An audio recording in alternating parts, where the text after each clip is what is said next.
I just got this. It was just handed to me. This is the D.C. Circuit, and we just won the big emoluments case. I think it was a unanimous decision. This was brought by Nancy Pelosi and her group. It just came out a few minutes ago. So I'll be reading it on the helicopter, but it was a total win. This was brought by 230 Democrats in Congress on emoluments. It was another phony case, and we won it 3-0. We won it unanimously. Yeah. That was a false report. I have a great relationship with Mick. I have a great relationship with Mark, and it's false.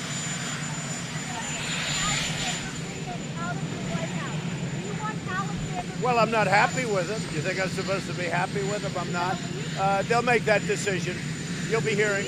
They'll make a decision. They're going to be making that decision.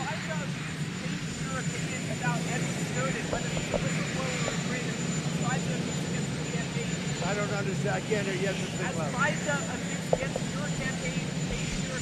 Well, we were abused by the FISA process. There's no question about it. We were seriously abused by FISA, by what they did and by what they signed and who signed. It's a terrible thing that happened. And we were absolutely abused, as per your question. Yeah. Mr. President, how bad is it killing you and Nick Mulvaney? Press Secretary said you're going to call the phone. Who's going to say and how will they say?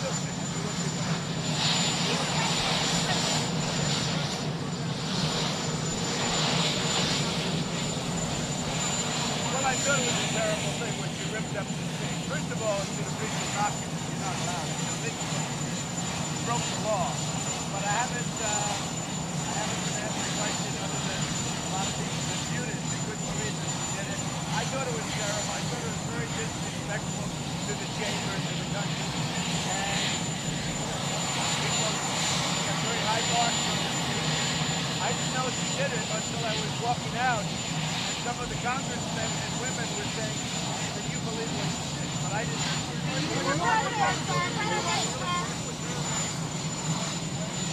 Well, I think there's a lot of people on that side. They've gone crazy. They've gone totally crazy. It's bad. I've gotten tremendous amounts done, more than anybody's gotten done in 3 years, by far. But they're not constructive people. I didn't work with any of them, friends. I can work with them. I work with everybody. But they trust the arrangement system. They've got it. They've got a bad case of it. You saw that. That was on display the other night when she ripped up the state. That was terrible. It was terrible, so disrespectful to our country, and actually very illegal. I gave the answer. What was coronavirus?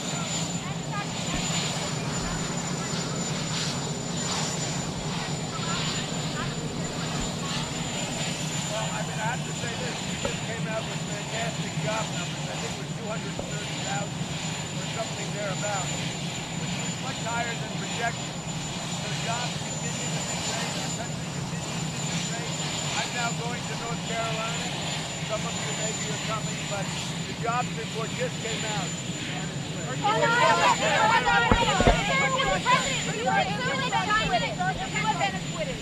Still want Ukrainian president to take up dirt on your political rivals like Joe Biden. These people, they're their own people. I'm not their boss, and I don't think they've done anything as far as I know. But it's very sad what happened with the Biden, and it's also very sad how he's doing in the polls. Now I understand the votes are fried in Iowa. They couldn't even take a simple tabulation, and yet they're telling you how to run the country and how to run health care. I think they fried their votes on computers.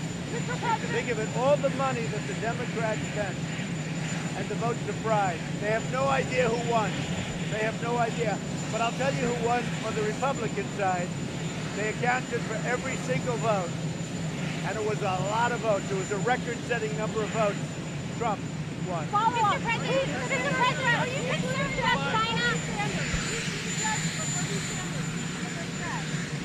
you don't know what happened in Iowa because if you look, I mean, they're essentially tied, but they couldn't keep tabulation of their votes. Everybody's a threat. I view everybody as a threat. I even view John as a threat. You never know. How do you That's wet. question about China tonight? Are you concerned that China is covering up the full extent of coronavirus? No, China's working very hard. Late last night, I had a very good talk with President Xi, and we talked mostly about the coronavirus. They're working really hard, and I think they're doing a very professional job. They're in touch with our world organization, CDC also. We're working together, but World Health is working with them. CDC is working with them. I had a great conversation last night with President Xi. It's a tough situation. I think they're doing a very good job. Are you concerned about its potential impact on the global economy? I think that China will do a very good job. Mr. President, how do you unify? If the House expunge their impeachment in the future, should they expunge it? They should, because it was a hoax. That's a very good question. Should they expunge the impeachment in the House? They should, because it was a hoax. It was a total political hoax. Mr. President, how do you unify the country in this moment? You know what's going to unify the country, and it's already unified in a lot of ways. All you have to do is look at our crowds and look at our support. What unifies it is the great success. Our country today is more successful than it has ever been, and that's unifying the country. So we're going to Texas. We're going to the border. Just spoke to some of my friends in Arizona. We have tremendous support. The Republicans are extremely united. They all want to see something happen, but they're extremely united. And I don't think I've ever seen unity like this in the Republican Party. The media, which I call the opposition party, a lot of the media, in coordination with the Democrats, they're not talking about the Democrats folding. For instance, this morning a number of people came out and said you do need very strong border security, and that includes a wall or whatever it is. A number of Democrats said that, but people don't like to report on it. We have tremendous unity in the Republican Party. It's really a beautiful thing to see. I don't think there'll be any breakaway because they know we need border security and we have to have it. And the only way you're going to have border security, there's only one way. You can have all the technology in the world. I'm a professional in technology. But if you don't have a steel barrier or a wall of some kind, strong, powerful, you're going to have human trafficking, you're going to have drugs pouring across the border, you're going to have MS-13 and the gangs coming in, and we've done record apprehensions. We're doing a great job, but we need help. If we have the wall, we could have far fewer people working in terms of border security and doing an even better job. So if we had the wall, we could have a tremendous saving. I really believe the steel barrier or wall would pay for itself every 3 or 4 months and maybe even better than that in terms of overall. So that's it. Just a couple of things, because I know the fake news likes to say it. When during the campaign, I would say Mexico's going to pay for it. Obviously, I never said this and I never meant they're going to write out a check. I said they're going to pay for it. They are. They are paying for it with the incredible deal we made called the United States, Mexico, and Canada USMCA deal. It's a trade deal. It has to be approved by Congress. It probably will be, other than maybe they even hold that up because they want to have, they want to do as much harm as they can, only because of the 2020 presidential election. So Mexico is paying for the wall indirectly. And when I said Mexico will pay for the wall in front of thousands and thousands of people, obviously they're not going to write a check, but they are paying for the wall indirectly many, many times over by the really great trade deal we just made. Congress has to approve the deal.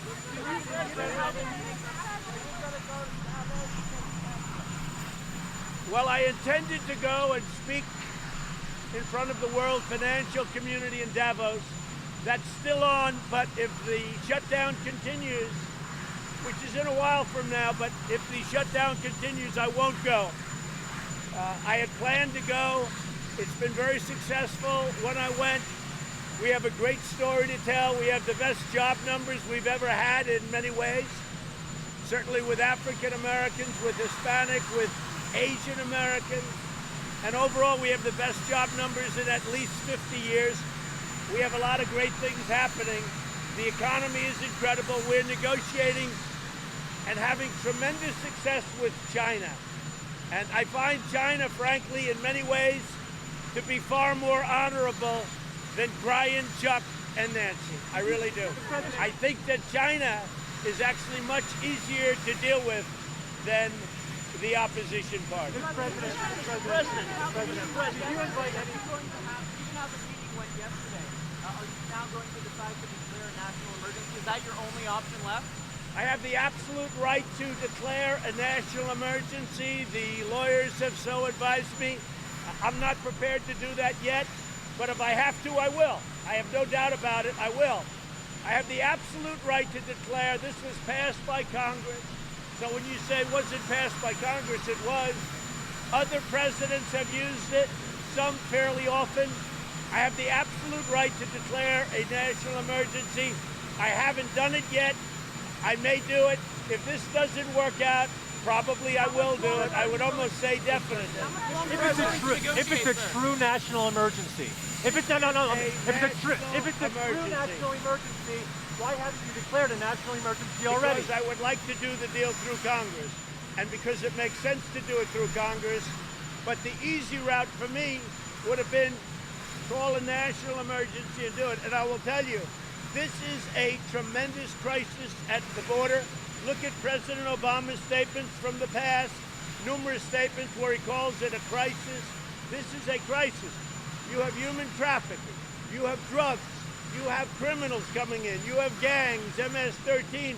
We're taking them out by the thousand and bringing them back. This is a crisis. And they don't come in at the checkpoint, which they do also, but they go in between the checkpoints where you don't have any barriers. Mr. President, Go ahead. Are you sure, so national emergency, if this doesn't work out, you don't get an agreement, you will do it, or you're still thinking about it? If we don't make a deal, I mean, I would say 100%, but I don't want to say 100% because maybe something else comes up. But if we don't make a deal, I would say it would be very surprising to me that I would not declare a national emergency and just fund it through the various mechanisms. And by the way, there's more than one mechanism. There's various mechanisms. And the lawyers tell me 100%. It would be nice if we could make a deal. But dealing with these people is ridiculous. I don't know if they know how to make a deal. We need, and I'll tell you what, a lot of Democrats, I was looking at numbers, a lot of Democrats agree, Steve, we need national security. And the only way you have it, is you have to have a strong border. And the only way you have a strong border is you need a wall or you need some kind of a steel, go ahead, corridor. President, there are pictures this morning. You need a steel barrier. And if you don't have a steel barrier or a concrete wall, forget it. There are pictures this morning showing steel barrier wall being sawed straight through. What good is a steel wall if they can saw through it? Well, that's the wall that was designed by previous administrations. There's nothing that can't be penetrated, but you fix it. But it's a very difficult thing to do. But that's a wall, and they have other walls. We have many walls under consideration. Even concrete. There's acid that can go through concrete. But what you do is you fix it. And it very much limits. It's very, very hard. The wall that we're doing is very, very hard to penetrate. Mr. President, you walked out on the Democrats. Are you going to bring them back? How can you get a deal if you're not talking? Well, the news incorrectly reported because I said, well, if we go back and everything's peachy-dory and you say we'll talk over 30 days, at the end of 30 days, are you going to give us great border security, which includes a wall or a steel barrier? she said no. I didn't pound on tables. I didn't raise my voice. That was a lie. What you should do is give them Pinocchios, because if you ask Mike Pence and you ask Kevin McCarthy, you ask anybody in the room, they will say, because I know if I do that, you're going to report it. But you guys report it anyway because you're fake news. But let me just tell you something. I very calmly said, if you're not going to give us strong borders, bye-bye, and I left. I didn't rant. I didn't rave like you reported. Some of the newspapers, and then Schumer always has the standard lie. He had a temper tantrum. I don't have temper tantrums. I really don't. But it plays through his narrative, but it's a lie. I very calmly walked out of the room. I didn't smash the table. I should have, but I didn't smash the table. And that's the story. So all of that narrative is a lie. But my question is, how can you get a deal if you're not talking to them? You walked out. Well, we'll see. Are you going to bring them Let back? me tell you, I think there's far more pressure on them because the people of our country want security. We want to be a secure country. We don't want drugs pouring in. Most of our drugs come in through the southern border, and they don't come in through the portals. They come in between the portals where you have no barrier. President. Say it. People are feeling all across the country outweigh the fight for the wall. You know who has more human pain? The parents of people who had children killed by an illegal immigrant that should have never been in the country. You know who has more human pain? The husband that lost the wife, or the wife that lost the husband to an illegal immigrant that came in 5 or 6 times that shouldn't be here. That's the human pain. And the people that will be paid, but maybe a little bit later, those people, many of them are on my side. They want to see border security. And by the way, NBC may be the most dishonest reporters of all time.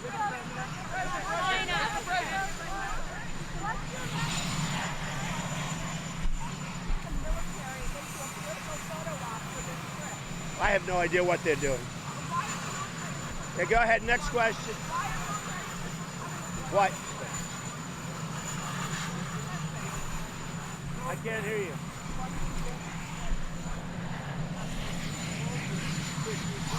A declaration of national emergency and use the department. We have plenty of funds. If there's a national emergency, there's a lot of funds.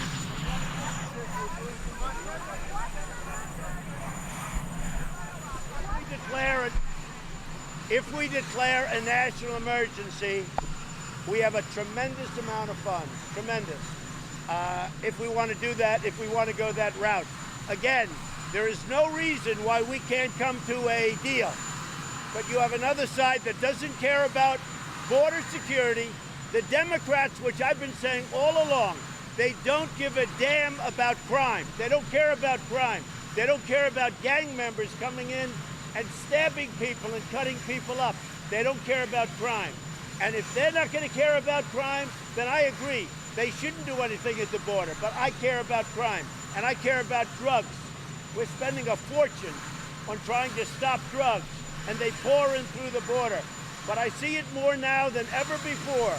The Democrats don't care about the border, and they don't care about crime. Did you invite any Democrats on this, Mr. President? This emergency on the border, this crisis, when did it begin? Oh, it began a long time. Ask President Obama. Obama used to call it a crisis at the border, too. I think he said it in 2014. Look, you can all play cute. And I'd say 80% of you are possibly in coordination with the opposition party. I mean, the whole thing is ridiculous.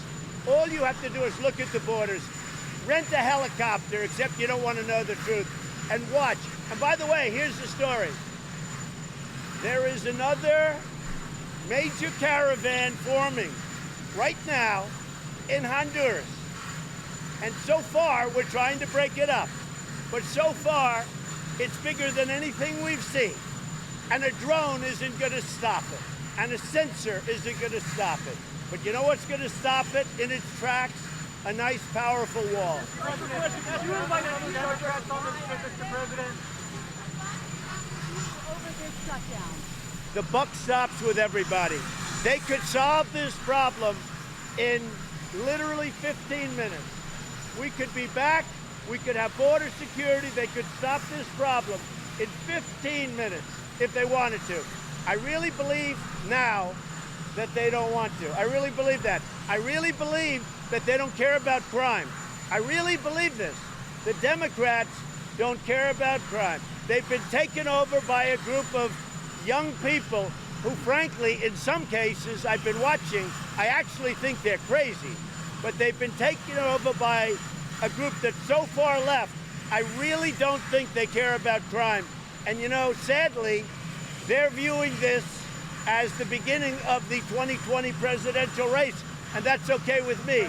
But they have been taken over by a group of people that don't care about gangs, they don't care about human trafficking and drugs, they don't care about anything. I'll tell you what, they have gone crazy. Mr. President, how much longer is this shutdown going to last? We have to get a win, or I'll have to go national security. One or the other. Either we're going to win, or make a compromise. I'm okay to making a compromise. Compromise is in my vocabulary very strongly. So we're either going to have a win, make a compromise, because I think a compromise is a win for everybody, or I will declare a national. What about if the courts block you, Mr. President? The courts may block you. Very, very. What about the courts, Mr. President? This is a thing that the lawyers tell me is 100%. You just have to read the language. Just read the language. The special counsel's final report, do you want that to be made public? We'll have to see. There's been no collusion whatsoever.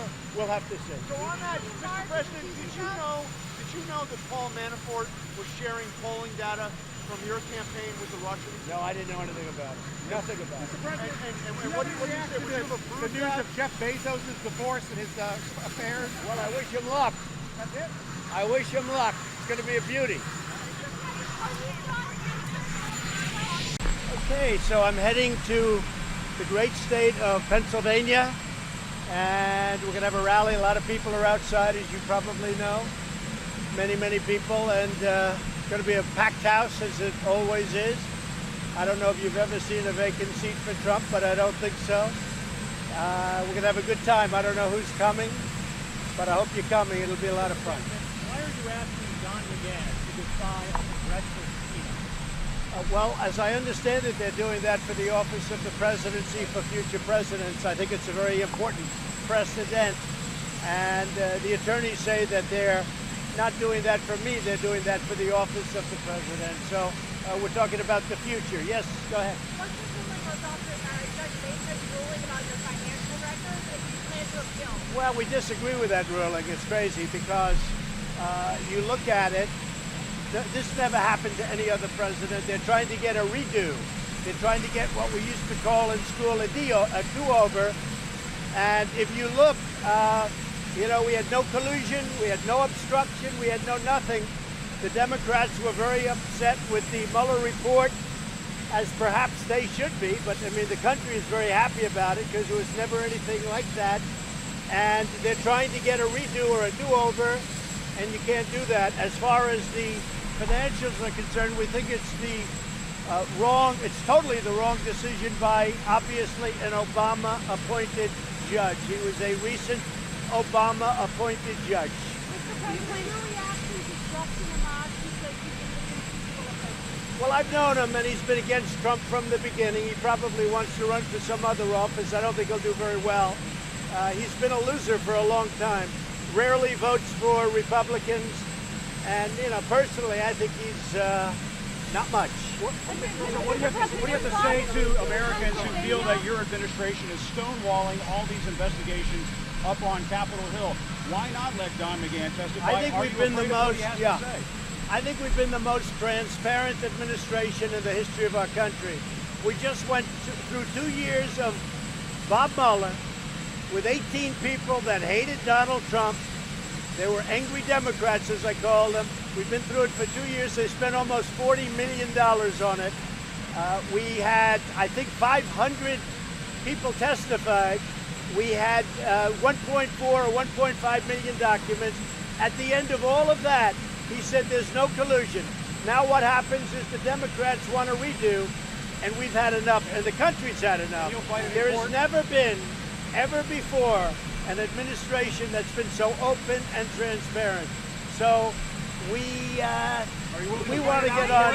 What we want to do is get on with running the country. Clarify your position specifically on the Alabama abortion line. Do you think it goes too far? Well, I put out my position on abortion. You've known it for a long time, but I put it out the other day. You have it. I feel strongly about it, and all of that is working its way through court, along with the fact that the Democrats are talking about third term, and they're really talking about beyond third term, and that's a terrible thing.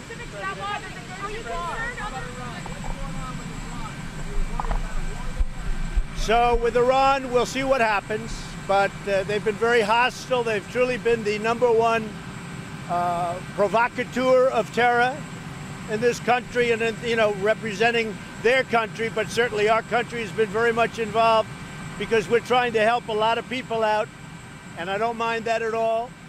We have no indication that anything's happened or will happen, but if it does, it will be met, obviously, with great force. We'll have no choice. Say it? We've not talked about it. We'll see what happens. If they called, we would certainly negotiate, but that's going to be up to them. I'd only want them to call if they're ready. If they're not ready, they don't have to bother.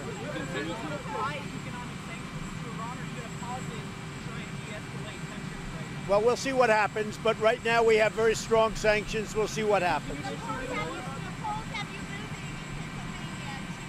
I don't know. I think we're doing very well in Pennsylvania. We won it last time. The polls had us losing Pennsylvania last time, and we won. And I expect we'll win it this time because the coal industry, the steel industry, the car industry, they're all doing incredibly well. Pennsylvania now has the best employment they've ever had, the best employment record. More people working in Pennsylvania now than ever before, like in our country. So I think we'll do very well in Pennsylvania. Yeah, they'll appeal it. They'll appeal it. Sure, they'll appeal it. There's another child who died on the border. Another child migrant. Well, I know this, that if you look at the border, and if you look at the fact that the Democrats are really making it very, very dangerous for people by not approving simple, quick, 15-minute legislation, we could have it all worked out. It'd be great for people, great for lives, great for safety, and the border's a dangerous place.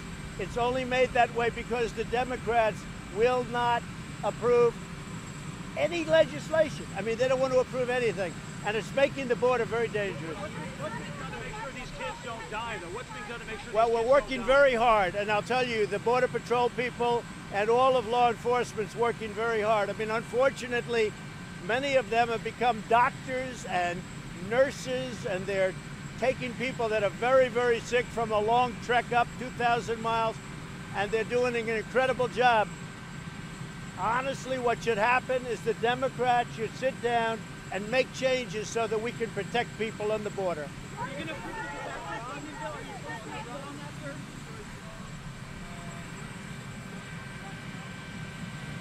Say it again. There are no talks going on with Iran.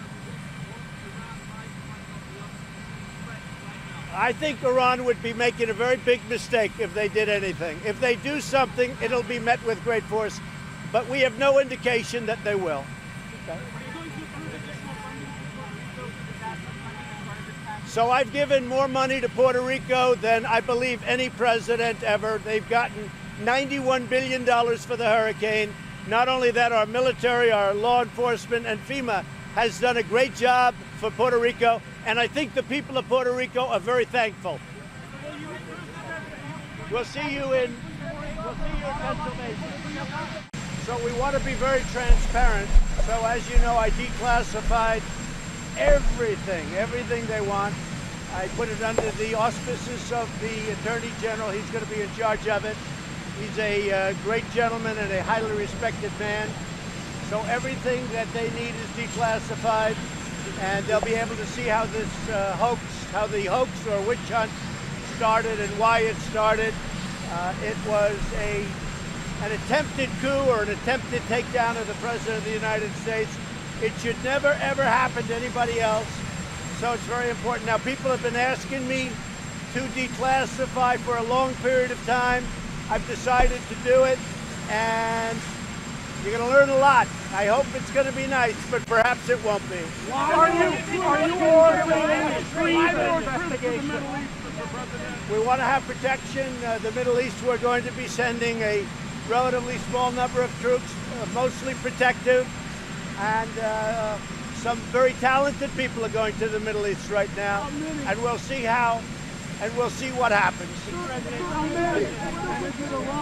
It'll be about 1,500 people. You and Pelosi work together to pass any legislation at all in 2019. Sure, that's possible, but I do believe you can't go down two tracks, because if you look at judiciary, if you look at what's going on, all they talk about in the House is this. I'd like to talk about lowering drug prices, which I've done better than any president ever. We had a year, this year, as you know, drug prices went down, first time in 51 years. I'd like to talk about, because with Congress, I can get prices down 40 and 50%.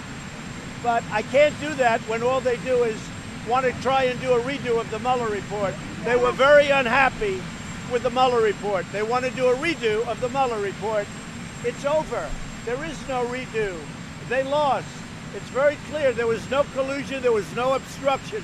So there's no redo. Yeah. Mr. President, why should doctors be forced to perform gender reassignment surgery? We're going to see. We'll see. Mr. President! Mr. President!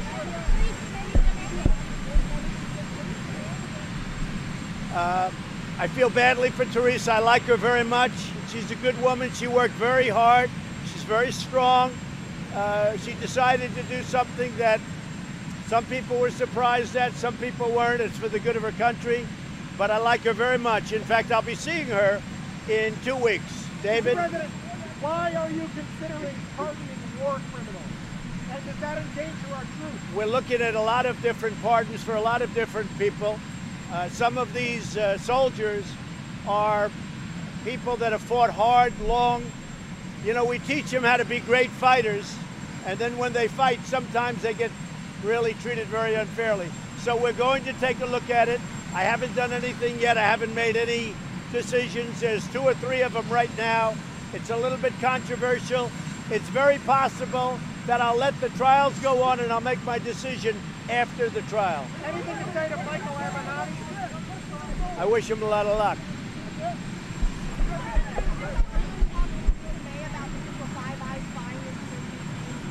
I may very well talk to her about that. Yeah, there's word and rumor that the FBI and others were involved, CIA were involved with the UK having to do with the Russian hoax. And I may very well talk to her about that, yes.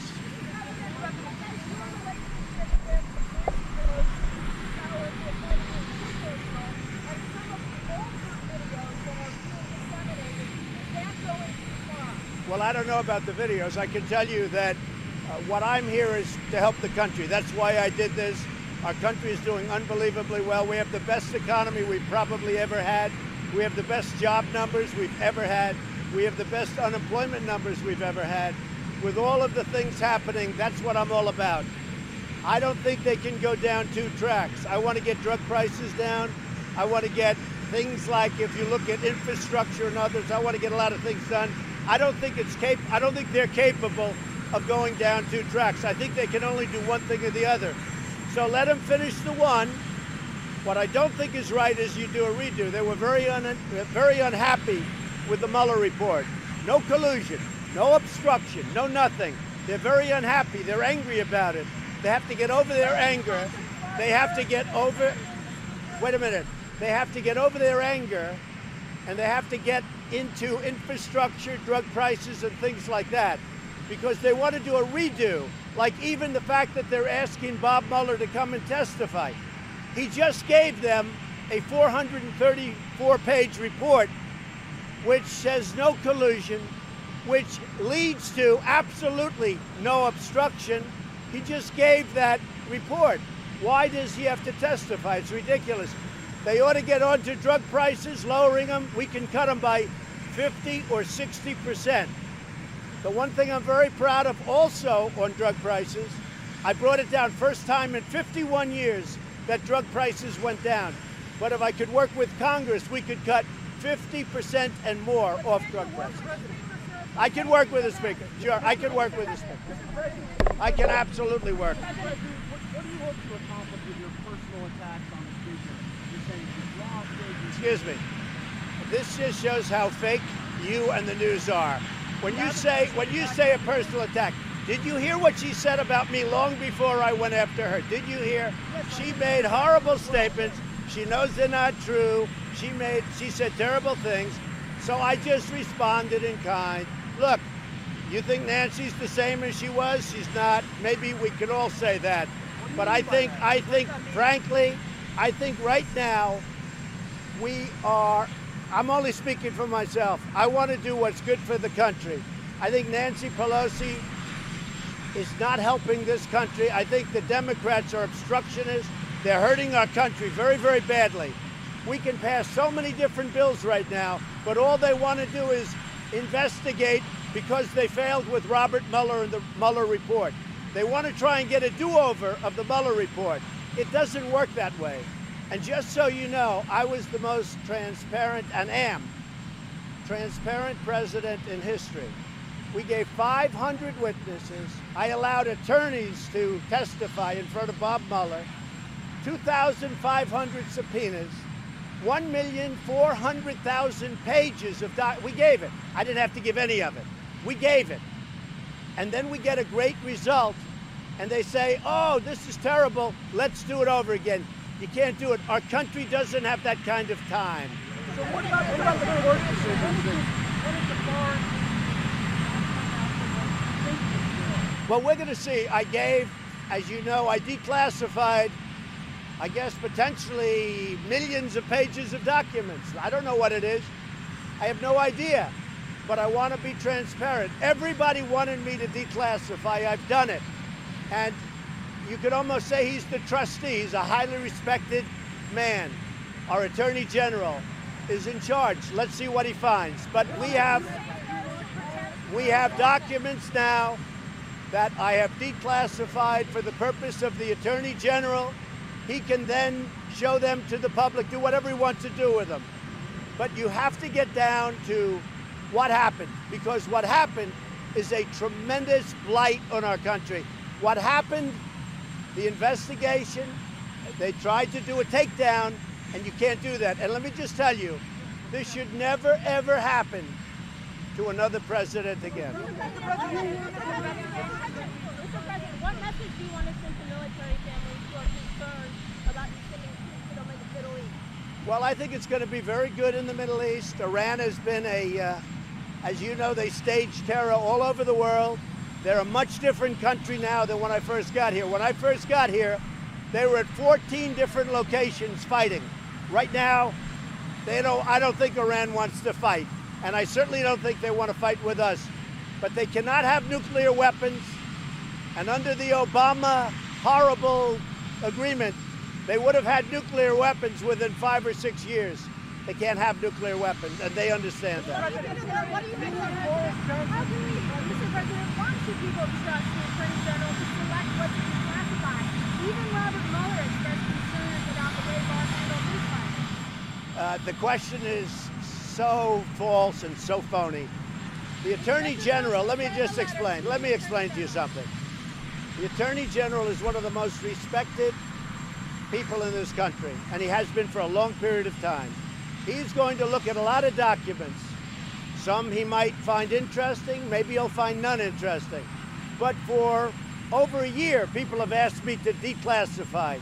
So what I've done is I've declassified everything. He can look, and I hope he looks at the UK, and I hope he looks at Australia, and I hope he looks at Ukraine. I hope he looks at everything, because there was a hoax that was perpetrated on our country. It's the greatest hoax. Excuse me. It's the greatest hoax probably in the history of our country, and somebody has to get to the bottom of it. We'll see. But for a long period of time, they've wanted me to declassify, and I did. Mr. President, you talked about treason in the context of this investigation. What is it really about? Is it about getting payback for these 2 years? This is about finding out what happened. I won an election. I won it easily, 306 to 223. I won it pretty easily. And I'll tell you what, this is all about what happened and when did it happen. Because this was an attempted takedown of the President of the United States. And we have to find out, why did somebody write a text message to two lovers that if she loses, we have an insurance policy to take down the President. We're going to find out what happened and why it happened. Like Let me just tell you, it's not payback. I don't care about payback. I think it's very important for our country to find out what happened.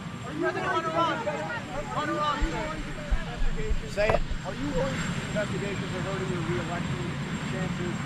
I don't know. My poll numbers are very good. You don't like to report them, but my poll, I guess we have a 48 today. We have a 51.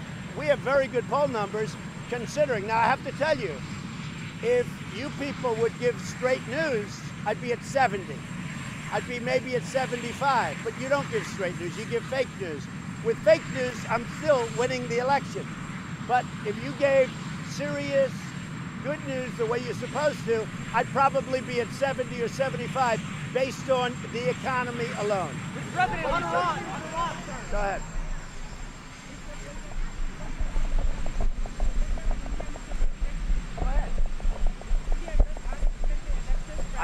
I just spoke to Prime Minister Modi and I gave him my warmest regards and congratulations. I just spoke to Prime Minister Modi minutes ago, and I just conveyed congratulations on behalf of our country, myself and everybody. He had a great election when he's a friend of mine. We have a very good relationship with India. On Iran, sir, on Iran. No, I just want somebody that's going to be fair. And I think William Barr is the most respected man, one of the most respected men doing what he does in our whole country. I just want him to be fair. I don't want him to be for me or for anybody else. I just want him to be fair. And that's what he is. And we're going to find out what this yields. But I will tell you, declassifying, people have wanted me to do it for a long time. I think it was very important to do. And basically, what are we doing? We're exposing everything. We're being, a word that you like, transparent. We're being transparent. And that's what it's about. Again, this should never, ever happen in our country again. Thank you very much. Well, thank you very much. This group gets bigger and bigger. This is a big group by any standard. This is like the Academy Awards used to be before they went political. Now nobody cares. But great honor to be with you. We're doing very well. Mexico is doing a great job at the border, really helping us. We want the Democrats to help us as much as Mexico, and we'll have absolutely no problem at the border. We'll clean it up very quickly. But the agreement with Mexico has been great. They've been working very hard. We're doing very well together. Good relationship, yes. Joe Biden will say that your policies represent an existential threat to this nation. What do you say to Joe Biden? Well, I heard Biden, who's a loser. I mean, look, Joe never got more than 1%, except Obama took him off the trash heap, and now it looks like he's failing. It looks like his friends from the left are going to overtake him pretty soon. But I heard his whole campaign is to hit Trump. You look at what the Obama administration did in terms of the military, in terms of security, in terms of other nations, in terms of almost everything. Much of it now, fortunately for everybody here, has been overturned. But look, when a man has to mention my name 76 times in a speech, that means he's in trouble. Now, I have to tell you, he's a different guy. He looks different than he used to. He acts different than he used to. He's even slower than he used to be. So I don't know, but when he mentions my name that many times, I guess I should be complimented.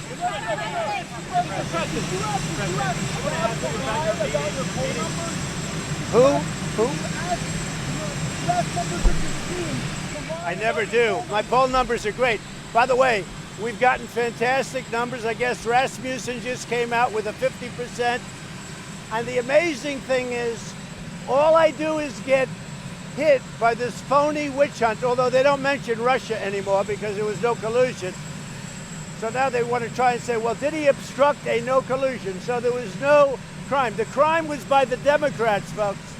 They've committed, in my opinion, many crimes, and time will tell what happens there. But the crime was by the Democrats. My poll numbers have been very, very good. We're starting really next week. It's going to be something I think very special. We're starting in Orlando, Florida.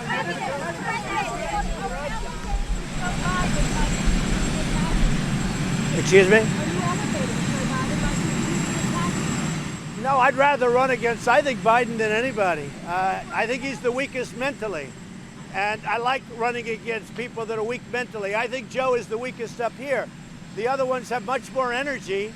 I don't agree with their policies, but I think Joe is a man who is, I call him 1% Joe, because until Obama came along, he didn't do very well. But look, but I don't bring him up. The best thing that ever happened to the farmers is me. We gave $16 billion to the farmers to make up for the deficit with China. We gave them $16 billion. We don't give them anything, they earn it because they're patriots. We gave them ethanol at 15, which nobody was ever going to do, which Biden didn't do in 8 years as vice president. The farmers are my best friend. Nobody has treated the farmers better than Donald Trump. Do you have an agreement with Mexico to become a safe third country for asylum seekers? That's the agreement that everybody says I don't have. So, no, because I'm going to let Mexico do the announcement at the right time. From Mexico, they want to go through, but here's the agreement. It's a very simple agreement. This is one page. This is one page of a very long and very good agreement for both Mexico and the United States. Without the tariffs, we would have had nothing. We had nothing 2 weeks ago. Mexico told us absolutely, I don't know where the Times got the story, but I think they got it probably for somebody that worked here and said, oh, how well they would do. Well, for a long time, for many years, people tried to get what we got in a period of a couple of days, and they couldn't get it. That's the difference. They couldn't get it. So Mexico, we're getting along with them great. Marcelo and the president and all of them, we're getting along great. They've started a very strong action. They're moving right now 6,000 soldiers to their southern border. Who ever heard of that? You think we had that 2 weeks ago? 2 weeks ago, I'll tell you what we had. We had nothing. And the reason we had nothing is because Mexico felt they didn't have to give us anything. I don't blame them. But this is actually ultimately going to be good for Mexico too. And it's good for the relationship of Mexico with us. So here's your thing. They all say, oh, he does it. I just give you my word. Inside here, and I would love to do it, but you will freeze action it, you will stop it, you will analyze it, every single letter you'll see. But in here is the agreement.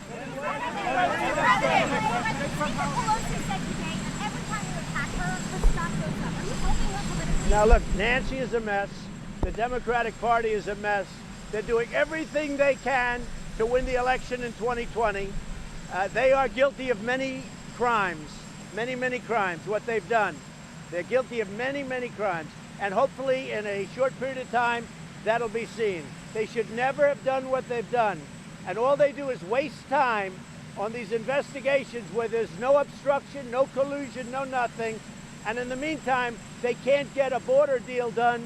They can't do anything.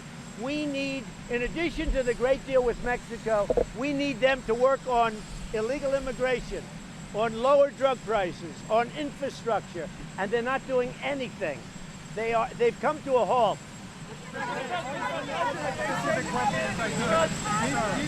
Did Mexico agree? Did Mexico agree? Say it.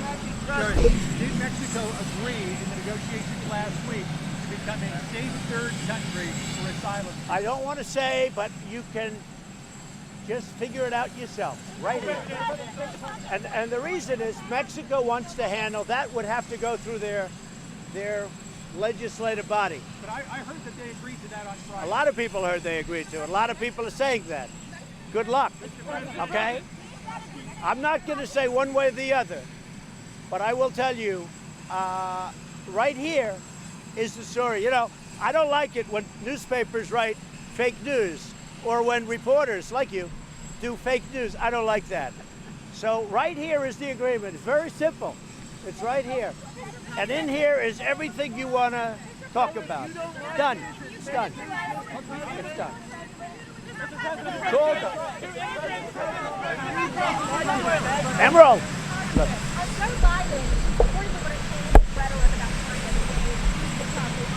Joe Biden thought that China was not a competitor of ours. Joe Biden is a dummy. Joe Biden thought China was not a competitor. China made $500 billion over a short period of time against Obama, Biden, and for many, many years, in all fairness to them. China is a major competitor, and right now China wants to make a deal very badly. It's me right now that's holding up the deal. And we're going to either do a great deal with China, or we're not doing a deal at all. Right now, China is paying us billions and billions of dollars. They never gave us 10 cents. And China ate our country alive during Obama and Biden. They ate us alive.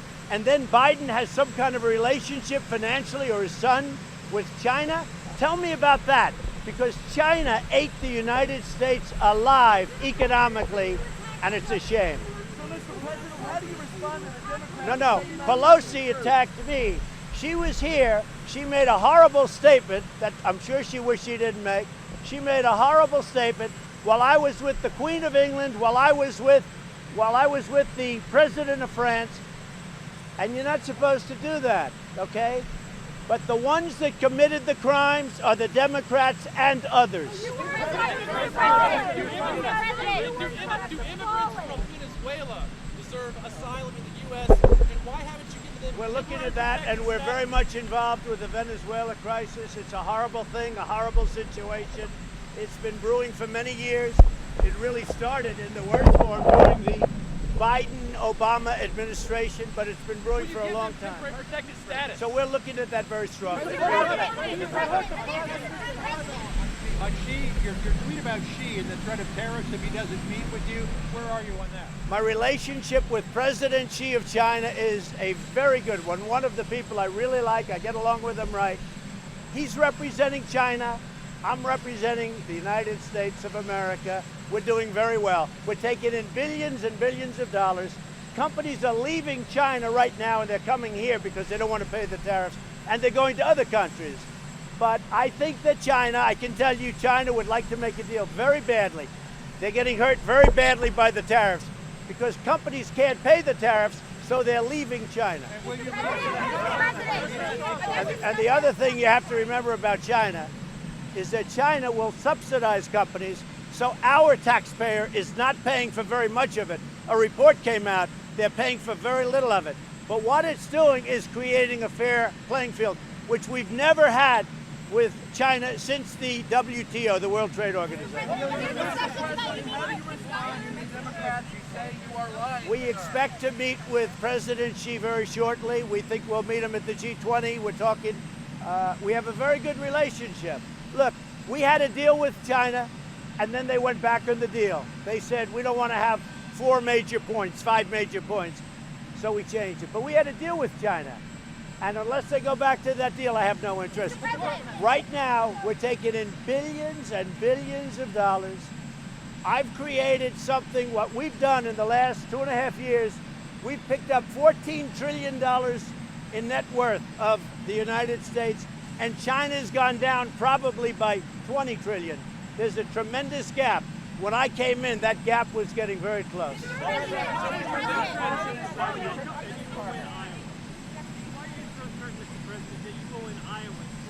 Well, I love Iowa. I've gotten along great. I won Iowa by a lot the last time. Usually a Republican would not win it by that much, but I won Iowa, as you know, by a lot.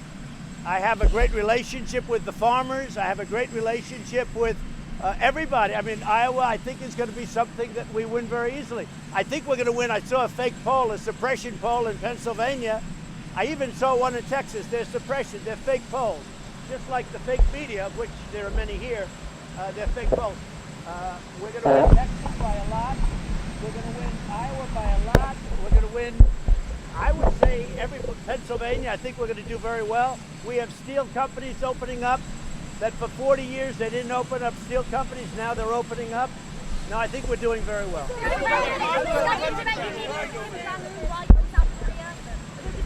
So I see that, and I just received a beautiful letter from Kim Jong-un, and I think the relationship is very well, but I appreciated the letter. I saw the information about the CIA with respect to his brother or half-brother, and I would tell him that would not happen under my auspices, that's for sure. I wouldn't let that happen under my auspices. But I just received a beautiful letter from Kim Jong-un. I can't show you the letter, obviously, but it was a very personal, very warm, very nice letter. I appreciate it. And I'll say it again. I think that North Korea has tremendous potential, and he'll be there.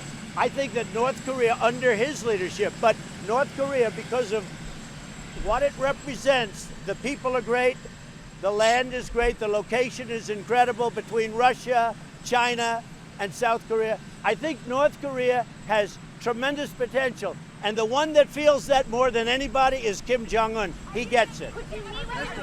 He totally gets it. Well, I don't know. I have not heard about that, but we'll see. I would, but I want to get it further advanced. In the meantime, no nuclear testing, no major missile testing, nothing like when I first got here. When I first got here, it was a bad mess. We have a very good relationship together. Now I can confirm it because of the letter I got yesterday. And I think, I think that something will happen that's going to be very positive. But in the meantime, we have our hostages back. The remains keep coming back. We have a relationship.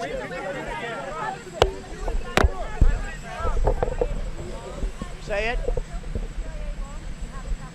I don't know anything about that. I know this, that the relationship is such that that wouldn't happen under my auspices, but I don't know about that. Nobody knows. Yeah. Quiet. Go ahead.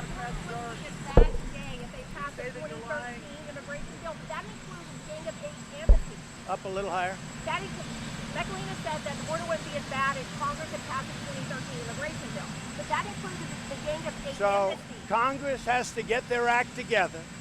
They have to pass immigration laws. They have to get rid of, as far as I'm concerned, the most important thing is to get rid of the loopholes. Because you have loopholes and asylum problems that they could do in 15 minutes if they wanted to.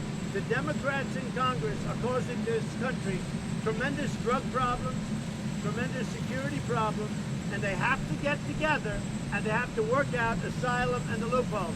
It would take literally 15 minutes. It's so simple. That 2013 bill included amnesty. Does the administration support amnesty now?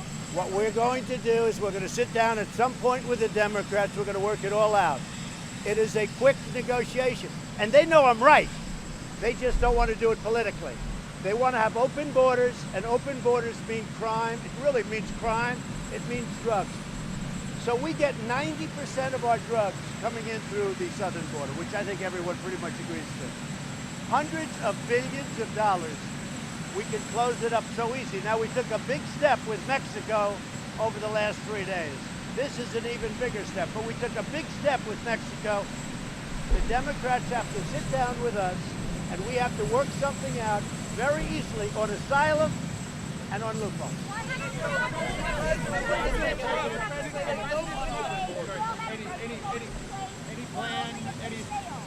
Any thought about another meeting with Kim Jong-un? Well, it could happen, but I want to bring it further down the line. Look, in the meantime, he's kept his word. There's no nuclear testing. There's no large, long-range missiles going up. The only thing he set up were very short-term, short-range. That was just a test of short range. It's a whole different deal. But he's kept his word to me. That's very important. And again, the letter he sent was a beautiful letter. It was a very warm letter. That's a very nice thing. And I don't say that out of naivete. I say that was a very nice letter. You want to go to the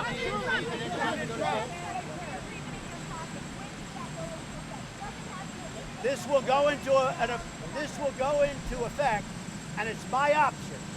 It's not Mexico's, but it will go into effect when Mexico tells me it's okay to release them. President Trump.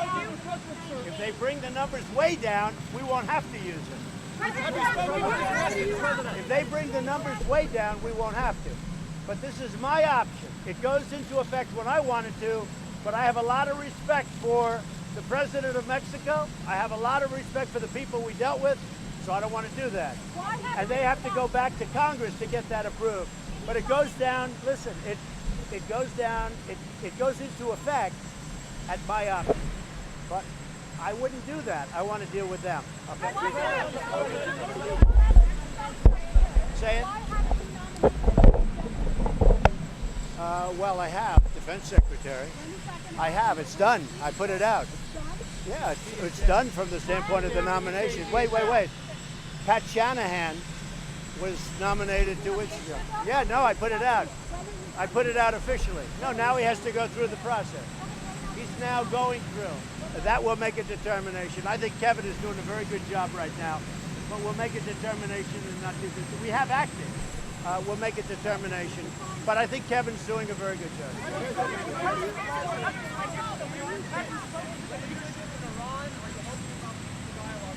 I hope that everything works out with Iran. Iran is a country that now, because of all of the sanctions and other things, is a much different country than when I came here. When I came here, they were all over the place causing terror, causing problems.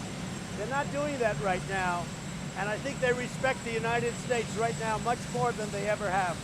So Iran's got a lot of problems, and I'd like to help them with those problems. We'll see what happens. But they have tremendous inflation. Their money is worthless. You can't buy a loaf of bread. It's a lot of problems in Iran. That's a lot different than it was 2.5 years ago. And big things were sanctions. But I think the biggest thing was and the most important was when I terminated the Iran nuclear deal, which was an incompetent deal. Thank you all. I'll see you in Iowa. Thank you. So, Mark Esper, who is a highly respected gentleman with a great career, West Point, Harvard, a tremendous talent, who's just named Acting Secretary of Defense. I think he'll do very well. He was Secretary of the Army. I got to know him very well, and he's an outstanding guy.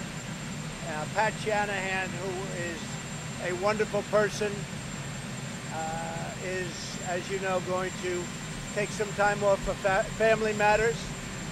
And I want to thank him for his service. He's a terrific person, and it's a difficult time for Pat, but he's going to take a little time off for family service and for working things out. And I think you know about it. You know very well about it. But Mark Esper is going to be outstanding, and we look forward to working with him for a long period of time to come.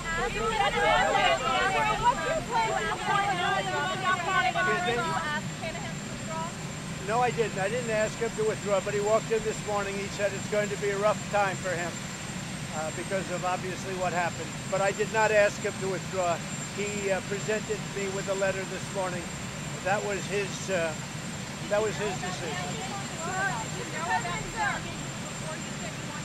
I had heard about it yesterday for the first time. I didn't know about it. I had heard about it yesterday, and it's very unfortunate. Very unfortunate. Yeah, we have a very good vetting process. If you take a look at our cabinet and our secretary is very good, but we have a great vetting process. But this is something that came up a little bit over the last short period of time. And as you know, Pat was acting. And so acting gives you much greater flexibility, a lot easier to do things. So that's the way it is. Too bad. April?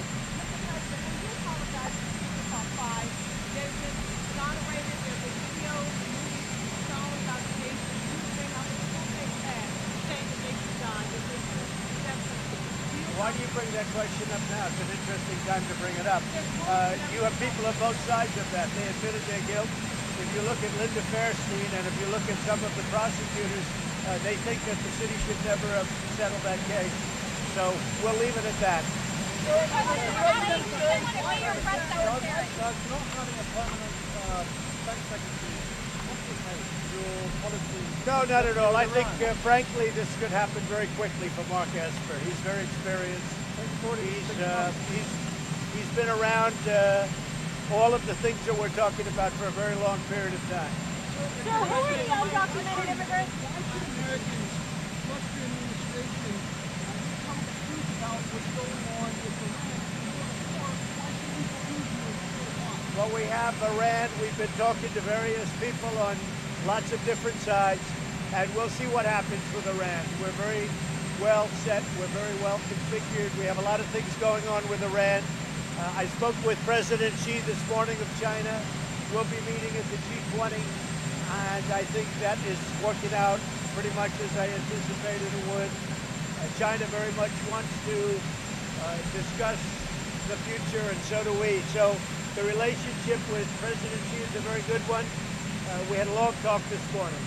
So who are the millions of undocumented?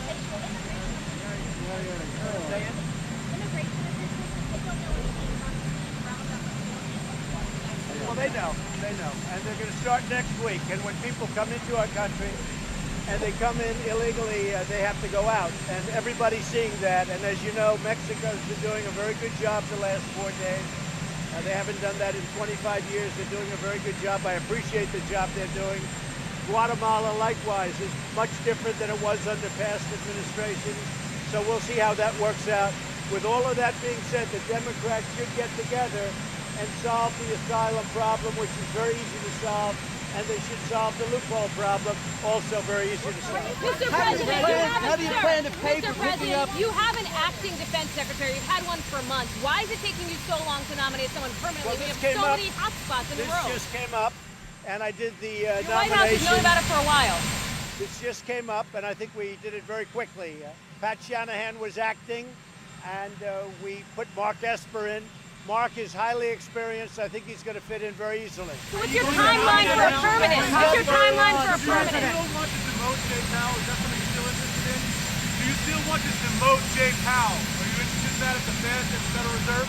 Well, let's see what he does. I can tell you that Draghi in the EU, if you look at what's going on with the euro, they have a much different stance than our folks do.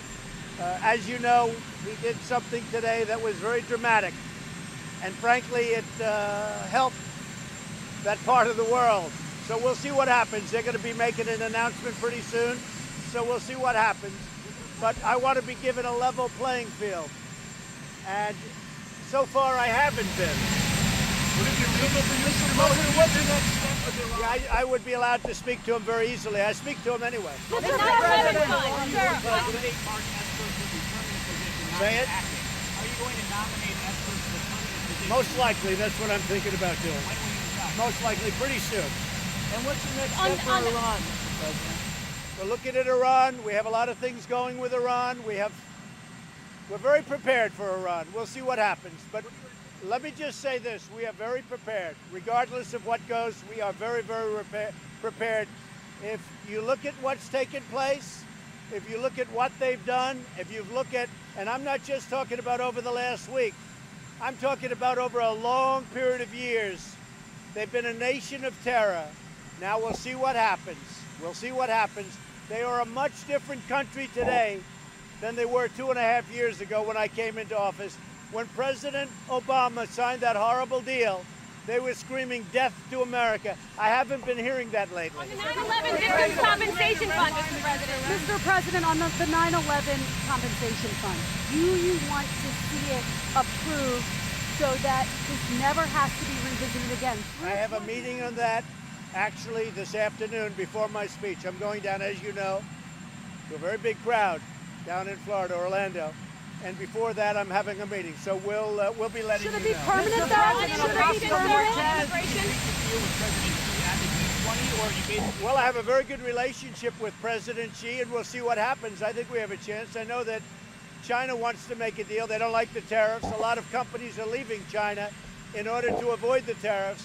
I have a very good relationship with President Xi. We'll see what happens. if that goes President well, are you willing to hold off Ocasio-Cortez. on the next round of tariffs? Say it. If that meeting goes well, are you willing Well, we'll see what happens. I think the meeting might very well go well, and frankly, our people are starting to deal.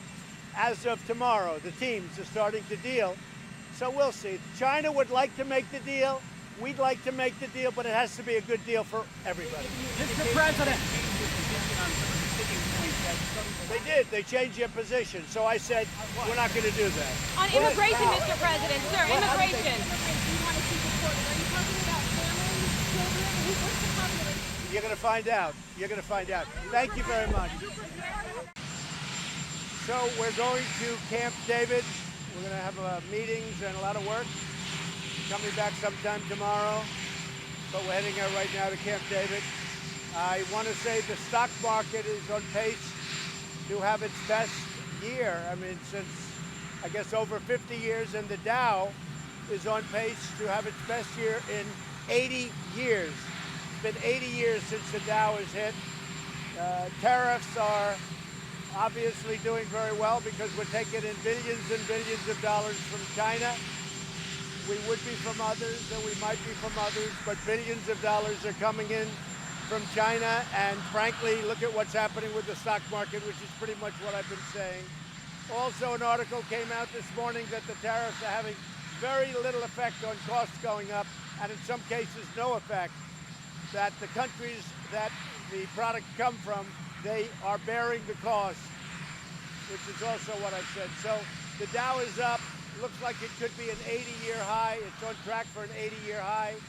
And the stock market itself is a 50-year high. So I'm sure you're all very happy about that, right?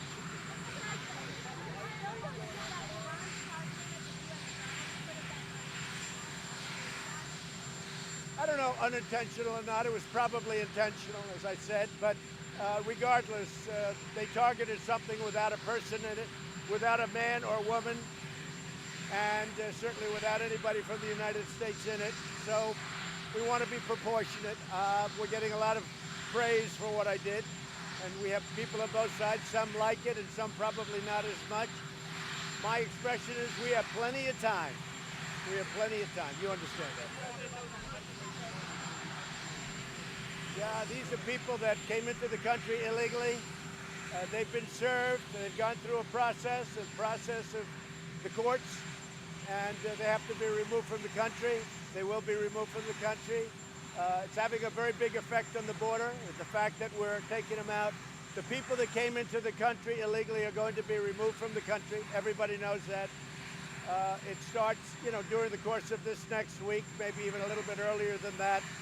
And again, everybody that came into the country illegally will be brought out of the country very legally. Now, with that being said, the border is in much better shape. Mexico's doing a good job. We need Congress to fix the loopholes and fix asylum, and we will have the cleanest border there is. We don't know. We'll see. We'll see.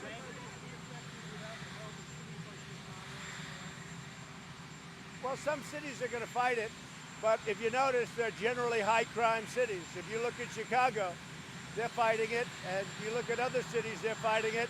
Many of those cities are high-crime cities, and they're sanctuary cities. The state of Florida is now ending all sanctuary cities.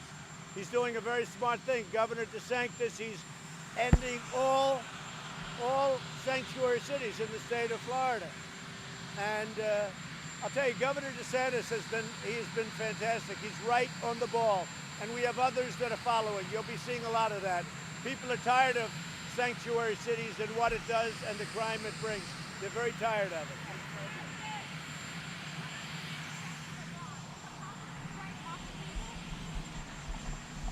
Well, we'll see with Iran. Everybody was saying I'm a warmonger, and now they say I'm a dove. And I think I'm neither, if you want to know the truth.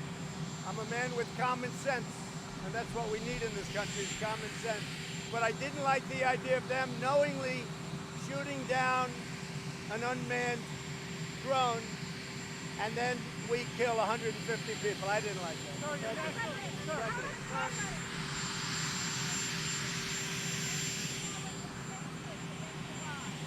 I can't hear. Yeah, we're moving forward with additional sanctions on Iraq. Good question. And some of them are in place. As you know, we have about as strong a sanction grouping as you could possibly have on any country, but we're putting additional sanctions on. They're going on slowly and in some cases actually pretty rapidly. But Iran, additional sanctions are being put on Iran.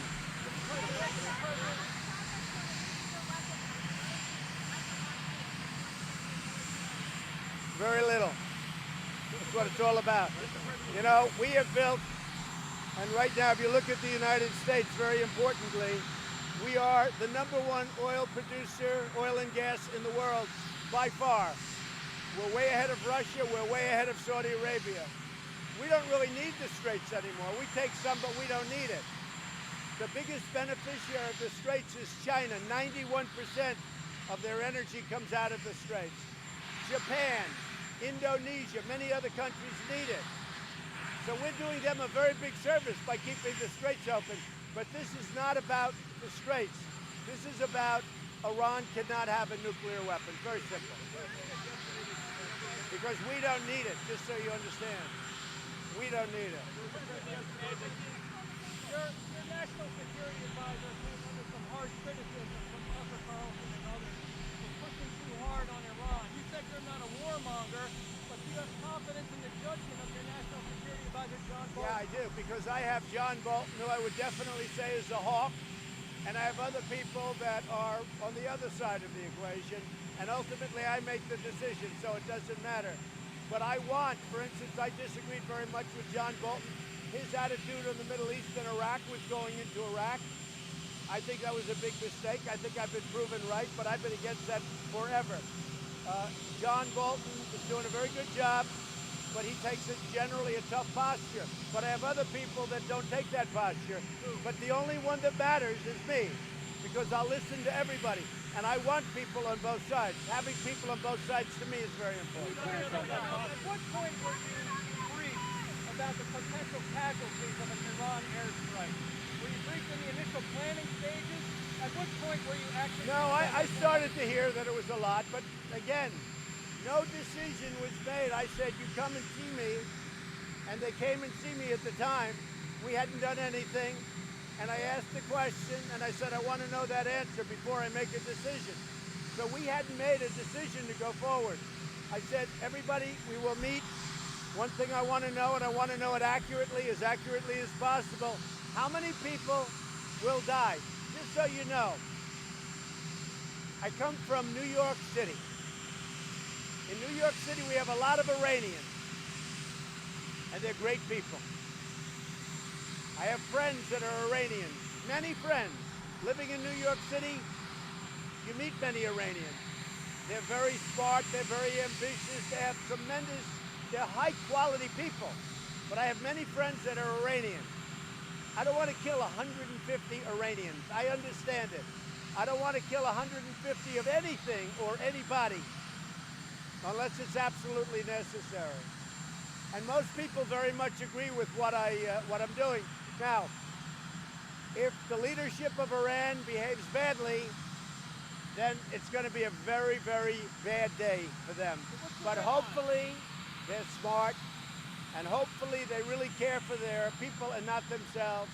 And hopefully we can get Iran back onto an economic track that's fantastic, where they're a really wealthy nation, which would be a wonderful thing. All those things I want to do.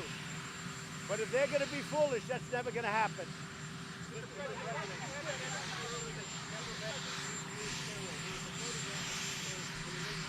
I have no idea who this woman is. This is a woman who's also accused other men of things, as you know. It is a totally false accusation.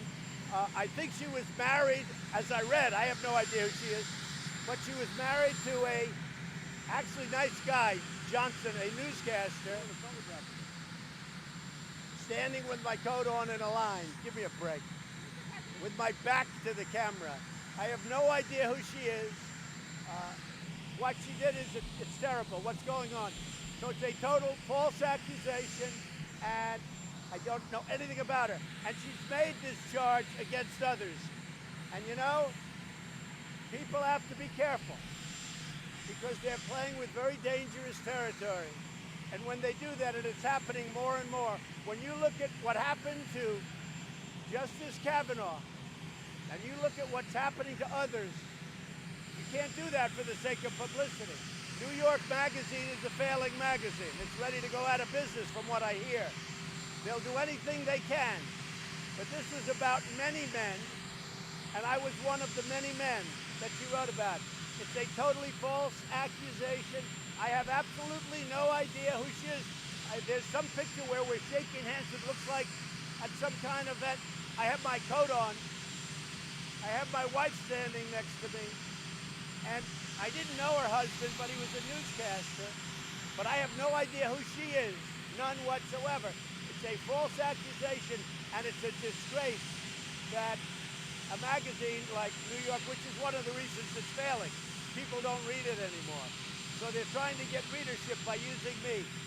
It's not good. You know, there were cases that the mainstream media didn't pick up, and I don't know if you've seen them, and they were put on Fox.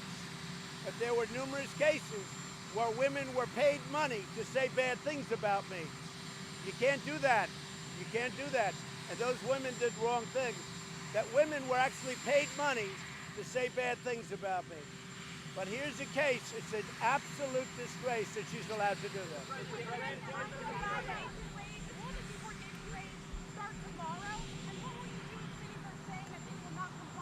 The deportation raids, as you call them, are really a group of very, very good law enforcement people going by the law, going by the rules, going by our court system, and taking people out of our country who came into our country illegally.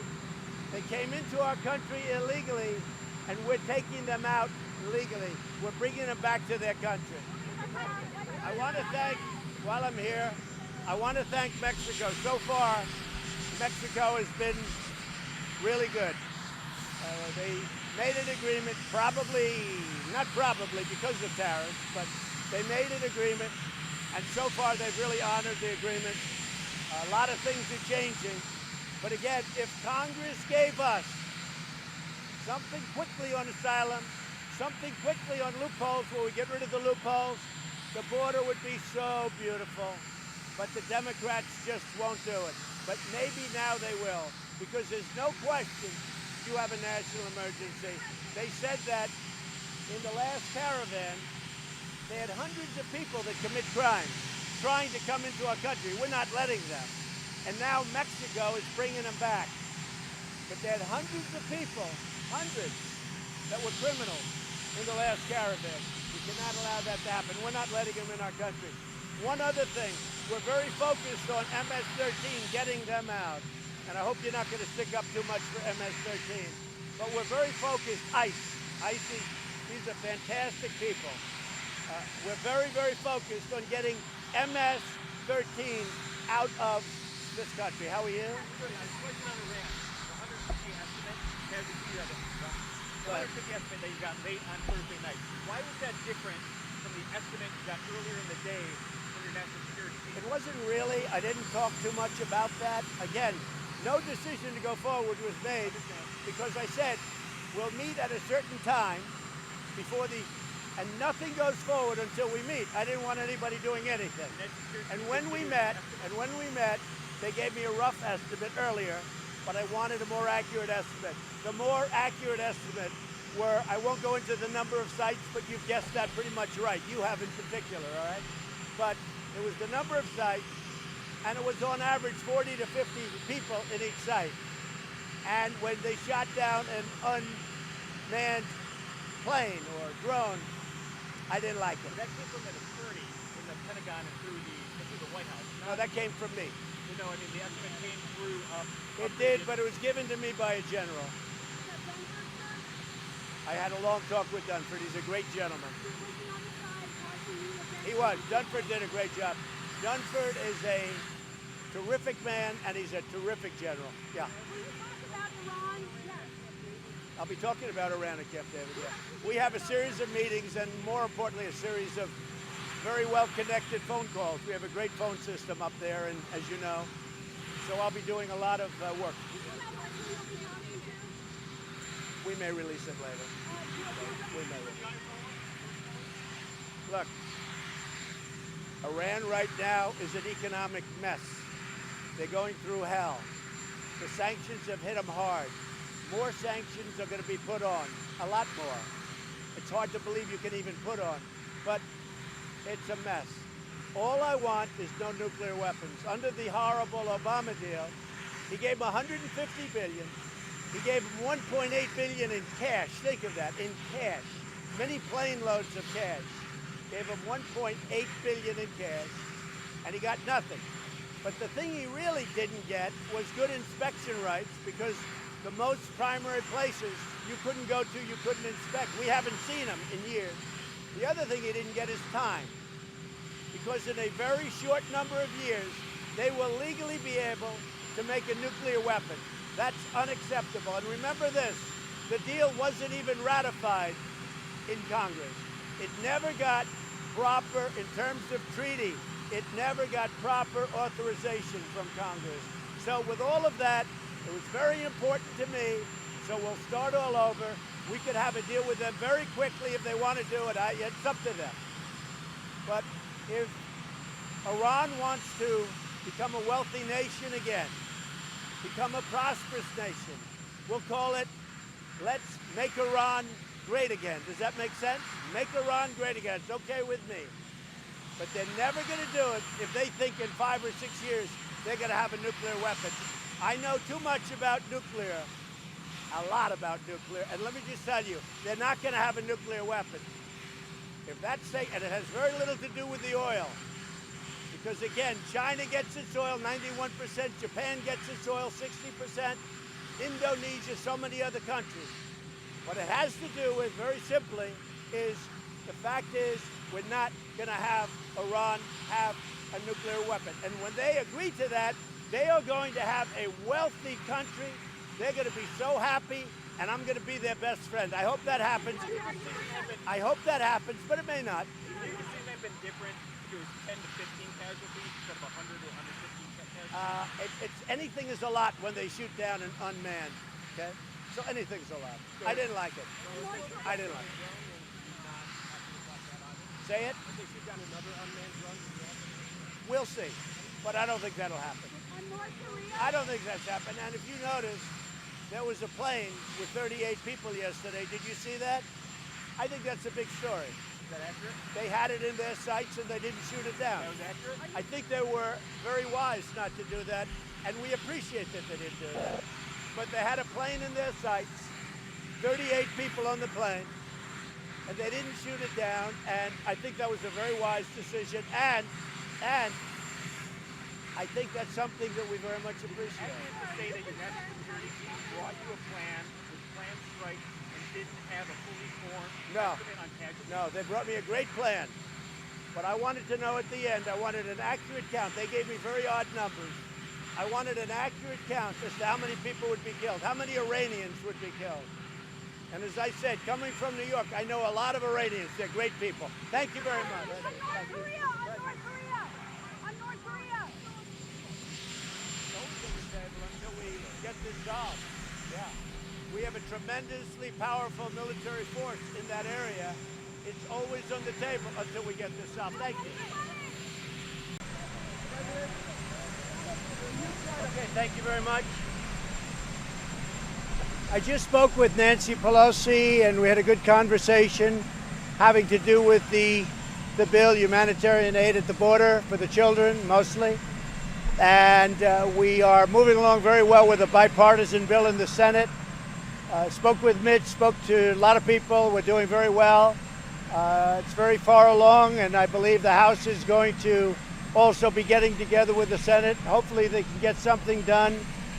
It's humanitarian aid. It's very important, and I think that a lot of people are starting to realize that I was right when I said we have a crisis at the border. Everyone's saying now we had a crisis at the border. It wasn't a manufactured crisis, which they were saying. It wasn't manufactured at all. We have a crisis at the border. We can solve the problem if they would change some of the rules and regulations, change asylum, change so many different things. The loopholes in particular could be done very quickly and you wouldn't have this problem. I've been saying it for a year and a half. I've been saying you have to change the loopholes, you have to change asylum. You wouldn't have this problem. They're not working on that, unfortunately, today. What they're working on is aid. It's humanitarian aid for the children.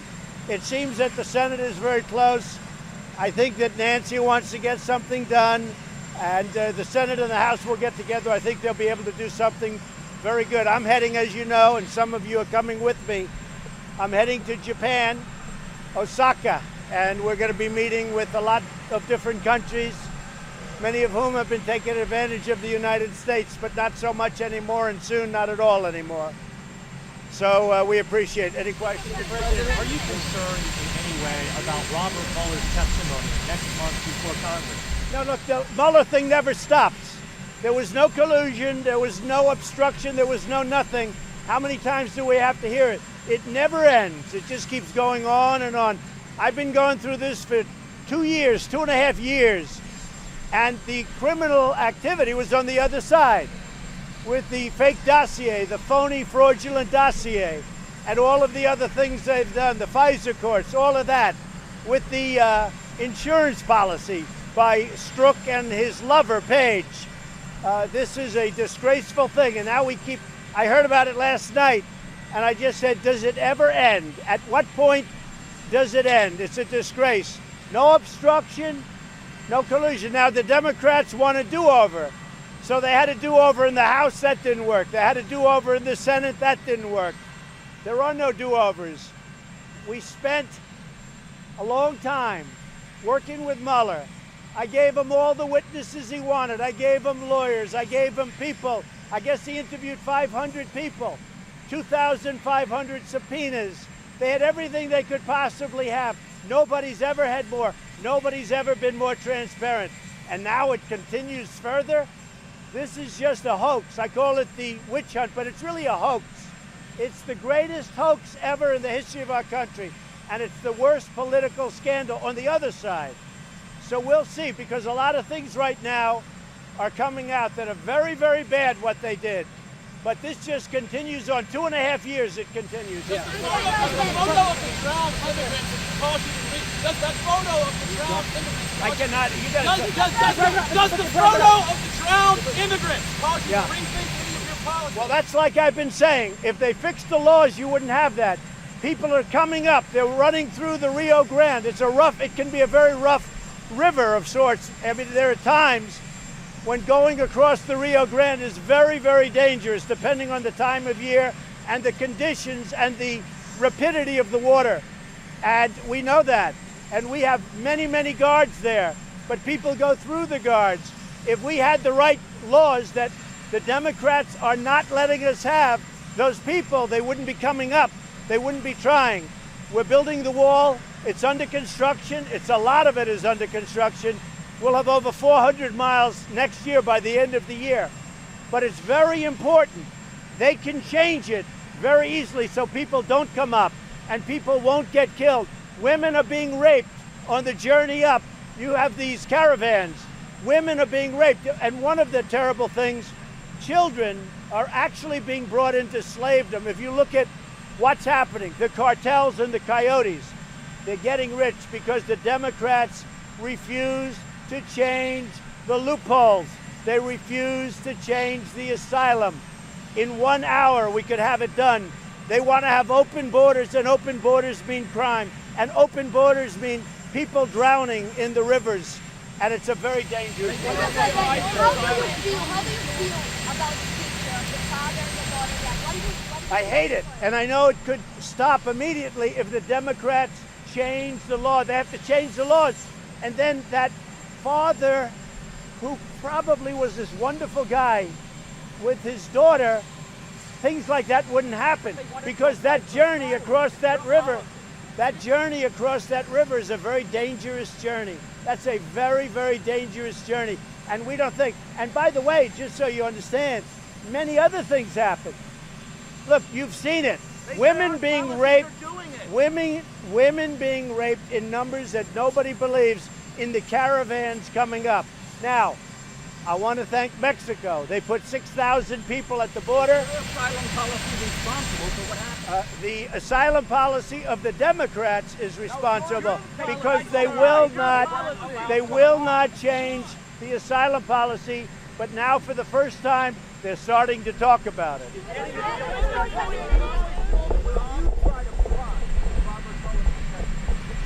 I don't know anything about it. I just heard.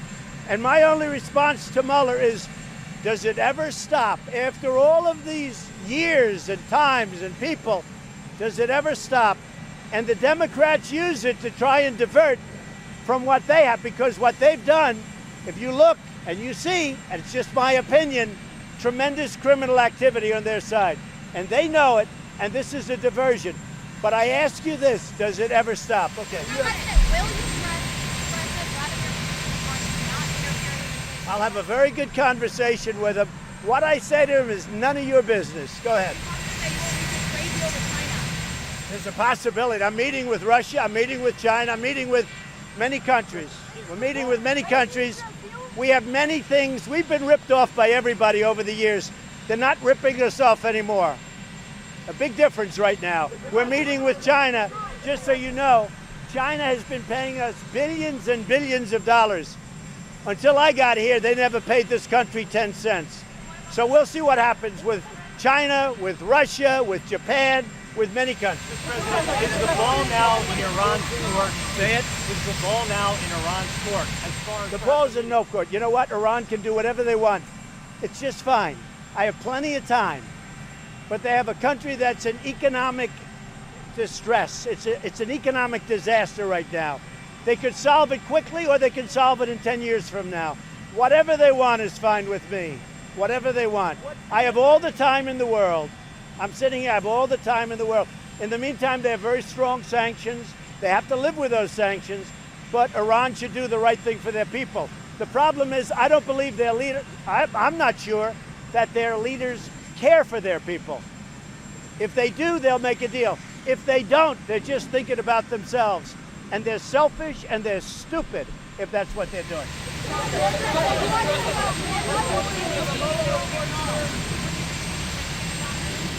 I'll be meeting with a lot of other people, not by him, but I may be speaking to him in a different form. I'll be going, as you know, to South Korea after we're finished with the G20, and we'll be there for about a day. We have a lot of meetings planned with a lot of different countries. We are a country that's respected again. Not like the old days. We're respected again. These countries respect us. They didn't respect us 3, 4, 5 years ago. They respect us again. Thank you very much.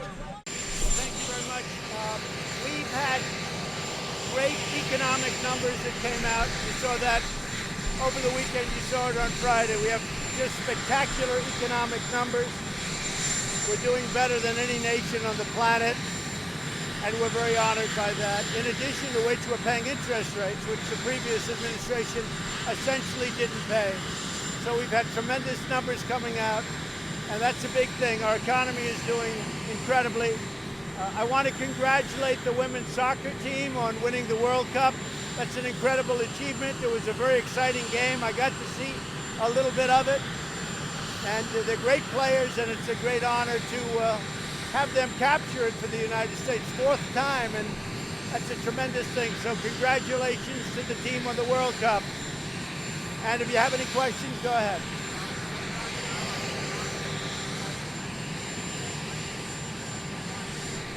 Iran better be careful, because you enrich for one reason, and I won't tell you what that reason is, but it's no good.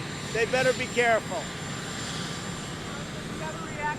British ambassador's comments that were reported about today? I haven't seen it, but you know, we've had our little ins and outs with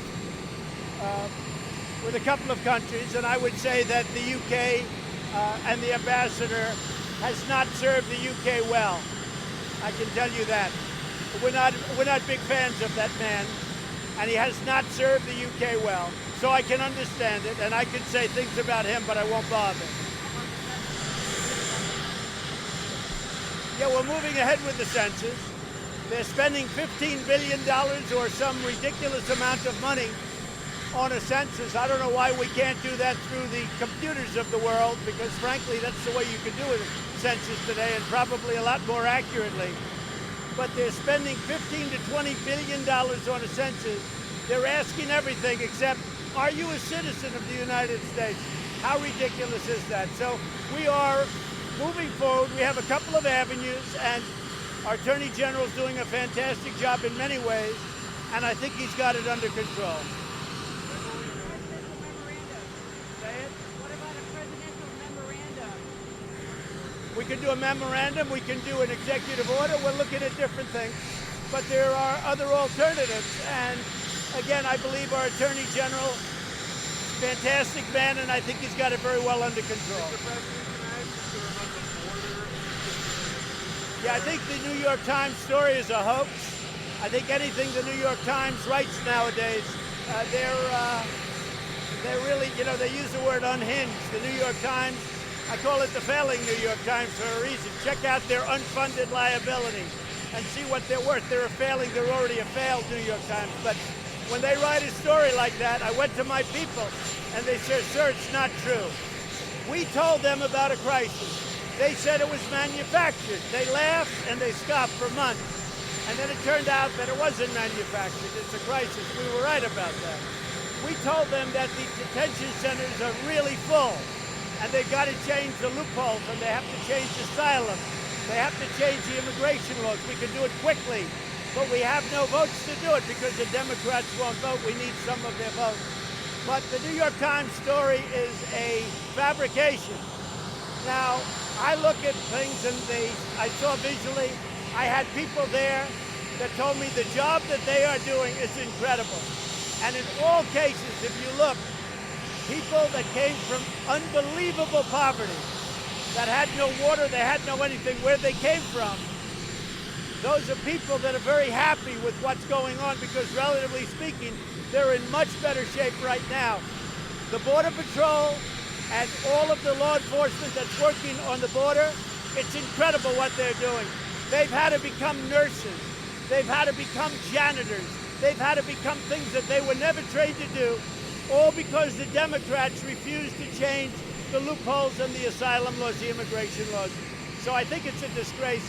And the New York Times is basically a partner with the Democrats, the way I look at it. They should never be allowed to write stories like that. It's a disgrace. Did the numbers fall? Female athletes deserve. Yeah, the numbers are going down because Mexico is doing a lot. Mexico is building up to over 20,000 soldiers at the border, so the numbers are going down, yes. Paid as much as their male. Do you believe female athletes can be paid as much as their male? I would like to see that. Now, you also have to look at numbers, because when you look at World Cup soccer, that's one thing, and you also have to look at soccer, professional soccer. You have to see who's taking in what. So I don't know what those numbers are. I would like to see that, but again, you have to look at the great stars of the men's soccer, the great stars of the women's soccer, and you have to see year-round, how are they all drawing? What is the attendance for women's soccer outside of World Cup? But I would like to see it, yes. Mr. President, you ever talking about Jeffrey Epstein stars? No, I don't know anything about it. That I don't know about. What? We haven't really thought about it. We will look at that, certainly. Yeah. You said earlier that Iran should be careful. What are you thinking about in terms of a response? Iran's doing a lot of bad things. And remember this, the Obama agreement, which was the most foolish agreement that you'll ever find, it expires in a very short period of time. So whether you have this conversation now or in a number of years from now, a few number of years, it's a very important conversation, except the way they want it, they would have automatic right to have nuclear weapons. Iran will never have a nuclear weapon. Thank you very much, everybody.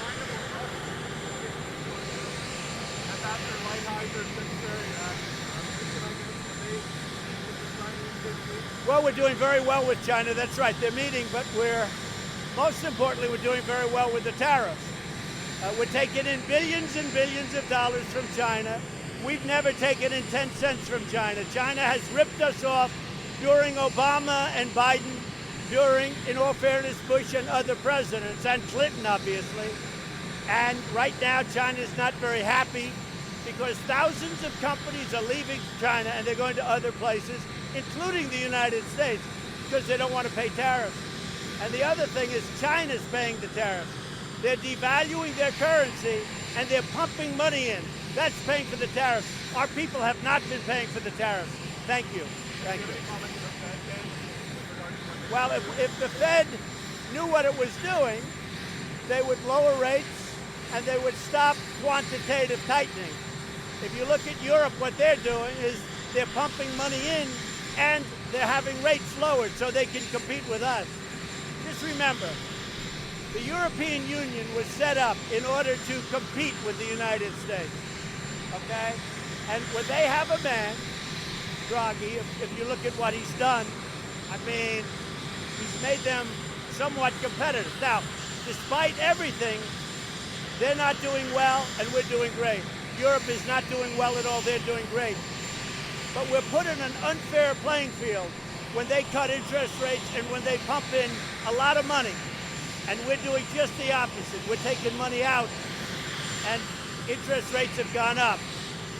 If the Fed didn't do what it did, or if it did even half, we would have a Dow that would be as good as it is. We're doing so good. But we would have a Dow that would be anywhere from 5,000 to 10,000 points higher. Is Chairman Powell's job safe, sir? What we're going to do is I'm going to start showing some of these detention centers because to the press. I want the press to go in and see them. And I just spoke to Mark Morgan, and I just spoke with, as you know, Kevin. So we're going to send people in. We're going to have some of the press go in and because they're crowded, and we're the ones that were complaining about they're crowded. They're crowded because people come up. But now, thanks to Mexico, it's slowing down greatly, and I think you'll start seeing some very good numbers. But it is crowded. But we want to have the press go in and see. Because, you know, the New York Times, it really is fake news. Thank you, everybody. Thank you. Thank you very much, everybody. About what? No, if people want to leave our country, they can. If they don't want to love our country, if they don't want to fight for our country, they can. I'll never change on that, no. What? I do think I'm winning the political fight. I think I'm winning it by a lot. I think that they are not espousing the views of our country, the 4 congresswomen. I think that they've said horrible things that the press doesn't cover. I think you should try covering it. When you look at some of the things they said, they're unthinkable. If somebody else or me or anybody else said things like that, it would be historic. So you ought to look at some of the horrible statements because there's never been statements like that.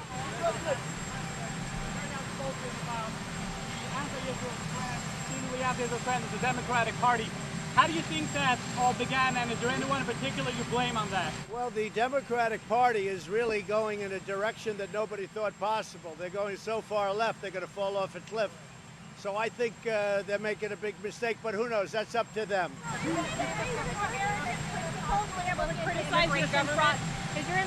administration going to possibly look into immigration fraud committed by Ilhan Omar by possibly marrying her brother?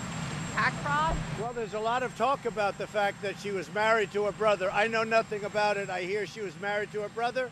You're asking me a question about it. I don't know, but I'm sure that somebody would be looking at that.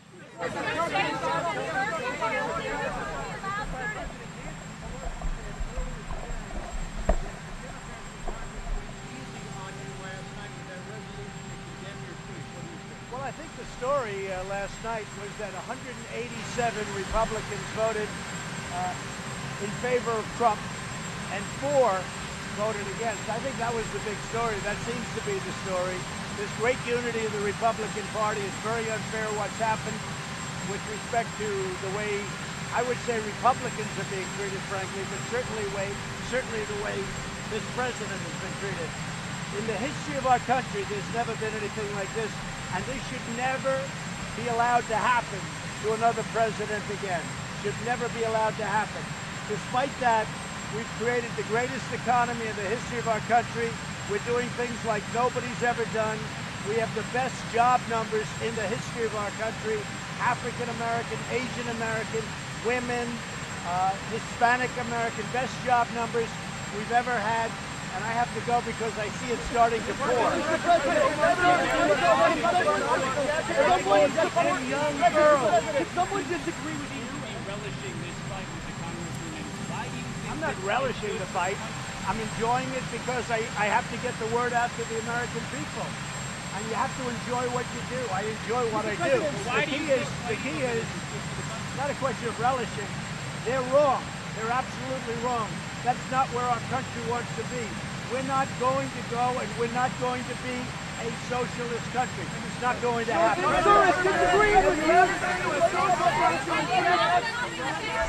Thank you. So we had a very good day today, the Republican Party. Our country, there was no defense of what Robert Mueller was trying to defend, in all fairness to Robert Mueller.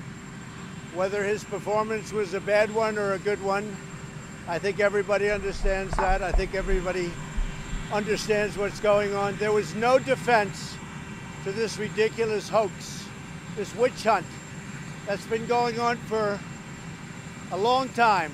Pretty much from the time I came down on the escalator with our First Lady. And it's a disgrace what happened, but I think today proved a lot to everybody. In fact, some of my biggest opponents wrote things today that I wouldn't have believed they would have written, and I appreciate that they did that. This has been a very bad thing for our country, and despite everything we've been through, it's been an incredible 2.5 years for our country. The administration, our president, me, we've done a great job. We've got the strongest stock market, the best unemployment numbers, the most number of people ever working in the history of our country right now, almost 160 million. Our military has been rebuilt and getting even stronger. We've done a great job, and we've done it under this terrible, phony cloud, a phony cloud, that's all it was. And they should be ashamed of themselves, absolutely ashamed. And you know who knew it was a phony cloud more than anyone else? It was Schiff and Nadler and Schumer and Pelosi, every one of them. They all knew it was phony stuff. And you look at the polls are showing it maybe more than anybody else or anything else. And I've had my best polls, and I don't say why, but people see what's gone on in our country with this whole thing. I've been going through it for 3 years. For 3 years, all nonsense. So this was a very big day for our country. This was a very big day for the Republican Party. And you could say it was a great day for me, but I don't even like to say that. It's great. I'll tell you what, I very much appreciate those incredible warriors that you watched today on television, Republicans, that defended something and defended something very powerful, very important, because they were really defending our country. More than anything else, they were defending our country. But they were warriors, and they've been warriors for a long time. And everybody knew it was a hoax, especially the Democrats. I wish we could be a fly on the wall in those rooms where the Democrats would go in and talk before and after meetings, and they'd be laughing and smiling and say, can you believe that we're getting away with this? But in the end, they didn't get away with it. Yeah.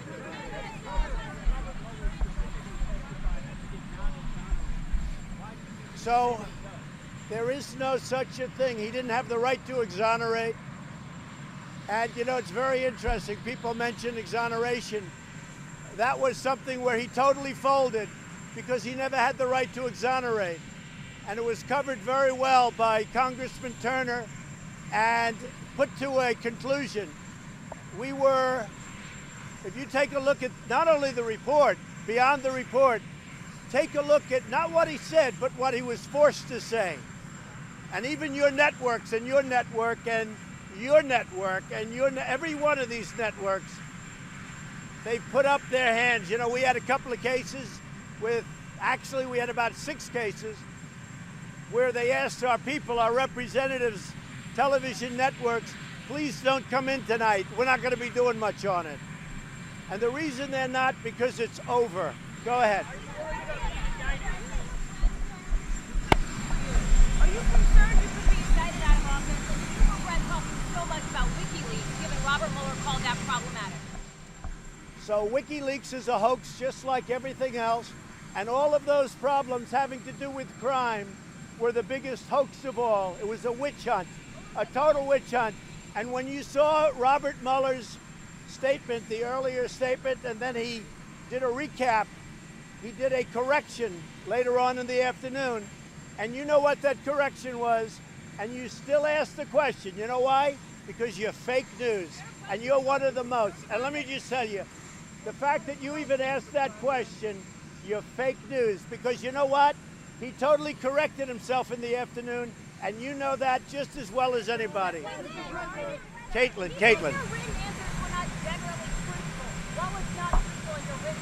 I don't know whose answers weren't. I guess his answers weren't, because if you look, the whole report, you take a look at what they did, some of the things that he didn't even know about, some of the things he didn't even know what was going on. But you know, in the end, what he did, he actually probably came through for himself. The performance was obviously not very good. He had a lot of problems, but what he showed more than anything else is that this whole thing has been 3 years of embarrassment and waste of time for our country. And you know what? The Democrats thought they could win an election like this. I think they hurt themselves very badly for 2020. Did your son Donald Trump Jr. speak with Robert Mueller? Did I what? Did your son Donald Trump Jr. speak with Robert Mueller? I don't know. I really don't know. I never had. Don't know. Yeah, go ahead. I mean, frankly, whether or not he did, it wouldn't matter to me, because he did nothing wrong. He did nothing wrong because it's so unimportant. It was always a very unimportant meeting. It was only important to the fake news. Go ahead. No, he didn't say that. Again, you're fake news, and you're right at the top of the list also. Let me just tell you, go back to it's not what he said. Read his correction. Read his correction. If you read his correction, you'll find out. That's why people don't deal with you, because you're not an honest reporter. John?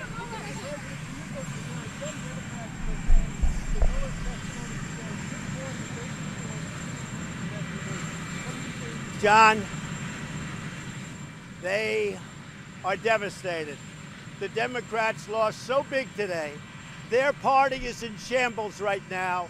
They've got the squad leading their party. They are a mess, where even you take a look at Scribe and you take a look at so many of the people that were the most outspoken, and they say this was a devastating day for the Democrats. And you know it, John, and everybody else knows it. This was a devastating day for the Democrats.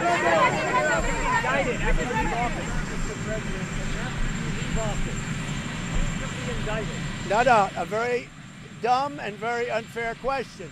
Because if you look at his correction, he took that totally out of play. He made his decision based on the facts, not based on some rule. So you shouldn't even ask that question, because you know it's a phony. Go ahead.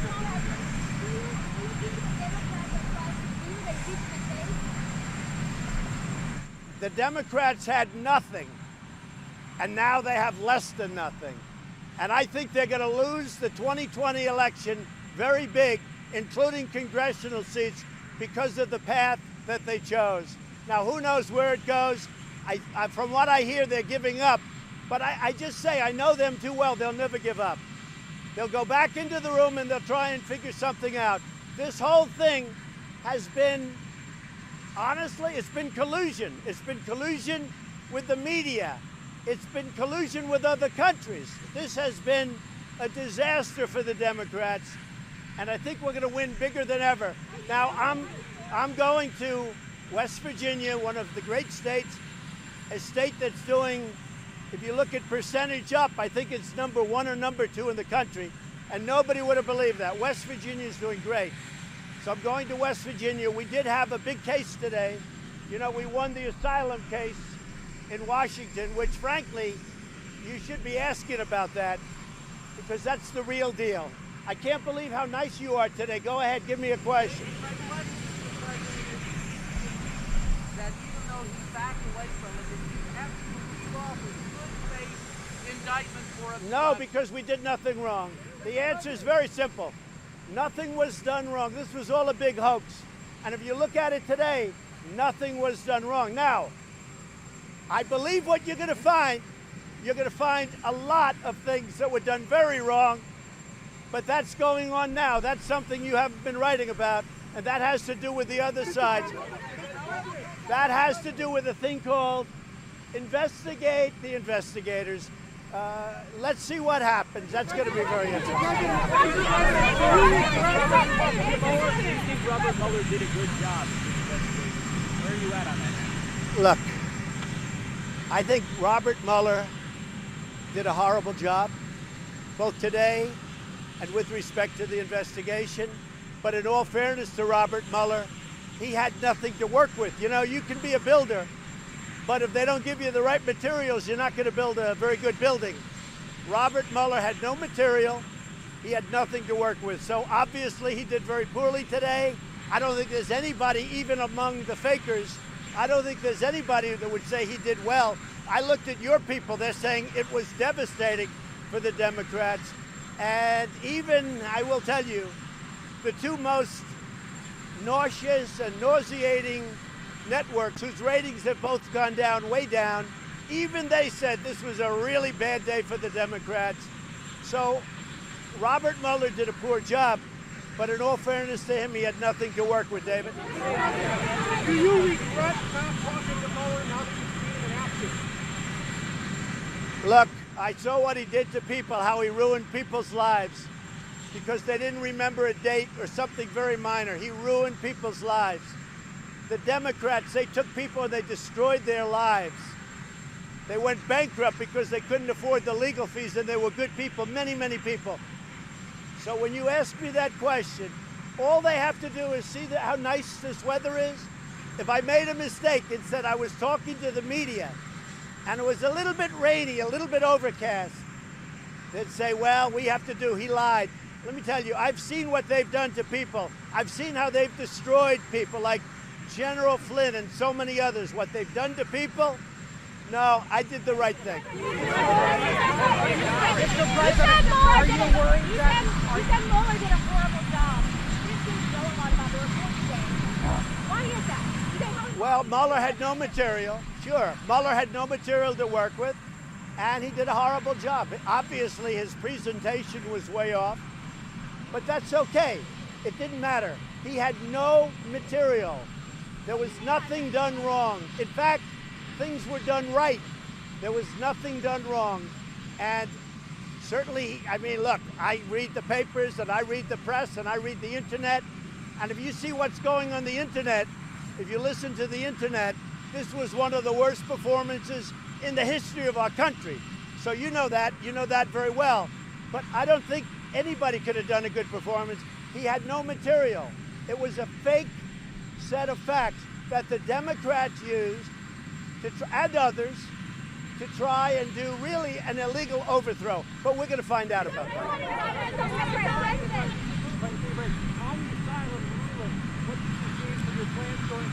Well, the asylum is a big... Say it.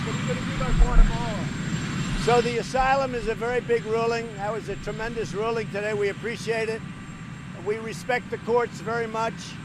That helps us very much at the border. The numbers are way down at the border, which is a good thing. Apprehensions are way down because Mexico has now 22,000 soldiers, and they mean business because they know what happens. The alternative is not good for them. It's also good for Mexico what they're doing because the cartels have been running all of the border for years and years, and Mexico is saying, and the president is saying, we got to clean it up. So they've got 21,000 soldiers. They'll probably put up more. But this ruling today on asylum is a tremendous ruling. So Guatemala gave us their word. we were going to sign a safe third agreement, and then all of a sudden they backed up. They said it was their Supreme Court. I don't believe that, but they used their Supreme Court as the reason they didn't want to do it. So we'll either do tariffs or we'll do something. We're looking at something very severe with respect to Guatemala. I've already cut all payments. I did that a year ago. I cut all payments going to Honduras, El Salvador, and Guatemala. We used to send them $500 million for nothing. For nothing. They didn't do anything except set up caravans. So Guatemala, we're going to take care of, and it won't even be tough. We're looking at a couple of different things. One of the things very heavy is, as you know, Mexico has put 6,000 people on that border. What do you say to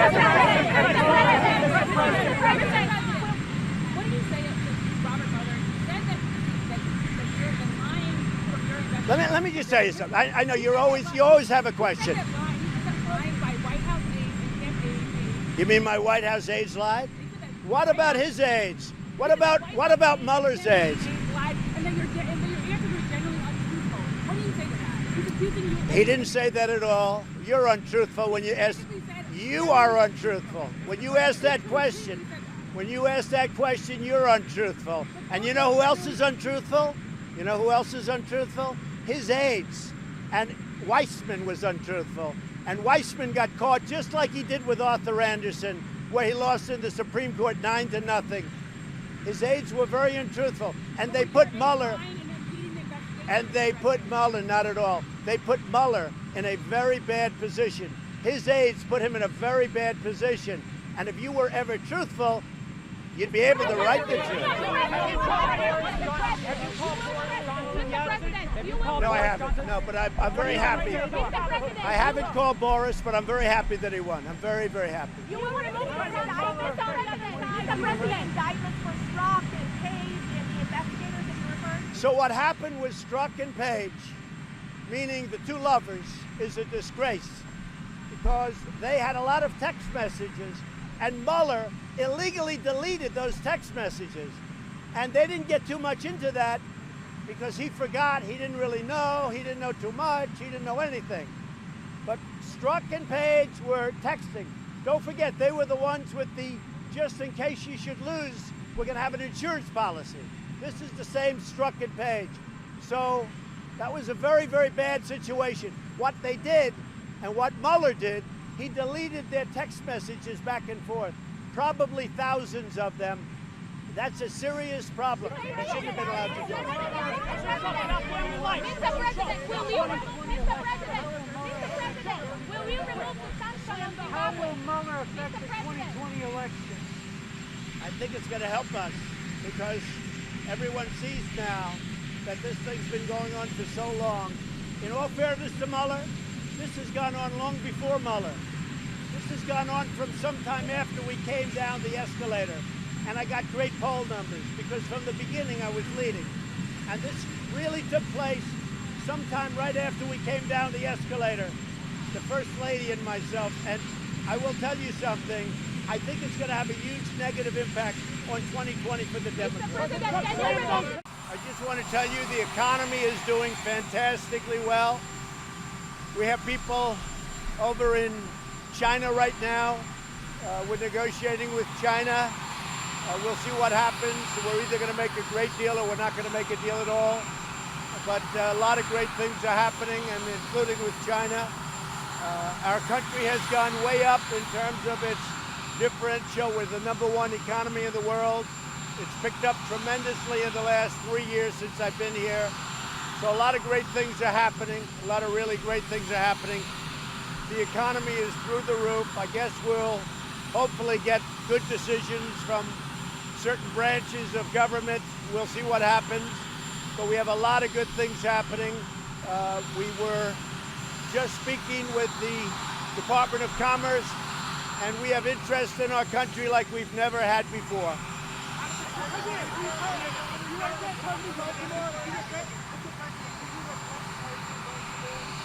No, Baltimore has been very badly mishandled for many years.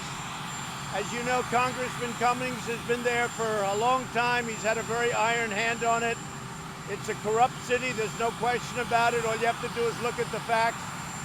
The government has pumped in over the years billions and billions of dollars to no avail, to absolutely no avail. Baltimore is an example of what corrupt government leads to. Billions of dollars have been given, and I feel so sorry for the people of Baltimore. And if they ask me, we will get involved. But we're already involved from the standpoint that over many years, billions and billions of dollars have been given to Baltimore.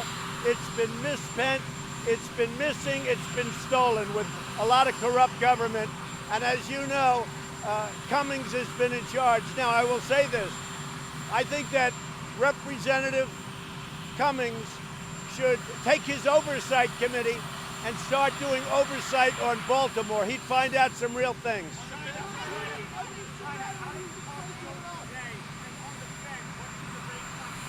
So the talks are moving very well with China, but they were often with China, but China always makes a new deal at the end, or it seems to. We're taking in billions and billions of dollars from China in the form of tariffs. Our people are not paying for it. China reduced their currency, they devalued their currency, and they're pumping money into the system in order to pay for it. They had the worst year in 27 years. They've had a terrible year because of the tariffs. A lot of companies are moving out of China. You've never seen this before. The United States is doing phenomenally well, and we're taking in tens of billions of dollars from China. We're giving some money to our farmers who have been really targeted by China, to do a number of them, and because they like me, the farmers like me, and I love the farmers. And I will say that the farmers are very grateful. The most they've ever spent on agricultural product is $16 billion. So when they pulled out, I took just a small part of the money that China's paying us, and I gave it toward the farmers, and the farmers are very happy.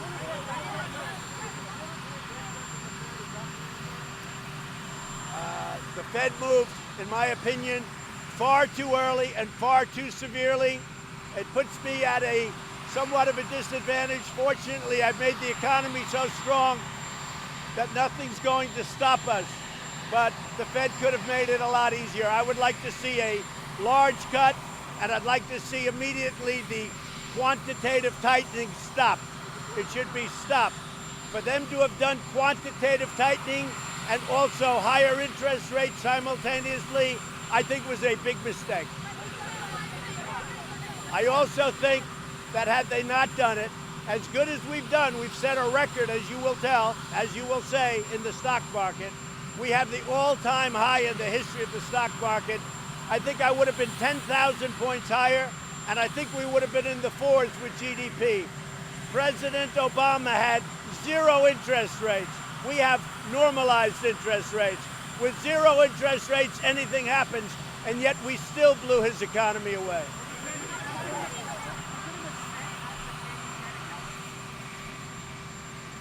I don't talk about that. I'm very disappointed in the Fed. I think they acted too quickly by far, and I think I've been proven right. People have said I was right. They were wrong. The Fed is often wrong. The Fed is often wrong.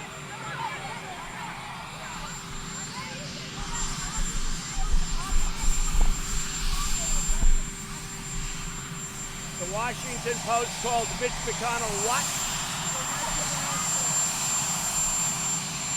I think the Washington Post is a Russian asset by comparison. Mitch McConnell loves our country. He's done a great job. We're trying to pass an infrastructure bill. It's being written up right now as we speak for our highways and our roadways. Mitch McConnell has gotten more judges than probably any, in all fairness, with my help. But as a combination, we're going to be up very soon to 179 federal judges. Nobody's ever seen anything like that. And other than George Washington, we'll end up having the highest percentage of judges put on the court, and it's going to be a legacy. Mitch McConnell is a man that knows less about Russia and Russia's influence than even Donald Trump. And I know nothing.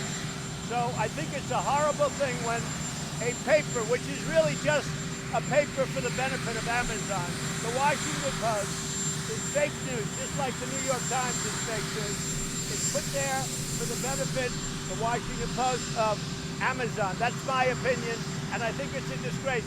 And if they actually said that, I didn't read it. If they actually said that Mitch McConnell is an asset of Russia, they ought to be ashamed of themselves, and they ought to apologize.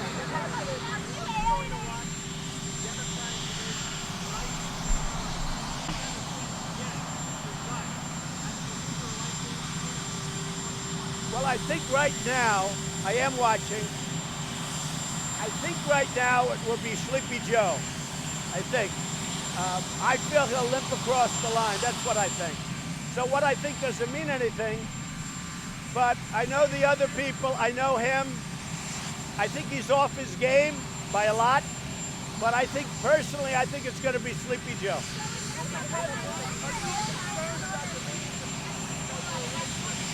No, I think I'm helping myself because I'm pointing out the tremendous corruption that's taken place in Baltimore and other Democratic-run cities. All you have to do is look at the past mayors in Baltimore, see what happened.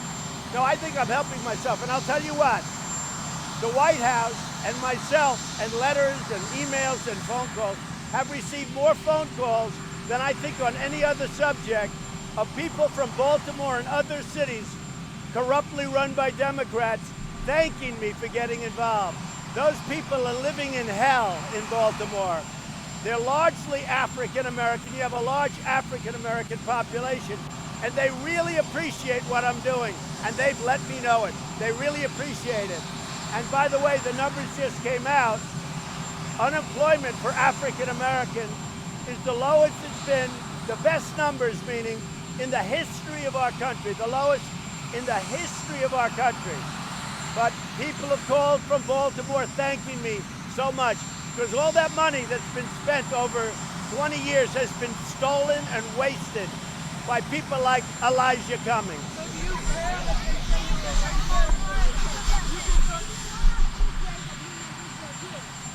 Well, I have a great relationship with Brazil.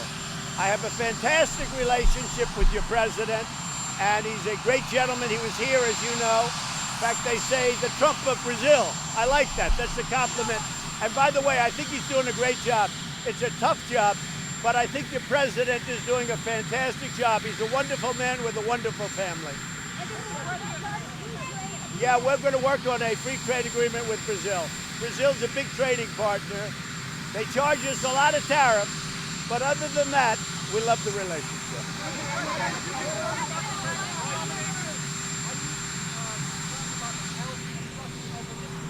The what?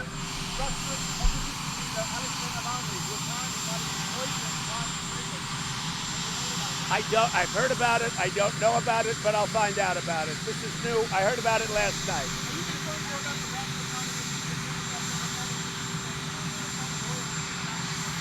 Well, John Ratcliffe is a brilliant man. He is a wonderful person. I spoke to him long before about this, months ago. I spoke to him long before the Mueller fiasco. That was a fiasco. I think probably nobody in the history of Capitol Hill has embarrassed themselves like what Mueller did to himself and to the Democrats. But John Ratcliffe, I spoke to him about this for a long time. He's a very talented guy. He's a strong man. It's what we need in that position.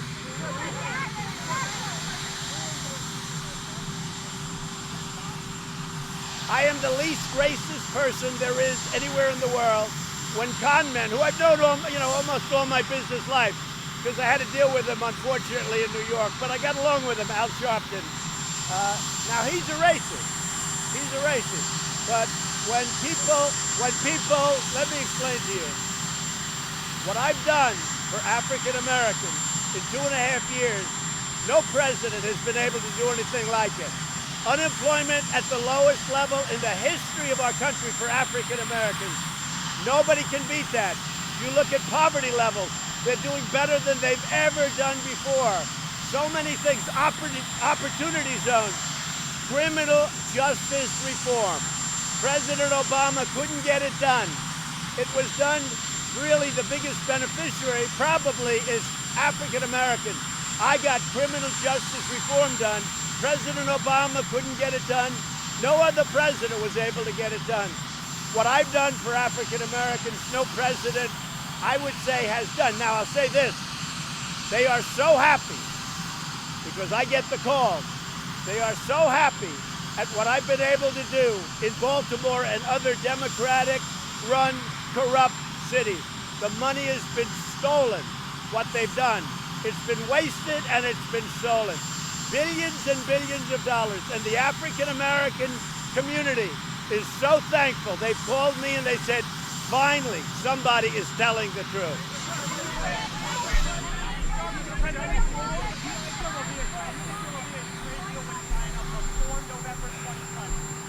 Well, I think the biggest problem to a trade deal is China would love to wait and just hope. They hope. It's not going to happen, I hope. But they would just love if I got defeated. So they could deal with somebody like Elizabeth Warren or Sleepy Joe Biden or any of these people, because then they'd be allowed and able to continue to rip off our country like they've been doing for the last 30 years. China has been taking out hundreds of billions of dollars a year with our country. And now what I've done with the tariffs is, number one, they had the worst year they've had in 27 years. Yesterday's Wall Street Journal, the worst year in 27 years.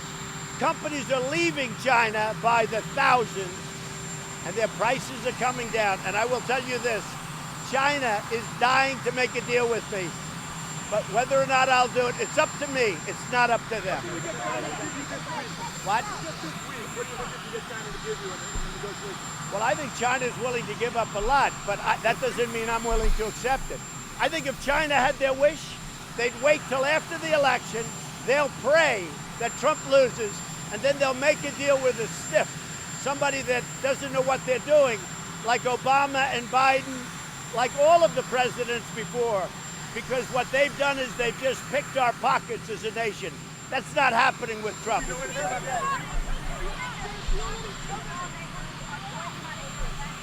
That's okay. Well, I think if that's the case, I'd be shocked. But if that's the case, they're fighting against their people. Because the African-American people have been calling the White House. They have never been so happy as what a president has done.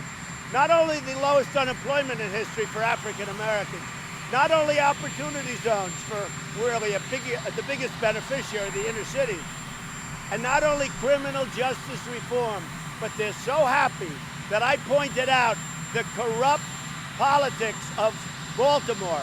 It's filthy dirty, it's so horrible, and they are happy as hell. So you may have a couple of politicians boycott, but it's all a fix.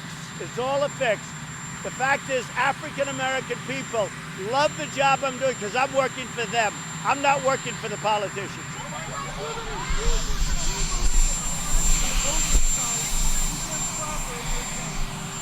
Oh, absolutely. What he should do, what Elijah Cummings should do, is he should take his oversight committee, bring them down to Baltimore, and invest all of it and really study the billions and billions of dollars that's been stolen. It's been wasted, it's been stolen.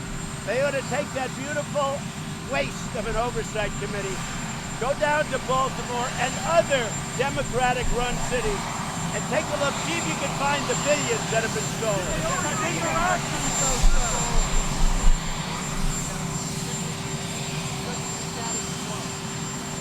My relationship with Kim Jong-un is a very good one, as I'm sure you've seen. We'll see what happens. I can't tell you what's going to happen. I know one thing, that if my opponent was president, if she won, you would be in a major war right now with North Korea. And we are nowhere close. So we'll see. I have a good relationship with him. I like him.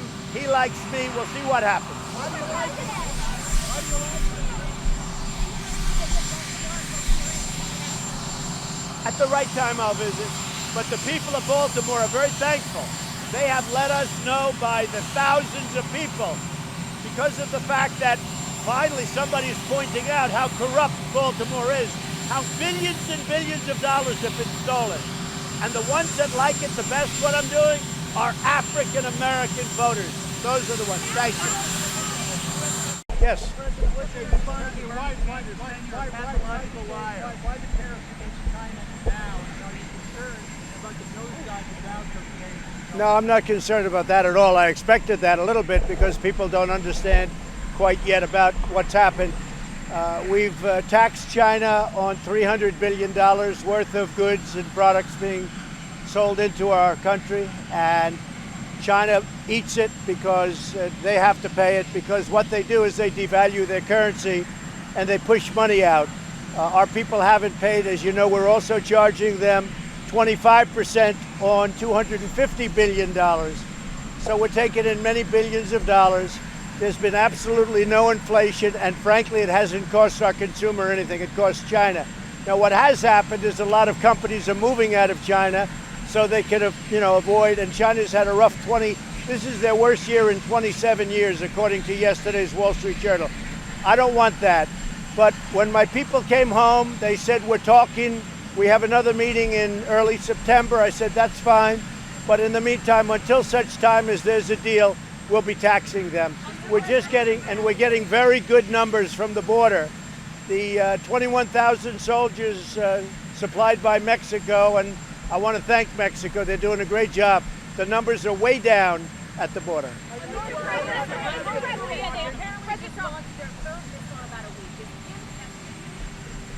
I think it's very much under control. Very much under control. We're talking about a full-blown trade war here. What do you say to Americans? Well, what would you say it is? No, Let me ask you a question. Right. Sure. What would you say when China, for the last 20 years, has been taking hundreds of billions of dollars out of our country, and we had a president that would never do anything, a number of presidents that never would do anything about it? What would you say? For many years, China has been taking money out by the hundreds of billions of dollars a year. We have rebuilt China. So now it's time that we change things around. If they don't want to trade with us anymore, that would be fine with me. Would save a lot of money. Do you believe that Xi is slow-walking this and is this 10% tariff? No, I don't know. I think President Xi, who's somebody I like a lot, I think he wants to make a deal, but frankly, he's not going fast enough. He said he was going to be buying from our farmers. He didn't do that. He said he was going to stop fentanyl from coming into our country. It's all coming out of China. He didn't do that. We're losing thousands of people to fentanyl, and this was time.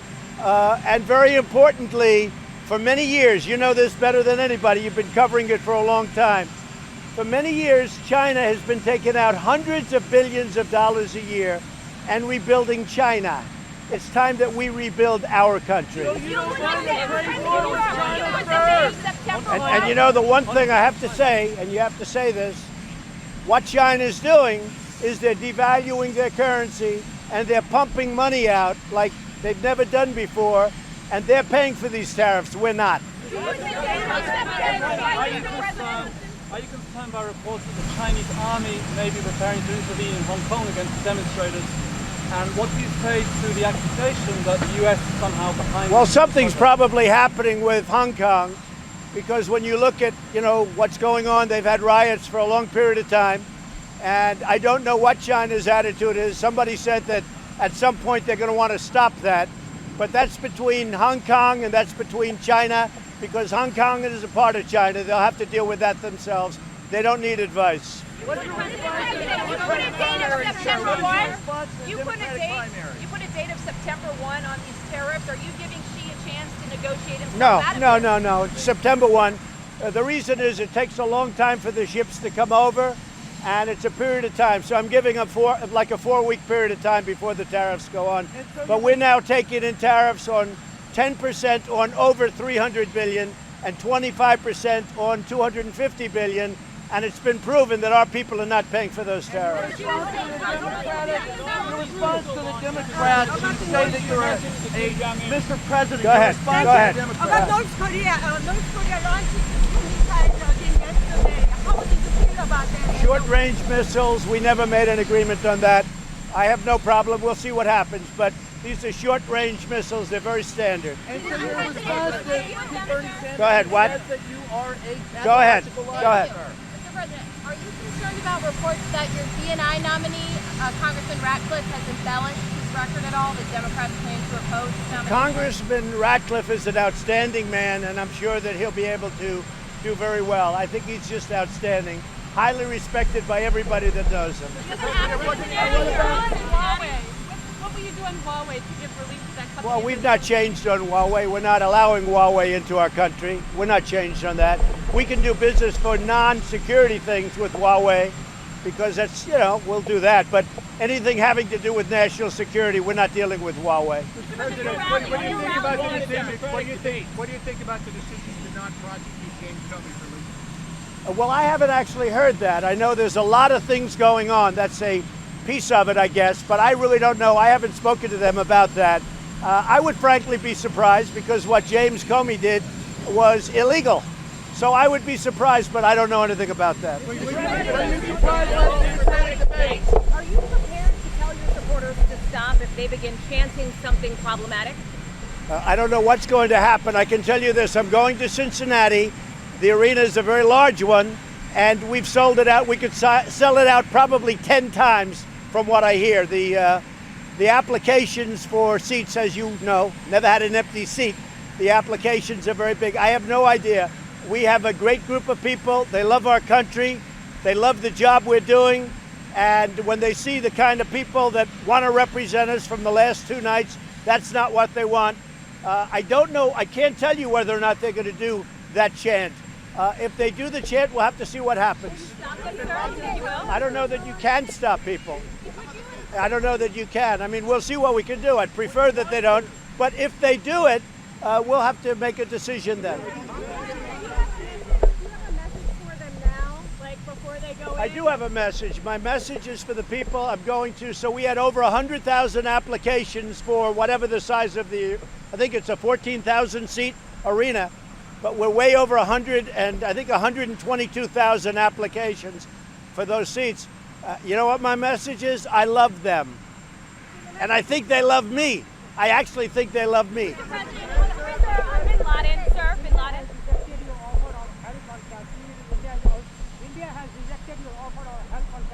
India says Kashmir is a bilateral issue between India and Pakistan. Have they accepted the offer or not? Well, that's up to, it's really up to Prime Minister Modi. And I met with Prime Minister Khan. I got along great with, I think they're fantastic people. Khan and Modi, I mean, I would imagine they can get along very well. But if they wanted somebody to intervene or to help them, and I spoke with Pakistan about that, and I spoke frankly to India about it, but that's been going on, that battle, for a long time. Long time. If I can, if they wanted me to, I would certainly intervene, yeah. Was the U.S. government involved in the death of Hamza bin Laden?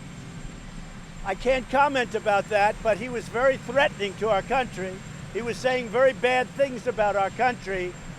I will let you make your own comment about it, but I don't comment. But I will say Hamza bin Laden was very threatening to our country, and you can't do that.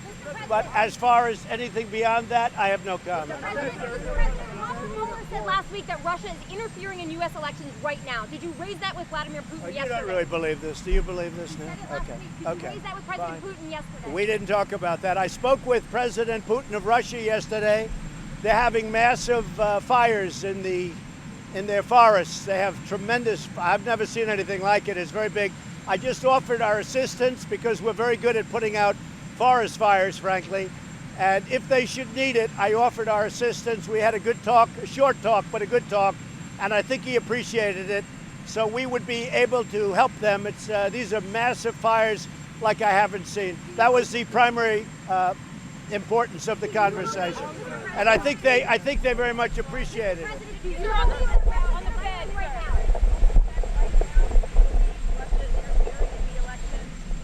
Well, I watched Mueller. I'm not sure Mueller knows what's going on. You want to know the truth. But all I do know is he said no collusion with us, no collusion, and ultimately no obstruction, because it led to no obstruction by a very smart group of people, including our Attorney General. So no collusion, no obstruction. As far as Mueller's performance, you would have to say it was maybe not so good. Not so good. Did you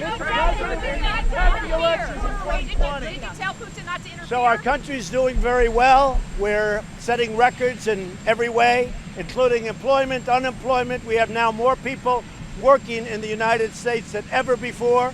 The stock market, it'll take a little hit, but it will be phenomenal because ultimately it'll be much better because of what I'm doing. Somebody should have done this with China a long time ago. They decided not to do it. They made a big mistake. But I will say this, there's never been a time in the history of our country like we have right now.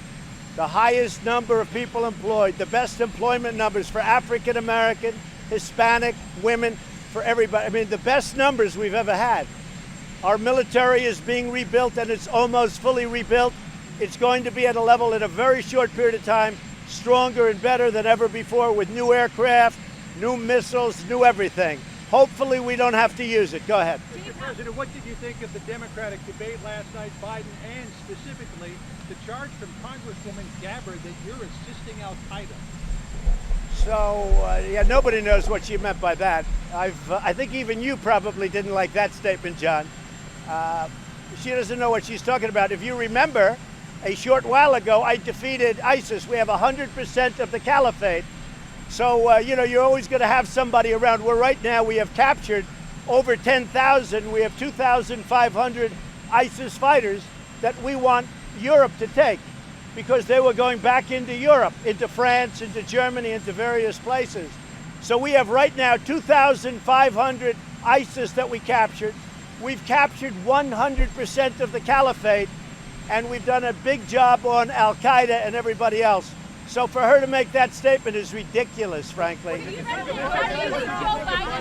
her to make that statement is so ridiculous, and she's taken a lot of heat on it because nobody has done more against that war than I have. So we have thousands of ISIS fighters that we want Europe to take, and let's see if they take them. And if they don't take them, we'll probably have to release them to Europe. Negotiate with Kim after what he's done this week? Say it what? Can you still negotiate with Kim after what he's done now? Sure, because these are short-range missiles. We never discuss that. We discuss nuclear. What we talk about is nuclear. Those are short-range missiles, sure. And a lot of other countries test that kind of missile also. Do you trust President Xi? Why was the tariff 10% and not 25%? And then on the Fed, you said a quarter point wasn't good enough. What would be good enough for you on the Fed? So interesting, because everyone says, gee, that's so tough, and now you're saying I should have done more. Look, I did more than anybody thought with the first $250 billion, and the 10% is for a short-term period, and then I can always do much more or I can do less, depending on what happens with respect to a deal. But I'm very happy the way it is right now.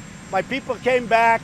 They're going to meet again in September. I said, look, if you meet, that's great. But in the meantime, we're going to pay they're going to pay a tariff, and it'll be a very substantial tariff. Now, if you remember when I did the 25%, I did it in stages. And this can also be lifted ultimately in stages, or it can be taken off. But it can be lifted in stages. So we're starting at 10%, and it can be lifted up to well beyond 25%, but we're not looking to do that necessarily. But this would be done in stages. So I put on 10% on 300. It's approximately 300 billion. We already have a 25% tariff on the first 250 billion. So the 10% follows the 250 billion at 25%. Go ahead. Thank you. Are you considering a blockade or quarantine of Venezuela, given the amount of foreign involvement from Russia, China, and Iran? Yes, I am. You are considering... Yes, I am. Yes. Yes, I am. Go ahead. Mr. President, since the Mueller hearing on January 16, House Democrats have said they want to launch a House inquiry. Why do you think that number has been... You know, it's interesting. Nobody's even mentioned this question to me in so long. Right. Until last night at the very end, it wasn't even mentioned in the debates. People aren't even thinking it's a hoax. I don't know if you know that. You know it's a hoax, right? So nobody's mentioned it to me. One thing I will say that you haven't covered, 2 days ago, a highly respected judge in the Southern District of New York in Manhattan came out with a decision on the whole Russia hoax, and he said exactly that. It's a hoax. You ought to read the decision. This is a decision by a judge who's highly respected, who was appointed by Bill Clinton when he was president, and he came out and he said it's a hoax. And that's exactly what it is. This was a case brought by the Democrats against me, and nobody wants to talk about it. You know why? Because it's fake news. What did you tell Putin about the INF treaty? We didn't discuss the INF. Mostly we discussed the forest fires in Siberia and other parts of Russia. And I said, look, we have the greatest equipment. If we can help you, let us know. Large sections are burning. And so I said to President Putin, if we can help you, let me know. But we're pulling out of the treaty tomorrow.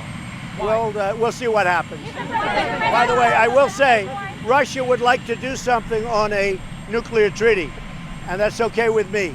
They'd like to do something, and so would I. Mr. President, last night that Say it again.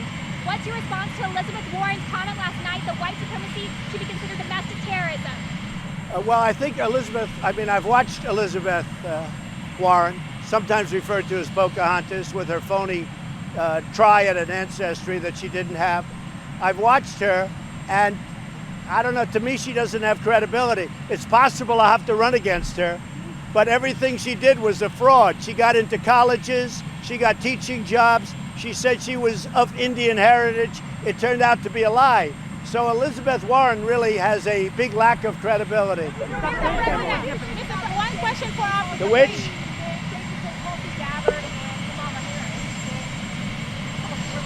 I didn't really, no, I didn't look. I think that Kamala did not do well last night. I think Biden did okay. He came through. He came limping through, as I say about Sleepy Joe. He limped right through it, but he got through it. He really did. I think he was okay. I think Kamala had a bad night last night, I would say. But it's really boiling down to 4 or 5 of them, let's face it. I don't see anybody coming from the... Do you have a message for Poland on the anniversary of Warsaw Uprising, which is today? Well, I have a lot of respect for Poland, and as you know, the people of Poland like me, and I like them, and I'm going to be going to Poland fairly soon. And I know they're building an installation and they're putting in all of the money, 100% of the money. So they're building something very nice for the United States to have. Go ahead, what? Mr. President, please, one question for us. What? House Speaker Nancy Pelosi, I don't know if you saw, but she described Jared Kushner as a kind of Baltimore slumlord. Because he owns property there. Do you think your son-in-law bears any responsibility for those conditions? The responsibility is the people that have run Baltimore for so many years, obviously headed up by Elijah Cummings. They've run Baltimore into the ground.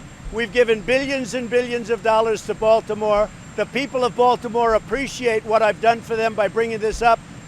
It's the #1 city proportionately in the United States on crime.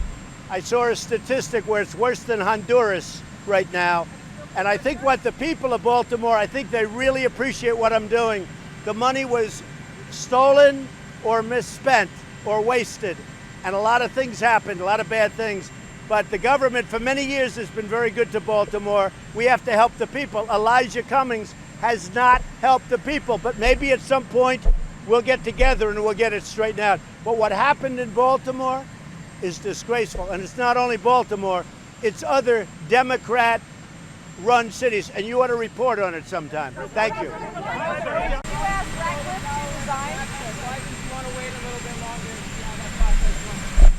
Which process are you talking about? Because I felt that Congressman Ratcliffe was being treated very unfairly. I was reading the press, and I think I am a student of the press, and I could see that the press was treating him, I thought, very unfairly. He's an outstanding man. And I asked him, I said, do you want to go through this for 2 or 3 months, or would you want me to maybe do something else? And he thought about it. I said it's going to be rough. I could see exactly where the press is going. And fake news. He's a fine man. He's a fine man. And so we hadn't started the process, and I thought it's easier before we start. But I read things that were just unfair. and he's just too good. He doesn't deserve it. Mr. President, President Trump, President Trump. Little what? Sue Gordon as acting DNI. Well, that might be. I like Sue Gordon. And Sue Gordon is there now, and I like her very much. I've always liked Sue Gordon. It could be. Yeah, it could be. We'll make another choice, and Sue will be, she's there now, and certainly she will be considered for the acting, and that could happen. We'll probably be talking about it either later today or next week. Mr. President. You like Sue Gordon? No, I think he was just treated very badly, very harshly by the press. And he really had a decision to make. You want to go through this for, it could be months. And I said, I think I see exactly what they're trying to do. Nobody understands the press, but I think I understand them as well as anybody. And I didn't think it was fair. President Trump.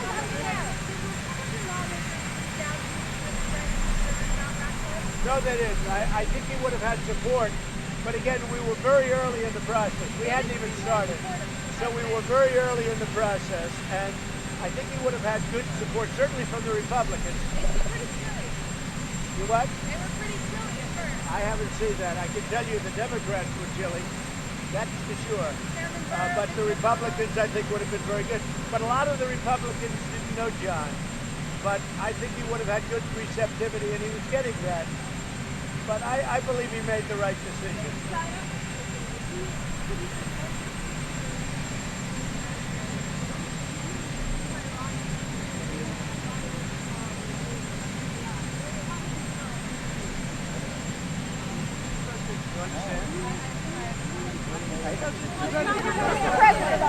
What about China? Well, no, you vet for me.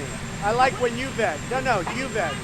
I think the White House has a great vetting process. You vet for me. When I give a name, I give it out to the press, and you vet for me. A lot of times you do a very good job, not always. I think the White, if you look at it, I mean, if you take a look at it, the vetting process for the White House is very good, but you're part of the vetting process, you know? I give out a name to the press, and they vet for me. We save a lot of money that way. But in the case of John, I really believe that he was being treated very harshly and very unfairly. Mr. President, Republicans did express concern about Ratcliffe's experience. Was that a deciding factor? No, I tell you what, I think he would have had very good support. The Republicans love John Ratcliffe, and I think he would have had very good support. Now, he wasn't in that world that much. I think he would have picked it up very quickly. But I think he would have had great Republican support, probably would have had no Democrat support, which would have been nice to get some. But I think he would have done fine. But it would have been a long, hard slog. Another question, if you don't mind, sir. The tweet that you put out about Elijah Cummings and that attempted burglary on his home.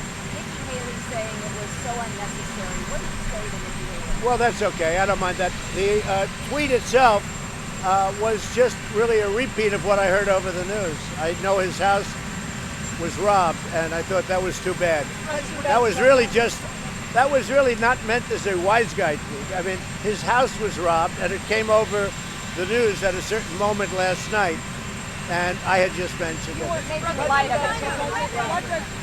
China need to do to avoid those tariffs going into force on September 1st?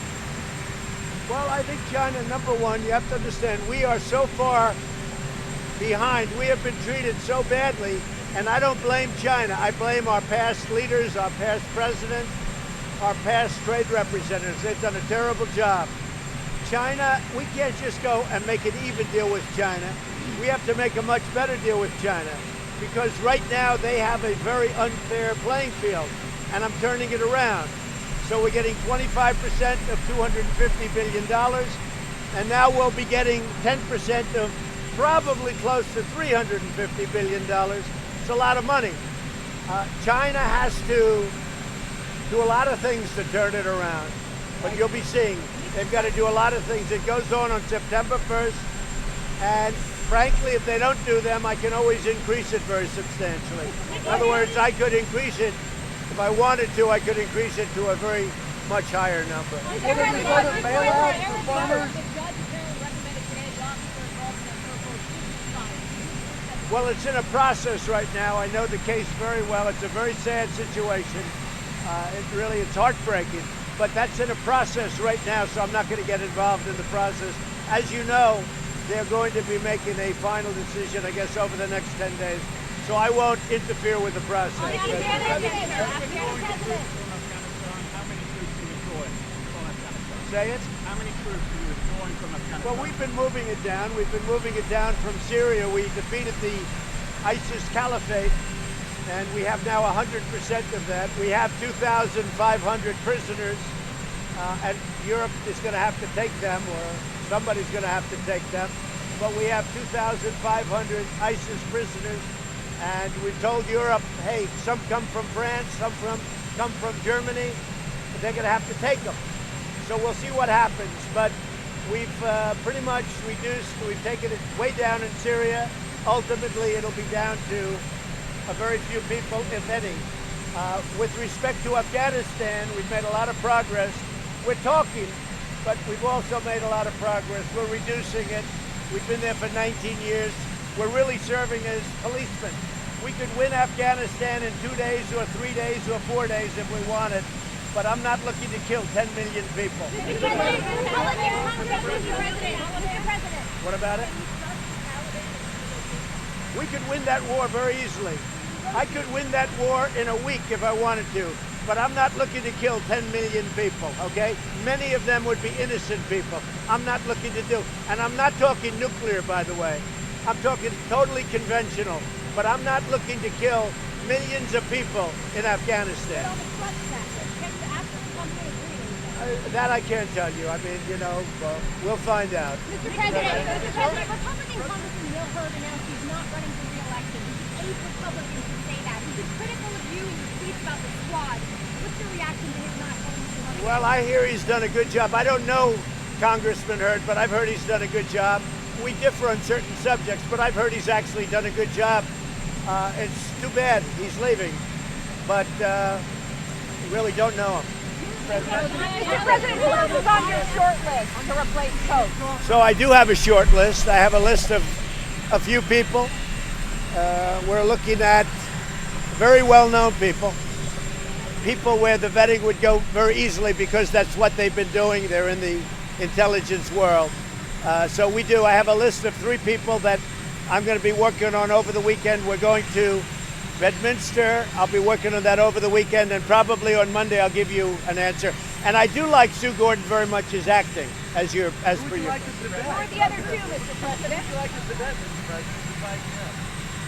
President? Say it again. Who would you like to debate? You said you were light on. Well, I think we have a lot of good people. We have 3 people specifically. I mean, I could tell you. Yes, tell us the names, please. I could tell you. They're right here. Who are they? Right there. But it's too early. Do you want a piece of the list? Go ahead. As far as peace negotiations with the Taliban, can the Taliban be trusted? Do you trust? Well, I don't want to say if they can be trusted or not. Look, history, I would say, is not so good, but they don't like us much either. But we've brought them down. We've brought the number of soldiers down very substantially. They're coming down. We are talking to them. We have a lot of advantages making a deal with us. We're doing very well, as you know, with Pakistan. I met a gentleman who I liked a lot, as you know, last week from Pakistan. I have a lot of respect for. We have a good friendship, a good feeling, good chemistry. And I think Pakistan will help us, and I think others will get involved. But we've been there 19 years. We're not really, let's put it this way, we're more policemen than anything else. And that's not for our soldiers. And I've said it a lot. We could win the war in we could win the war if you look at it, and you could look at it any way you want. We could win the war in Afghanistan in less than a week. But I'm not looking to kill 10 million people. And I'm not talking nuclear. I'm not talking nuclear. But would win that war in less than a week. And I have that as an option, always. But that's what we're not looking for.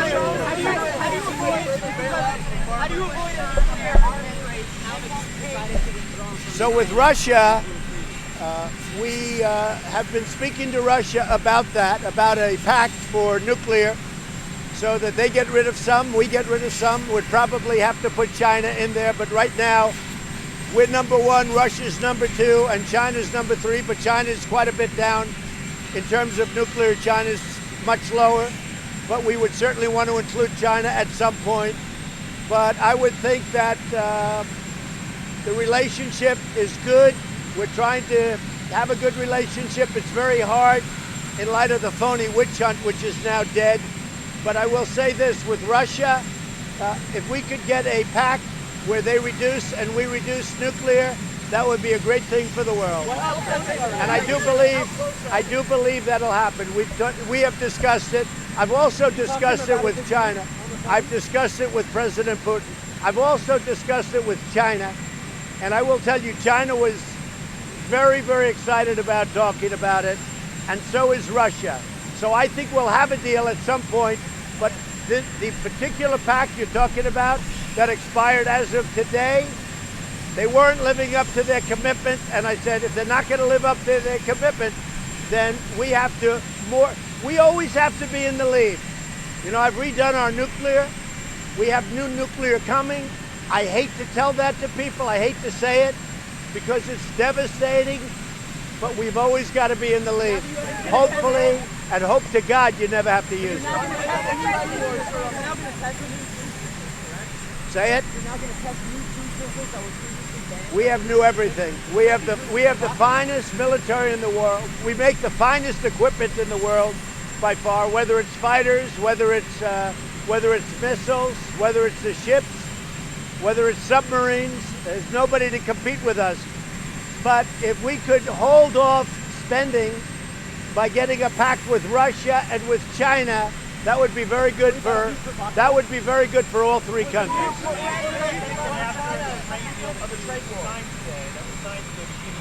You're talking about the trade on beef? Exactly.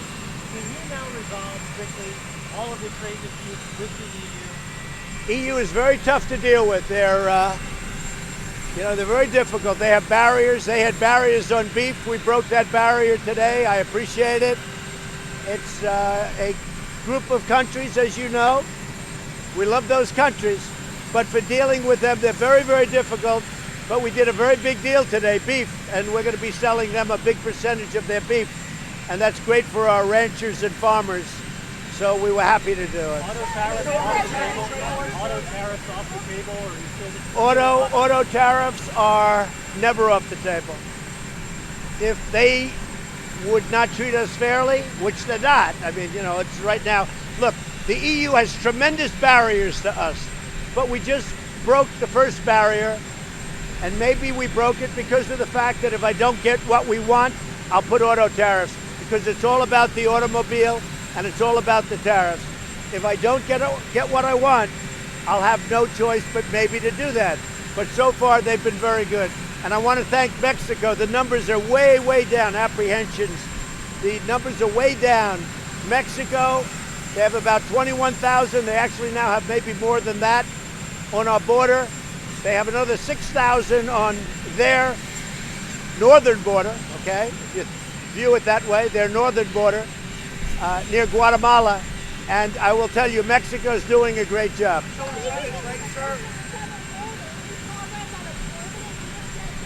Well, I would love to see, before we talk about Secretary, I will tell you, I would love to see the Democrats sit down and work out the loopholes in 20 minutes, because that's what it would take, and work out asylum. But we're moving along with an asylum fix, an asylum bill. Lindsey Graham's heading it up very capably, and we'll see what happens.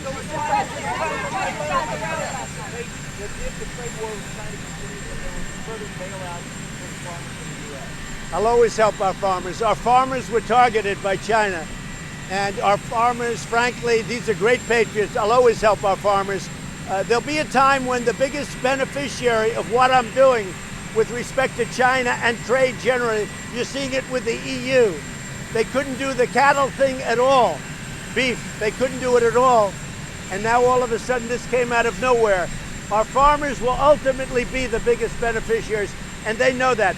But our farmers are great patriots.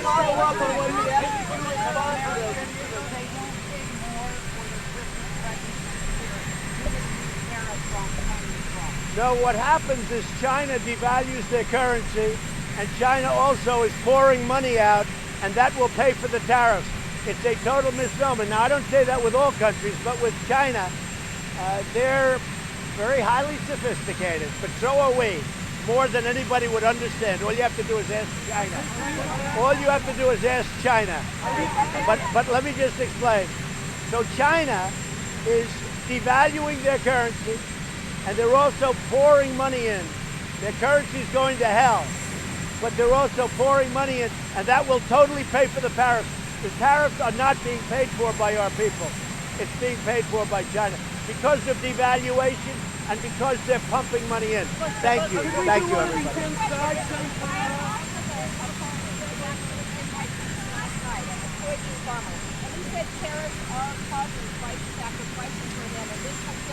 Well, you interviewed the wrong farmer, number one. Number two, any amount that China sucks out, we're making up out of the billions of dollars that we're taking in.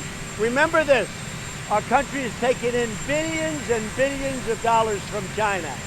We never took in 10 cents from China. And out of that many billions of dollars, we're taking a part of it and we're giving it to the farmers because they've been targeted by China. The farmers, they come out totally whole. So you interviewed the wrong farmer.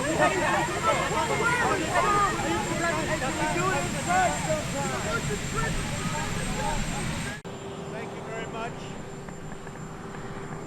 I want to extend our condolences to the people of El Paso, Texas, and Dayton, Ohio. They're incredible people, and they've been through a lot.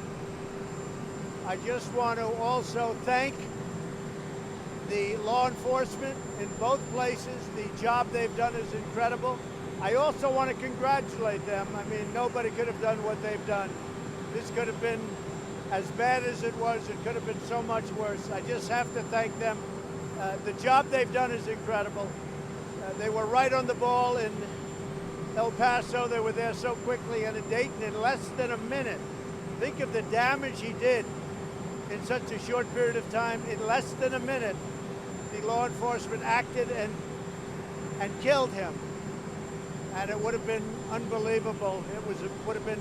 It was horrible, but it would have been so much worse. It could have been so much worse.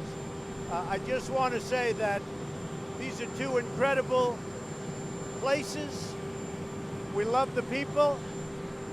Hate has no place in our country, and we're going to take care of it. I spoke with Attorney General Bill Barr at length. I spoke to Christopher Wray, Director of the FBI. Spoke to the governors, both governors, and we're doing a lot of work. A lot of people are working right now, a lot of law enforcement people and others. Spoke to members of Congress about whatever we can do, and a lot of things are being done right now as we speak. I'll be making a statement tomorrow sometime, but just on behalf of our First Lady and myself, condolences to all. We have to get it stopped. This has been going on for years and years in our country. We have to get it stopped. So thank you very much, and I will be making a statement tomorrow at about 10 o'clock, and I'll see you there. Thank you all very much. You have to talk up. We're talking to a lot of people, and a lot of things are in the works, and a lot of good things. And we have done much more than most administrations, and it's not really not talked about very much, but we've done actually a lot, but perhaps more has to be done.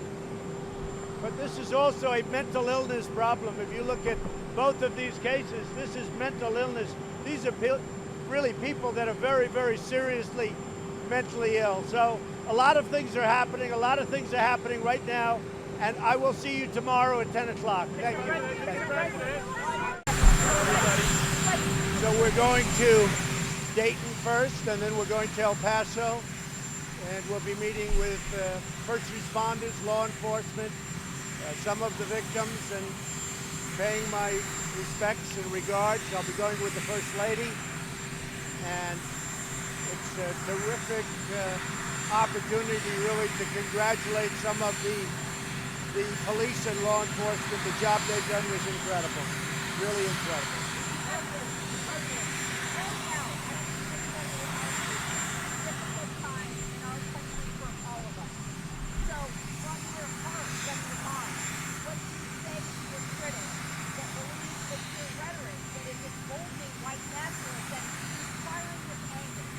So my critics are political people. They're trying to make points. In many cases, they're running for president and they're very low in the polls. A couple of them in particular, very low in the polls. If you look at Dayton, that was a person that supported, I guess you would say, Bernie Sanders, I understood. Antifa, I understood. Elizabeth Warren, I understood. Had nothing to do with President Trump.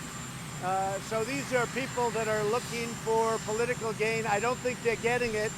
And as much as possible, I've tried to stay out of that.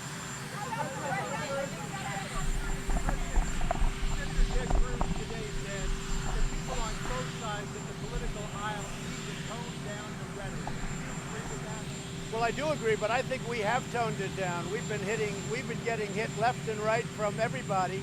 Many of the people I don't know, a couple of people from Texas, political people from Texas that aren't doing very well.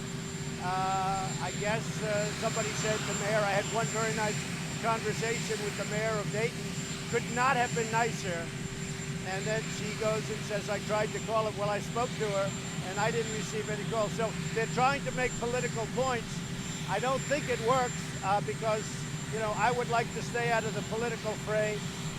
As I was saying, and as just came out, the Dayton situation, he was a fan of Antifa. He was a fan of Bernie Sanders and Elizabeth Warren. Nothing to do with Trump, but nobody ever mentions that.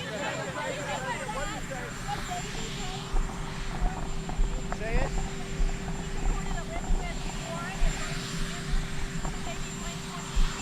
No, I don't blame Elizabeth Warren, and I don't blame Bernie Sanders in the case of Ohio, and I don't blame anybody. I blame, these are sick people. These are people that are really mentally ill, mentally disturbed. It's a mental problem, and we're going to be meeting with the members of Congress. I've already got meetings scheduled, and I have had plenty of talks over the last 2 days, and I think something's going to we're going to come up with something that's going to be really very good, beyond anything that's been done so far.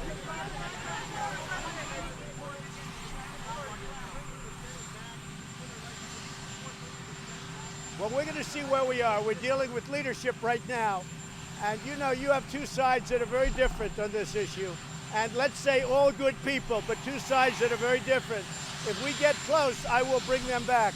But it has to be, you know, we have to see where we are with leadership. Normally, this has been really a decision. Congress gets together and they try and do something. But if you look over the last 30 years, not a lot has been done.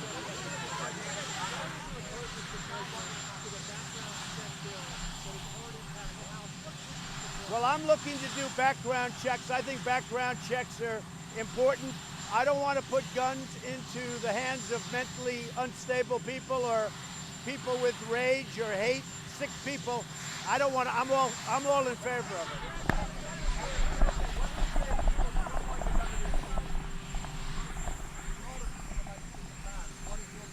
Well, I can tell you that there is no political appetite for that at this moment. If you look at, you could speak, you could do your own polling, and there's no political appetite from it from the standpoint of legislature, but I will certainly bring that up. I'll bring that up as one of the points. There's a great appetite, and I mean a very strong appetite, for background checks, and I think we can bring up background checks like we've never had before. I think both Republican and Democrat are getting close to a bill to doing something on background checks.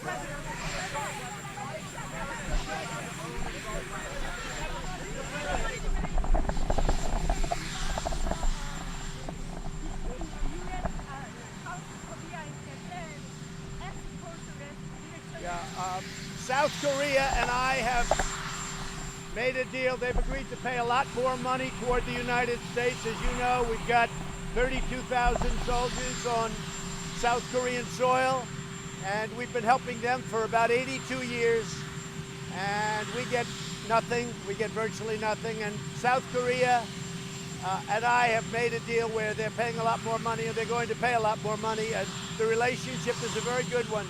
But I felt all along, I felt for years it was a very unfair one. So they've agreed to pay a lot more, and they will agree to pay a lot more than that, and we're with them. We're with them.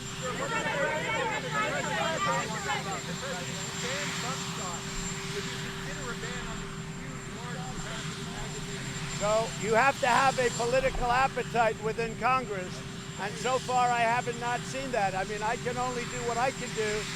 I think there's a great appetite to do something with regard to making sure that mentally unstable, seriously ill people aren't carrying guns. And I've never seen the appetite as strong as it is now. I have not seen it with regard to certain types of weapons.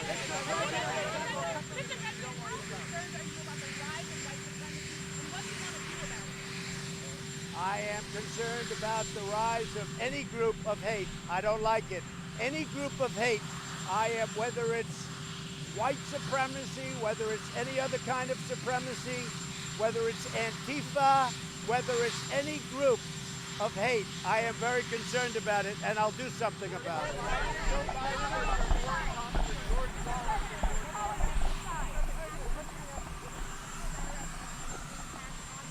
No, I don't think my rhetoric has at all. I think my rhetoric is a very, it brings people together. Our country is doing incredibly well. China is not doing well. If you look at the trade situation, China just admitted yesterday that they've been a currency manipulator. First time they've ever been called out. Companies are moving out of China by the thousands, and our country is doing very well. We're going to see how it all works out. Somebody had to do this with China because they were taking hundreds of billions of dollars a year out of the United States, and somebody had to make a stand. No, I think our country is doing really well.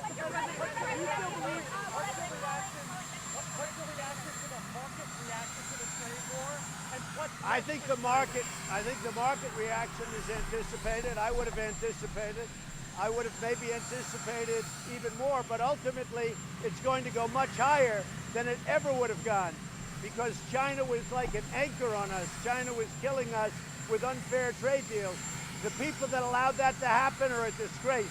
China, what they were doing to us for years and years, taking hundreds of billions of dollars out, stealing intellectual property, targeting our farmers, all of that's ending, and they understand that.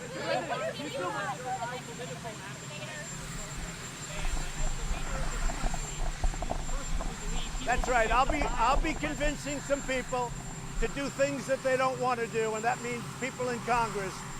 But you get a lot of people on one side, and you have a lot of people on the other. But I have a lot of influence with a lot of people, and I want to convince them to do the right thing. And I will tell you, we've made a lot of headway in the last 3 days. A lot of headway. Mr. President, do you still believe that illegal immigration into this country is an invasion?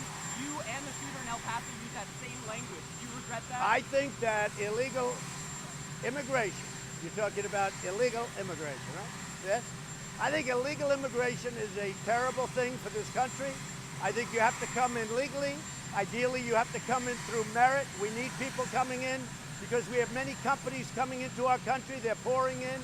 And I think illegal immigration is a very bad thing for our country. I think open borders are a very bad thing for our country.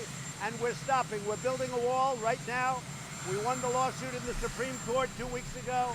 The wall is well under construction. It's being built at a rapid pace. We need that. We need strong immigration laws. But we want to allow millions of people to come in because we need them. We have companies coming in from Japan, all over Europe, all over Asia. They're opening up companies here.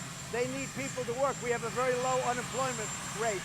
So I believe we have to have legal immigration, not illegal I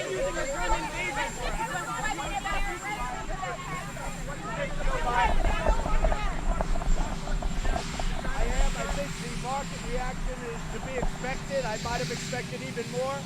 At some point, as I just said, we have to take on China. They've been taking us to the cleaners for 25 years. This should have been done long before me as the president. You know the story better than anybody. You know it better than I do, frankly. Hundreds of billions of dollars a year taken out of our country, stealing intellectual property. And you know what? We right now, we're sitting on top. We have money pouring in. We have powerful companies, strong companies. China's losing so many. They're losing thousands and thousands of companies are leaving China now because of the tariffs. And we're in a very good position as to whether or not a deal will be made. I will tell you this, China would like to make a deal very badly. Joe Biden says foreign comment with George Wallace than George Washington. Well, you know, Joe is a pretty incompetent guy. I've watched his interviews. I've watched what he said and how he said it. And I wouldn't have rated him very high in the first place. But Joe Biden has truly lost his fastball, that I can tell you. So tremendous retail numbers were announced today, which really is a great indicator how well our country is doing, how well our economy is doing. Those are real numbers. Walmart announced, others announced. We had some tremendous numbers come out today, which I'm sure you saw. So we're very happy about that. We're doing very well. The economy is incredible. The consumer, probably above all else, the consumer is doing incredibly. So go ahead. Any questions?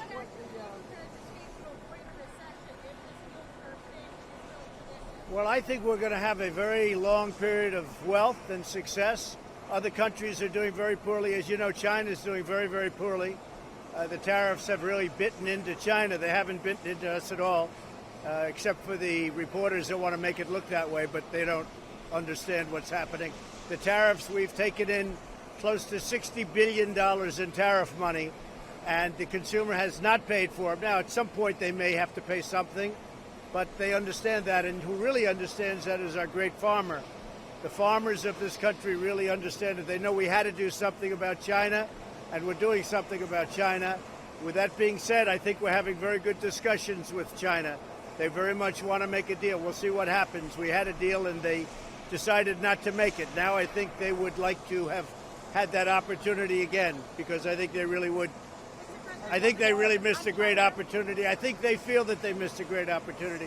But China very much wants to make a deal. We're talking to them. We'll see what happens. Yeah.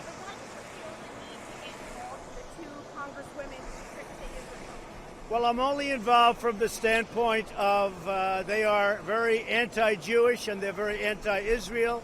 I think it's disgraceful, the things they've said. You have lists of, this isn't just a one-line mistake. What they've said about Israel and Jewish people is a horrible thing, and they've become the face of the Democrat Party. So I did absolutely put out a very strong statement. I think if you look at their language, if you look at what they've said, if I ever said it, it would be a horrible month, to put it mildly. So the things that they've said, Omar, Tlaib, what they've said is disgraceful. So I can't imagine why Israel would let them in. But if they want to let them in, they can. But I can't imagine why they would do it. Are you worried that a prolonged trade war with China will pitch the economy into a recession? No, I think the longer the trade war goes on, the weaker China gets and the stronger we get. We're taking in massive amounts of money, billions and billions of dollars, Steve, as you know. And I think the longer it goes, the stronger we get. I have a feeling it's going to go fairly short. I think it's going to be, China's lost millions of jobs. You saw that reported today.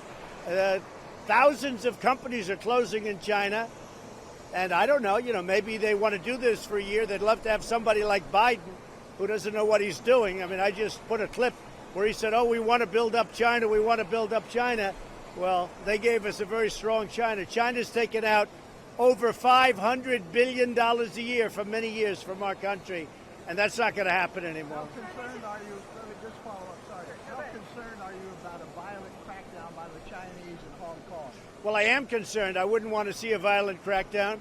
I put a little bit of a memo out last night. He's a man I like a lot. I get along with him very well, President Xi. And I said that I would be willing to bet that if he sat down with the protesters, a group of representative protesters, I'll bet he'd work it out in 15 minutes. I bet he'd work it out very quickly. I know it's not the kind of thing he does, but I think it wouldn't be a bad idea. I really believe if he sat down, they have a certain little leadership pool. If he sat down with that leadership pool, I'll bet he'd work something out very quickly. It really seems like things that could be worked out pretty easily. I don't want to comment about who I spoke to, but I think my social media statement pretty well speaks for itself. I feel that they are so anti-Israel, so anti-Jewish. Again, if other people made that statement, there would have been hell to pay. So, but I did speak to people over there. Yeah. Sir, China has said that they want want to retaliate, that they're going to retaliate because of the tariffs increase that you announced. What's your response to that? Well, if they did retaliate, which I don't think they will do because we're talking to them and they're offering things that are very good, I don't think they'll retaliate. But if they did, we have the ultimate form of retaliation. I think they'd have very few jobs left in China because we'd be able to step it up. Just so you understand, I've been very mild about it. Very, very mild. There's a long way I can go. And somebody had to take on what was happening with China. We can't allow China to take out of our country $507 billion every year, not including intellectual property theft and so many other things. So we're having very good talks with China. I think things will happen, but we'll see. If they do retaliate, will you want your team to meet with them in September as planned? Or no? Well, let's do it. Look, September, the meeting is still on as I understand it. But I think more importantly than September, we're talking by phone, and we're having very productive talks. They would like to do something, I will tell you that. And the talk we had a few days ago with my two representatives, nobody knew what was on that talk except for myself, China, and those two people. That was a very good conversation. Do you want Jay Powell to cut interest rates some more? Jay Powell should be cutting rates because every country all over the world is cutting, and we want to stay sort of even. And I don't mind if we're higher, we're better, we're a better credit, but we're way too high. Jay Powell's made a big mistake. He raised them too fast, and he also quantitative tightened. He did quantitative tightening. That was a big mistake. $50 billion a month, and it put us in a position. And interestingly, even with normalized interest rates, President Obama was paying nothing, and we have a much better economy. And you have to look at our economy also from the day after my election, because we picked up tremendous steam the day after the election. That's not attributable to President Obama. They only did that because of us. So when somebody says from January 20th, it's not from January 20th. It's from November 9th, the day after the election. We picked up. The fact that I won lifted our economy greatly. And if I didn't win, it would go down. And frankly, if for some reason that happened in the 2020 election, you'll see this economy go down the tubes. I will tell you that right now. Mr. President, do you have any idea on when China's going to follow through on their egg purchases and crack down on fentanyl? They want to follow through very quickly. This was part of the conversation that we had. They had a special representative actually come over and talk to us, a different group, and a message to me, a very strong message to me. They want to start doing that very quickly. I'll be honest, I'm not there yet. It's not China. I'm not there yet. We'll see what happens. I really would like to see China in a humane way solve the problem in Hong Kong. Humanely solve the problem in Hong Kong. And I think they could do it very quickly. You know, I said yesterday, I really have a lot of confidence in President Xi. I know that if he sat down with their representatives, I have no doubt he would solve that problem quickly.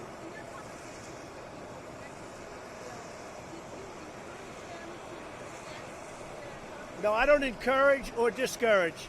I think that if Israel allowed them to come in for the normal reasons, other than those reasons, I really believe that it would be a terrible thing for Israel. I think it would show a terrible sign.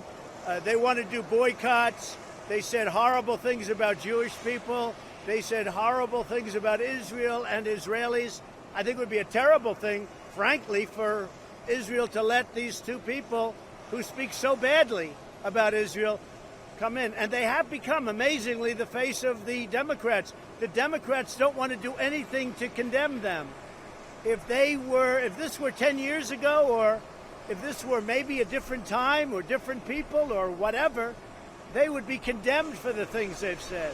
They've said some of the worst things I've ever heard said about Israel. So how can Israel say, oh, welcome? I don't think it would be a good thing for Israel.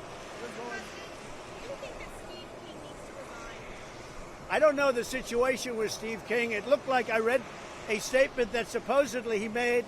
I haven't been briefed on it, but certainly it wasn't a very good statement.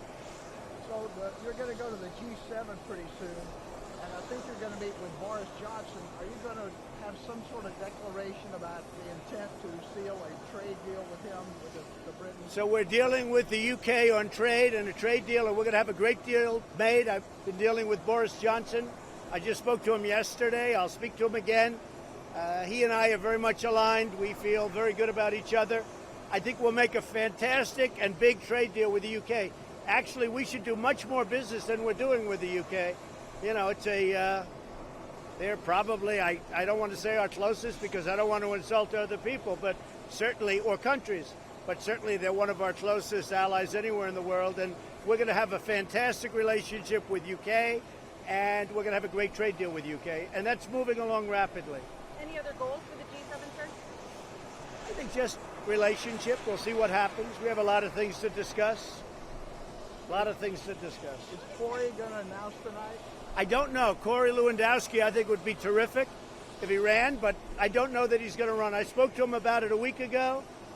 Frankly, I think it's something he'd like to do, but I don't know that he's going to do it. I think he'd be very good. He loves New Hampshire. He loves our country. If he did it, I think it'd be very formidable.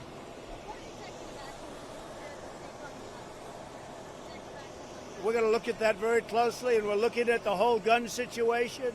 I do want people to remember the words mental illness. These people are mentally ill, and nobody talks about that. But these are mentally ill people, and people have to start thinking about it. I think we have to start building institutions again because, you know, if you look at the 60s and 70s, so many of these institutions were closed, and the people were just allowed to go onto the streets.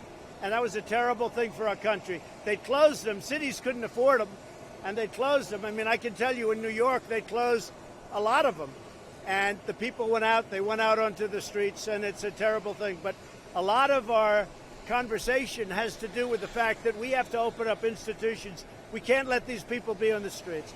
So we have a tremendous crowd in New Hampshire. It's all over the place. Everybody's saying, wow. Our competitor has virtually no crowd.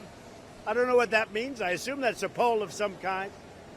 But I think we're going to do very well in New Hampshire. New Hampshire should have been won last time, except we had a lot of people come in at the last moment, which was a rather strange situation. Thousands and thousands of people coming in from locations unknown. But I knew where the location was. But I think we're going to have a tremendous success in New Hampshire.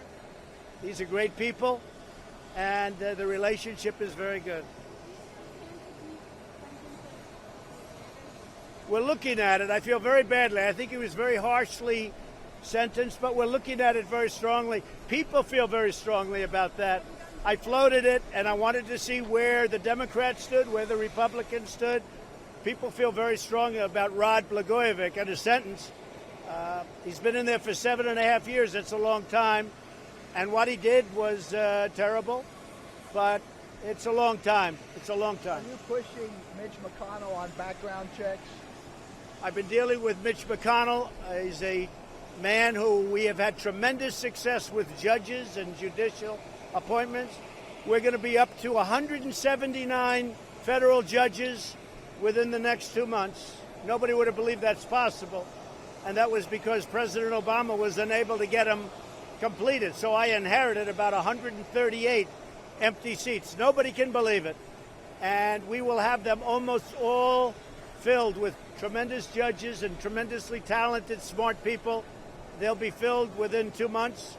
So I have 179 judges and 2 Supreme Court justices. That's something that nobody would have ever thought possible. I want to thank very much President Obama for that. I was asking about background checks for gun owners, for gun purchases. Yeah, we do. I've been speaking to Mitch about that. I've been speaking to everybody about it. Yes, and we don't want to see crazy people owning guns. But I also want to remember that mental illness is something nobody wants to talk about. These people are mentally ill, and we have to study that also. Because, you know, it's them. They pull the trigger. The gun doesn't pull the trigger. They pull the trigger. So we have to look very seriously at mental illness, and we're doing that at a level that hasn't been done before. Okay? Yeah. Yeah. I'm speaking to many Republicans, and I'll tell you, it's It's been an amazing experience. They want to see something happen, and basically it's very simple. They don't want to have insane people, dangerous people, really bad people having guns. Republicans agree with me on that. I think, I would say pretty much uniformly. Well, I'm afraid that if we came up with a good bill, I think the Democrats then might up it and then do things that can't be done and that the public wouldn't want done. I hope that wouldn't happen, but that's happened in the past. You understand. I support strong, meaningful background checks where people that should not have guns, people that are insane, people that are mentally ill, people that are bad people, like this guy in Philadelphia who's been arrested numerous times. He's a bad guy, where people like that would not have guns. And frankly, people like that should be locked up. He shouldn't have even been on the streets. Thank you. Thank you very much. Did you talk to Xi directly? Was that who you talked to in China? I will speak to him. We have a call scheduled soon, President Xi. We'll be speaking to him very soon. I really believe he can work it out. I know him well. If he wants to, he can work that out in a very humane fashion. He can work something that everybody's happy. Thank you. When do you want to meet him? We had a lot of meetings yesterday on Afghanistan, on the economy, which is doing very well. We have the strongest economy by far in the world. The tariffs have cost nothing, in my opinion, or certainly very little. We have import prices from and through July, all the way through July, and they're down 1.8%, so that the import prices have actually gone down. China is eating the tariffs because of monetary manipulation. Also, they're pouring a lot of money into their country because they don't want to lose jobs. They're losing, as you probably know because you reported it, but they lost over 2 million jobs in a short period of time. And they want to make a deal. We'll see what happens, but they definitely want to make a deal. I'd like to see Hong Kong worked out in a very humanitarian fashion. I hope President Xi can do it. He sure has the ability, I can tell you that from personal knowledge. He certainly has the ability to do it if he wants to. So I'd like to see that worked out in a humanitarian fashion. I think it would be very good for the trade deal that we're talking about. And other than that, if you have any questions.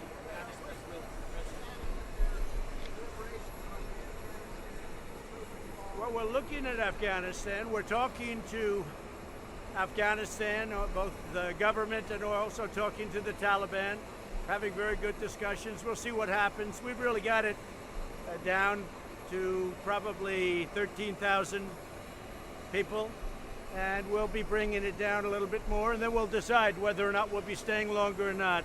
We're having very good discussions with the Taliban. We're having very good discussions with the Afghan government. I think just that we've been there for 19 years. We're like a police force, and that's about it, frankly. I think it's very important that we continue intelligence there in all cases, because it is somewhat of a nest for hitting us. If you look at what happened with the World Trade, it essentially came out of Afghanistan. Most of the people, I think, they may not have come from Afghanistan originally, but that's where they were taught. So there's a big argument to be made, and I buy that argument. You know, it's very tough when somebody says, well, this is a big breeding ground, and it is a breeding ground. And we have things under control very well with a small force. We can probably make it a little bit smaller, and then we'll decide. It'll depend on the Taliban. It'll depend on the Afghan government. But there is a case to be made, and the case also is that we're going to be leaving very significant intelligence behind for just the reasons I stated. I can't comment on that. Can't do it, Maggie. Well, I think President Xi obviously has this in mind because he probably would have acted faster. So I think he has at least something in mind having to do with trade, because it's something he could do fairly easily. It could be, unfortunately, very ruthless. So I do think it plays on his mind, and I do think he is thinking about what I've had to say. It would have an impact on trade. There's no question about it. A little louder, Maggie. Well, Greenland, I don't know, it got released somehow. It's just something we talked about. Denmark essentially owns it. We're very good allies with Denmark. We protect Denmark like we protect large portions of the world.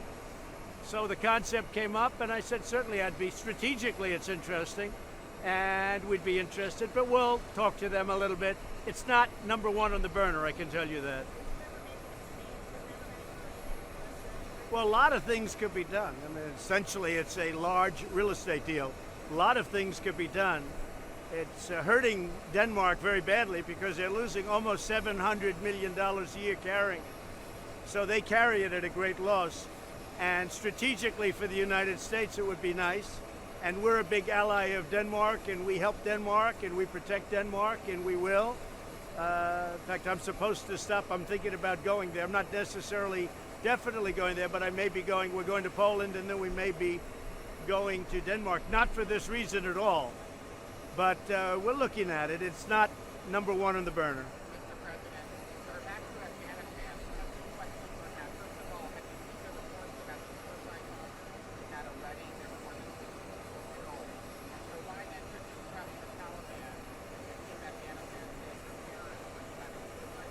Well, I'm not trusting anybody. Look, I'm not trusting anybody. It's a horrible situation that's going on in Afghanistan. It has been for many years. Russia tried to do something, and at the time they did it, they were the Soviet Union, and now they're Russia. They spent all their wealth on trying to do something in that land. There have been many, many great nations in that land. It's a difficult territory. There are a lot of very good people there, I will say, but they're also good fighters. We have it very much under control as far as what we're doing, but the rest is, you know, a lot of bad things happen in Kabul, a lot of bad things are happening in Afghanistan, and some very positive things. But we would, look, we're there for one reason. We don't want that to be a laboratory, okay? It can't be a laboratory for terror. And we've stopped that, and we have a very, very good view. I mean, some things are going to be announced over the next couple of weeks as to what happened, who's been taken out. A lot of people have been taken out that were very bad, both ISIS and Al-Qaeda.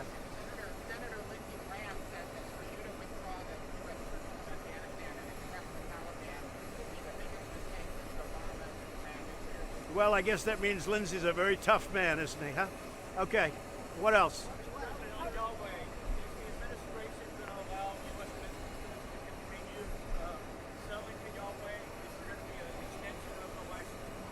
No, that was reported, and actually it's the opposite. Huawei.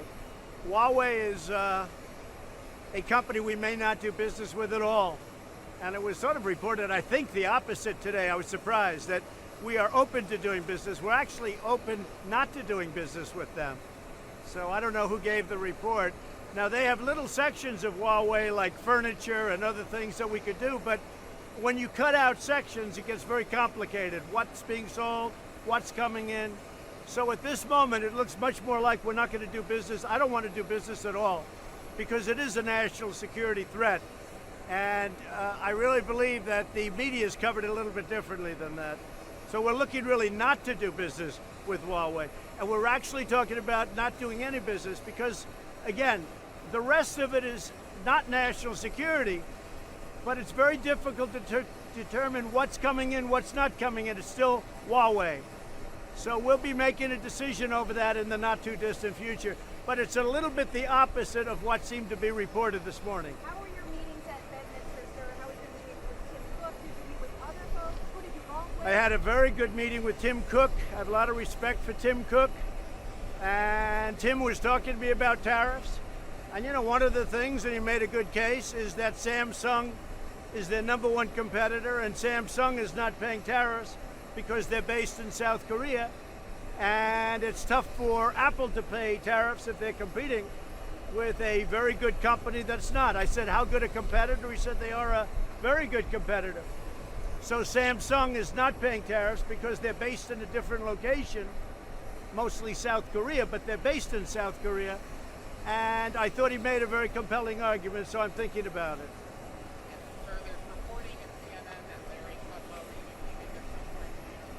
Well, I hope not. I love Larry Kudlow. I think he's done a fantastic job. He has been going through health problems, as you know. But I watched him this morning. He was terrific. I think Larry's a fantastic guy, but I haven't heard that at all.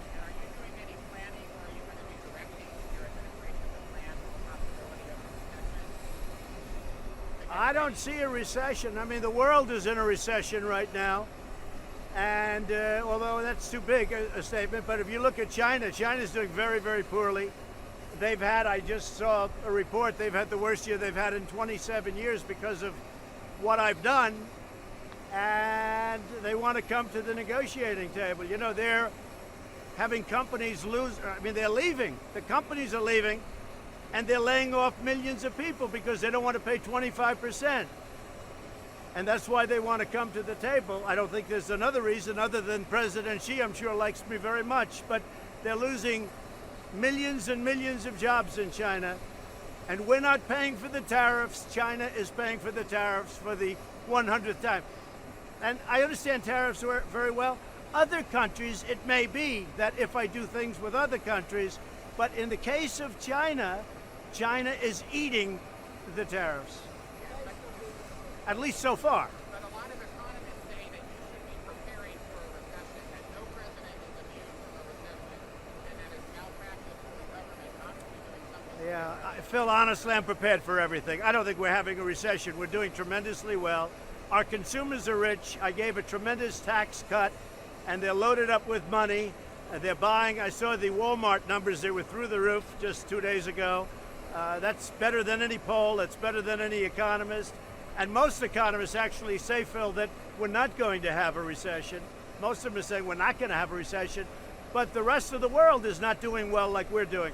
The rest of the world, if you look at Germany, if you look at European Union, frankly, look at the UK. I mean, look at a lot of countries that are not doing well. China's doing poorly. Parts of Asia are doing poorly. We are doing better than any country or even area anywhere in the world. We're doing great. And our consumer is really, really strong. And it looks like they're going to be for a long time. Also, when you go in and analyze the curve always means that about 2 years later, maybe you'll go in. That's a long time, 2 years. But I don't think so. Interest rates are low. I think I could be helped out by the Fed, but the Fed doesn't like helping me too much. But frankly, we have money that's pouring into our country because they want the security of the United States.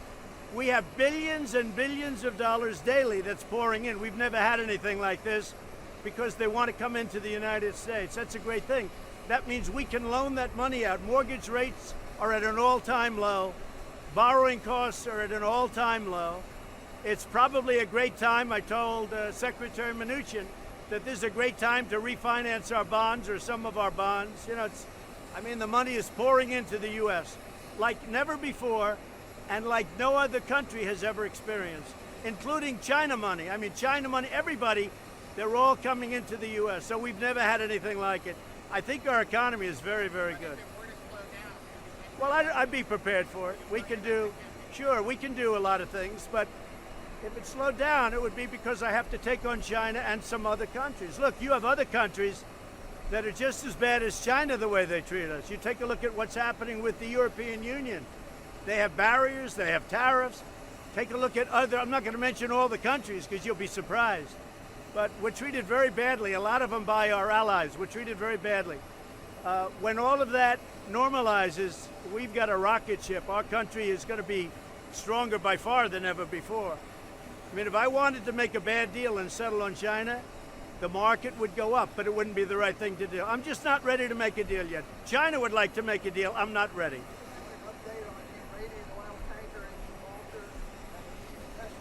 No update other than Iran would like to talk. Also, I have to say also, China wants to talk, but Iran would like to talk. They just don't know quite how to get there. Look, they're very proud people, but their economy is crashing. It's crashing. Inflation is through the roof. They're doing really badly. They're not selling oil. We put the sanctions on. The oil is selling much less than we thought. It's like a trickle. And they very much want to make a deal. They just don't know how to call because they're proud people, and I understand that. But I have a feeling that maybe things with Iran could work out, and maybe not. If you notice, they haven't taken any of our boats. They haven't taken our ships. They've taken ships, but they haven't taken our ships, and they better not. But I will say this. I really think that Iran wants to get there. They have a great potential. I say this about North Korea. North Korea has tremendous potential.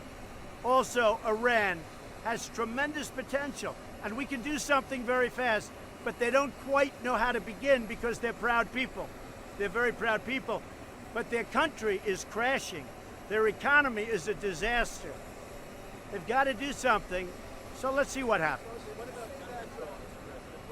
So Congress is working on that. They have bipartisan committees working on background checks and various other things, and we'll see. I don't want people to forget that this is a mental health problem. I don't want them to forget that, because it is. It's a mental health problem. And as I say, and I said the other night in New Hampshire, we had an incredible evening. I said, it's the people that pull the trigger. It's not the gun that pulls the trigger. So we have a very, very big mental health problem, and Congress is working on various things, and I'll be looking at it. We're very much involved. We're very much involved in looking at what they're studying.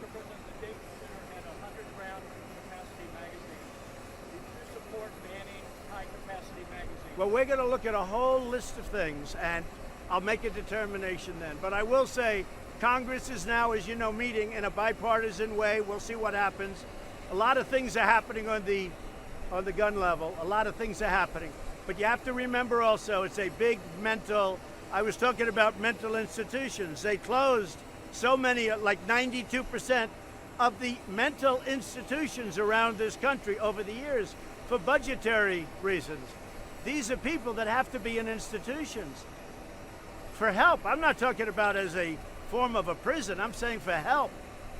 And I think it's something we have to really look at, the whole concept of mental institutions.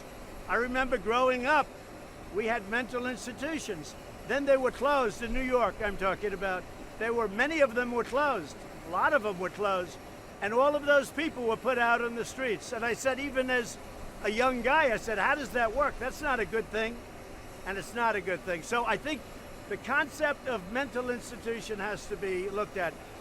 Unrelated to that, I believe that the concept also of voter identification has to be looked at, because you can't have great security for the voter. People that vote, you can't have that national security unless you're going to have voter identification. It's something people have to look at very strongly. Jonathan? Can you say who you golfed with, sir, and who else you met with at Bedminster? I know you did a lot of work. Yeah, I did. We had a lot of meetings, and the golf was the least of it. I played 2 days. The golf was the least of it. I don't care about, look, I like golf, it's fine. It's so unimportant to me. Usually I'll play with senators, I'll play with people where it can help. Golf is not important from that standpoint, other than it's a little form of exercise, and that's not so bad. Yeah, there is. I mean, I've approved the deal. The deal is approved, got to be approved by the Senate, but I've approved the deal. It's $8 billion. It's a lot of money, it's a lot of jobs, and we know they're going to use these F-16s responsibly, but we approved the deal. A lot of money, and it's a great aircraft, and we really believe, or we perhaps wouldn't have done it, they're going to use it very responsibly, but it's tremendous numbers of jobs. It's $8 billion.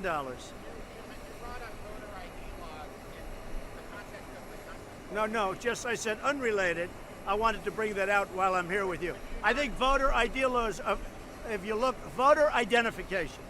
So when people show up to vote, because if you look, Judicial Watch made a settlement with California, I guess, or Los Angeles, where they found over 1 million names that was very problematic, a problem.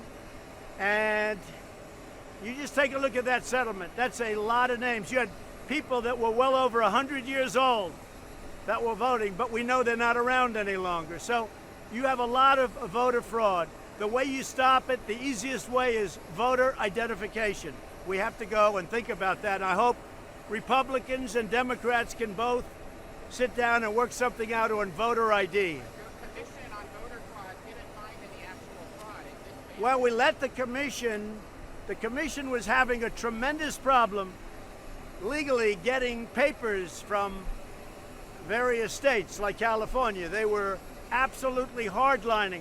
They didn't want to give this commission. It was just a quick commission headed up by Vice President Pence to look at voter fraud. The problem the commission had is we had to have a vast amount of lawyers, which I didn't want to bother with, because California and other states were giving up no information whatsoever. And the reason they weren't giving up information is because they were guilty. They were guilty of it, and they know they're guilty of it. Many, many people voted that shouldn't have been voted. Some people voted many times. What I'm saying is we need voter identification. We need voter ID. I know it's not a top priority agreement, but when you go to Denmark, is this something you're going to want to talk to them about? Maybe. Maybe. I don't think Denmark has been absolutely set in stone yet going there. But if I did, I'd certainly talk about it. But not top on the list. We haven't gotten there yet. First, we have to find out whether or not they have any interest. Look, they're losing almost $700 million carrying it. That's a lot of money for Denmark. They're losing a tremendous amount of money. So we'll see what happens.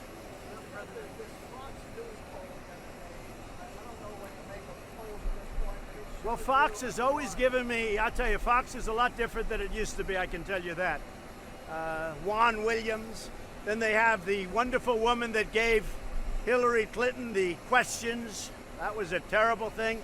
And all of a sudden she's working for Fox. What's she doing working for Fox? Fox has changed.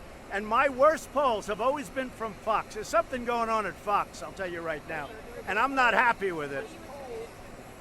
I don't know what's happening with Fox, but when they have like a Juan Williams, who's never said a positive thing, and yet when I show up at the Fox building, he's out there, oh, sir, could I have a picture with you? Could I have a picture? And he was 100% nice. I mean, you've never asked me for a picture. I have not. Should the Murdoch change the management at Fox? No, they have to run it the way they want to run it. But Fox is different. There's no question about it. And I think they're making a big mistake because Fox was treated very badly by the Democrats. Very, very badly, having to do with the debates and other things. And I think Fox is making a big mistake because, you know, I'm the one that calls the shots on the really big debates. I guess we're probably planning on 3 of them. And I'm not happy with Fox. I'm certainly happy. I think Sean Hannity and Lou Dobbs, and I think Tucker Carlson and Laura and Jesse Waters and Janine. We have a lot of great people. Even Greg Gutfeld. He wasn't good to me 2 years ago. Now he sees all I've done. He said, would you rather have a great president or a nice guy? I don't know. I think I'm a nice guy. But nobody's done in 2.5 years what I've done. And I say that a lot, and very few people can challenge it. The first 2.5 years, nobody's done what I've done in terms of tax cuts, regulation cuts, the military, the vets, the choice, so many different things. Nobody's done that. Yeah. Can you clarify what you meant when you said that you don't want to do business with Huawei? Are you not going to extend this license for 90 days to temporarily allow? Well, I'm talking to my people, but ultimately we don't want to do business with Huawei for national security reasons. But not even a temporary extension? We'll see what happens. I'm making a decision tomorrow. It could be temporary, could be, and maybe not. But we're going to make a decision tomorrow.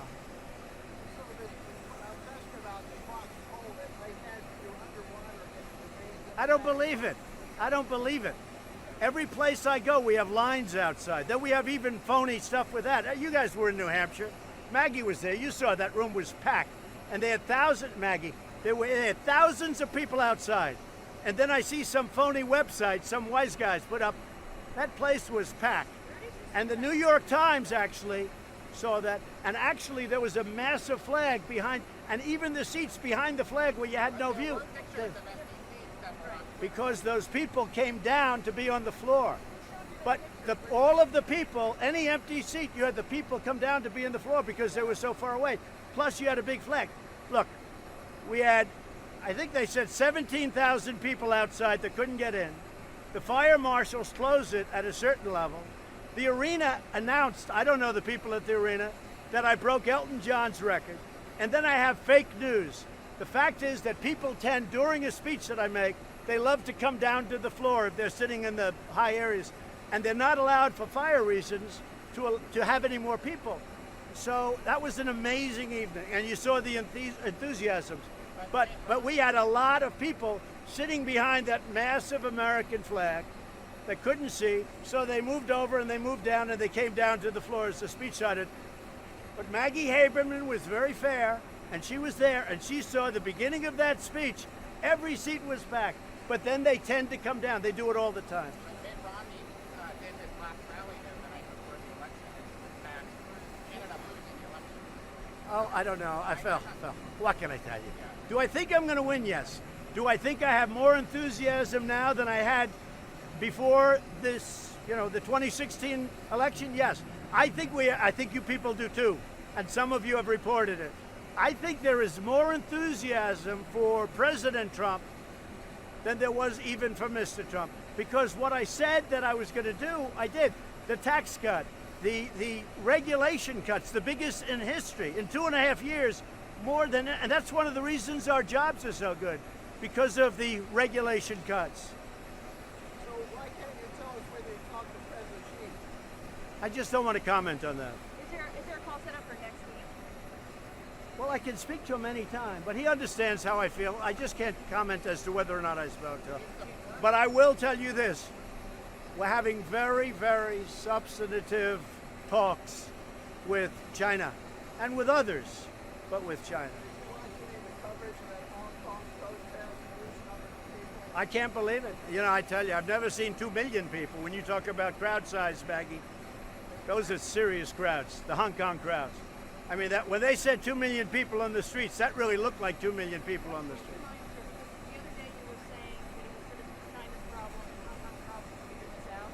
No, I think it would be very hard to deal if they do violence. I mean, if it's another Tiananmen Square, I think it's a very hard thing to do if there's violence. And, that I'm president, but that's a little beyond me, because I think there'd be tremendous political sentiment not to do something. So I hope, because I think we're going to end up doing a very good deal. And I think China, by the way, needs a deal much more than we do. But I really do believe that if this weren't part of the deal, possibly something would have happened already a long time ago.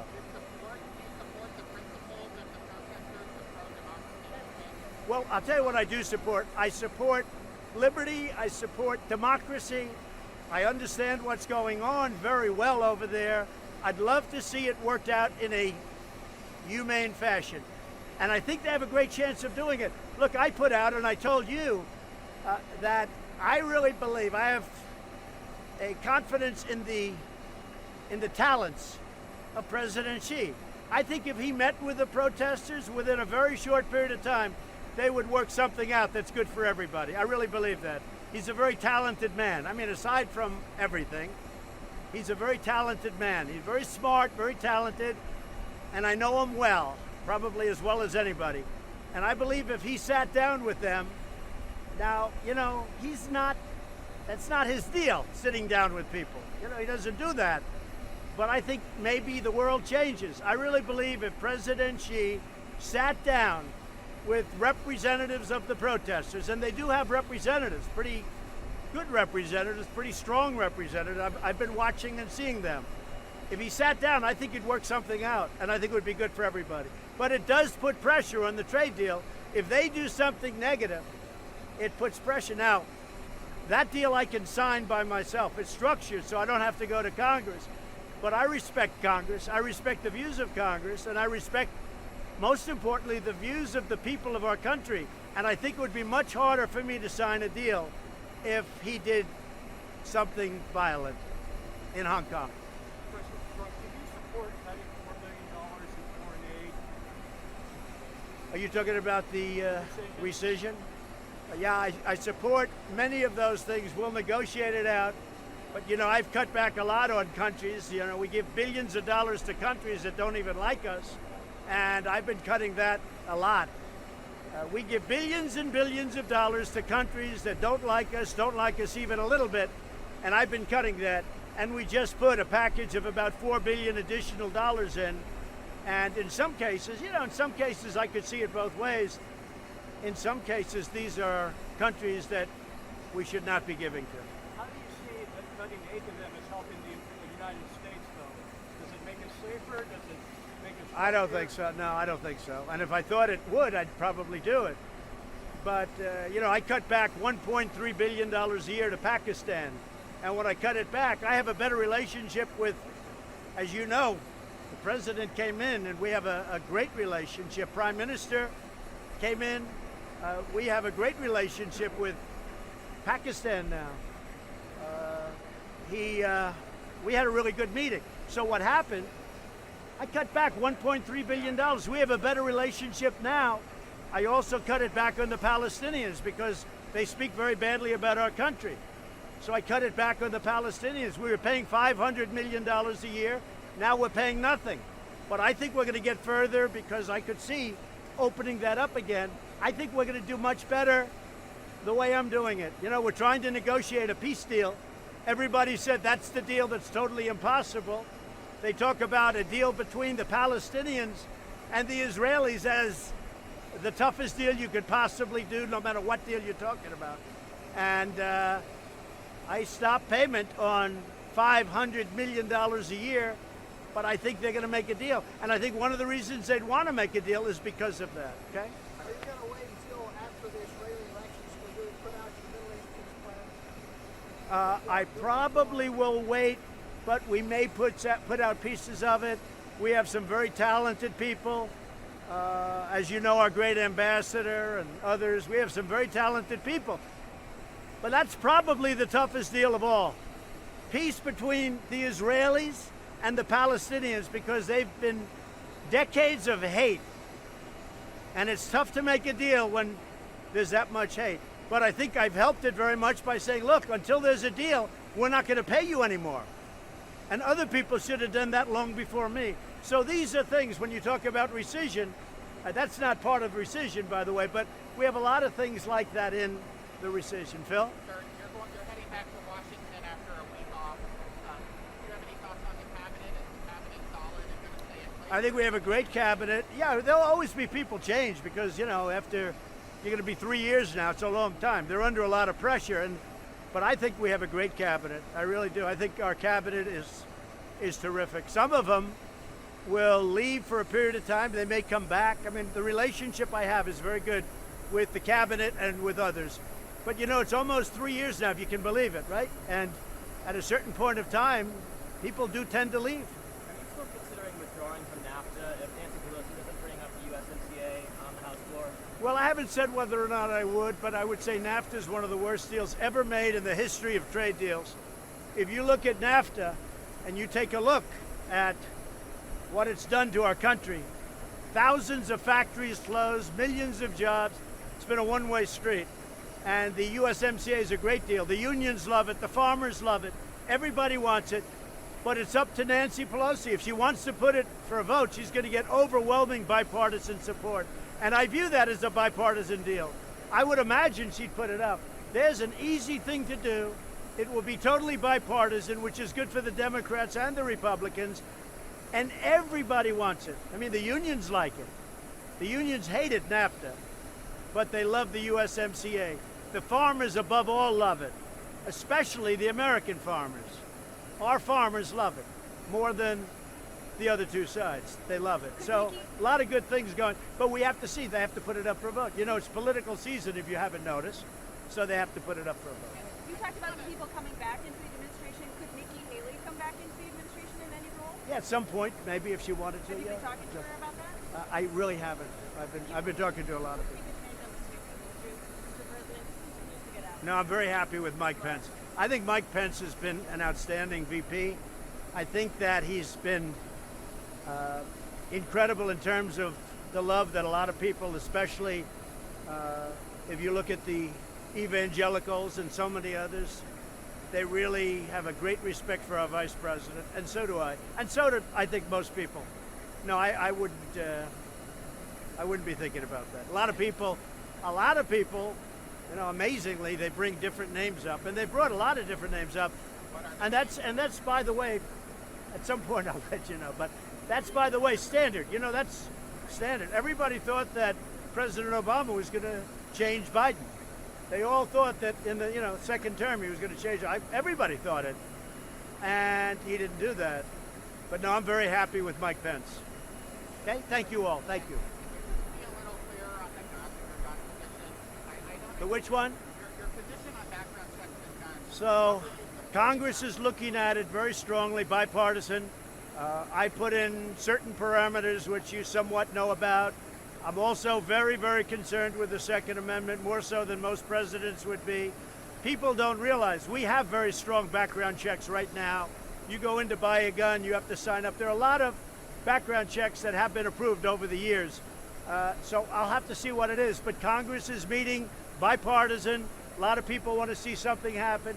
But just remember this, big mental problem, and we do have a lot of background checks right now. So you're not willing to support having universal background checks? I'm not saying anything. I'm saying Congress is going to be reporting back to me with ideas, and they'll come in from Democrats and Republicans, and I'll look at it very strongly.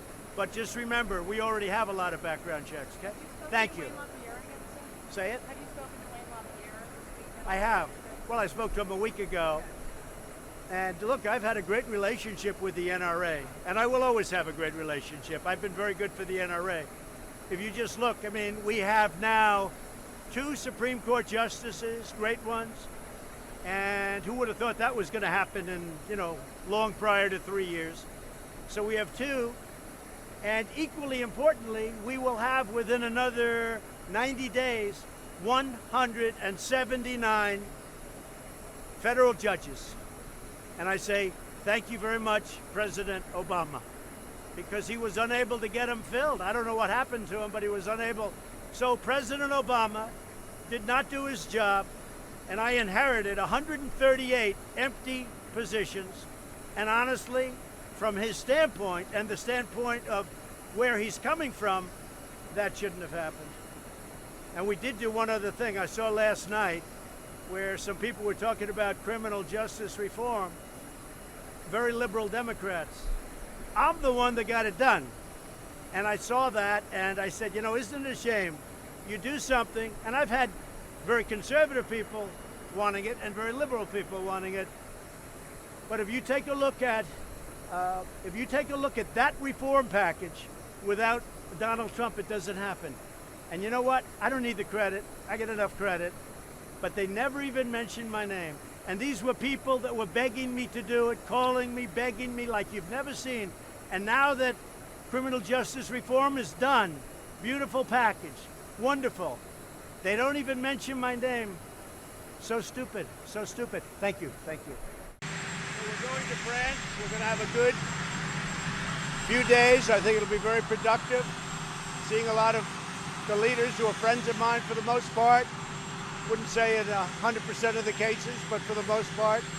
And I think we're doing very well. Our economy is doing great.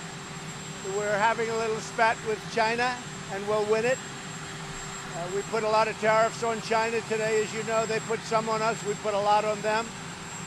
We're up to about $550 billion. They've been hitting us for many, many years for over $500 billion a year, taking out of our country much more than $500 billion a year. So we want that stopped. Okay?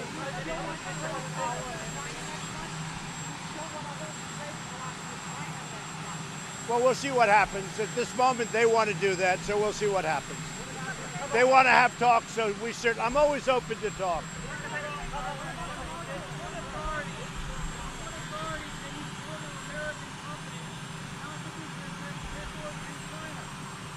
Well, in 1977, we had an act passed, a National Emergency Act. I have the absolute right to do that. We'll see how that goes, but I have the absolute right. 1977, check it out. No, I think our tariffs are very good for us. We're taking in tens of billions of dollars. China's paying for it. They're, as you know, manipulating their currency. I think that our tariffs are working out very well for us. People don't understand that yet. At the same time, China's had the worst year probably in anywhere from 30 to 50 years, their worst year, and they want to make a deal.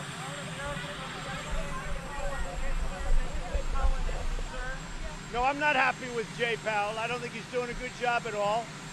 I don't think he's much of a chess player, but I've got him, so, that's what I have. That's what I have. What can I tell you? He's not much of a chess player. Can you just Japan negotiate to break. I'm going to see Prime Minister Abe. I look forward to it. He's a great gentleman. He's a great friend of mine. South Korea end up military intelligence sharing with Japan. Are Well, you worried about that? We're going to see what happens. President Moon, also a very good friend of mine. And we'll see what happens with South Korea. So are you worried about it?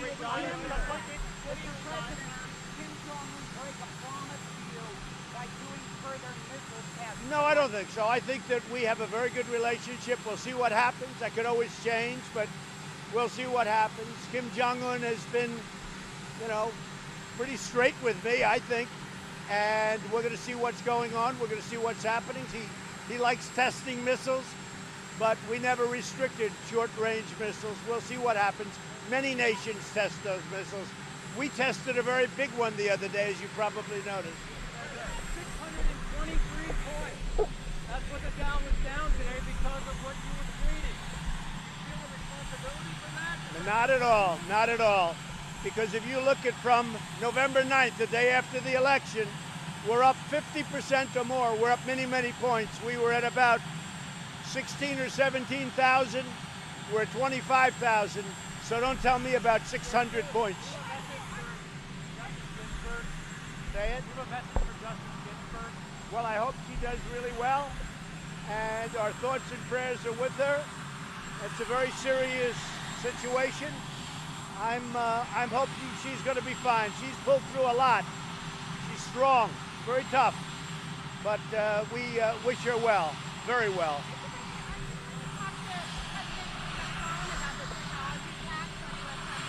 Yeah, I am. I don't like what France did. They put a technology tax on our tech companies, and it's not that I'm the biggest fan of the tech companies, because as you know, they were very much opposed to the Republicans, and they are very much opposed. Somebody came in the other day, said the election that we had in 16 with Hillary Clinton, that it could have cost me anywhere from 2,600, from 2,600,000 votes to, I think he went up to close to either 10 or maybe even 15 million votes. So I'm not a big fan of the tech companies, but I don't want foreign companies and foreign countries, I don't want them doing anything having to do with taxing unfairly our companies. Those are great American companies, and frankly, I don't want France going out and taxing our companies. Very unfair. And if they do that, we'll be taxing their wine or doing something else. We'll be taxing their wine like they've never seen before. I don't like it. That's for us to tax them. It's not for France to tax them. Other than that, I have a very good relationship with, as you know, with Macron, as you say, and I think we're going to have a very good couple of days. I look forward to being in France.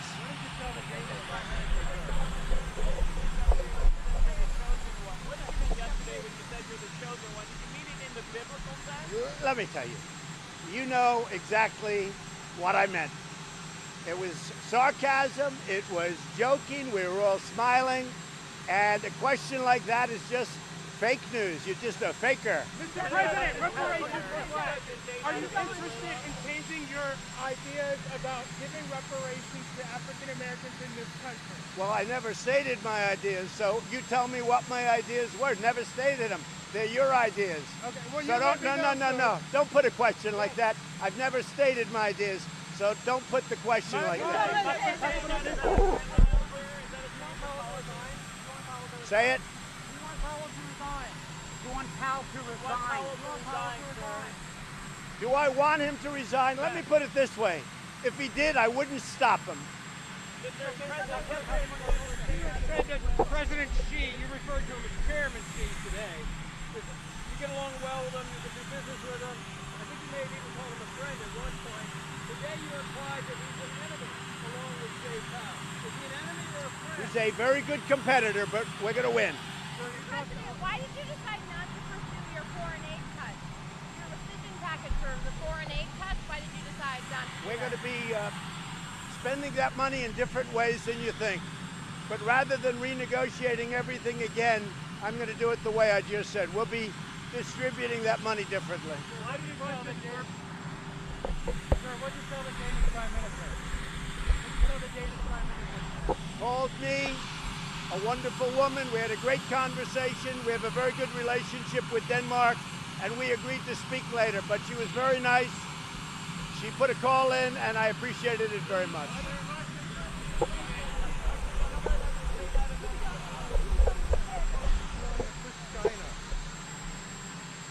Look, China's been hurting our country for 30 years with the money they've been taking out. Other presidents should have done something about it, and they should have done it a long time ago, whether it was Clinton or Bush or Obama, any of them. They should have done something about it, and they didn't. I'm doing it, and I have no choice, because we're not going to lose close to $1 trillion a year to China, and China understands that. I hope that with President Xi, I have a good relationship, but they understand we're not going to do it. And this is more important than anything else right now, just about, that we're working on. We have to make sure that our taxpayer, look, we have helped rebuild China like nobody else, and they've done a great job. And I don't blame China. I blame our presidents, our representatives, past administrations for allowing that to happen. It's a disgrace. So thank you very much, everybody. Gianni Infantino is the head of FIFA. He's the biggest man in soccer. And we are, as you probably know, getting the World Cup in 2026 for the United States. Some of it is a partnership with Mexico and Canada. And it's coming into the United States for a large percentage of the games. And we're very excited about it. Plus, Johnny and I just had a meeting on women's soccer and what everybody's going to do to make that even better and more equitable, et cetera, et cetera. So, Johnny, thank you very much. We had a great meeting. Very big, though. We're getting the World Cup in 2026. So that's a big thing. Johnny, thank you for being here. Thank you very much. Thank you. Thank you. Well, indeed, it's fantastic to be here and to boost even more soccer in this country. Soccer, which is the #1 global sport. World Cup 2026 taking place here, but we start already now. It's the biggest event ever. It's more than 4 billion viewers all around the world, and we will make it the biggest, not only sports event, but the biggest social event that we can think of. Soccer, which is a big part of this country as well, and women's soccer, where you are world champion. There is much more to do. The president was saying this to me, and he's right, and we are working on that, and we will announce very soon some new initiatives. Thank you. Well, Johnny, we're going to have to extend my second term, because 2026, I'm going to have to extend it for a couple of years. I don't think any of you would have a problem with that, but I hope you're going to remember me in 2026. Oh, for sure. Oh, for sure. Thank you very much. Thank you. You take care of yourself. Thank you. Say it? Are peace talks with the Taliban dead? They're dead. They're dead. As far as I'm concerned, they're dead. They thought that they had to kill people in order to put themselves in a little better negotiating position. When they did that, they killed 12 people. One happened to be a great American soldier, a wonderful young man from Puerto Rico, families from Puerto Rico. And you can't do that. You can't do that with me. So they're dead as far as I'm concerned. And we've hit the Taliban harder in the last 4 days than they've been hit in over 10 years. So that's the way it is. Why would you consider meeting with the Taliban, Mr. President? Out of that meeting with the Taliban? Say what? Your administration, your advisors talked you out of that meeting with the Taliban? No, actually, in terms of advisors, I took my own advice. I like the idea of meeting. I've met with a lot of bad people and a lot of good people during the course of the last almost 3 years. And I think meeting is a great thing. I think that meeting with, you know, you're talking about war. There are meetings with war, otherwise wars would never end. You'd have them go on forever. We had a meeting scheduled. It was my idea, and it was my idea to terminate it. I didn't discuss it with anybody else. When I heard, very simply, that they killed one of our soldiers and 12 other innocent people, I said, there's no way I'm meeting on that basis. There's no way I'm meeting. They did a mistake. And by the way, they are telling people they made a big mistake. They're saying it loud and clear that they made a big mistake, John. Why do you want to have them in camp David, and what will you do about Afghanistan now? Well, Camp David's held meetings with a lot of people that would have been perceived as being pretty tough customers and pretty bad people. There have been plenty of so-called bad people brought up to Camp David for meetings.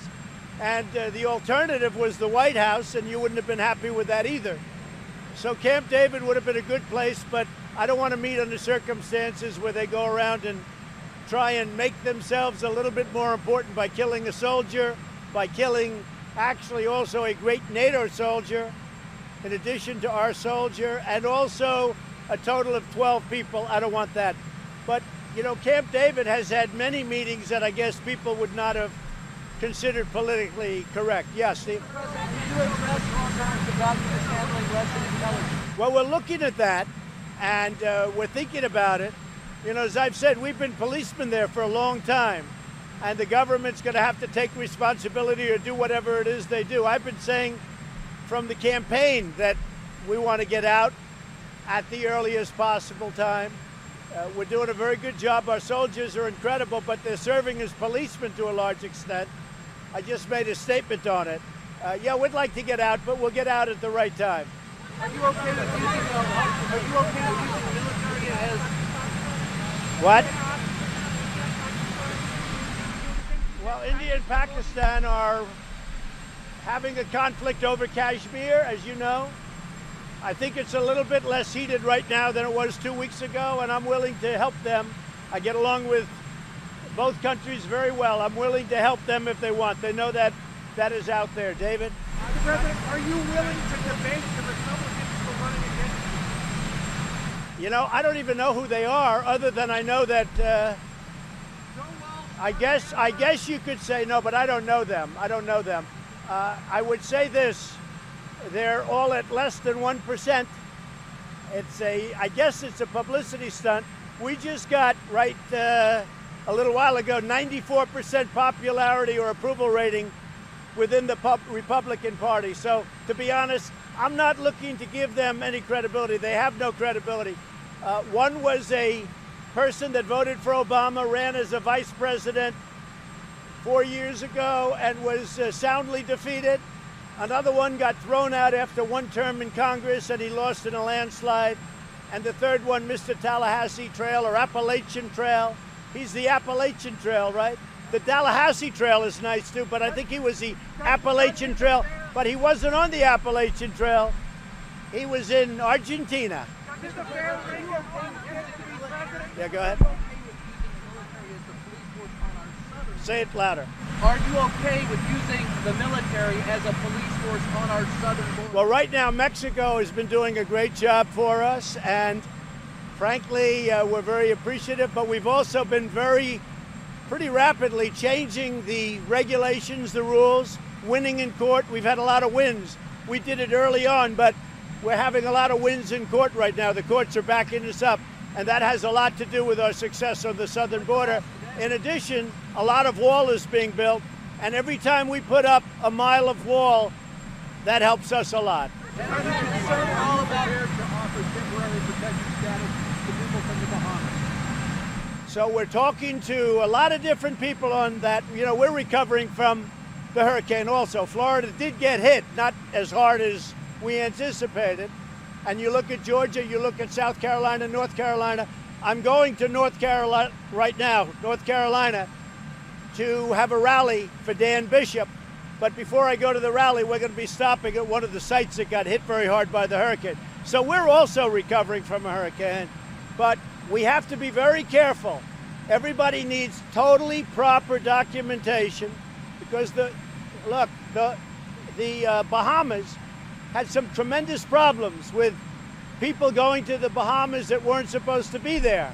I don't want to allow people that weren't supposed to be in the Bahamas to come in to the United States, including some very bad people and some very bad gang members and some very, very bad drug dealers.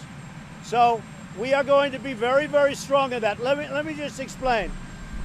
Large sections, believe it or not, of the Bahamas were not hit. And what we're doing is bringing the people to those sections of the Bahamas that have not been hit. We've done a lot of the USA aid. We've done a lot of work with our Coast Guard, with our FEMA people who have been phenomenal. I mean, they have been phenomenal. So we'll see what happens. We'll see what happens.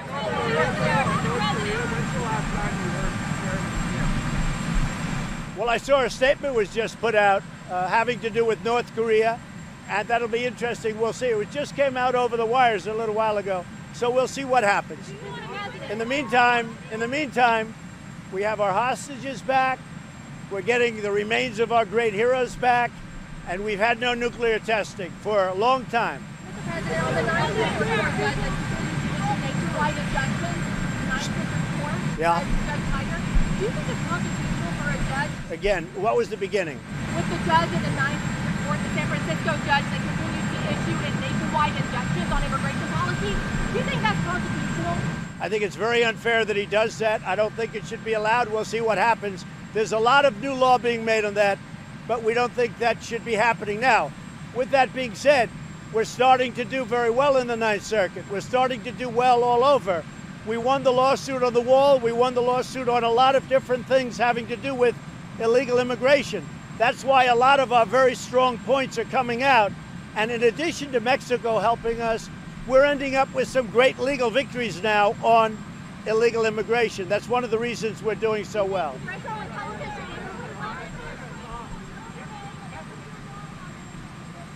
Go ahead, go. What? Go ahead, what? Yesterday you tweeted that the prisoner's talk between Russia and Ukraine was perhaps the first giant step towards peace. So do you think the United States should join these talks and should join Germany, France, Russia, and Ukraine within the talks called Normandy format? I think the fact that the prisoner swap took place yesterday with Russia and Ukraine is a very big step, and it's a very positive step. If they needed me to get involved, I'd get involved, but that's really a very, very positive event that took place. Mr. President, why are you concerned that the significant drop in illegal border crossings is only temporary and is marked? Well, you're always concerned that it's temporary, but we now have much better legal protection, and we'd have total protection if the Democrats would get rid of the loopholes, which are there. They could do it in, as I say, 15 minutes. If they would get rid of the loopholes and fix asylum, but they don't want to do that. They don't want to do it. The Democrats want open borders. It means crime, it means drugs, it means human trafficking, and that's what they want. And if they want to run on that, they can run on it. But our people, a lot of the people in this country, and I would say a very large percentage of people, they don't want to have crossings illegal. They don't want to have open borders. They want to have a strong border. And I've always said, without a border, we don't have a country. And without a country, I'll tell you what, we wouldn't be, without that border being strong, we are securing the border like it hasn't been before. And when the wall is built, and it's moving rapidly right now, it's moving very rapidly, the lawsuit wins, the legal wins, we've won a lot. And we've won a lot in the courts over the last year. You know, if you look at the beginning where we were losing, we will have about 180 judges approved over the next 3 or 4 weeks, 180. When I came in, President Obama gave us a beautiful gift.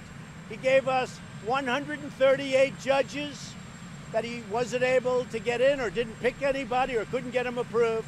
138, I took that. And now when you add the other ones that came through attrition and other things that have happened, we'll have about 180 judges approved very, very quickly.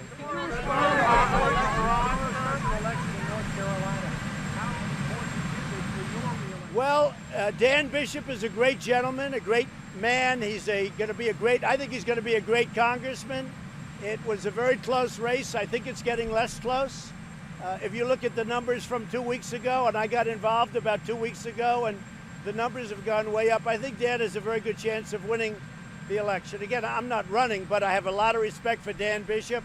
I'm going there now to help him campaign. We're going to be doing a big rally tonight, totally sold out, as always. It's every single one, totally sold out. There'll be a lot of people outside trying to get in, but it's all in honor of Dan Bishop, North Carolina. I hope they're going to go out and vote.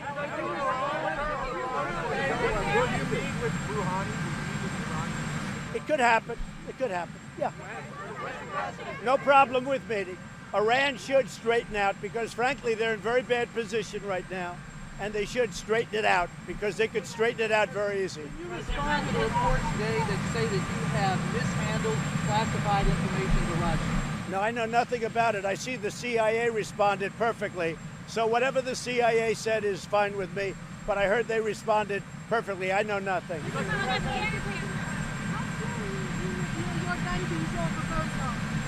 Well, we're dealing with Democrats, we're dealing with Republicans, we're talking about a lot of different things having to do with, as you call it, gun control, but we are talking about a lot of different things, but at the same time we have to protect our Second Amendment very strongly, and we will always do that. Steve? What is the president's external divisions and your team about how to go forward on Afghanistan? Well, my decision was to have a meeting, and I said, you know what, I don't like the concept of having it at the White House. That would be a step too far. There have been many very powerful meetings at Camp David having to do with enemies, real enemies, very big enemies, war, and I thought Camp David would be good, and I still do. The only reason I canceled that meeting is because they killed one of our soldiers, and they killed a total of 12 people trying to build up their importance because they think that's important, except to me it backfired. And they're very upset. They feel that they blew it, and they said it loud and clear. They feel they made a big mistake by doing what they did.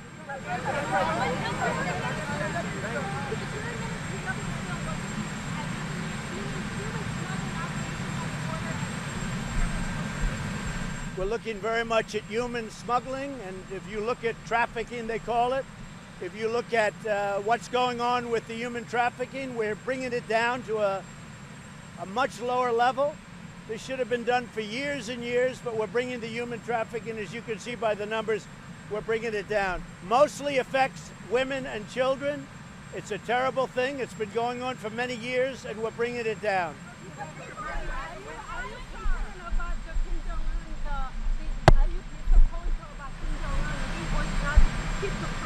Well, I just came out over the wires that he'd like to have a meeting. I have a very good relationship with Chairman Kim Jong-un, and it just came out. I just saw it as I'm coming out here. It just came out that they would like to meet. We'll see what happens. But I always say having meetings is a good thing, not a bad thing.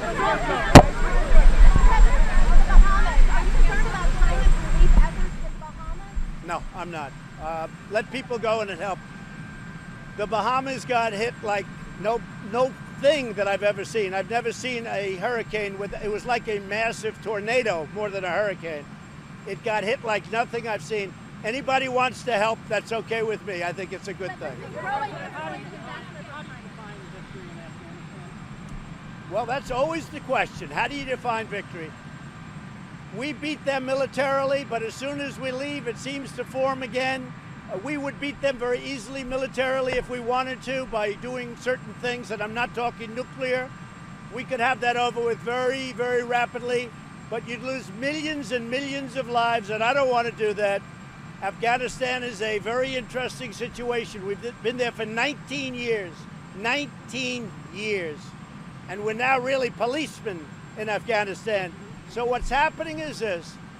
We're talking to the government, we're talking to a lot of different people, and we'll see. But I canceled Camp David on the basis that they did something that they sure as hell shouldn't have done.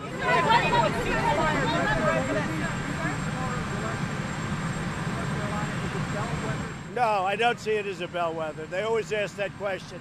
I mean, you never talk about the fact, as an example, in 18, that we won the Senate. Nobody ever talks about that. The Senate being very important because that's how I'm getting all the judges approved. It doesn't go through the House, it goes through the Senate. So I'm getting all these judges. We'll be up, as I said, we'll be up to 180 judges plus 2 Supreme Court judges. And I don't know if there's ever been a record like that. Oh, President Obama gave me a beautiful birthday present when he gave me 138 judges that weren't approved. And frankly, how do you consider that being a great president when you hand to the opposition 138 slots of federal judges, including appellate court judges, and 1 Supreme Court judge? So that's the story. Well, we got 2 Supreme Court justices, and we'll have, in a very short number of weeks, 180 judges approved, including appellate, and that number from 180 will easily and rather rapidly go over 200. And I don't think there's been anything like that.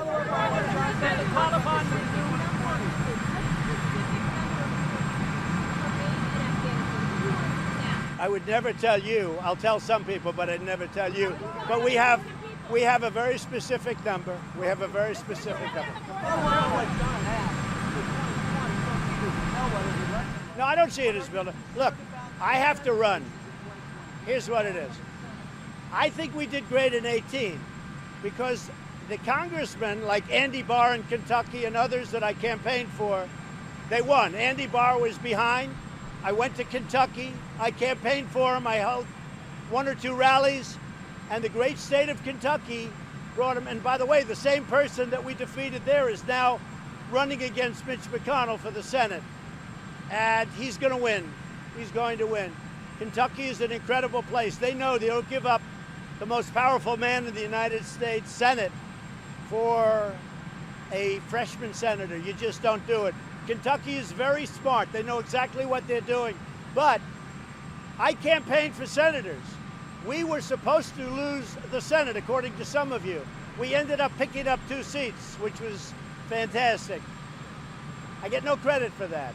If we didn't pick up those 2 seats, I just told you we're going to have 180 judges approved. We wouldn't have had almost any judges approved from the point of the election. So we're very happy with the way we've done. The 18 election, the big thing was I was not running. You know, people say, oh, it was a referendum on Trump. It wasn't. I'm not running. People are running. But I will go and help Dan Bishop. I'm going to be there in a little while. And I assume some of you I'll be seeing.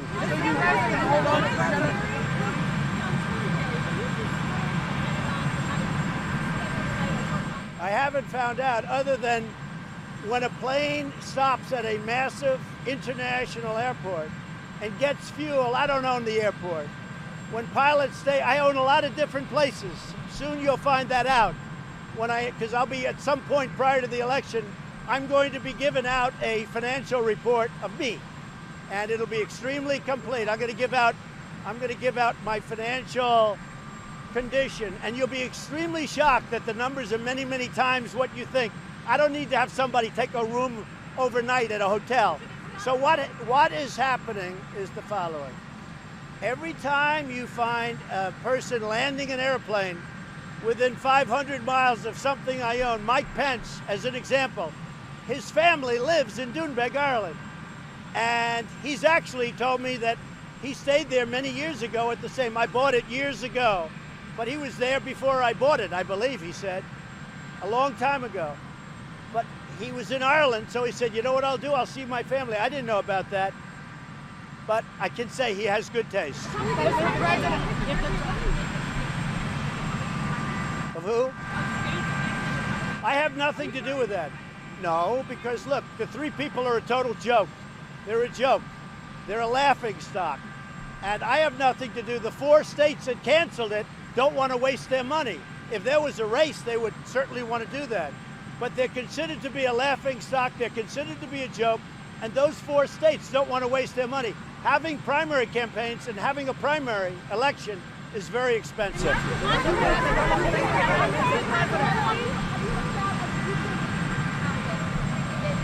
We haven't discussed it. I'm not looking to discuss it. We've hit the Taliban and our enemy in Afghanistan harder than we have in over 10 years. So I'm not discussing anything like that.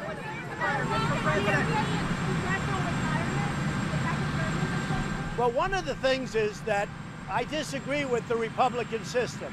When you're the chairman of a committee, we've lost chairman because they can't go from being a chairman back to being a regular congressman or woman.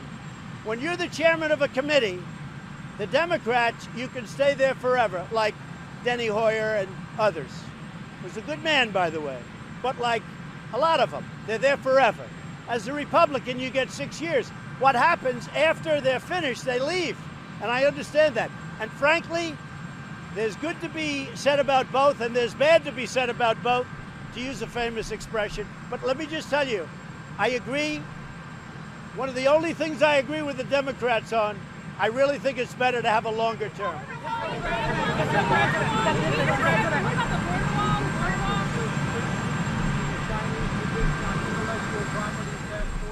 We have to stop forced technology, international technology theft. If you look at what's going on, intellectual property theft with China, just so you understand, our country is doing phenomenally well. There's a chance, I don't want to talk about it, but over a very short period of time, that will hit a yet new record. I think we have 118 records for hitting the top stock market. 2 weeks ago, the fake news was trying to convince people that maybe there's a possibility for a recession. Well, a lot of things have happened, very positive. We're doing very well against China, and we could very well have a new high in our stock market.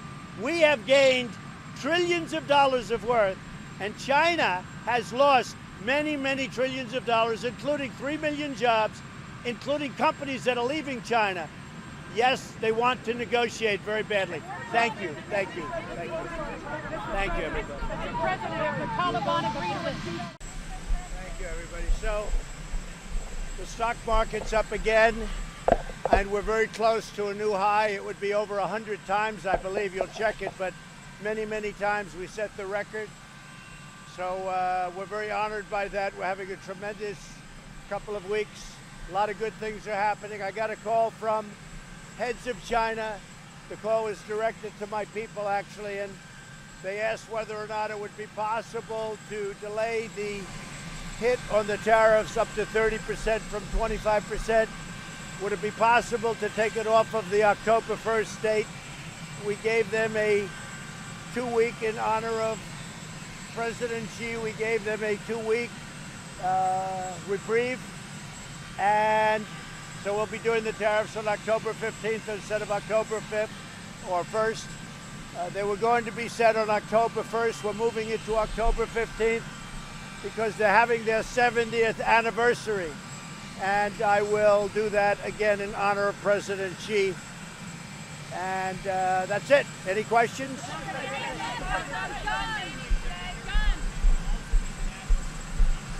No, I wouldn't. I think he's fantastic. But I actually spoke to Mike Pompeo about that, and he decided, and he and I get along with him so well. We have a lot of the same views and a couple of little different views, but he likes the idea of having somebody in there with him, and I do too.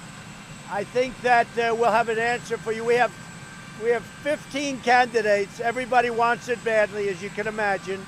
And we'll probably next week sometime make that decision. We look forward to that. We have at least 10 more. A lot of people want the job, and it's a great job. It's great because it's a lot of fun to work with Donald Trump, and it's very easy actually to work with him. You know why it's easy? Because I make all the decisions and I have to work.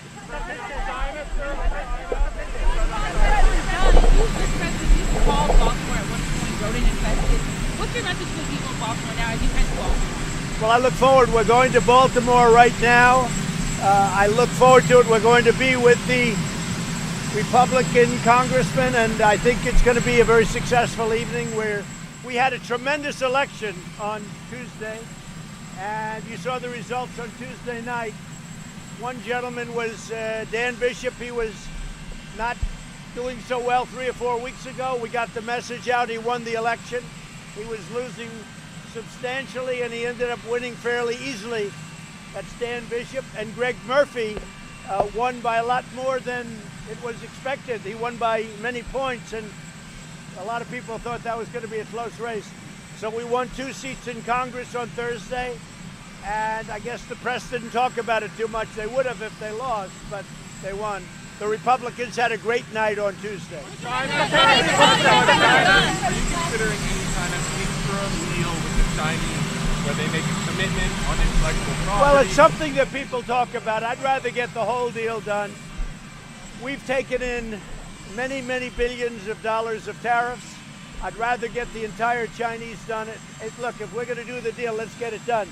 A lot of people are talking about, and I see a lot of analysts are saying an interim deal, meaning we'll do pieces of it, the easy ones first. but there's no easy or hard. There's a deal or there's not a deal.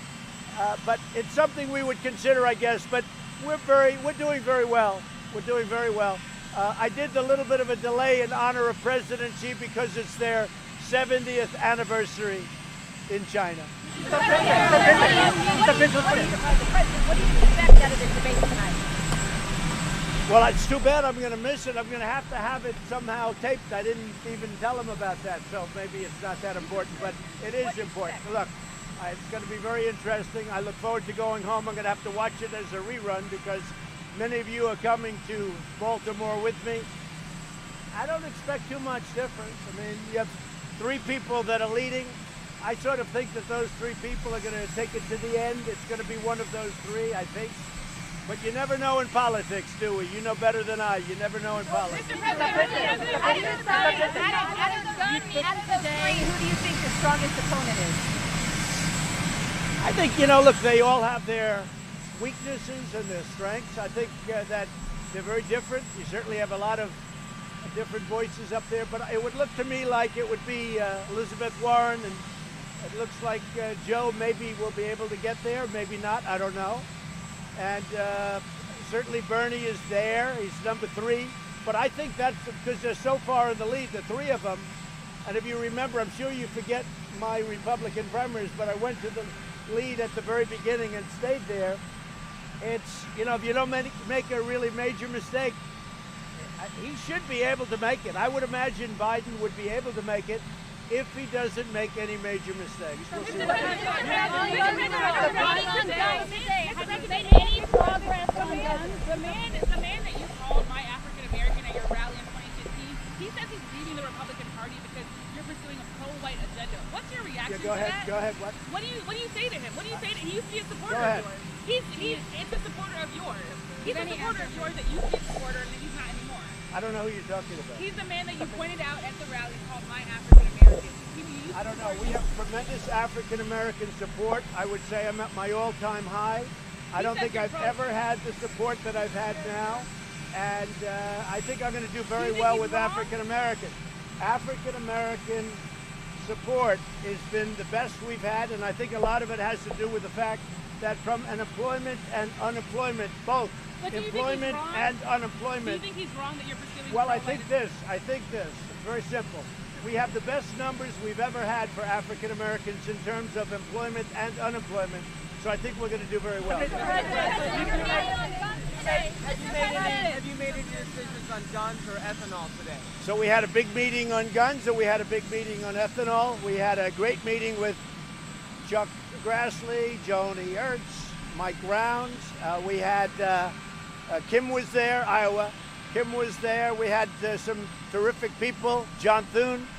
We had a meeting on ethanol. We had a meeting on guns separately and different people. And I think we made some good progress on background checks and guns. I think we had a great meeting on ethanol for the farmers. I think we had our ethanol meeting was a great meeting. Let's see what happens. But there's been nobody better to farmers than Donald Trump that I can tell you. I think we made a lot of progress on ethanol. And I think we made a lot of progress on guns, yes. Kim Jong-un this year? You will meet Kim Jong-un sometime this year, Mr. President? At some point, yes. He will, certainly they want to meet. They'd like to meet. I think it's something that will happen, and we'll see. But Kim Jong-un, I think something can happen, yeah. What about on the military, a military construction fund? Senator Feinstein says you're putting national security at risk, and Democrats are calling for a vote to overturn the national emergency. What's your response to that? So the wall is being built. We need the wall for purposes of national security. The military is behind it all the way. Any project that they may delay a little bit, it's only a delay. They'll get built. But the wall is something that we need. We're going to be building hundreds of miles of walls. We had, as you know, a Supreme Court decision which was outstanding. We also had a Supreme Court decision yesterday on asylum, and that was a very, very big decision, and it was a 7-2 decision. The asylum decision was very big, but we had a very good decision on the wall and wall funding, and the wall is going up as we speak. We intend to have approximately, maybe something short of 500 miles of wall that would be almost everything that we need. About 500 miles is what we need, and we're going to be very close to that by the end of next year. The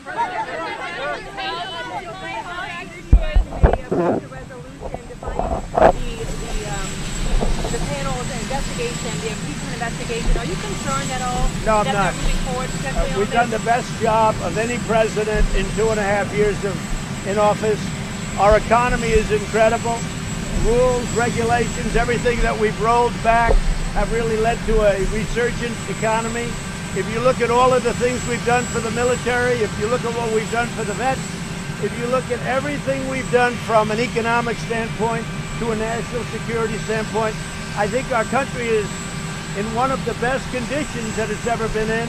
I think the economy may be the strongest it's ever been in the history of our country, and people know we're doing a great job.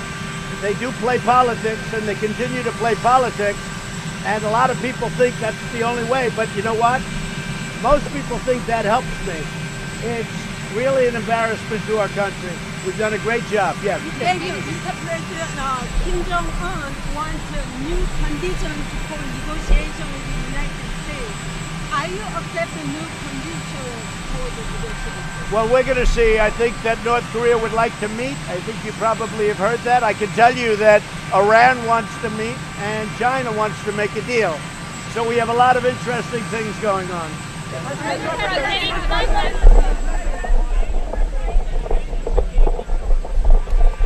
Well, I haven't seen the Andrew McCabe situation. I really don't know about it yet. I heard it was big news before, but I have not been able to find out exactly what happened with Andrew McCabe.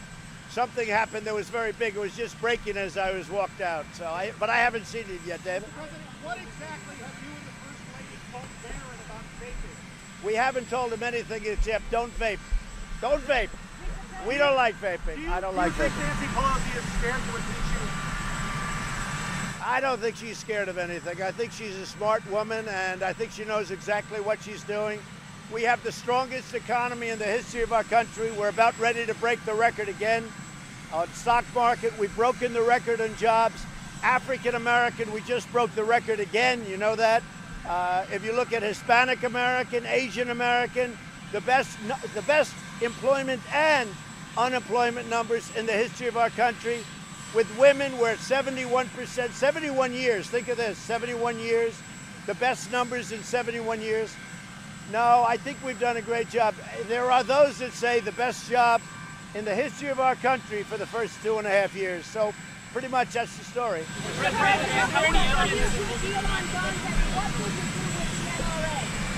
So we had a big meeting today on guns. We had a big meeting today on ethanol.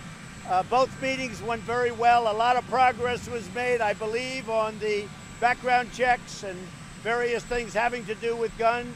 We're dealing with the Democrats, and I think we're dealing very well. It seems like they'd like to do something, and I think that I can speak for Republicans. They'd like to do something. We'll see what can happen, but we're always protecting our Second Amendment. I want to make it clear.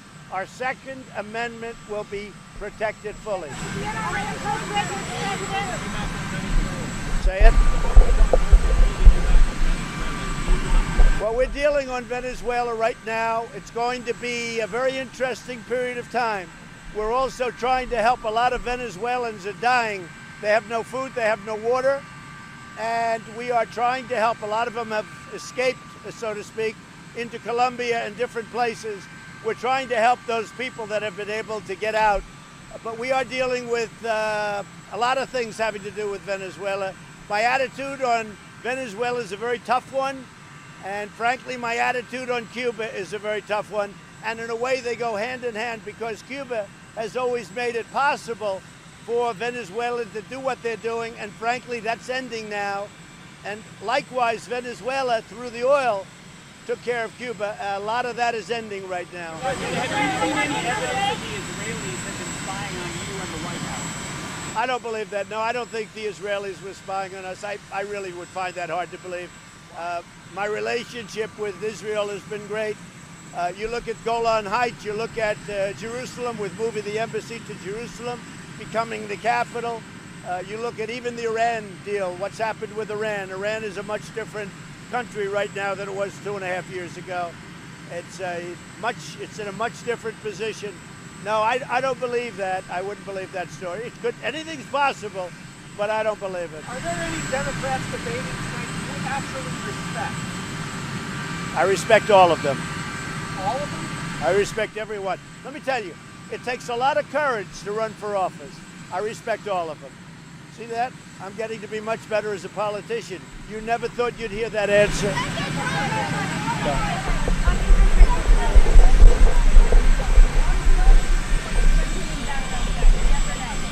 I think so. It depends really on the Democrats. It depends on whether or not the Democrats want to take your guns away, because there's a possibility that this is just a ploy to take your guns away, or whether or not it's meaningful.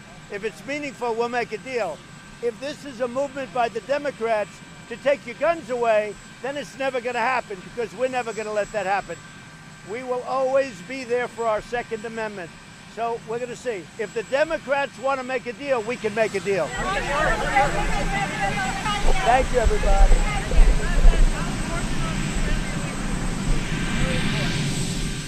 Well, we're working on a plan subject to getting massive border control.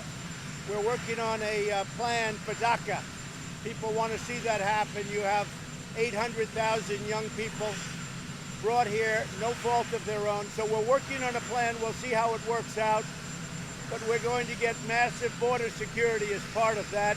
And I think something can happen. We'll see what happens, but something will happen.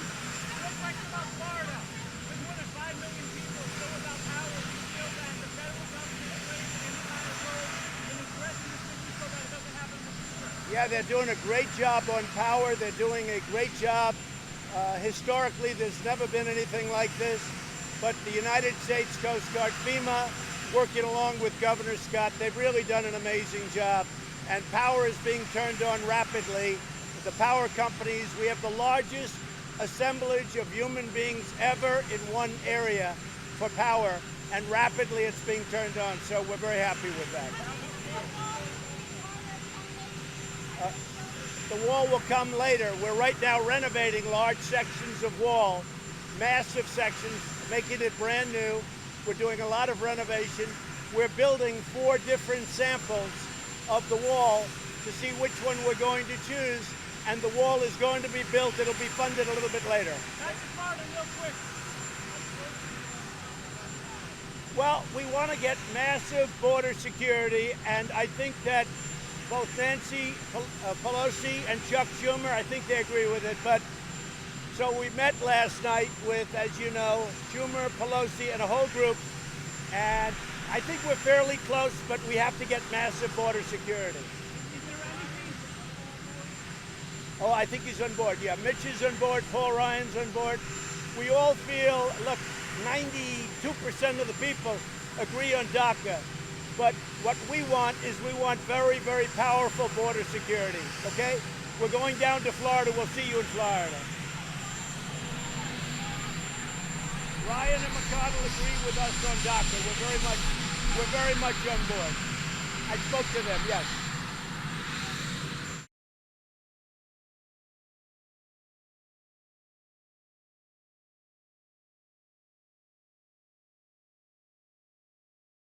So if you look at what's happening with respect to the stock market, it's been holding pretty firm considering what happened with respect to Saudi Arabia.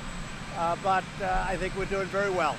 Okay, question? Is federal mediation possible as it relates to ending the GM auto strike?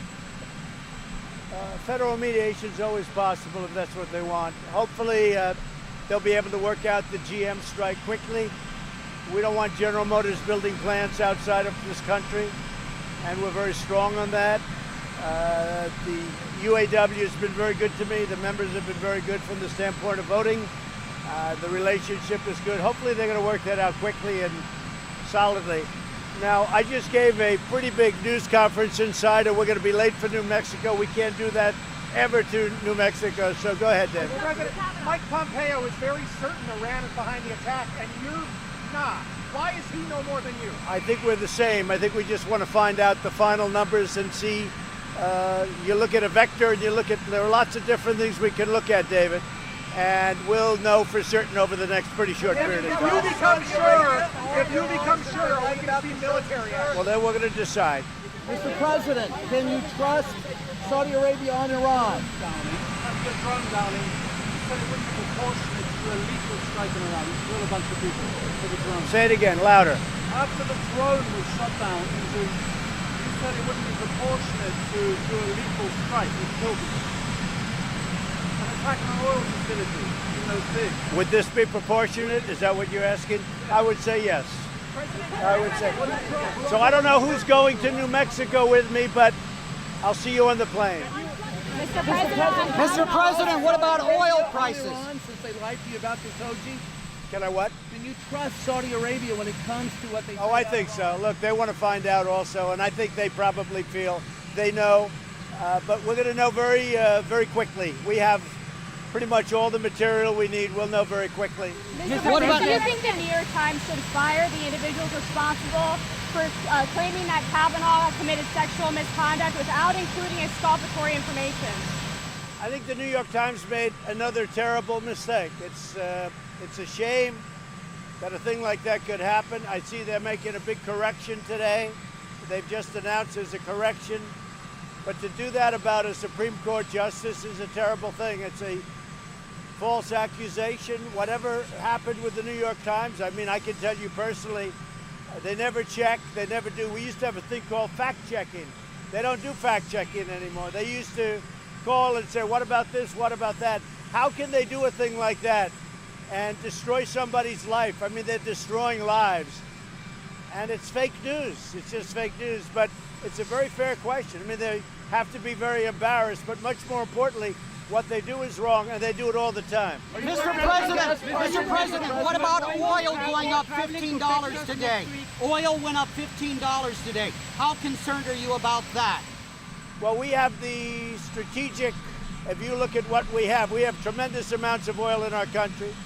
We're independent of everybody now. We have more than anybody else. We're the #1 energy producer in the world, which took place very recently, and we will soon be substantially more than anybody else. So it won't affect us, and ultimately I don't think it'll affect the world either, but it won't affect the United States.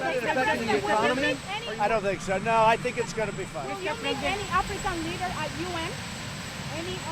We're going to see some of the African leaders at the UN, yes. You are traveling to Texas to address 50,000 people. You will be addressing 50,000 people along with Prime Minister Modi in Houston next weekend. What is the message you're sending to the world? So I'll see Prime Minister Modi, and I will be meeting with India and Pakistan. And I think a lot of progress has been made there. A lot of progress. Is it legal for the New York Attorney General to subpoena your account? I don't know anything about it. Well, thank you very much. We're with Robert O'Brien, who, as you know, is the new National Security Advisor. He's worked with me for quite a while now on hostages, and we've had a tremendous track record with respect to hostages. Robert can tell you about it, but we brought a lot of people back home, and we haven't spent any money. So that's good, because you can't do the money thing. If you do the money thing, all of a sudden, it'll double and triple and quadruple. You say, what's going on? So Robert's been fantastic. We know each other well. Maybe Robert, say a few words, please. Great, thank you. Look, it's a privilege to serve with the President, and we look forward to another year and a half of peace through strength. We've had tremendous foreign policy successes under President Trump's leadership. I expect those to continue. We've got a number of challenges, but there's a great team in place with Secretary Pompeo and Secretary Esper, Secretary Mnuchin, and others. I look forward to working with them and working with the President to keep America safe and continue to rebuild our military and really get us back to a peace through strength posture that'll keep the American people safe from the many challenges around the world today. Mr. O'Brien, what advice do you have for the President about the situation in Saudi Arabia and any possible military strikes on Iran? Yeah, so we're looking at those issues now and getting briefed up, and I think Secretary Pompeo is in Saudi Arabia now or is just coming home. And any advice I give the President will be something I give him confidentially, but we're monitoring that situation closely. And Mr. President, any update on your thinking? Nothing to report yet. We'll probably be speaking to you tomorrow, maybe the next day, but nothing to report. But it hasn't changed very much. I think my thinking pretty much remains the same, and we haven't learned much that we didn't know. But there is a certain a guarantee factor. We're really at a point now where we know very much what happened. Yes. Lindsey Graham said sanctions aren't enough. We'll see what happens. We'll see. You'll watch. Mr. President, Peter? Rouhani come to New York next week? Excuse me? Mr. President Rouhani come to New York next week? I really don't know. I really don't know. That's up to him. I mean, it's not up to me. It's up to him. We'll see what happens. Visas from Iranians? Well, we're going to see what happens. I would let them come. If it was up to me, I would let them come. I've always felt the United Nations is very important. I think it's got tremendous potential. I don't think it's ever lived up to the potential it has, but I would certainly not want to keep people out if they want to come. So that would be up to them. Do you respond to Senator Graham, who said that the failure to strike Iran this summer was a sign of, taken by Iran as a sign of weakness? No, I actually think it's a sign of strength. We have the strongest military in the world now, and I think it's a great sign of strength. It's very easy to attack, but if you ask Lindsey, ask him how did going into the Middle East, how did that work out? And how did going into Iraq work out? So we have a disagreement on that, and you know, there's plenty of time to do some dastardly things. It's very easy to start, and we'll see what happens. We'll see what happens. I think we have a lot of good capital. If we have to do something, we'll do it without hesitation. President, do you agree with the Secretary of Mr. Pompeo that the attacks in Saudi were an act of war? And if so, what's the response on the U.S. end? He just came out with a statement. He spoke to me a little while ago, and we'll have an announcement. Okay? What did Mr. O'Brien bring to the table that you were looking for that maybe you didn't get through Mr. Bolton? It's very interesting. Mr. O'Brien is highly respected. He was highly respected by so many people that I didn't even know really knew him. He did a tremendous job on hostage negotiation, really tremendous, like unparalleled. We've had tremendous success in that regard, brought home many people. And through hostage negotiation, I got to know him very well myself, but also a lot of people that I respect rated him as their absolute #1 choice. So, you know, I think we have a very good chemistry together, and I think we're going to have a great relationship. He is a very talented man. Mr. President, I did. I did. We'll be adding some very significant sanctions onto Iran. And what will they include, sir? We'll be announcing it over the next 48 hours. And you said that there will be a further announcement on Iran. Are you looking at a military strike? We'll see what happens. what are the options, Mr. President, that you're considering? You just said that there were some very bad things you're thinking. Well, there are many options, as you know, Phil. There are many options, and there's the ultimate option, and there are options a lot less than that. And we'll see. We're in a very powerful position. Right now, we're in a very, very powerful position. When you say the ultimate option, are you talking about I'd say the ultimate option meaning go in war. No, I'm not talking about that ultimate option. No. Right? How do you see the role of national security advisor changing? I think it's a very important role. It's really a role that if the president respects the person that's the advisor, I think it really plays a very, very important role. Okay? Thank you. Peter, thank you. To the border? We're going to the border later. Are you all with me? Yeah. We're going to show you a lot of wall. We're building a lot of wall. We won the big case and a couple of other cases, as you know. We're building a lot of wall. So we'll be talking to you later on. Okay? Have you spoken to Netanyahu? I have not. Those results are coming in, and it's very close. Do you have any updates? Any updates? Because you people usually should know before the president. Are you suspicious at all about the results? No, I'm not. No, I'm not. Everybody knew it's going to be very close, and we'll see what happens. And look, our relationship is with Israel. We'll see what happens. Thank you. Thank you, everybody. Good morning. We have a busy day planned. We're leaving now for Ellington Air Force Base in Texas. We're going to spend some time on the floods. We're going to be briefed on the floods.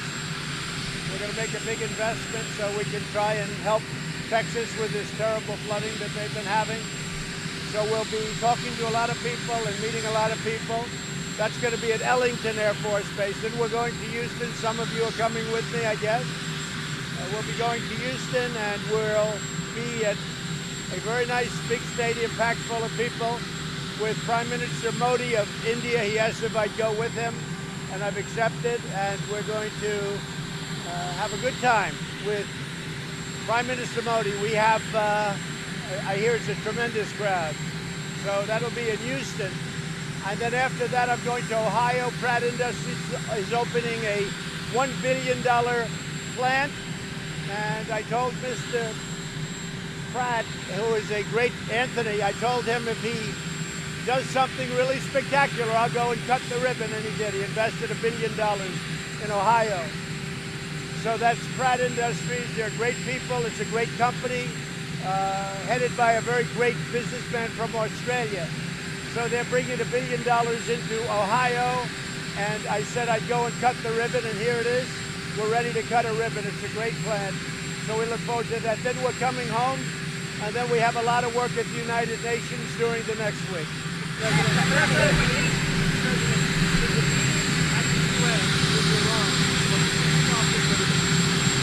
Nothing's ever off the table completely, but I have no intention of meeting with Iran. That doesn't mean it doesn't happen. I'm a very flexible person, but we have no intention. It's not set up. We're meeting with a lot of leaders. We have about 15 meetings set up, but Iran is not one of them.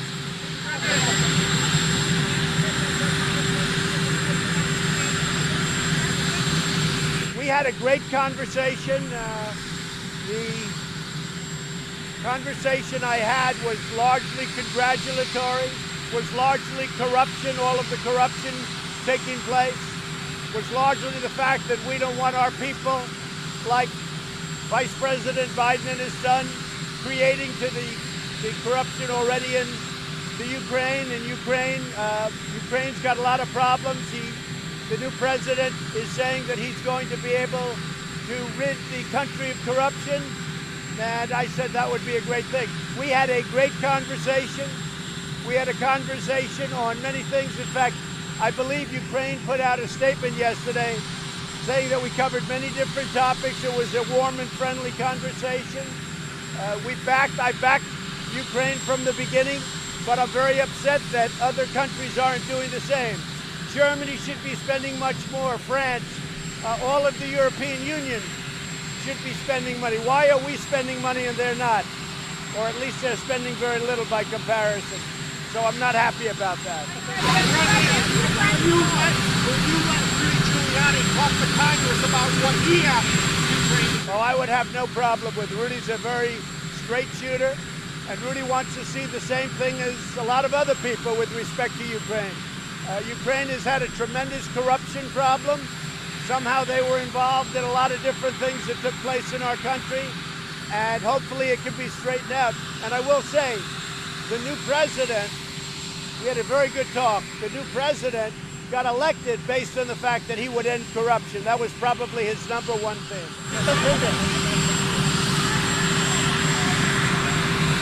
Well, this whistleblower, or whoever it was, because it sounds like it's not a whistleblower, you can't have that happen to a president of the United States. The conversation, by the way, was absolutely perfect. It was a beautiful, warm, nice conversation. And it was put out last night also by Ukraine. But you can't have people doing this. And you can't have people doing false alarms like this. And you know, when a president speaks to the head of another country, he has to be able to speak to those people. And those people don't want to know that they're being recorded or that you have a stenographer working. You don't want to have to hear that. You can't do that to a president, and you can't do that to other countries. But with all of that being said, we had a very great conversation, very straight, very honest conversation. I hope they can put it out. Well, I don't say anything, but whenever I speak to a foreign leader, I assume there are many people on the line. I don't assume I'm talking to the leader. Anytime I'm on the phone with a foreign leader, many, many people are on the line. Sometimes they're taping calls, sometimes they're doing a stenographer, but I also assume many people are on the line from the other side. So if I'm speaking to a country, they also have people on the line. So who would say a thing like what you're saying? Now, I will say this. I said absolutely nothing wrong. It was perfect. Listen to me. Listen. Listen to me. Listen to me. Listen to me. I assume many people are on the line. I know that before I make the call, and that's what you have. Intelligence agencies, everybody listening. That call was a great call. It was a perfect call. A perfect call. What wasn't perfect is the horrible thing that Joe Biden said. And now he made a lie when he said he never spoke to his son. I mean, give me a break. He's already said he spoke to his son. And now he said yesterday very firmly, who wouldn't speak to your son? Of course you spoke to your son. So he made the mistake of saying he never spoke to his son. He spoke to his son. But more importantly, what he said about the billions of dollars that he wouldn't give them unless they fired the prosecutor. And then he bragged about how they fired the prosecutor and then they got the money. It's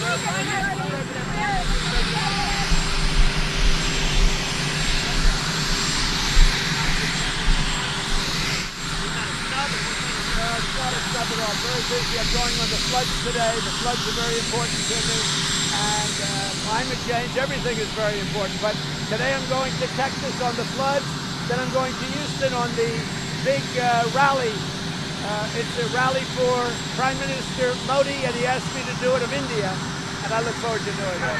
Do you believe that Biden, Joe and Hunter Biden, have enriched themselves personally because of their involvement? Well, not only Ukraine, take a look at China. They took a tremendous amount of money out of China. Now, if they ever took over a China negotiation, he would sell us out. Look at all the money he made in China. The son, he knew nothing. The son is a stiff, he knew nothing. And he's making hundreds of thousands and millions of dollars. And he did the same thing in Ukraine. He knows nothing. This is a very dishonest thing that Joe Biden did. And then he said he never spoke to his son. Does anybody believe that one? But then he also said, long before, that he did speak to his son. So he lied again. But what he said is that he wouldn't give, I think it was billions of dollars to Ukraine unless they fired the prosecutor who was looking at his son and his son's company, the company that his son worked with. And that's a very dishonest thing. And I'm not looking to hurt Biden. I'm not even looking to hold him to it, to be honest. But he said a very bad thing. He said a very foolish thing. Now me, on the other hand, my conversation with the president, the new president of Ukraine, was perfect. They put out a statement last night. They said the same thing. It was a warm, friendly conversation. There was no quid pro quo. There was nothing. It was a perfect conversation. Go ahead.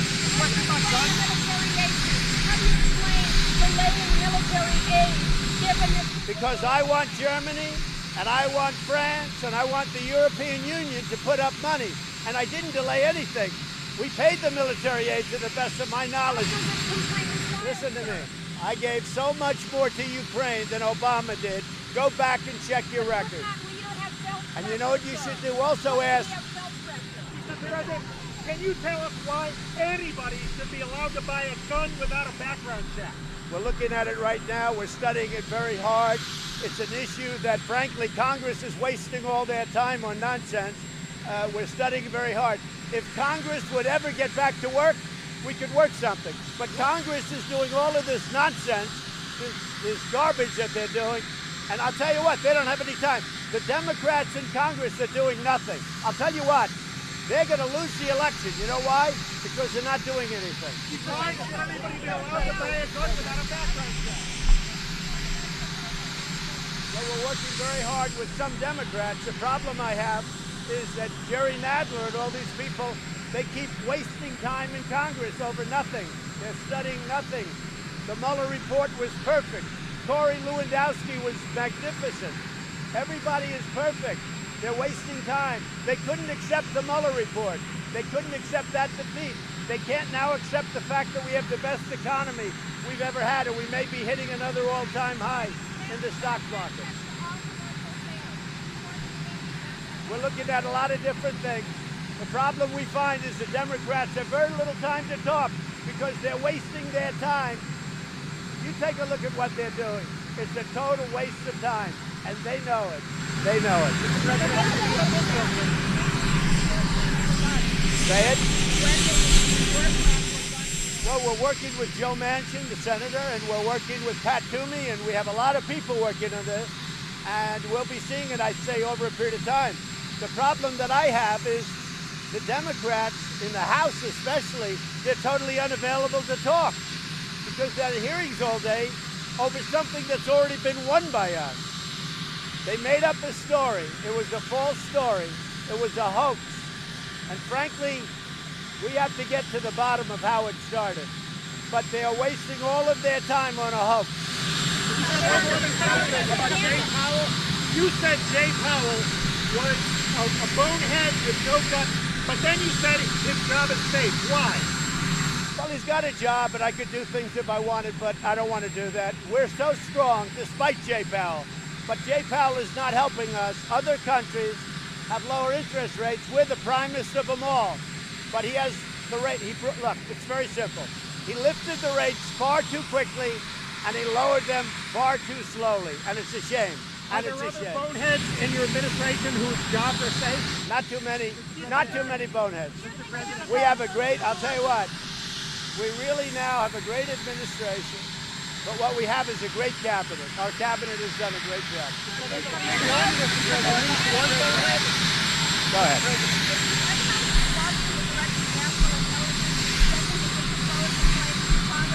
No, he is a great gentleman, Joe.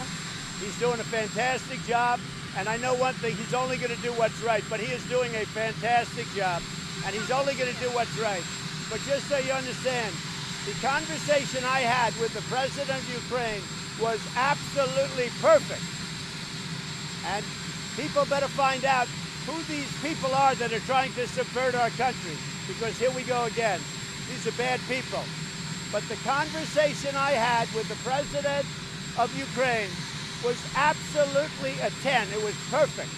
Now, what you have to do is look at the corruption on the Democrat side.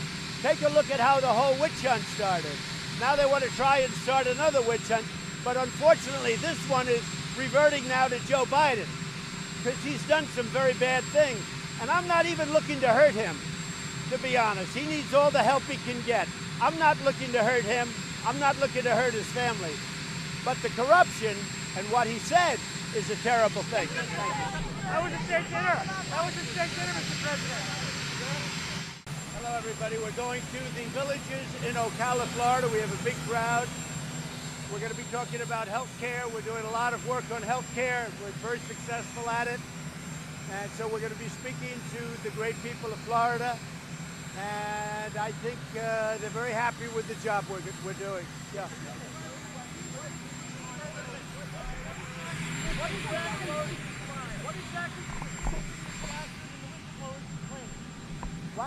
What exactly is accurate in the whistleblower's complaint? Well, if you look at the whistleblower's complaint, it's totally inaccurate because the conversation that I had was absolutely perfect, and most people that have read it say the same thing. The whistleblower never saw the conversation. He got his information, I guess, second or third hand. He wrote something that was total fiction, and now when people see that, they're not happy.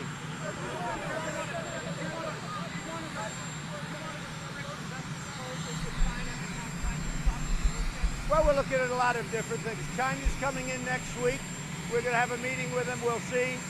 But we're doing very well. Some of the numbers, I think, are being affected by all of the nonsense, all of the politics going on in this country by the Democrats. I call them the do-nothings. They do nothing for this country. They don't care about this country. But the numbers really are looking very good going into the future. So we'll see. I have a lot of options on China. But if they don't do what we want, we have tremendous power. What exactly do you hope Zelensky would do about the Biden after your phone call? Exactly. Well, I would think that if they were honest about it, they'd start a major investigation into the Bidens. It's a very simple answer. They should investigate the Bidens, because how does a company that's newly formed, and all these companies, if you look at, and by the way, likewise, China should start an investigation into the Bidens, because what happened in China is just about as bad as what happened with Ukraine. So I would say that President Zelensky, if it were me, I would recommend that they start an investigation into the Bidens, because nobody has any doubt that they weren't crooked. That was a crooked deal, 100%. He had no knowledge of energy, didn't know the first thing about it. All of a sudden, he's getting $50,000 a month, plus a lot of other things. Nobody has any doubt. And they got rid of a prosecutor who was a very tough prosecutor. They got rid of him. Now they're trying to make it the opposite way, but they got rid. So if I were the president, I would certainly recommend that of Ukraine.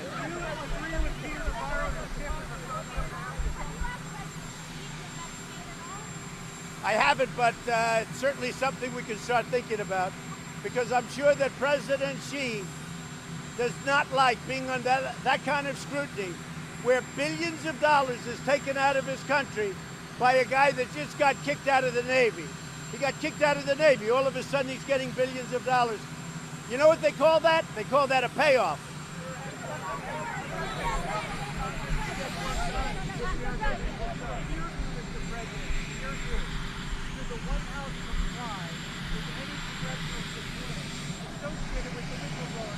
Well, I leave that to the lawyers. I can say, though, that Schiff has now been proven to be a liar. We've known it for 3 years, because they've been trying to impeach for 3 years. He's a liar. He's a stone-cold liar. So I leave that to the lawyers. That's up to them to decide. But the whole investigation is crumbling. Yeah. Can you still work with Congress to get other work done? I can. Yeah, I can. I can.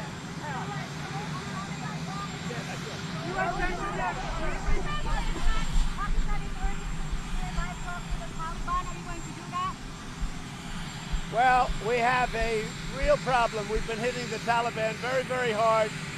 And as far as I'm concerned, they still haven't recovered from killing 12 people. One happened to be a great American soldier from Puerto Rico. They still have not recovered, and they probably never will.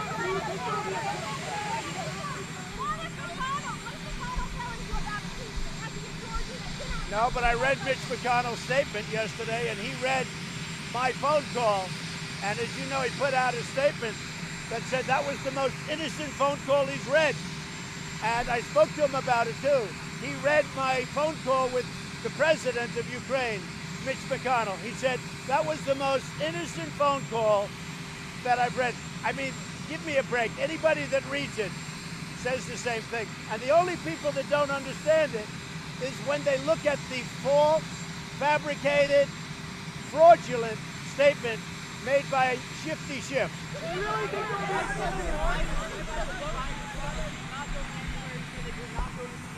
Well, I think Biden is going down, and I think his whole situation, because now you may very well find that there are many other countries that they scam, just like they scammed China and Ukraine. And basically, who are they really scamming? The USA, and it's not good. And that's probably why China, for so many years, has had a sweetheart deal where China rips off the USA, because they deal like people with Biden, where they give the son $1.5 billion, and that's probably why China has such a sweetheart deal that for so many years they've been ripping off our country.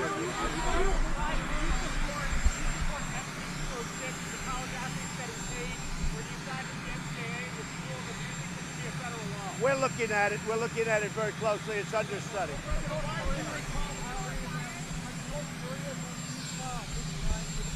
We'll see. They want to talk, and we'll be talking to them soon. We'll see. So I'm going to...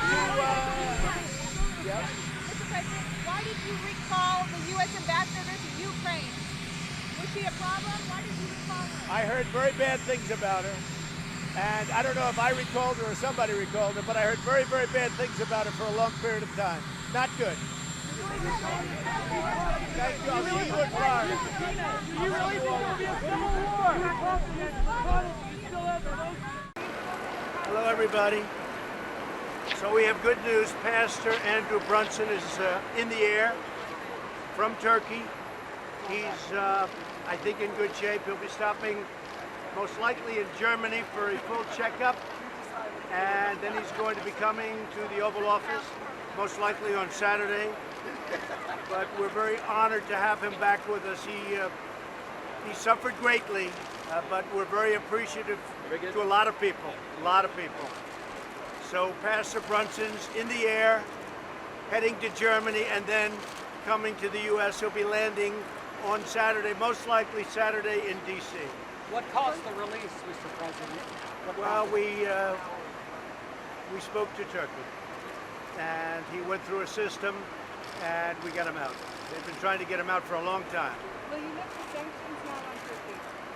Well, this has nothing to do with anything. There was no deal made at all. There was no deal. But we're very happy to have him and have him in good shape. I hear he's in very good shape. Mr. President, are you reevaluating the relationship with Saudi Arabia? Well, we're going to find out what happened with respect to the terrible situation in Turkey having to do with Saudi Arabia and the reporter. And nobody knows quite yet. Nobody's been able to put it all together. People are starting to form ideas, and as they're formed, we'll let you know. But it certainly is a terrible thing. Has their record been overlooked for too long? Excuse me? Has their record otherwise been overlooked for too long? Well, I think a lot of records are overlooked. If you look at Iran, if you look at so many other countries, take a look at Syria, you take a look at a lot of countries' records have been overlooked. But this is a very serious thing, and we're looking at it in a very serious manner. Okay? And we'll see you. We have a big crowd. Have you spoken to the king of Saudi Arabia about this? I have not. I have not called. I will be calling him. I will be calling at some point King Solomon. You know, you're right in the way of the camera behind you. I'm sure they think you're a very good-looking guy, but maybe not that good from the back, right? So go ahead. It's like you plan to call him soon. Could you tell us I'll be speaking to him. Yes, pretty soon. What will that conference be like? Well, I can't tell you, but I will say that they are looking very hard and fast. And not only us, a lot of people are looking to find out, because it is potentially a really, really terrible situation. So we'll see what happens. Should the Treasury Secretary develop such a close relationship? Yes? Was it a mistake for Jared to develop such a close relationship? No, I don't know if it's any closer than other relationships that people have. We have a lot of very close relationships with a lot of countries, but this is a serious problem. Is it right for the Treasury Secretary to go to their investment conference? Well, I guess a lot of people are going over to an investment conference, and he actually called this morning, and he will make that determination. But he was partially over there anyway. A lot of people are going over to the investment conference. We'll see what happens. Maybe some won't be going.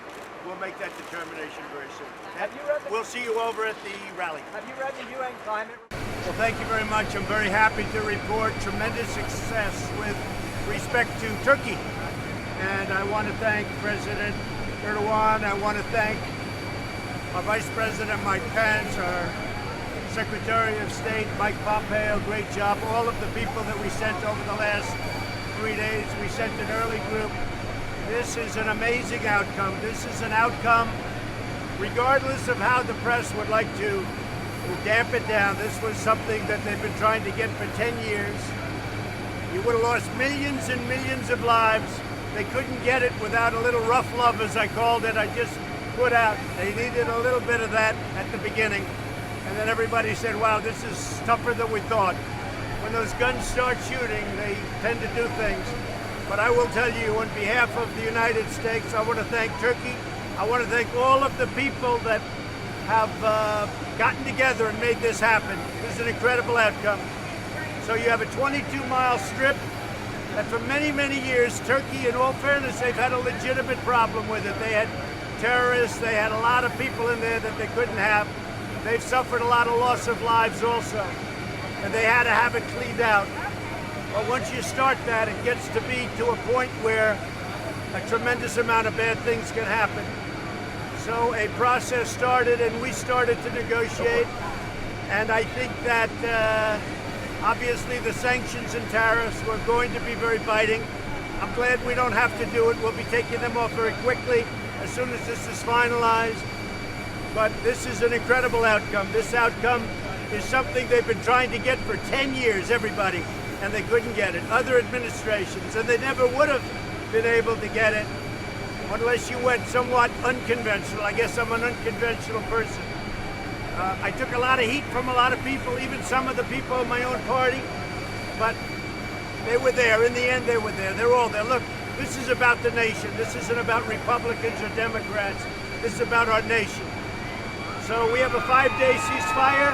During that 5 days, the Kurds and other people, they're going to be taken great care of. They're going to be moving around, moving out of a safe zone, which is something that Turkey has always wanted. The ISIS, they call them Daesh, but we call them ISIS. The ISIS fighters that we have captured, they'll be under very, very strict control of various different groups, but we will be watching, we will be in charge, and they'll be under very, very powerful and strict control. And we've gotten everything we could have ever dreamed of, and we're also going to be able to bring our people back home, but we'll be able to have control of ISIS total. We'll be able to do whatever we have to do to get the rest of ISIS wherever they may be. They're never going to be ruling us. And I want to thank everybody. And the other thing I want to thank, as a group, I want to thank the Kurds, because they were incredibly happy with this solution. This is a solution that really, well, it saved their lives, frankly. It saved their lives. So we've done a great thing for our partner. If we didn't go this unconventional, tough love approach, you could have never gotten it done. They've been trying to do this for many, many years. You could have never gotten it done. So I want to thank everybody. I want to thank everybody back in Washington. We're in Texas now, and we're going to be opening up a phenomenal new plant. One of the greatest men in business, and all of business is here with us. You know who he is. And they're opening up a plant in Texas. The first time, I believe, one of the great companies of the world, first time ever in the United States. And then we're having a big rally in Dallas tonight at the American Airlines Center. So we look forward to that. They've been standing in line for 3 days, as you know. So it's a record crowd over in Dallas. But I didn't know it was going to work out this quickly. I didn't know it would work out this well. It's a great day for the United States. It's a great day for Turkey. It's a great day for our partners who have really worked. I mean, a lot of people question some of them. I'm not questioning anybody. They really did. The Kurds were great. Great day for the Kurds. It's really a great day for civilization. It's a great day for civilization. So I just want to thank everybody.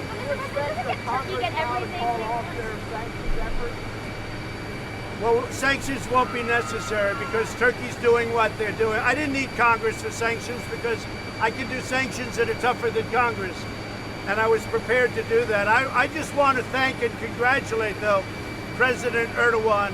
He's a friend of mine, and I'm glad we didn't have a problem because, frankly, he's a hell of a leader, and he's a tough man, he's a strong man, and he did the right thing, and I really appreciate it, and I will appreciate it in the future. Isn't Turkey getting everything they want from this? Don't they effectively just get control? Well, Turkey has a great military power. Turkey is a friend of ours, a neighbor of ours, and they're a member of NATO. And what Turkey is getting now is they're not going to have to kill millions of people, and millions of people aren't going to have to kill them. I mean, this was going to be a war of lots of other groups coming in. This wasn't going to stop with Turkey against the Kurds. A lot of different groups were coming in. We might not have been involved. I don't want to be involved in that kind of a war. And by the way, we have the strongest military in the world. But we've been there for 10 years. We've been in the Middle East for 19 and a half years. So this was a great thing for everybody. And Turkey is, I really appreciate what they've done. They did the right thing. And I have great respect for the president. Your decision not to keep any of the sanctions in place, doesn't that effectively let Turkey just get off with no punishment for this? No. If you let this go, you would have lost millions of lives. Don't forget, your friend President Obama lost more than 500,000 lives in a very short period in the same region. We've lost very little. But without that gunfire going back and forth, without those rockets going in both directions, without other countries moving in and potentially moving in and creating virtually a world war, without all of that happening, you would have never been able to make this deal. We have tried, but everybody's tried to make this deal for 15 years. They could never do it. It was only when it started, people started seeing how nasty it was going to be. It was going to be very nasty. Not only sanctions and tariffs, the war itself would have been very nasty. So they did things that they wouldn't have done. I just put out. Everybody agreed to things that 3 days ago they would have never agreed to. That includes the Kurds. The Kurds are now much more inclined to do what has to be done. Turkey is much more inclined to do what has to be done. Turkey wouldn't have done this 3 days ago. The Kurds would not have done it 3 days ago. This is a situation where everybody is happy. And I'm happy because there's no fighting. We can bring certainly most of our people back home for the first time in many years. Mr. President, you're talking about all this shooting as though it was part of a plan. Are you saying that you planned for these people to attack each other so you can resolve it? No, but I do think this, David. I think it had to be an unconventional solution, because the conventional solution is to sit down, negotiate, and they've done that for 15 years, actually. More than that, I understand. And that was never going to work. But all of a sudden, when they saw and how nasty it was and how rough it would get 100 times worse than what was happening. But when they saw the level of nastiness, they said, let's make a deal. Everybody together, let's make a deal. Are you sure that this will last more than 5 days? A lot of stuff can disappear in 5 days. I think it's going to last. I think that President Erdogan's very smart. I think he wants it to last. He wants safety for his people. Look, say what you want. A lot of bad things happened to Turkey from that district, from that 22-mile stretch. A lot of people in Turkey were killed. So that's not fair. Nobody likes to mention that. This was a great thing for the Kurds. This was a great thing for Turkey. This is great for everybody. And frankly, the thing that I'm most happy about is that I took a lot of heat, but that we were able to do it so fast. I thought this would go on for longer. This was such a smart thing to get it done so fast. Is President Erdogan still coming next month to the White House? Well, now I would say that would be very much open. I would say that, yeah, he would come. He did a terrific thing. He's a leader. He's a leader. He had to make a decision. A lot of people wouldn't have made that decision because they don't know. They ultimately would have made it. But what he did was very smart, and it was great for the people of Turkey, and they're lucky it was him that was making the decision, I will tell you that. The U.S. military would place anybody in this zone to help monitor this? Yes, we're going to have people that watch it, and most particularly, we're going to have people that are watching ISIS. We'll have people watching, and ISIS will be largely, again, controlled by the Kurds, because what a lot of people don't know, most of the areas where ISIS is outside of the war zone or the 22 miles. So ISIS will be, very few have gotten out, most of them have been recaptured, and what's happened is ISIS is outside of the war zone. So that's going to be controlled very much by the Kurds with our supervision. And the Kurdish General Mazloum, who you talked to before, are you going to talk to him again? He's going to be very happy. They've spoken to him. The Kurds are very happy. Turkey is very happy. The United States is very happy. And you know what? Civilization is very happy. It's a great thing for civilization. Thank you, everybody. Did you talk to... Hello, everybody. We're going to Pennsylvania on an energy meeting and speech, and look forward to it. I hope you saw what I had to say about the safe zone in Syria and are dealing with Turkey. It's been very successful, and see what happens. It's a very volatile part of the world, but so far it's been pretty amazing what's gone on. We've lost no soldiers. We didn't have a soldier hurt. We didn't have a finger broken. It's pretty unusual. And we have thousands of soldiers that have moved out or are moving out of various areas. We have it under very good control. Turkey has done what we've asked them to do. We have tremendous economic might, far more than we had, relatively speaking, when I took office. When I took office, everybody said that China would be the largest economy in the world within the first 2 years. And we picked up trillions and trillions of dollars of worth, and China has lost trillions of dollars of worth. So we are far and away the most powerful economy in the world, and if you have a smart president, you'll stay there. Other than that, our military is looking good. It's been rebuilt, and we're respected again. But I'm going right now. I'll be going over to Pennsylvania, and many of you, I hope, will be following me. Thank you. Thank you very much. What's your reaction to Democrats paying for the garbage? Well, I think it's very sad what they've done with this fake dossier. It was made up, and I understand they paid a tremendous amount of money, and Hillary Clinton always denied it. The Democrats always denied it. And now only because it's going to come out in a court case, they said, yes, they did it, they admitted it, and they're embarrassed by it. But I think it's a disgrace. It's just really it's a very sad commentary on politics in this country. Mr. President, should Mitch McConnell strip Bob Corker of his chairmanship? I don't think so. I think it's fine the way it is. We have actually great unity in the Republican Party. Yesterday Even with Bob Corker and Jeff Flake? No, that's okay. Look, you know, they have to do their thing. We have great unity. If you look at what happened yesterday at the meeting, we had, I guess, virtually every senator, including John McCain. We had a great conversation yesterday, John McCain and myself, about the military. I think we had I called it a love fest. It was almost a love fest. Maybe it was a love fest. But we get standing ovations. There is great unity. I mean, if you look at the Democrats with Bernie Sanders and Hillary Clinton, that's a mess. There's great unity. Country is in the gutter right now. Do you agree with that? Do you bear any responsibility? Well, I think it's sad, but I think to a large extent, in all due respect, I think the media causes a lot of it. Fake stories are being reported. A lot of bad things are being reported that aren't true. And, you know, I think to a certain extent, maybe I can blame the media, but politics is a rough business. There's no question about it. I will say this. I think the Republican Party has a pretty good unity. When I look at that room yesterday at lunch, and you know, and you reported on it very well, Kristen. I mean, you gave it a very good report. The fact is, there was tremendous unity in that room. And we're really unified. We're really unified on what we want to do. We want tax cuts for the middle class. We want tax cuts for businesses to produce jobs. There's great unity. Mr. President, what about Senator Flake saying you are a danger to democracy? He said you were dangerous to our democracy. Look, he was against me from before he ever knew me. He wrote a book about me before I ever met him, before I ever heard his name. His poll numbers in Arizona are so low that he couldn't win.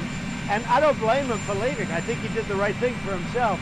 But if you know, long before he ever knew me, during the campaign, even before the campaign, I mean, he came out with his horrible book.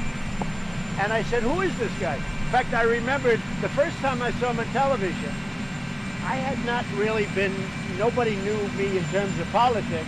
But the first time I saw him on television, I said, I assume he's a Democrat. Is he a Democrat? They said he's a Republican. I said, that's impossible. So look, his poll numbers are terrible. He's done terribly for the great people of Arizona, a state that likes Donald Trump very much, as even you will admit. And he would have never won. In fact, even in the primary, he's way down in the primary. So he did the smart thing for himself. This way he can get out somewhat gracefully. But what about this comment that you're dragging down the discourse, poisoning the discourse? He's saying that because he has nothing else to say. But I do think this. I wish him well. I really believe he's going to do the right thing for the country. He's going to vote for tax cuts because we desperately need tax cuts to put our people back to work. We need tax cuts also to be able to compete with other countries. Why call Bob Corker little Bob Corker, L-I-D-D-L? I hope Bob, and I really believe that Bob Corker is going to do the right thing also. Yes, go ahead. Should we be more civil, Mr. President? Do you feel like that's an I can't hear you. I can't what? Say it again. 91% of the time, do you risk losing Arizona in the next election without him there? Well, Senator Flake did vote with me. I understand it was about 91 or even more than that. So from that standpoint, good. No, I think I'll be boosted in Arizona because he's very unpopular. I think the fact that he did it the way he did it probably, I mean, I'm very high in Arizona. I love the people. They like me. They like security at the border, you know, all of the things. But I think I'm probably helped greatly in Arizona by what happened with Senator Flake. Are you concerned that Flake and Corker would block your agenda, tax reform? I don't think they do that. I really know that they want tax cuts. They know we need it. We need it for the country. We need it for the people. We need it for the middle class. We need it for jobs. I don't think they do that. I really don't. I know them well enough. I don't know Flake very well, but I know Bob Corker. I think they really would do it. I think they feel they have to do it for the country. Say it. Do you have any Democrats who are yes votes yet? I think we're going to get some Democrat votes, yeah. I do believe. I haven't started the process, but I believe that there are certain Democrats that if they don't vote for these massive tax cuts for business, for jobs, and for the middle class, they will lose their races in 18. Mr. President, two questions for you. Should you be more civil as a leader of this country? Well, I think the press makes me more uncivil than I am. You know, people don't understand. I went to an Ivy League college. I was a nice student. I did very well. I'm a very intelligent person. The fact is, I really believe, I think the press creates a different image of Donald Trump than the real president. In that vein, you're a counterpuncher. You saw that this week about Parker, Jeff Flake, that Gold Star mom. When is it okay for you to pull your punches? When will you Well, not I think it's always okay when somebody says something about you that's false. I think it's always okay to counterpunch or to fight back. Even a Gold Star mom, sir? Even a Gold Star widow?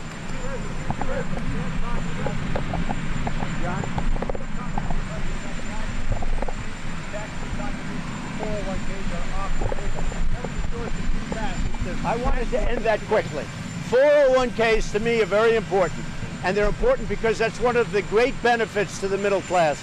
I didn't want that to go too far. That's why I ended it very quickly. But Kevin Brady, who is the chairman of the House Ways and Means Committee, said this morning it could be on the table. Well, maybe it is, and maybe we'll use it as negotiating. But I trust me, that's one of the great things. You know, there are certain elements of deals you don't want to negotiate with. 401ks, and Kevin knows it, and I think Kevin Brady is fantastic. But he knows how important 401ks are. You told me last week, last week you thought that the uranium sale to Russia was one of the big stories of the decade. 3 congressional committees are now looking at that. We haven't heard you comment on it since those investigations were launched. Well, I think the uranium sale to Russia and the way it was done, so underhanded, with tremendous amounts of money being passed, I actually think that's Watergate modern age. David Johnson's wife, Mr. President. What do you want to know about the mission in Niger? What have you asked the Pentagon? I can't. Say it again, please. What more do you want to know about the mission in Niger, and what have you asked the Pentagon to tell you and tell the country about what went wrong? I can't. What more do you want to know about the mission in Niger? And Oh. what did you ask What the went wrong? Pentagon? And what do you want the country to know? Well, we're going to look at it. Now, I have to say, we are decimating ISIS in the Middle East. What's happening is they'll go to parts of Africa, they'll go to other places. When they get there, we meet them. It's a dangerous business, I have to say. It's a dangerous business. So what? No, I didn't. Not specifically. But I have generals that are great generals. These are great fighters. These are warriors. You gave them authority to do this mission. I gave them authority to do what's right so that we win. That's the authority they have. I want to win, and we're going to win. And we're beating ISIS very badly. You look at what's happened in the Middle East. We have done more in 8 months than the previous administration has done in many years. Now, what happens is you decimate them, and that's what we've done. We have decimated ISIS in the Middle East. They go to Africa, they go to places. When they get there, we meet them there. That's what goes on. It's a tough business, it's a tough war, but we are winning it, and you know what? We're going to continue winning it. With that being said, my generals and my military, they have decision-making ability. As far as the incident that we're talking about, I've been seeing it just like you've been seeing it. I've been getting reports. They have to meet the enemy, and they meet them tough, and that's what happened. Sergeant Johnson's wife said she was really upset by your phone call. Would you ever apologize I was to her? extremely nice to her. She sounds like a lovely lady. I've never seen her. I've never met her, but she sounds like a lovely lady. But I was extremely nice to her. I was extremely courteous, as I was to everyone else. You know, it's interesting. You folks have called many people that I spoke to. Everybody has said unbelievable good things about me, but you never report that. We reported that. But she's Did you very report upset it? by your phone Did you call. report it? We have reported that. You talked Thank about you. it. Tom. Welcome, but what about your message You to called her? 4 families that day. I can only say this. I was really nice to her. I respect her. I respect her family. I certainly respect LaDavid, who I, by the way, called LaDavid right from the beginning, just so you understand. They put a chart in front, LaDavid, says LaDavid Johnson. So I called right from the beginning. There's no hesitation. One of the great memories of all time. There was no hesitation. I think she's a fantastic woman. I was extremely nice to her, extremely respectful. Mr. President, you made 4 phone calls to 4 different families that day. Did you say anything different to Maisha Johnson than you did to any of the other 3 families? I would say basically we talk condolence. I mean, it's all about condolence. It's about warmth. In many cases you listen, because in so many cases one of the families they were saying, yes, he was a great football star. And honestly, they pour their heart out, John. It's the hardest calls. They pour their heart out. But I am always, and look, you people have called many people that I've spoken to, and every one of them has said, I couldn't have been nicer. Now, it's a rough time for these. I mean, how tough is it? There's nothing tougher. But I have such respect for those families. Nobody has more respect than I do. Nobody. We're looking at DACA. We have to get something for it, but we are looking at DACA, and we'll see what happens. I'd love to do a DACA deal, but we have to get something very substantial for it, including the wall, including security, including a strong border. We have to be able to stop drugs from pouring into our nation.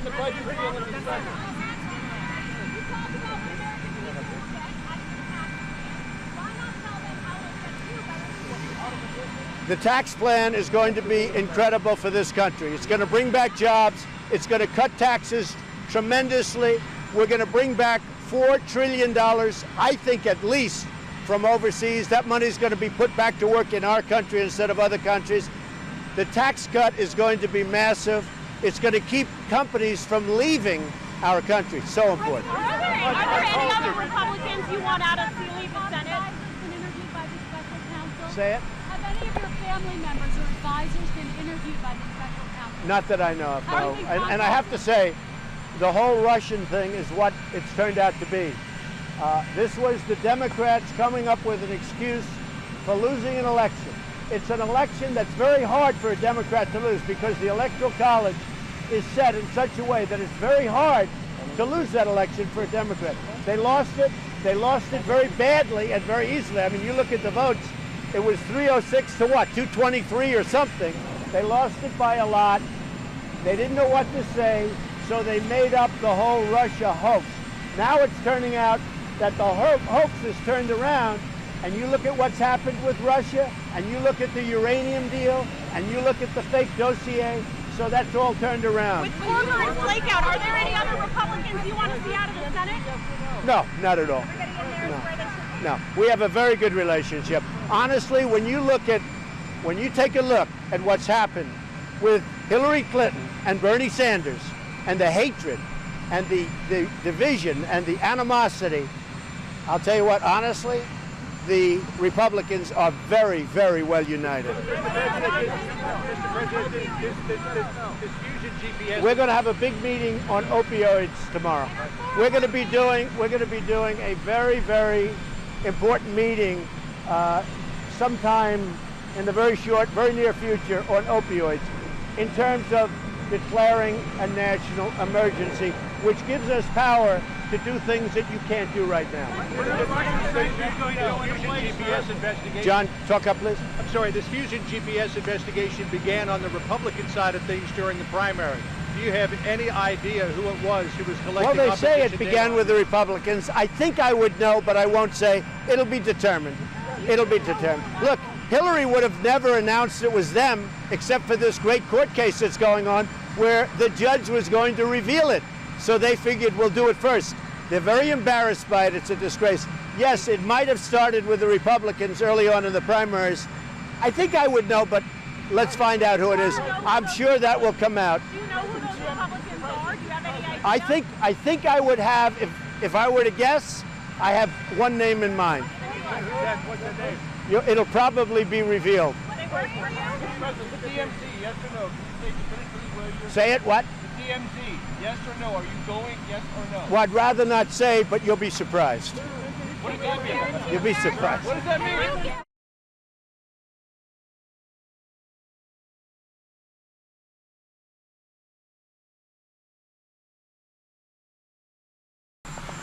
So the stock market is doing very well. The economy is booming.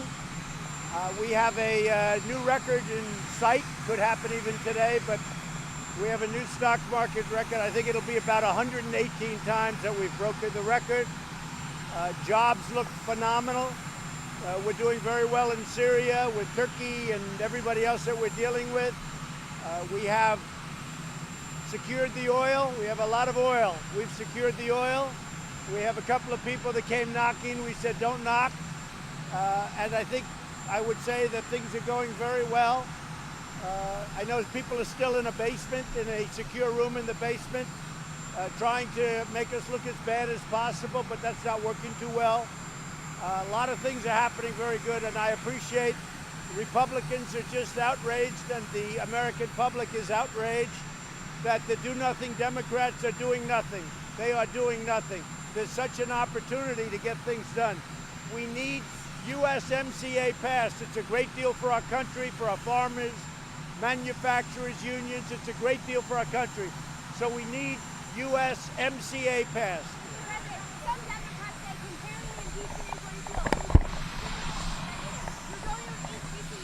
Well, it's a word that many Democrats have used. It's a word that many people have used over the years. But that's a word that has been used many times. And let me tell you something, the level of unfairness for a perfect conversation with the president of Ukraine. This was a perfect conversation. And frankly, had they known what the conversation was, they wouldn't have even wasted everybody's time. But this was a perfect conversation with the president of Ukraine. President of Ukraine and his foreign minister separately came out and said there was absolutely nothing wrong with the conversation. President of Ukraine and the foreign minister came out and said there was no anything. There was no, he used the word, no blackmail. They said there was no pressure. There was nothing done wrong. This is a hoax, just like there was no collusion after 2 years they found out and wasted $45 million. This is a disgrace that this could happen in our country. But remember, are you in office? Wait. The president of Ukraine, right now, the president of Ukraine said no pressure. President of Ukraine and his foreign minister said again, no pressure, no blackmail. They don't even know what you people are talking about. It's a hoax. It's a hoax. It's just a continuation of the Russian witch hunt, which turned out to be phony. The Mueller deal was phony, and now they have this. And all it is very simple. It's one conversation that I had with the president of Ukraine that was perfect. That Adam Schiff defrauded everybody, and he made up the conversation in the halls of Congress. Are you at all concerned about the growing criminal investigation into Rudy Giuliani? I don't think so, because I think Rudy is a great gentleman. He's been a great crime fighter. He looks for corruption wherever he goes. Everybody understands Ukraine has big problems in that regard. Rudy Giuliani's a fine man. He was the greatest mayor in the history of New York, and he's been one of the greatest crime fighters and corruption fighters. Rudy Giuliani's a good man.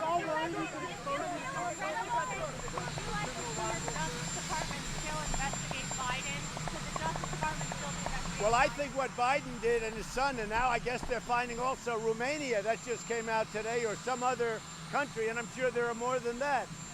When a man walks away who has no talent, no skill, no experience, with $1.5 billion out of China, when he walks away with $168,000 a month for him and his friend from Ukraine, when Ukraine supposedly gave him $3 million, whatever the numbers are, and he's got no experience in oil and no experience anywhere, and now other nations are coming out. I heard one today, I won't embarrass the nation. All he's doing, and in my opinion, that's a payoff, because you don't pay that kind of money for any other reason, and then you look at what the father did with oil, and let's get oil, and then all of a sudden let's not get oil. And now he's a great environmentalist because the Ukraine benefits by that, and other places benefit by that. No, I consider what they did to be an outrage to our country. How well did you know that part? I consider that to be an outrage to our country. What do you think about losing Graham for the reason? Some of your supporters think he's not doing enough. And also, what do you think about the 9 DOD senators who didn't sign on to that resolution against impeachment? Well, some of them weren't even spoken to yet. They got 40 very quickly. I think they're at 47. And some of them don't even know about it yet. It only took place yesterday afternoon. So they had a great response. We have great support. We had 185 out of 185 the other night. The Republican congressmen, I think we had 185 present, and we had 185 positive votes. And with the senators, we're doing great too. We're doing very well with China. We're moving along nicely. We're dealing with them right now. And a lot of good things are happening with China. They want to make a deal very badly. How well did you know that? How well did you know that? What? What is your new plan for Afghanistan? Are you able to... We're moving with Afghanistan. We're doing well in Afghanistan. We're slowly bringing things down to a certain level, but we're doing very well with Afghanistan. Things are moving along. Your top diplomat in Ukraine said that you held up military funds because you wanted Ukraine to investigate the 2016 election and Burisma, the company on which Hunter Biden sat. Are you saying Well, the problem is, here's the problem. Are you calling him a liar? Here's the problem. He's a never-Trumper, and his lawyer's a never-Trumper. And the other problem is, hey, everybody makes mistakes. Mike Pompeo, everybody makes mistakes. He's a never-Trumper. His lawyer's the head of the never-Trumpers. They're a dying breed, but they're still there. And here's the other problem. You're with CNN, and you're fake news. Mr. President, how well did you know my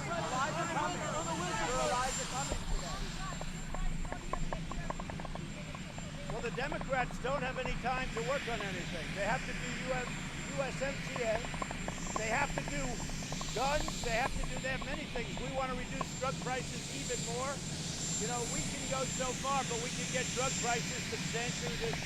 The Democrats, the do-nothing Democrats, have no time to do it. Elijah Cummings, sir? Which one? We have a great Republican plan, and if we take over the House, which we should, especially because of what they're doing with impeachment, I think we'll take over the House by big numbers. You'll have health care, the likes of which you've never seen. Much less expensive. Deductibles will be much lower. You'll have great health care. We have to take over because the Democrats don't have any time to do anything.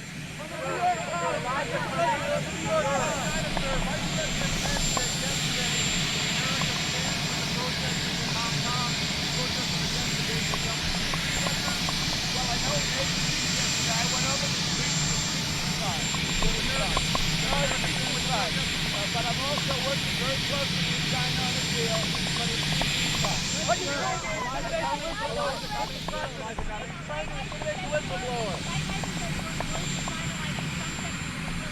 That's true. We're doing very well with China. We're very good with the farmers. The farmers are going to do better maybe than anybody, but everybody's doing well. China wants to make a deal. They'd like to see some reductions in tariffs. They'd like to see some tariffs that are scheduled to go on very soon. They'd like to see them not go on. But China, they really, look, you know it, they really want to make a deal. They're going to be buying much more farm product than anybody ever thought possible. Are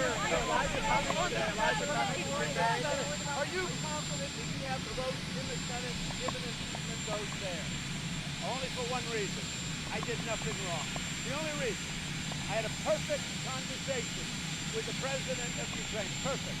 Had they seen that conversation before they made up the story, they made up the story about that conversation. Had they seen it, we wouldn't even be talking about it right now. The conversation has been perfect. And for that reason, I have tremendous support. Will you translate to the president? Are you worried Justice Department to go after this?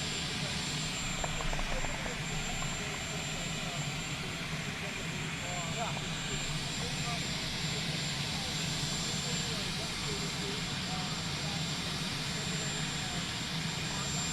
started, and it's been going on a long time. And I sort of semi-read the papers, and I read them probably in greater detail than you actually. And I try and sift out the fake news from the real news. But as you know, there's been a long-term look-see, and it looks like it's becoming very serious from what I'm hearing. Investigate the investigators. Whether it's Strzok and Page, whether it's Clapper, and whether it's Comey, and all of these people. Because terrible things went on for our country. And we have a great Attorney General, highly prestigious man, a very honorable man, and they've been looking at it for a long time. I can't tell you what's happening. I will tell you this. I think you're going to see a lot of really bad things. And a lot of people think that, and they know they have problems because they were very dishonest. And again, I leave it all up to the Attorney General, and I leave it all up to the people that are working with the Attorney General, who I don't know. But I will say this, I think you'll see things that nobody would have believed. This was the worst hoax in the history of our country. And a lot of people say that the phony deal on impeachment, where I have a perfect conversation, perfect, with the president of Ukraine, and they're using that to impeach one of the most successful presidents. We're going to hit another stock market high. We have the best jobs reports. We have the best unemployment numbers. We have the best employment. More people working today in the United States than ever before. I've rebuilt the military. We're strong.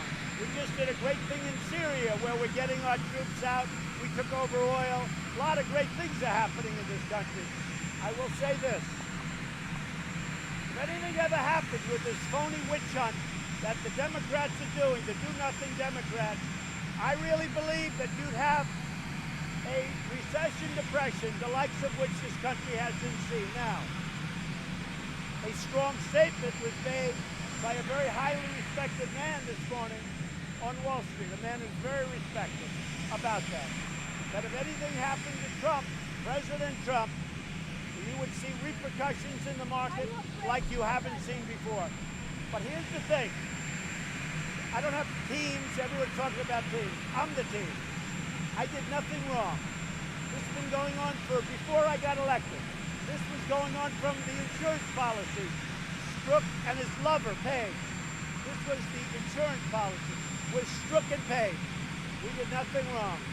But Strzok said, oh, she's going to win, she's going to win. But if she doesn't, we have an insurance policy. So let me just tell you something. So this has been going on since before I got elected. And people are angry about it. And you know who's angry about it? The Republican Party is angry about it. Because this isn't a takedown of the president. This is a takedown of the Republican Party.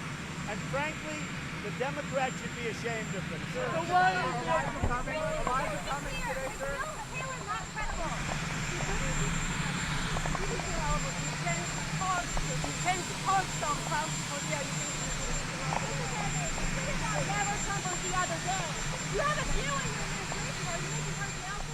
Well, if you let me know who they are, who are they? Tell me. Tell me. No, tell me who the Never-Trumpers are, because I'm not a fan of the Never-Trumpers. We do have Never-Trumpers. I'm not a fan. I think they're bad people. Some have recovered, okay? They went through, I guess, a recovery program. It's called, they learned how to win through me, but others haven't. I'm not a fan of Never-Trumpers, and I never will be. But a Never-Trumper sometimes is more vicious than a failed Obama candidate or a failed Clinton candidate, who I beat both in the same election with very little experience. Don't forget, I beat the Obama people. I beat the Bush people. And I beat the Clinton people. And I had no experience. That's not a bad job. But there's a lot of angry people out there. And that's the way it goes. Thank you. I just want to compliment law enforcement for having done an incredible job.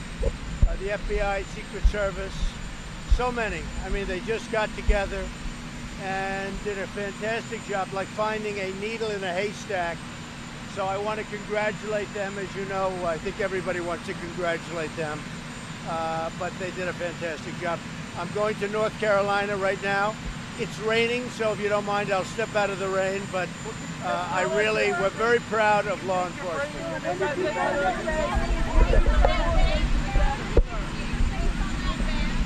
I did not. I did not see my face on the van. I don't know. I heard he was a person that preferred me over others, but I did not see that. No, not at all. No, I mean, not at all. No, that there's no blame. There's no anything. If you look at what happened to Steve Scalise, that was from a supporter of a different party. You look at what happened, or numerous of these incidents, they were supporters of others. No, I'm just really proud of law enforcement. I think they did an incredible job. And I will see you in North Carolina.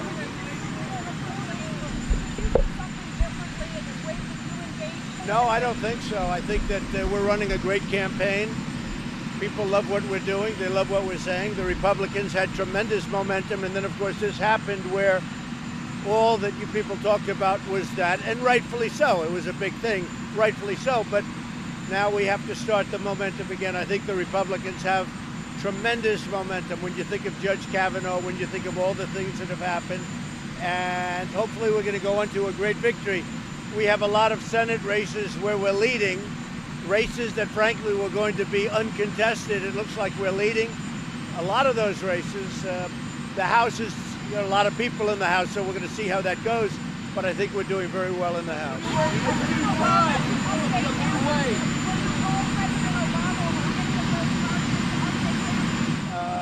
If they wanted me to, but I think we'll probably pass. Thank you very much.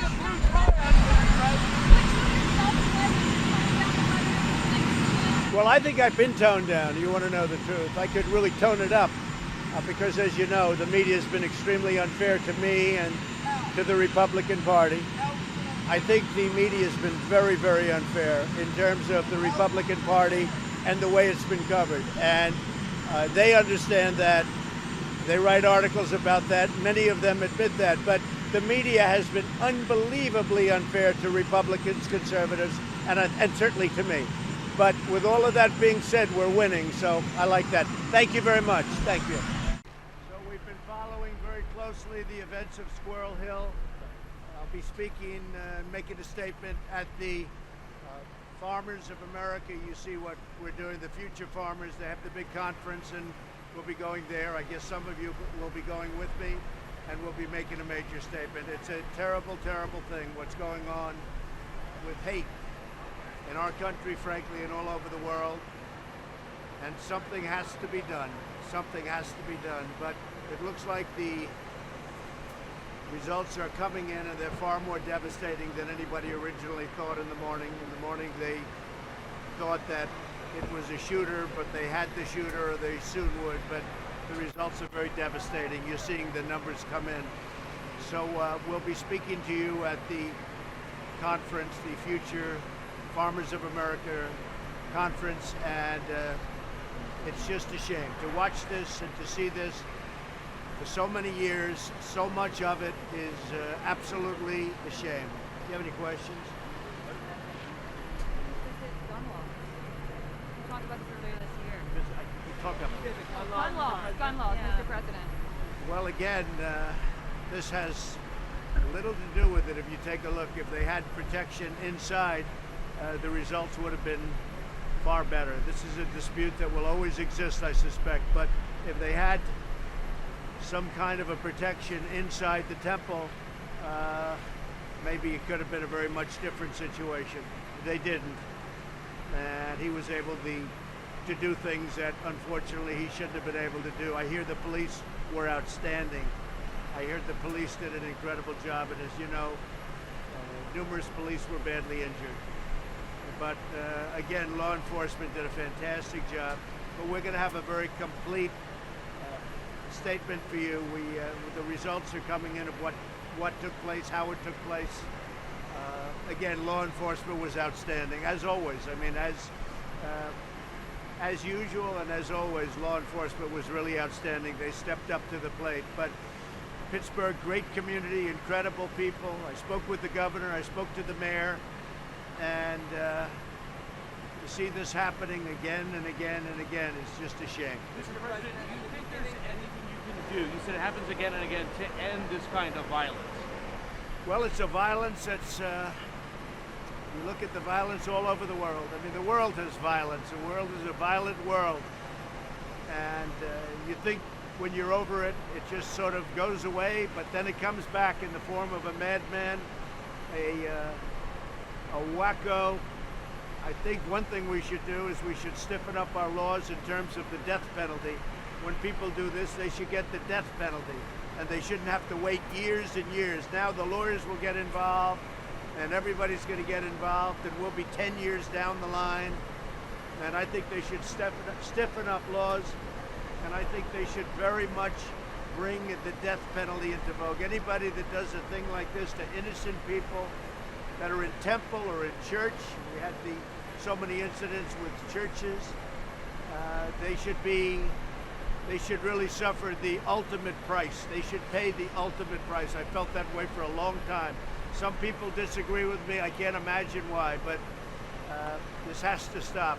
So we're going to have a statement at our stop with the young farmers. Mr. President, towards the beginning of your presidency, you met with the NRA. You said maybe you were the president who could help solve this. Do you see that now as a possibility? Well, this is a case where, and again, nobody knows exactly what took place yet. It's too soon. But this is a case where if they had an armed guard inside, they might have been able to stop him immediately. So this would be a case for if there was an armed guard inside the temple, they would have been able to stop him. Maybe there would have been nobody killed except for him, frankly. So it's a very, very, very difficult situation. And when you look at it, we can look at it two ways. But again, if they had somebody to protect people. Now, isn't it a shame that you even have to speak that way? Isn't it a shame that we even have to think of that inside of a temple or inside of a church? But certainly the results might have been far better. That's what I'd like to follow up with you on. Do you think that all churches and synagogues should have armed guards? I hate to think of it that way. I will say that. I hate to think of it that way. So we'll see you with the future farmers. Is that what you're suggesting? No, it's certainly an option. I mean, in this world, this is a world with a lot of problems. And it has been a world with a lot of problems for many years, many, many years. And you could say, frankly, for many centuries. I mean, you look at what goes on. But certainly you want protection. And they didn't have any protection. They had a maniac walk in, and they didn't have any protection. And that is just so sad to see. So sad to see. The results could have been much better. It is a very, it's a very difficult thing for me to stand as president and to watch any of this go. You know, before I ran for office, that I'd watch instances like this with churches and other things. I'd say, what a shame, what a shame. But it's even tougher when you're the President of the United States and you have to watch this kind of a thing happen. It is so sad to see. So we'll see you at the with the young farmers. A lot of them are out there. We're always talking. We're always talking. So we had a great weekend for our country. We captured a man that should have been caught a long time ago. Unfortunately, he wasn't. He's done tremendous damage. But it was an amazing display of intelligence and military power and coordination and getting along with people. Lots of great things happened. So that was a big, big day and a big weekend, and we're very happy about it. The economy is doing phenomenally well. We have, looks like another good day will be taking place today in the stock market. Good numbers are being, good numbers are happening all the time. We have good numbers happening all the time. Very soon, I guess we're in record territory for stock. That's great for 401ks. That's great for everything. It's great for jobs. So things are going good. Do you have any questions?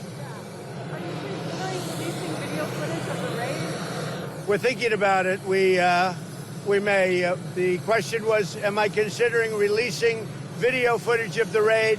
And we may take certain parts of it and release it, yes. Giuliani is in trouble with all of the investigations? No, I think Rudy Giuliani is a great crime fighter.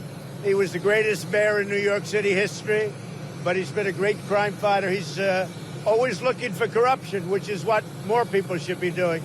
He's a good man.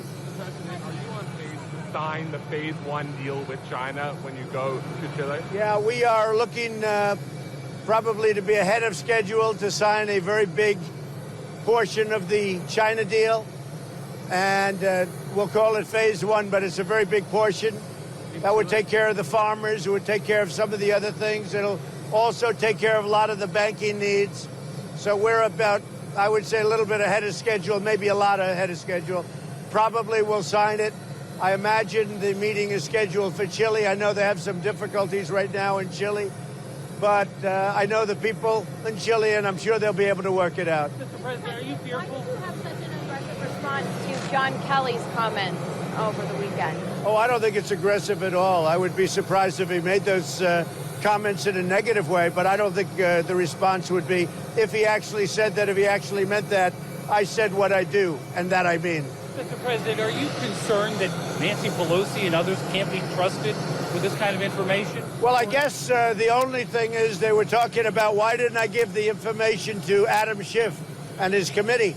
And the answer is because I think Adam Schiff is the biggest leaker in Washington. You know that, I know that, we all know that. I've watched Adam Schiff leak. He's a corrupt politician. He's a leaker like nobody's ever seen before. We had a very good conversation with the Ukrainian president. The conversation was perfect. They don't ever talk about the conversation. It started with a whistleblower. Now they don't want the whistleblower. Then they had a second whistleblower. Now they don't want the second whistleblower. The reason is that when they saw what the whistleblower wrote, and then when I released the conversation, which bore no relationship to what the whistleblower saw, they said their case was out the window. And I think it's a disgrace. And frankly, I told Republicans who are really being taken advantage of, they're really being maligned, and I think it's a horrible thing. They're really looking to hurt the Republican Party, and it's turning out to be just the opposite. So one thing I said, I'd rather go into the details of the case rather than process. Process is wonderful. We already have 50 Republican senators. I never called one of them sign up. 50 out of 53, 50. And perhaps the other ones will do it too. But process is good. But I think you ought to look at the case. And the case is very simple. It's quick. It's so quick. I had a great conversation with the Ukrainian president. I had another conversation with him also, I think before that, which was the same thing. It was nothing. They tried to take that conversation and make it into a big scandal. The problem was we had it transcribed. It was an exact transcription of the conversation. So, in a nutshell, a whistleblower wrote a false narrative of the conversation. Now they don't want to talk about the whistleblower because they didn't think I was going to release the conversation. When I released the conversation, I blew up Schiff's act. And just to put topping on it, the Russian, as you know, the new Russian president, a good man, made his statement. There was no anything. There was no pressure put on him, no anything. The foreign minister of Ukraine made his statement. There was absolutely no pressure put on. They didn't even know what we were talking about. And just to finish it off, Adam Schiff went up before Congress and he made up my words. He didn't copy what I said. He didn't know him probably at the time. Nobody thought I was going to release the conversation. I got the approval from Ukraine. Once I released the conversation, this thing all died. And that's what they should be looking. And Adam Schiff went before Congress. And Adam Schiff, what he did will never be forgotten. He made up a conversation that was a phony fabrication. It was a fraud. And people shouldn't be allowed to get away. They say he has immunity because he's a member of Congress. People shouldn't be allowed to do that. That's a criminal act. What he did is a criminal act. Thank you. Mr. President, can you clarify the Russian? I hope they approve USMCA. It's in there. It's a great agreement for the United States, for our farmers, for our manufacturers, for unions, for everything. It's been approved by Mexico and Canada. They're waiting. We don't seem to be able to have time for Nancy Pelosi. I call them the do-nothing Democrats. They're the do-nothing Democrats. And frankly, if they put it up, it's going to win very easily. It's going to have bipartisan support. I have no idea what they're doing with it. I can't imagine it takes this long. But they're so busy focusing on a witch hunt and a scam. Thank you. So I'm going to one of my favorite places in the world, Florida, to speak on behalf of hopefully Governor DeSantis, who's running a very good campaign. They've got it going now. And also, as you know, Rick Scott, who's been a great governor, and hopefully he'll be your new senator. I'm going to Florida. We'll spend a lot of time. We're going to make a speech tonight or a rally. And we have a tremendous crowd. We have a lot of people. Whatever it is, it's packed. So I look forward to being in Florida. And I guess some of you are going with us, and some of you aren't. But if you're not, we'll be missing you.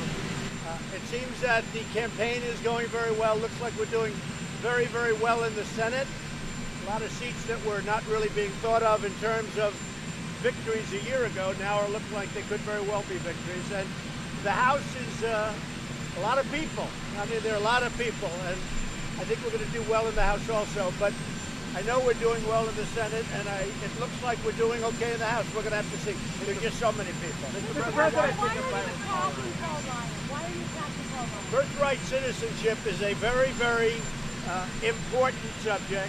In my opinion, it's much less complex than people think. I think it says it very loud and clear in the Constitution that you don't have to go through the process of whatever they're talking about. And by the way, this is not a constitutional amendment. You don't need a constitutional amendment for birthright citizenship. I believe that you can have a simple vote in Congress, or it's even possible, in my opinion, this is after meeting with some very talented legal scholars, that you can do it through an executive order. Now, I'd rather do it through Congress because that's permanent, but we can certainly do it through, I really believe we can do it through executive order. One other thing, if President Obama can get DACA approved, if you look at DACA, where he actually said, well, this isn't legal or this I can't do, but I'll do it anyway, and then he gets a judge to approve it, and it'll ultimately be decided by the Supreme Court, I hope quickly. But certainly if he can do DACA, we can do this by executive order. With that being said, I think Congress will ultimately act, but I may very well do it by executive order. Just so you understand, a person comes in, was never in our country before, has a baby, and now all of a sudden the baby's a United States citizen. And through chain migration and other things, many other people come in through the baby. It's ridiculous. All you have to do is take a look at what Harry Reid said in 1993. And guess what? Before he went insane, he got it right. Are you going to blame Paul Ryan? Are you going to blame Paul Ryan if Republicans don't hold the House? No, I'm not going to blame anybody. I think we're doing well with the House. We're going to have to see. It's a lot of people. I've campaigned for a lot of candidates that were down a little bit, and now they're up. But we're going to see. I think we're going to do well in the House. I think we're doing really extraordinarily well in the Senate. Have you received a subpoena at all from Robert Mueller? Have you been subpoenaed No. at all? No? Do you believe that the Saudis have betrayed you? And what do you plan to Say it again, what? Do you believe that the Saudis have betrayed you on Khashoggi, and do you plan to use that as leverage? Not betrayed me, no. I just hope that it all works out. We have a lot of facts. We have a lot of things that we've been looking at. They haven't betrayed me. I mean, maybe they've betrayed themselves. We'll have to see how it all turns out. No, not fear-mongering at all. Immigration's a very important subject. The Democrats have let immigration in our country get out of control with their horrible not allowing us to have any votes to get passage. We need Democrat votes to change the immigration laws. They haven't given us any votes, and I actually think that they will. As far as the caravan, which is very dangerous, you see what's been happening. As far as the caravan is concerned, our military is out. We have about 5,008. We'll go up to anywhere between 10 and 15,000 military personnel on top of Border Patrol, ICE, and everybody else at the border. Nobody's coming in. We're not allowing people to come in. If you look at what happened in Mexico 2 days ago, with the roughness of these people in the second caravan that's been forming, and also, frankly, in the first caravan, and now they have one forming in El Salvador, and we are thinking very seriously, immediately, stopping aid to those countries, because, frankly, they're doing nothing for the American people. Immigration is a very, very big and very dangerous, a really dangerous topic. And we're not going to allow people to come into our country that don't have the well-being of our country in mind. Somebody's funding the caravan? Oh, they'll be here fast. They're trying to get up any way they can. They're trying to get up by train. They're trying to get up by truck and by buses.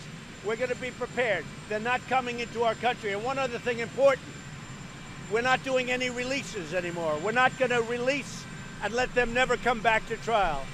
We'll build tent cities. We'll build whatever we have to build in terms of housing. But we're not doing releases. What's been happening over years is they would come in, release them, and they'd never show up for their trial. And we now have 25 or 30 million people in this country illegally because of what's been happening over many years. So we're not going to allow it. It's dangerous, and it's very unfair to our citizens. With that being said, I want people to come into our country, but they have to come in legally, and they have to come through merit, a merit system, because we have many companies, as you know, car companies, Foxconn, that does the Apple computers and iPhones. We have many, many companies coming into our country. We need people. We want them to come in, but we want them to come in through merit, and we want them to come in legally. Do you think somebody's funding the caravan? Do you think everybody's paying for the caravan? I wouldn't be surprised. Yeah, I wouldn't be George surprised. Soros? I wouldn't. I don't know who, but I wouldn't be surprised. A lot of people say yes. Have you heard from Kanye West? We get along great. He's a good guy. Say it? You worry that this will cost you suburban districts? No, I don't think so. Whatever it is, here's the thing. I don't view suburban districts or any other districts. I view the country. Our country has to be safe. And by the way, women, we're doing very well with the women vote because they want security. They want safety. They don't want these people pouring into our country totally unchecked. And when you look at what happened to the Mexican police and you look at what happened 2 days ago to the Mexican military, it's a dangerous group of people. They're not coming into our country. Thank you. We'll see you in Florida.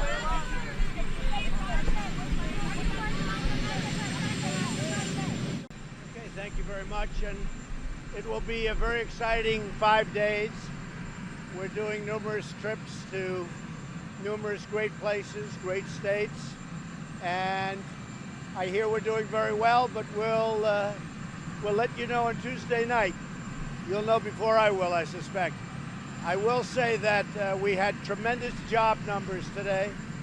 It was just released 250,000 new jobs created in the month of October. That was shocking for a lot of people.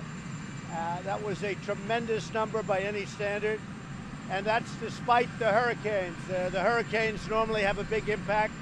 And I'm sure these hurricanes, they were massive. They had a big impact. But so the 250,000 new jobs in October was an incredible number. We also had a wage increase of 3.1%. It's like a perfect increase. It's an incredible number, but it's a perfect increase. So the country is doing, I think, maybe you could say better than it's ever done. We have a lot of new companies moving into the United States. And that's where we're letting people in. We're letting them in based on merit. We need workers. We need people to come in at 3.7%, which was also announced this morning. 250,000 jobs, 3.7%, and a 3.1% or so wage increase. It's like really unbelievable numbers. So that just came out. I'm sure you people know about that. If you lose the House, will you work with, compromise with Nancy Pelosi? Sure, I would. Sure. Mr. President, are you really okay with the U.S. military firing on the caravan people? No, they won't have to fire. What I don't want is I don't want these people throwing rocks. It's turned out, in fact, it was just announced by Homeland Security, you have in just certain areas over 300 people that they know are trouble. What they did to the Mexican military is a disgrace. They hit them with rocks. Some were very seriously injured, and they were throwing rocks in their face. They do that with us, they're going to be arrested. There's going to be problems. I didn't say shoot. I didn't say shoot. But they do that with us, they're going to be arrested for a long time. They will arrest them. But ICE and Border Patrol is there with the military. said you could change the constitutional amendment through an executive order. Did Don McGahn tell you that? Which are you talking about? Who? You said that you were told you could change birthright citizenship as outlined. You know who's going to determine that? The Supreme Court of the United States. The Supreme Court will determine that. The Supreme Court is going to determine that. Many people feel that. Yes, go ahead. Are you prepared to make a deal with China and announce it at the G20, or do you think that deal's not going to We've had very good discussions with China. We're getting much closer to doing something. They very much want to make a deal.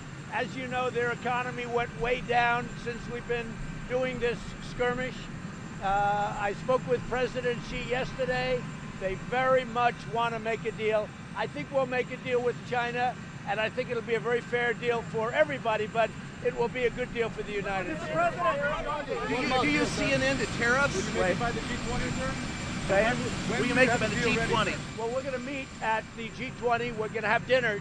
President Xi and I have agreed to meet at the G20. We'll be having dinner. We'll be discussing it. But I think a very good deal will be made with China. They want to make it very badly. We want to make a deal if we can. And a lot of progress has been made. A lot of progress. And they understand that if a deal isn't made, we're doing very well the way we're doing it right now. You understand that.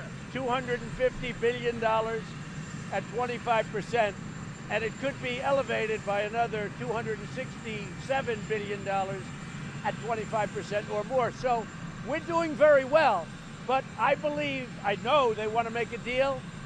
They've been hit very hard. Their economy has been very, very bad. I will say this, if we can make the right deal for this country, and also they're going to make the right deal for them, if we can open up China and make it fair for the first time ever. This should have been done years ago by other presidents, but it wasn't. I am very willing to do it. But China very much wants to make a deal. Mr. President, Alec Baldwin was just arrested for punching somebody out during a parking dispute. Any reaction to his arrest? Who was arrested? Alec Baldwin. He punched somebody out during a parking dispute. I wish him luck. That's it? Mr. President, can you clarify your statement when you said that you're going to arrest people? You're not advocating actually shooting people who are throwing rocks. No. Can you clear that up? But if our soldiers or Border Patrol or ICE are going to be hit in the face with rocks, we're going to arrest those people. That doesn't mean shoot them, but we're going to arrest those people quickly and for a long period of time. On Monday. Everything we're doing is totally legal. It's all gone through the courts, but we have one of the few systems where instead of telling people you can't come in, we take them in and we have to bring them through a court system. It is the most ridiculous system in the world. It's obsolete, but that's not the problem. The problem is it's a stupid system and it doesn't work, and the Democrats and the Republicans could change it immediately. We could do it in one day. We could have it fixed, but the Democrats don't want to do it because they're playing politics. And actually, I think it's very bad politics because the people of this country know what's going on better than they do. And you know what? We could fix our immigration system in one day if we could sit down with them, but they don't want to do it because they want open border, and open borders mean crime. They want those people coming up by the thousands, and you know, honestly, they always have come up. They want them to pour into our country. And in the group, and you just saw the report that came out, you have a lot of bad people. You have people that are criminals, you have people with records, you have people with criminal records. We could fix this system so quickly, so easily, but we need some Democrat votes. Or vote all Republican. If we had more Republicans, it would be fixed immediately. So can you guarantee we'll start on Monday? Do you think they will come soon to the table for negotiation? The Iranian oil sanction will start on Monday. That's right. Sanctions start on Iran. They're very serious sanctions. They're very big. They'll be elevated from there. But as you know, sanctions are starting on Iran. And, you know, Iran is taking a very big hit. The country is not the same country as when I started almost 2 years ago. Iran is a much different country since I terminated that deal. That was one of the most ridiculous deals ever made by any country at any time, the Iran nuclear deal. But sanctions very much are elevated as of you know when, next week. So can you guarantee that the military is not going to fire on civilians, even the bad people? The Democrats said they had a bipartisan agreement on immigration, but you won't back it. The Democrats never had a bipartisan agreement. They're trying to say that. They never had a Then tell them to come around and see me. They had an agreement that was a one-sided agreement that I would never approve. You've got to get rid of catch and release. You've got to get rid of chain migration. You've got to get rid of the visa lottery. They never agreed to any of that. Ask them if they agreed. They never agreed to any of that. So can you promise that the military is not going to fire on foreign civilians? Well, I hope they won't. We're going to see. I hope they won't. But you know what? We're not going to stand for people doing what they did to the Mexican military and to the Mexican police. What they did to those people, they were very badly hurt, very badly injured. The military and the police. What they did with rocks being thrown in their faces, not going to happen to our soldiers.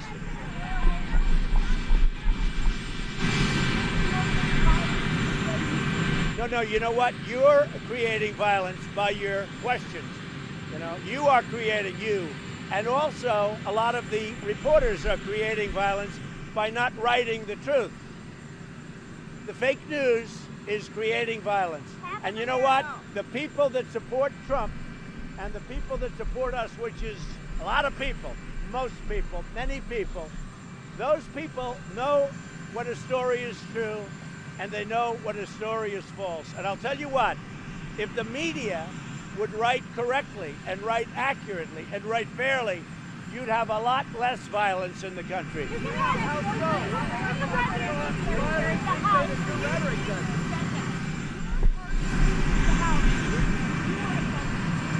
Well, we're going to see. I think we're doing very well. Certainly we're doing very well in the Senate, which is obviously very important. And I think we're going to do also well in the House. We're going to see.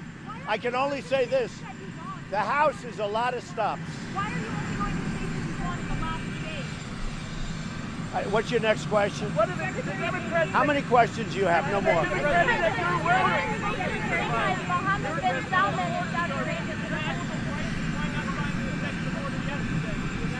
We're doing a perfect executive order, and the border is closed to these people. They're not coming in.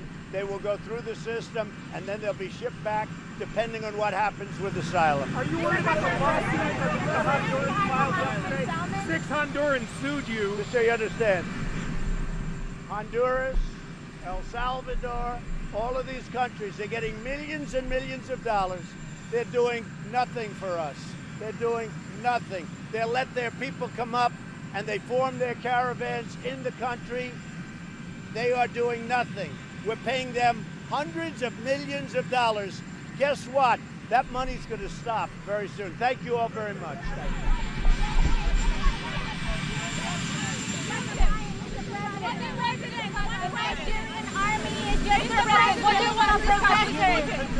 What do you want to discuss with Putin in Paris?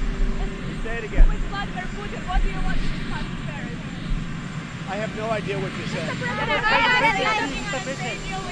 We are, and we're doing very well with China. I just said over here where I spoke with President Xi yesterday. We had a great conversation.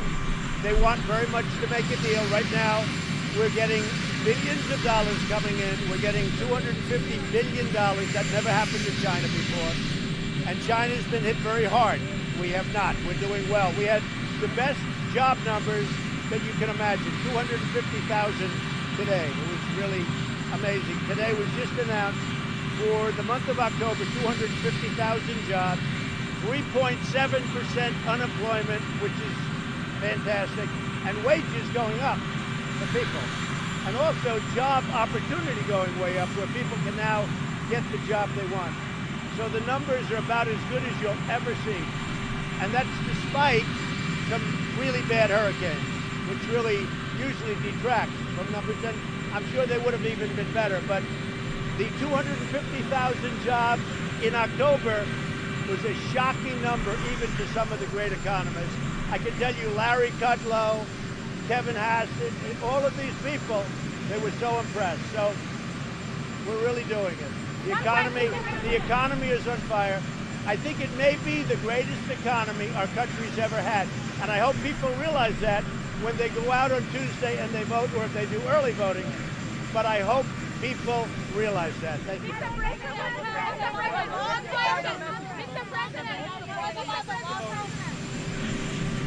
Well, a final message to voters is, number one, we want to have strong borders.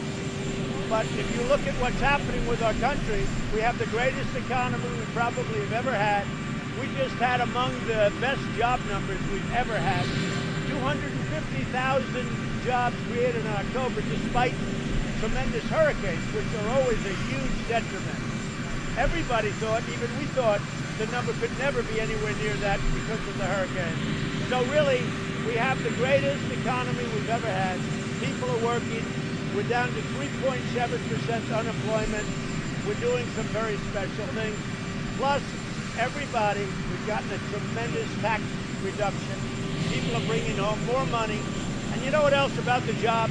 They now can go out and get a job they want because they have choice. They never had any choice. They can go out and get a job they want. And speaking of choice, what we've done for the military and the vets, we've gotten them choice, where they can now go to a doctor and the United States pays for it instead of waiting in line for 2 months and 3 months and not being able to see a doctor and literally dying while they're waiting in line to see a doctor. After 44 years they've been working on it. I got it approved, and that's choice for veterans. So it's a great thing. So our country's doing really well, and I will see you in West Virginia. So we're about to begin a long trip. I know some of you are coming with us. We look forward to it. We're actually staying an extra day in the Philippines. We have a big conference, a second conference, and I think we're going to have great success. We'll be talking about trade. We'll be talking about, obviously, North Korea. We'll be enlisting the help of a lot of people and countries. We'll see what happens, but I think we're going to have a very successful trip. There's a lot of goodwill.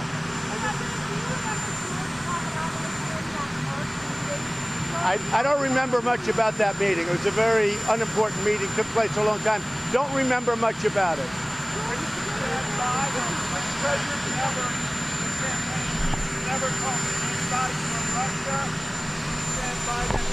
All I can tell you is this. There was no collusion.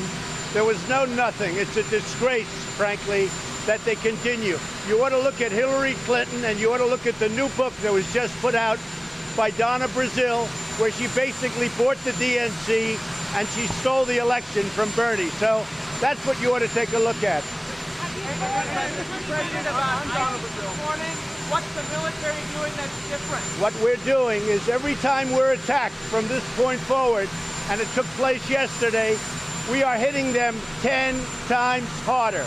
So when we have an animal do an attack like he did the other day on the west side of Manhattan, we are hitting them 10 times harder. They claimed him as a soldier. Good luck. Every time they hit us, we know it's ISIS. We hit them like you folks won't believe. Thank you. I will see you. I will see you in Pearl Harbor. We're going to Pearl Harbor. Justice Department doesn't take action? I don't know. I'm really not involved with the Justice Department. I'd like to let it run itself. But honestly, they should be looking at the Democrats.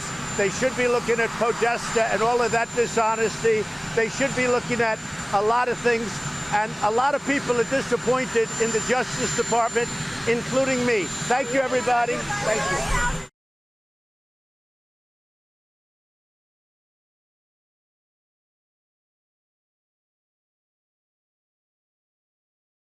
Would you like to talk to me? I'm shocked. I'm shocked. Yes, go ahead. Well, the whistleblower gave a very inaccurate report.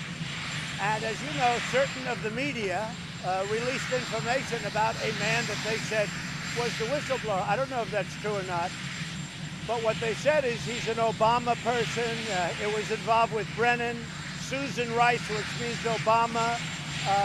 But he was like a big a big anti-Trump person, hated Trump, and they said terrible things. Now, I don't know if it's true or not, but that was reported by some of the media, so you'll have to find out. I don't know why the media is not on it, because the whistleblower gave a very inaccurate report about my phone call. My phone call was perfecto. It was totally appropriate. But he gave a report, he or she, but according to the newspapers, it's a he. They think they know who it is. You know who it is. You just don't want to report it. CNN knows who it is, but you don't want to report it. And you know, you'd be doing the public a service if you did. The whistleblower gave a false report. And because of that false report, people thought bad things were done. And then you had Schiff go out and speak before Congress and before the American people and give a false story. He made up a story. And then I released, after all this was done, I released, and everybody said he didn't do anything wrong. But the whistleblower should be revealed, because the whistleblower gave false stories. Some people would call it a fraud.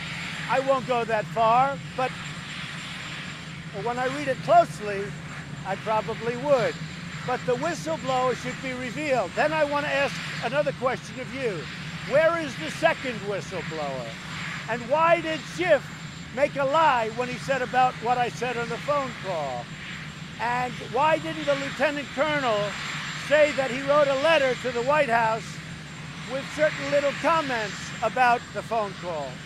And all of those many people that listened to the phone call, why didn't they have a problem with it? Because they didn't have. Many people listened to calls between, I know that. And for instance, the Secretary of State Pompeo was on the call. Nobody had, with all of those people, very few people that I know came forward. And they only came forward when you asked. And some of them are never Trumpers. So, but why didn't all of those people listening to this absolutely, totally appropriate phone call, why didn't they come forward? So, you know, it's a whole scam. It's an impeachment scam. And you know what it is? It's between the Democrats and the fake news media. We'll be showing that to you real soon, okay? Yeah, go ahead. Go ahead. In terms of the African American community, are you concerned that the possibility of impeachment might hurt your standing? No, I think I have a great standing in the African American community, because if you look at what we've done, as you know, we have the best unemployment numbers in the history of our country for African Americans. We have the best poverty numbers. We have the best employment numbers. And I'm doing great. African American community gets it. And I did criminal justice reform. Nobody else. I did it. Without me, you don't have criminal justice reform. And that was for the African Americans more than anybody else. So I think my standing in the African community, African American community, is maybe the best. We're going to see.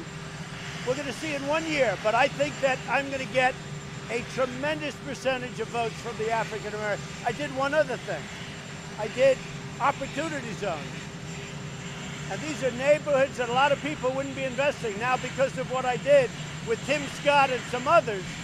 But Tim Scott was fantastic, of South Carolina. We did opportunity zones. It's an incredible thing. So I think we're going to do great with African Americans. We have tremendous African American support. What about the latest on the name of the whistleblower? Have you thought about that? Have you thought of publishing it Well, yourself? I'll tell you what, there have been stories written about a certain individual, a male, and they say he's the whistleblower. If he's the whistleblower, he has no credibility, because he's a Brennan guy, he's a Susan Rice guy, he's an Obama guy, and he hates Trump, and he's a radical. Now, maybe it's not him, but if it's him, you guys ought to release the information. Wasn't a quid pro quo? No, not at all. Not at all.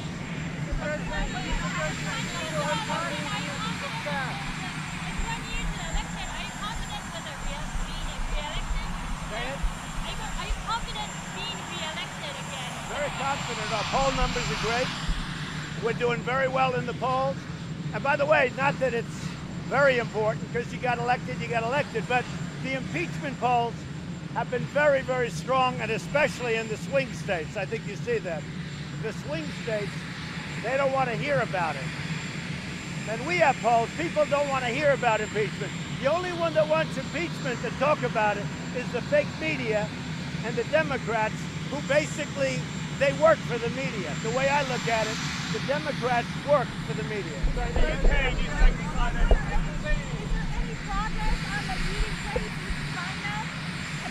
Yeah, there's progress, and first I want to get the deal. I mean, the meeting place to me is going to be pretty easy, but first we'll see if we get the deal, and if we get the deal, the meeting place will come very easily. It'll be someplace in the U.S.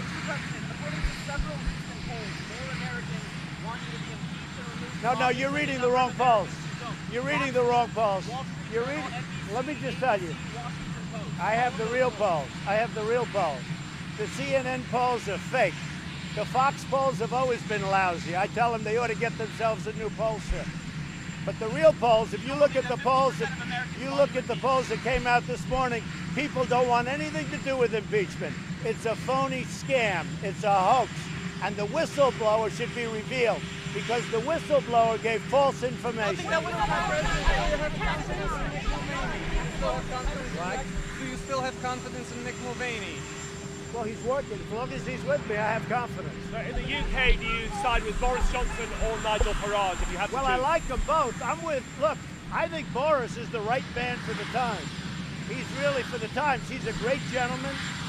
He's a wonderful guy. He's tough, he's smart, and I think he's going to do something. I just hope he does it so the U.S., which is by far the biggest economy in the world, not even close. Since I took office, we picked up trillions of dollars, trillions. And frankly, China has lost trillions of dollars, as you very well know. We're far and away the #1 economy in the world. And if you do it a certain way, we're prohibited from trading with the UK. That would be very bad for the UK because we can do much more business than the European Union. So I think Boris will get it right. They're both friends of mine. What I'd like to see is for Nigel and Boris to come together. I think that's a possibility. How strong is your support for Ukraine in their conflict with Russia? Very good. Have you ever called Putin to get out of Ukraine? Yeah, my support is very good. My relationship with Ukraine is very good. My relationship with Russia is very good. My relationship with China is very good. People don't understand. I get along, but nobody's going to mess with me. The John Durham investigation is moving along. That's up to Attorney General Barr, highly respected. John Durham is one of the most respected prosecutors in the last 50 years of this country. And I let them do their thing. It's Bill Barr and John Durham. And what they come up with will, I think, be very meaningful. We'll see what happens.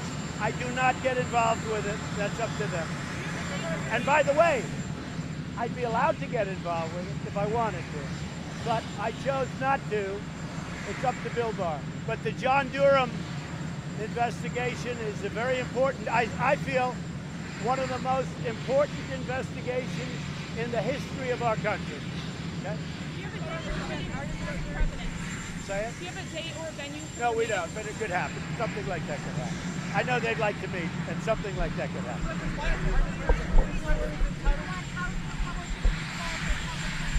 I think that the House Republicans and the Senate Republicans have been incredible. I don't think there's ever been unity like we have right now. We had 195 or so votes. We didn't have one negative vote. The only one that had negative votes on the whole impeachment scam were the Democrats. I think Nancy Pelosi has lost her mind, and I think, frankly, that she should go back home to San Francisco.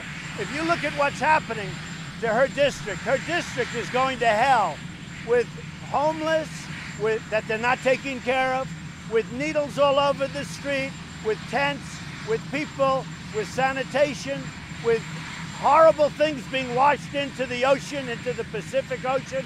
I think Nancy Pelosi, her district has probably gone down more than any district proportionately in the United States. And what she's done for that district, and then on top of it, you got fires eating away at California every year because management is so bad. The governor doesn't know, he's like a child. He doesn't know what he's doing. And I've been telling him this for 2 years. They've got to take care of it. Every year, it's always California. It's rarely somebody else or someplace else.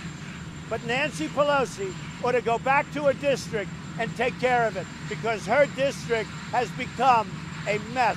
#1 in the country for going down. All she thinks about is impeachment, but she doesn't want to impeach. You know who wants to impeach? The people that run the party, the radical left. Why don't you testify, sir? And that's up to him and up to the lawyers. It's really up to the lawyers. I like John Bolton. I always got along with him, but that's going to be up to the lawyers. Mr. President, there's a genuine concern there could be a government shutdown. The thing is that in the transcript, it says, read the transcript. Read the transcript. But it says, I have no... Read the transcript. What about a government shutdown? There's a genuine concern. Democrats believe that you will hold up funding for the government because you're so upset about impeachment. Is that something that could be a possibility?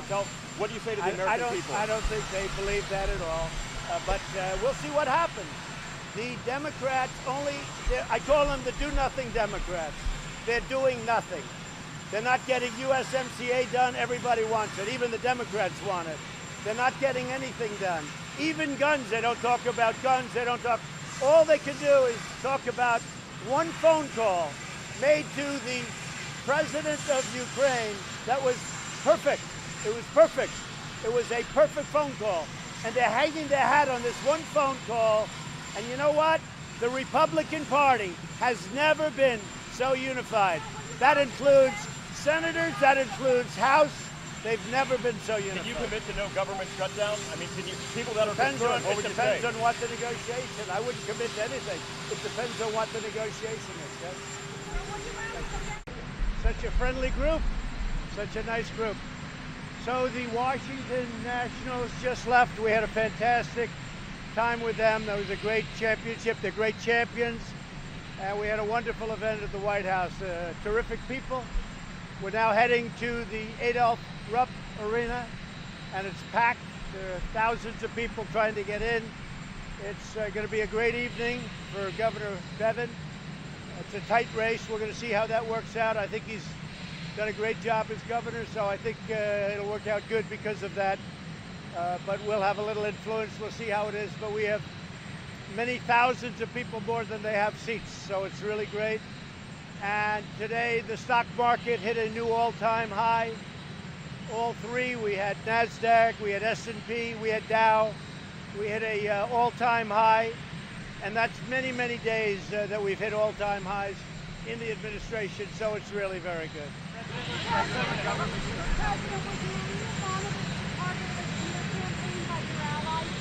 I don't need, talk up, please. Was Maria Yovanovitch the target of a smear campaign? I really don't know her, but if you look at the transcripts, the president of Ukraine was not a fan of hers either. I mean, he did not exactly say glowing things.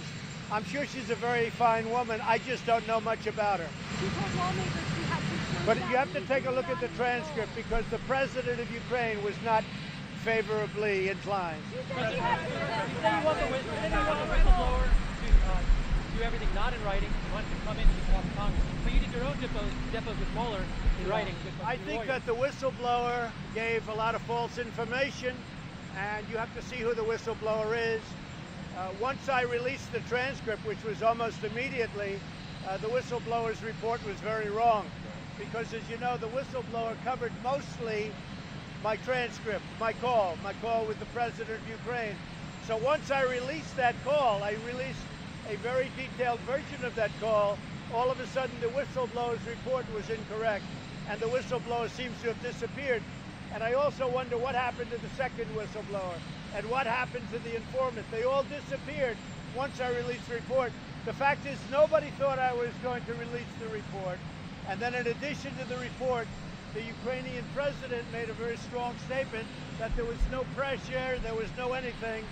And the foreign minister from Ukraine made an equally strong statement that there was no pressure. So, look, nobody thought I was going to issue the report, and I hate to do it because I don't like to issue conversations with foreign leaders. Not fair to them. But we sought their approval, we got their approval, we issued it, and that was it. Iran's advanced centrifuges. What should be done about Iran's advanced centrifuges? Well, we're looking into that. We'll see. Go ahead. On arms control, Mr. President, the news what critically made the U.S. and Russia is about to spy in favor of the We are looking at arms control right now. We're dealing with China. We're dealing with Russia. I think they would both like to do it, especially as we're talking about nuclear weapons. But we are looking at a major arms control kind of an agreement right now with Russia, China, and maybe somebody else. Thank you. I'm going to Kentucky.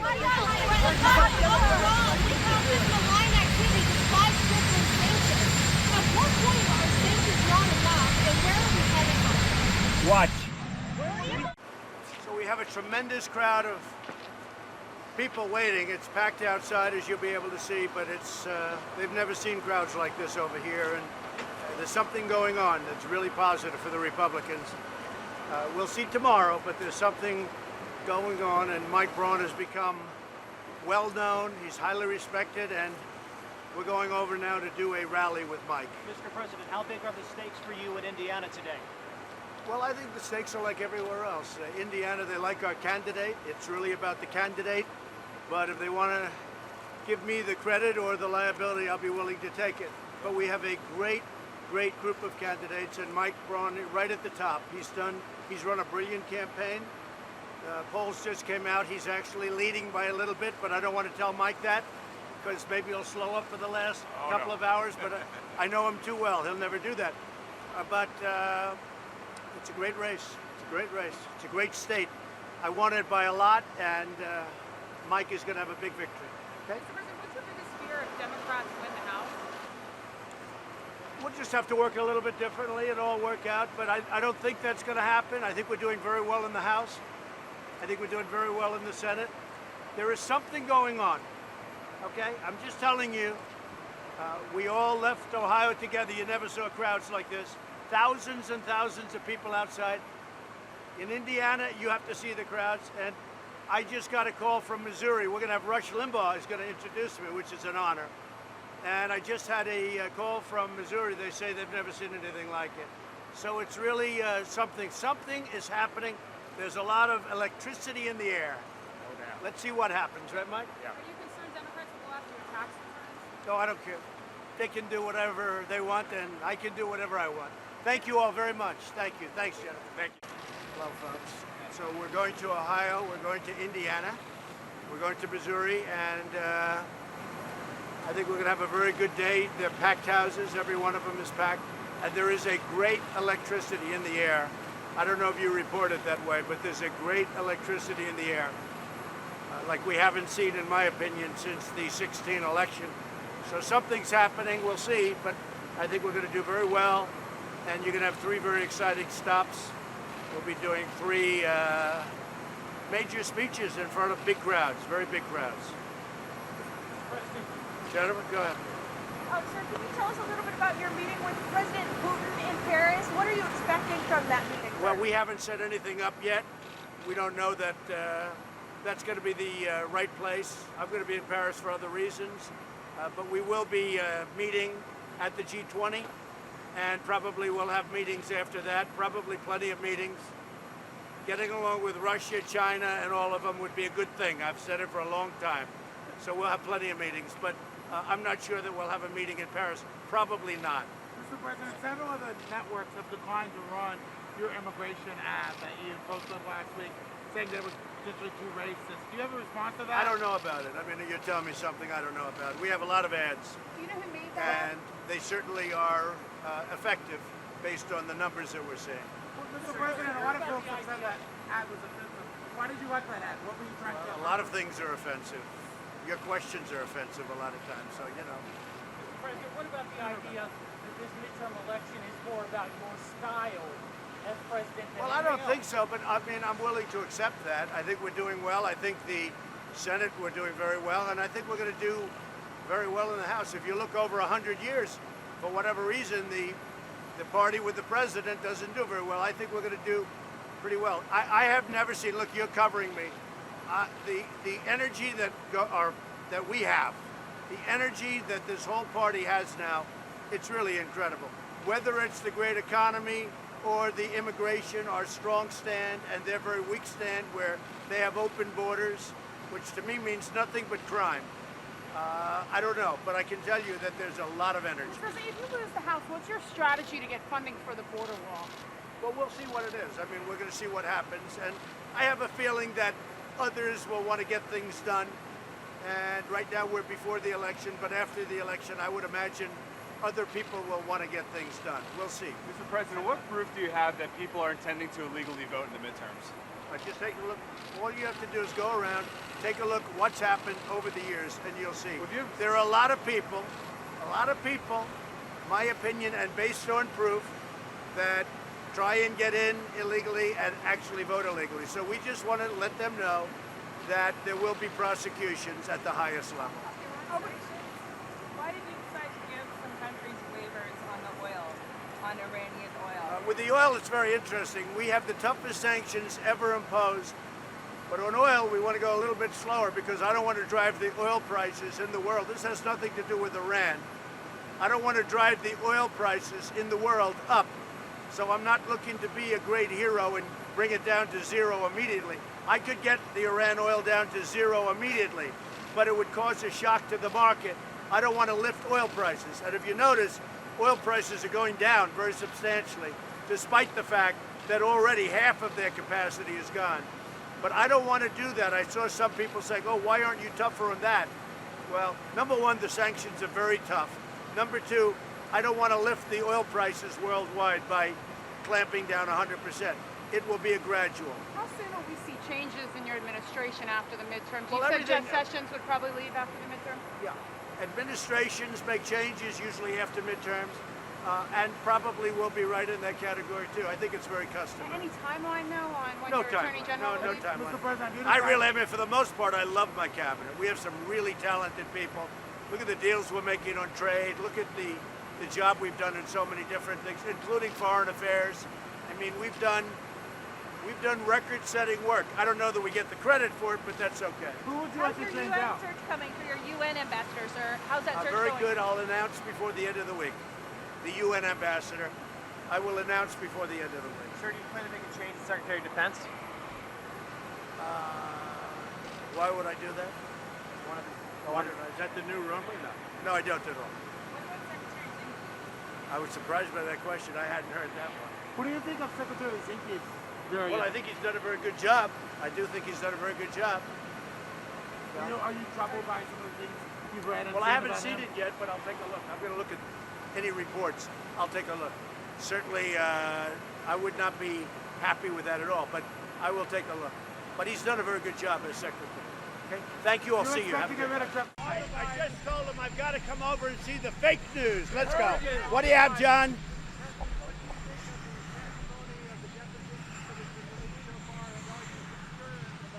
I'm not concerned about anything. The testimony has all been fine. I mean, for the most part, I never even heard of these people. I have no idea who they are.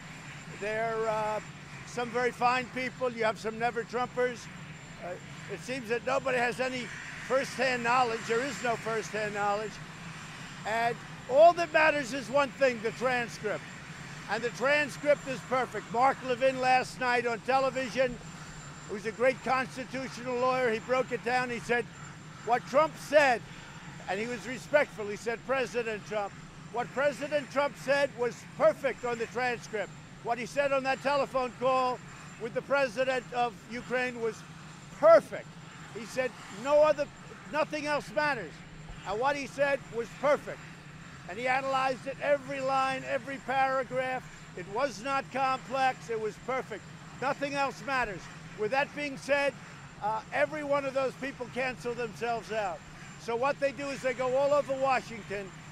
Let's find the 10 people that hate President Trump the most, and let's put them up there. Now, in some cases, they really turned out to be very much honest and fair, but in no cases have I been hurt.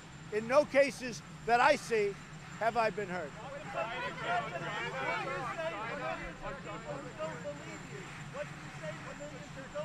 Well, they shouldn't be having public hearings. This is a hoax. This is just like the Russian witch hunt. This is just a continuation.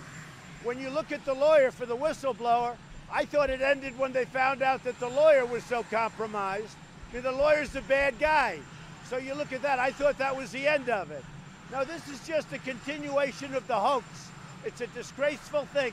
In the meantime, we've got the best markets we've ever had, stock markets. We have the best unemployment numbers we've ever had. We have the best employment numbers we've ever had. We have almost 160 million people. We've never been even close to that. So we're doing it, but unfortunately you people don't want to talk about that. China, can you tell me whether a tariff rollback will be part of the phase 1 China? Well, they'd like to have a rollback. I haven't agreed to anything. China would like to get somewhat of a rollback, not a complete rollback, because they know I won't do it. But we're getting along very well with China. They want to make a deal. Frankly, they want to make a deal a lot more than I do. I'm very happy right now. We're taking in billions of dollars. I'm very happy. China would like to make a deal much more than I would. Will you endorse Jeff Sessions in his Alabama Senate run? Well, I haven't gotten involved. I saw he said very nice things about me last night, but we'll have to see. I'll have to see. I haven't made a determination. Yeah, go ahead. I don't even think about it. Mr. President, so what do you say to the millions of people who just don't believe you, that you have something and that your transcript shows that you did something wrong? What do you tell them? Well, I'll tell you what, it's a very simple thing. I had a very good call with the President of Ukraine. I assume that's what you're talking about. The call was perfect. Now, thereafter, I have a second call, but nobody knew about, and I guess they want that call to be produced also. You've heard that, John. So I have a second call. I had a second call with the President, which actually I believe came before this one, and now they all want that one, and if they want it, I'll give it to them. I haven't seen it recently, but I'll give it to them. But I had a call before this one with the President of Ukraine. I understand they'd like it, and I have no problem giving it to them. I have no problem. Mr. President, on the Biden, on the Biden, did you ask Bill Barr or anyone in your Department of Justice to investigate the Biden?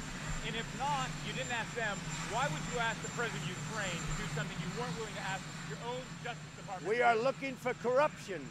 We're giving hundreds of millions of dollars, and we're looking for corruption. And all you have to do is take a look at Biden, and you'll see tremendous corruption, because what he did is quid pro quo times 10. And let me just say, be quiet. Quiet. Did you ask your DOJ? Quiet. Quiet. Did you ask the DOJ? Are you ready? Yes, I never sir. spoke to him about anything. It's up to Bill Barr. Bill Barr can do whatever he wants to do. But I saw the same tape on television, and the tape shows that Joe Biden is a crook. He's 100% crooked. And the fake news, which is you and you don't want to do anything about it. His son walked out with millions of dollars from Ukraine, millions of dollars from China. He doesn't know anything. He walked away with a stash. It's a corrupt deal. It's a corrupt enterprise. And if the press did it right, it's a hell of a story.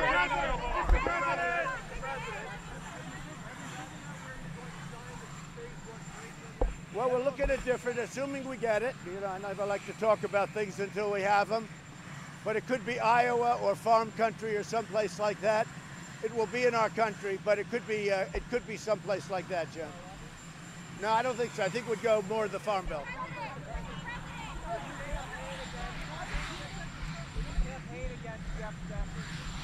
No, I won't. I'll see how it all goes. You have some very good candidates. Look, Alabama is a place where my approval numbers are very good. I think I won by 42 points.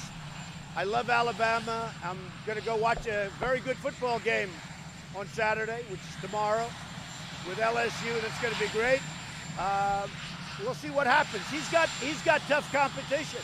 I mean, you have the football coach. Tommy is doing very well. You have some good people running in Alabama. Let's see what happens.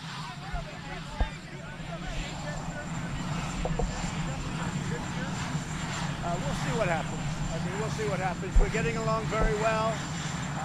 They want to make the deal far more than I do. I will tell you, they want to make it far more than I do. But we'll see what happens. We're taking in right now, and you know, as a reporter of finance, you know what I'm saying. They've devalued their currency, and they ate this tariff. We're taking in billions of dollars in tariff money from China. I like our situation very much. They want to make a deal much more than I do, but we could have a deal. Leon Cooperman said this week that if you can't change your behavior, you probably shouldn't run again in 2020. What do you say to that? Well, no, you've really shaped my behavior, because from the day I came in here, I've had problems with phony stuff, like a phony dossier that turned out to be false, like false investigations that I beat. So a lot of my behavior was shaped by the fake news and by the other side. That was a lot of my behavior. The fact is that we created the greatest economy in the history of our country. With all of that stuff going on behind me, nobody else could have done it. Rush Limbaugh said he doesn't know a man in the world that could have done what Trump did. I don't know Leon Cooperman, but whoever Leon Cooperman is, I know of him. He can have his own view. But in the meantime, I'm making him rich, and I'm making a lot of other people rich, including the working man and woman. They've never done so well as they've done right now. Our jobs are the best they've ever been. Everything about our economy is just about the best it's ever been, including unemployment. So I think in light of all of the things going on, and you know what I mean by that, the fake news, the Comeys of the world, all of the bad things that went on. It's called the swamp.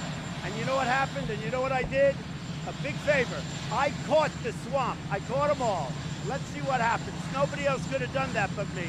I caught all of this corruption that was going on, and nobody else could have done it. On top of that, we have the best economy, greatest economy we've ever had, the best job numbers we've ever had, African American, Asian American, Hispanic, the best ever. So I think we've done a great job. And tell Leon, who I've seen, but I don't know, tell him congratulations, because he did very well with Trump.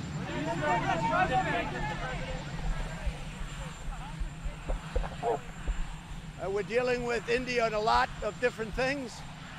Prime Minister Modi's a very good friend of mine. You saw me in Houston. You saw me at the event. 55,000 people. It was great. And we have a lot of things happening with India. We have a very good relationship with India. He wants me to go there. I will be going at some point to India. Why did you acknowledge that your charity was using money for your personal... My charity was great. I gave a lot of money away. I was sued because in New York it's a hornet's nest and they sue you for anything. And yet on a really bad thing, if you look at that Clinton charity, they left her alone. That's one of the reasons people leave New York. I gave away $19 million. I took no expense. I took no rent. I took no fees. I took no nothing. 100% of that money was given away. And I had to actually go through a process for years with New York, because you know why? New York is a corrupt state. It's a corrupt state. It's a shame. I gave $19 million away. And what happened is, instead of saying, thank you, great, they hit me with a lawsuit. And it was started by a man who had to get out because he beat up women. That's the kind of a place it is.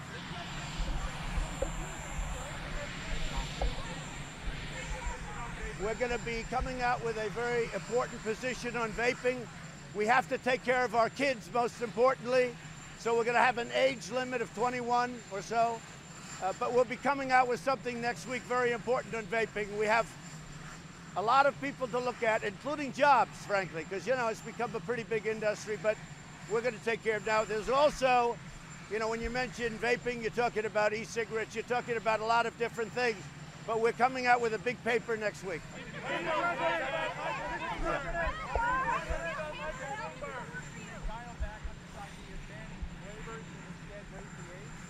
We're talking about the age, we're talking about flavors, we're also talking about keeping people working, and you know, there are some pretty good aspects, but we're coming out, we're very close to a final report, John, and we'll be giving it next week. Yeah, we're going to be raising the age, we will be doing that. Can I just come back to the first transcript of the call with Zelensky on April 21st? It's my understanding that the White House counsel isn't particularly keen to release that. Will you overrule him? Well, they don't want to give all this information on a scam. It's a witch hunt. I'm okay with releasing it. It doesn't bother me. I know what I said. It was fine. But no, they do want to have the second call, which is really the first call, the one before this. I had a call. I'm sure it was fine. I mean, you know, I make a lot of calls. But I have no problem releasing it. I'm very transparent. Nobody is more transparent than I am. And if I wasn't, and if I didn't release it, it would have been a problem. Because the fake whistleblower said something about the call, many things that were wrong. When the whistleblower came forward, he talked about this horrible call. It turned out to be a perfect call, as I say. Mark Levin said this was a perfect call. So they lied. They lied. The whole thing is a scam. This is a scam by the Democrats to try and win an election. Now they want my first call. I have no problem giving it to them, other than I don't like giving calls to the media when I'm dealing with foreign nations. But I will give it if they want it.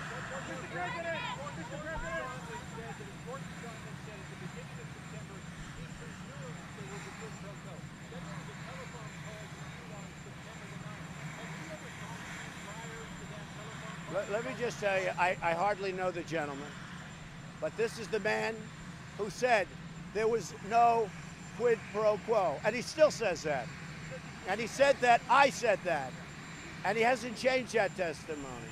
So this is a man that said, as far as the president is concerned, there was no quid pro quo.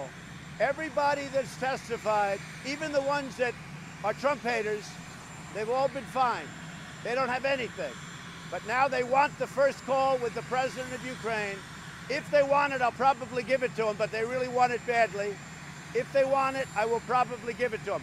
I don't like doing it because it sets a bad precedent, John. Because every time President Xi calls or somebody calls from China, if I speak to Kim Jong-un, are they worried about me giving the call?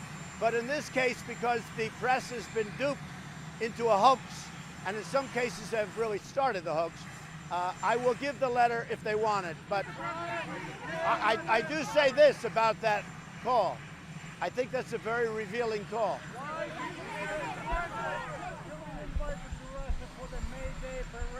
That's right. I was invited. I am thinking about it. It's right in the middle of our campaign season, but I am thinking I would certainly think about it. President Putin invited me to the.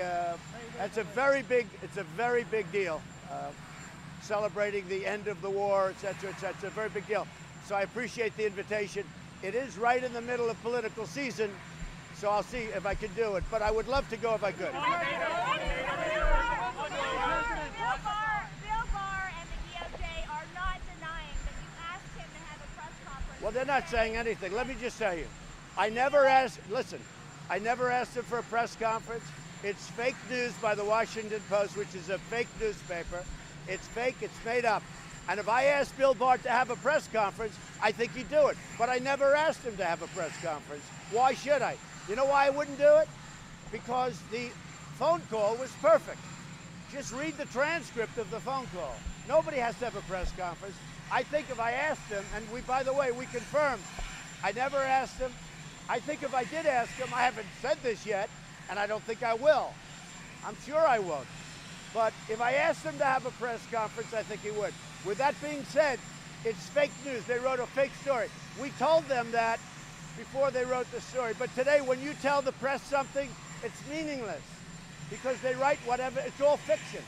And I'll tell you, they don't have sources. You know what they do? They make it up. Not everybody, not John, not everybody, but they make it up.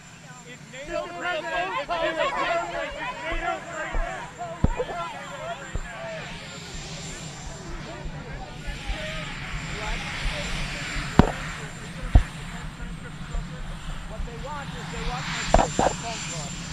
I had another phone call, and it's a very important phone call, and it came to my attention last night that they want the first phone call. Now, the problem I have in releasing the first phone call, because that was actually the second phone call, and it's a perfect call. But they found out there's another phone call, and that's the first phone call. And they want it released, and we're considering that. How about the Pence phone call? Which one? The That I don't know. I don't know about any calls. I mean, I have no problem. It's up to Mike, but I have no problem.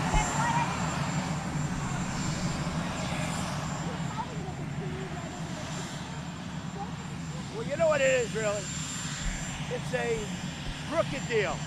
This is like the fake dossier. This is like everything else. These are crooked people. They lost an election, and they lost it big. It was really a landslide from the Electoral College standpoint. And they lost it big, and they still haven't recovered, and they're going to lose again. And what they're trying to do is weaken me, but it's actually made me stronger. And interestingly, if you look at the polls that just came out, my polls are up. The fundraising is through the roof. It's never been this high. We just said fundraise because people are angry about it. And it's made Republicans and people that vote for me, not just Republicans, really angry. We really become angry because it's a hoax. And I'll tell you, the whistleblower, I call him the fake whistleblower. He gave a fake report of my phone call. And when I did it, all of a sudden, when I released that call, all of a sudden, everybody disappeared. The whistleblower disappeared. Whatever happened to the second whistleblower? Why isn't the first whistleblower going to testify anymore? You know why? Because everything he wrote in that report almost was a lie. Because he made a phony phone call. My phone call was perfect. He made it sound bad. That's why I had to release.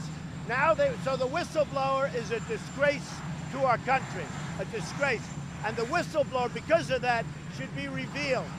And his lawyer, who said the worst things possible 2 years ago, he should be sued. And maybe for treason, but he should be sued. His lawyer is a disgrace. And then ask him this, where is the second whistleblower, right? Where is the witness that gave the whistleblower the information? They all disappeared because Adam Schiff is a corrupt politician. He's corrupt. He made up a speech and he put my voice in it. He made up a speech. Had nothing to do with what I said. Adam Schiff is a corrupt politician that's not giving us due process, not giving us lawyers, and despite all that, we're kicking their ass. You say that you believe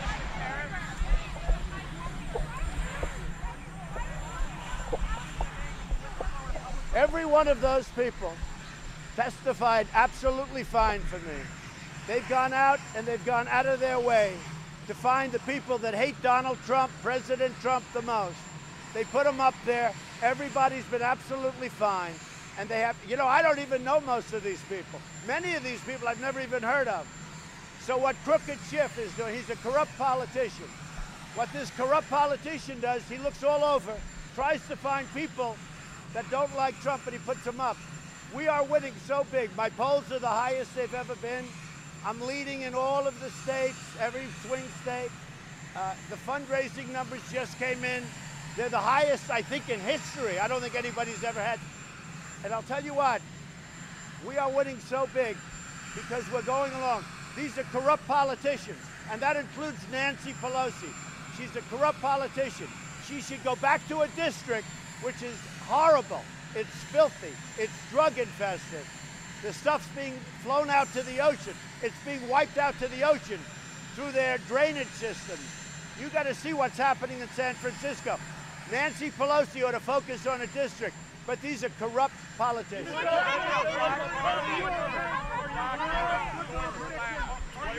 We're going to Atlanta. We have a, as you call, black vote, but this is really, we're doing very well with African Americans.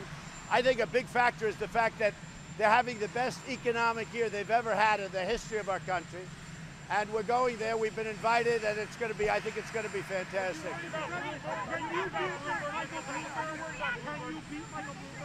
So I've known Michael Bloomberg for a long time. If you go back early on, he said a lot of great things about Trump. But I know Michael, he became just a nothing. He was really a nothing. He's not going to do well, but I think he's going to hurt Biden, actually. But he doesn't have the magic to do well. Little Michael will fail. He'll spend a lot of money. He's got some really big issues. He's got some personal problems, and he's got a lot of other problems. but I know Michael Bloomberg fairly well. Not too well, fairly well, well enough. He will not do very well. And if he did, I'd be happy. There is nobody I'd rather run against than little Michael. That I can tell you.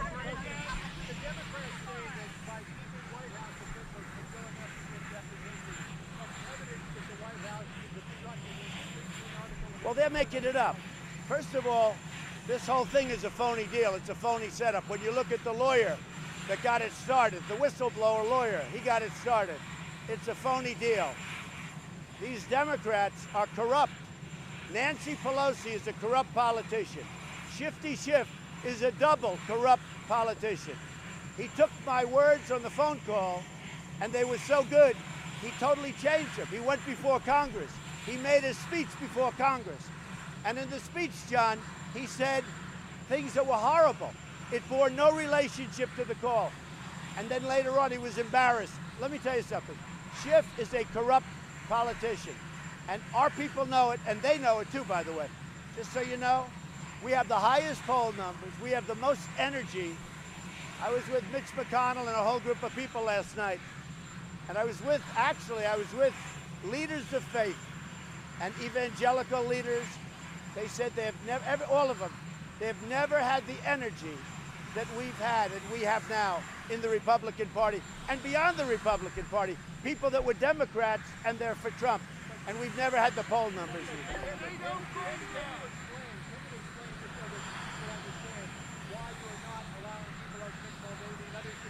Because I don't want to give credibility to a corrupt witch hunt.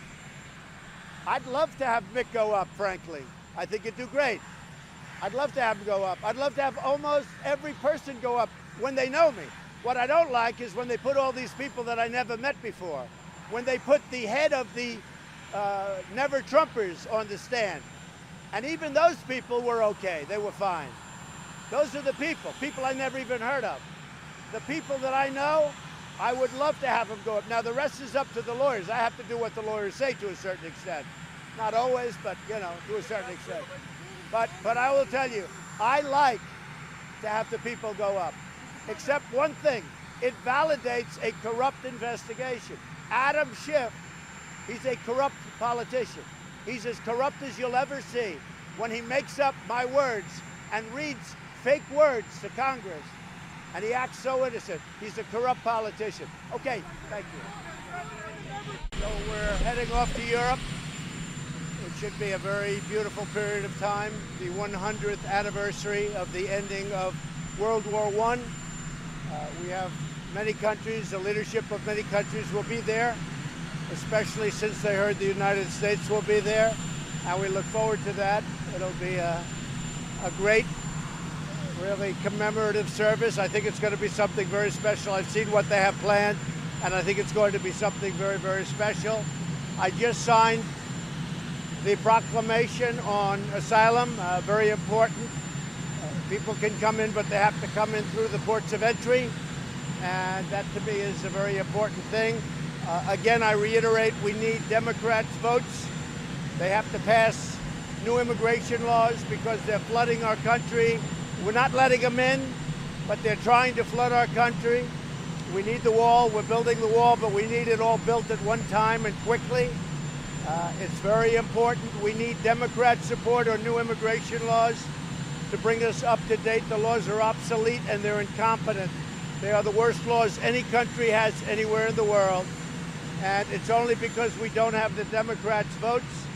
So we need Democrat votes so we can change immigration. We'll have no trouble whatsoever at the border. We want people to come into our country, but they have to come into our country legally. They have to come into our country legally. We want people to come in through the merit system so that they can work for all of these great companies that I have coming into our country. We have many car companies coming in. We have many tech companies coming in. We have literally hundreds of companies moving back into the United States. We need people. We need to have, you'd see the unemployment numbers are at record lows. We need people in our country, but they have to come in legally and they have to have merit. They have to come in through a system of merit. We have everything worked out. We need some votes from the Democrats, or we need support from the Democrats, and hopefully they see what's going on. And the reason this is happening is we've created such a successful country economically that everybody is flooding into our country, or they want to, but we're stopping them at the border. That's why we have our great military there.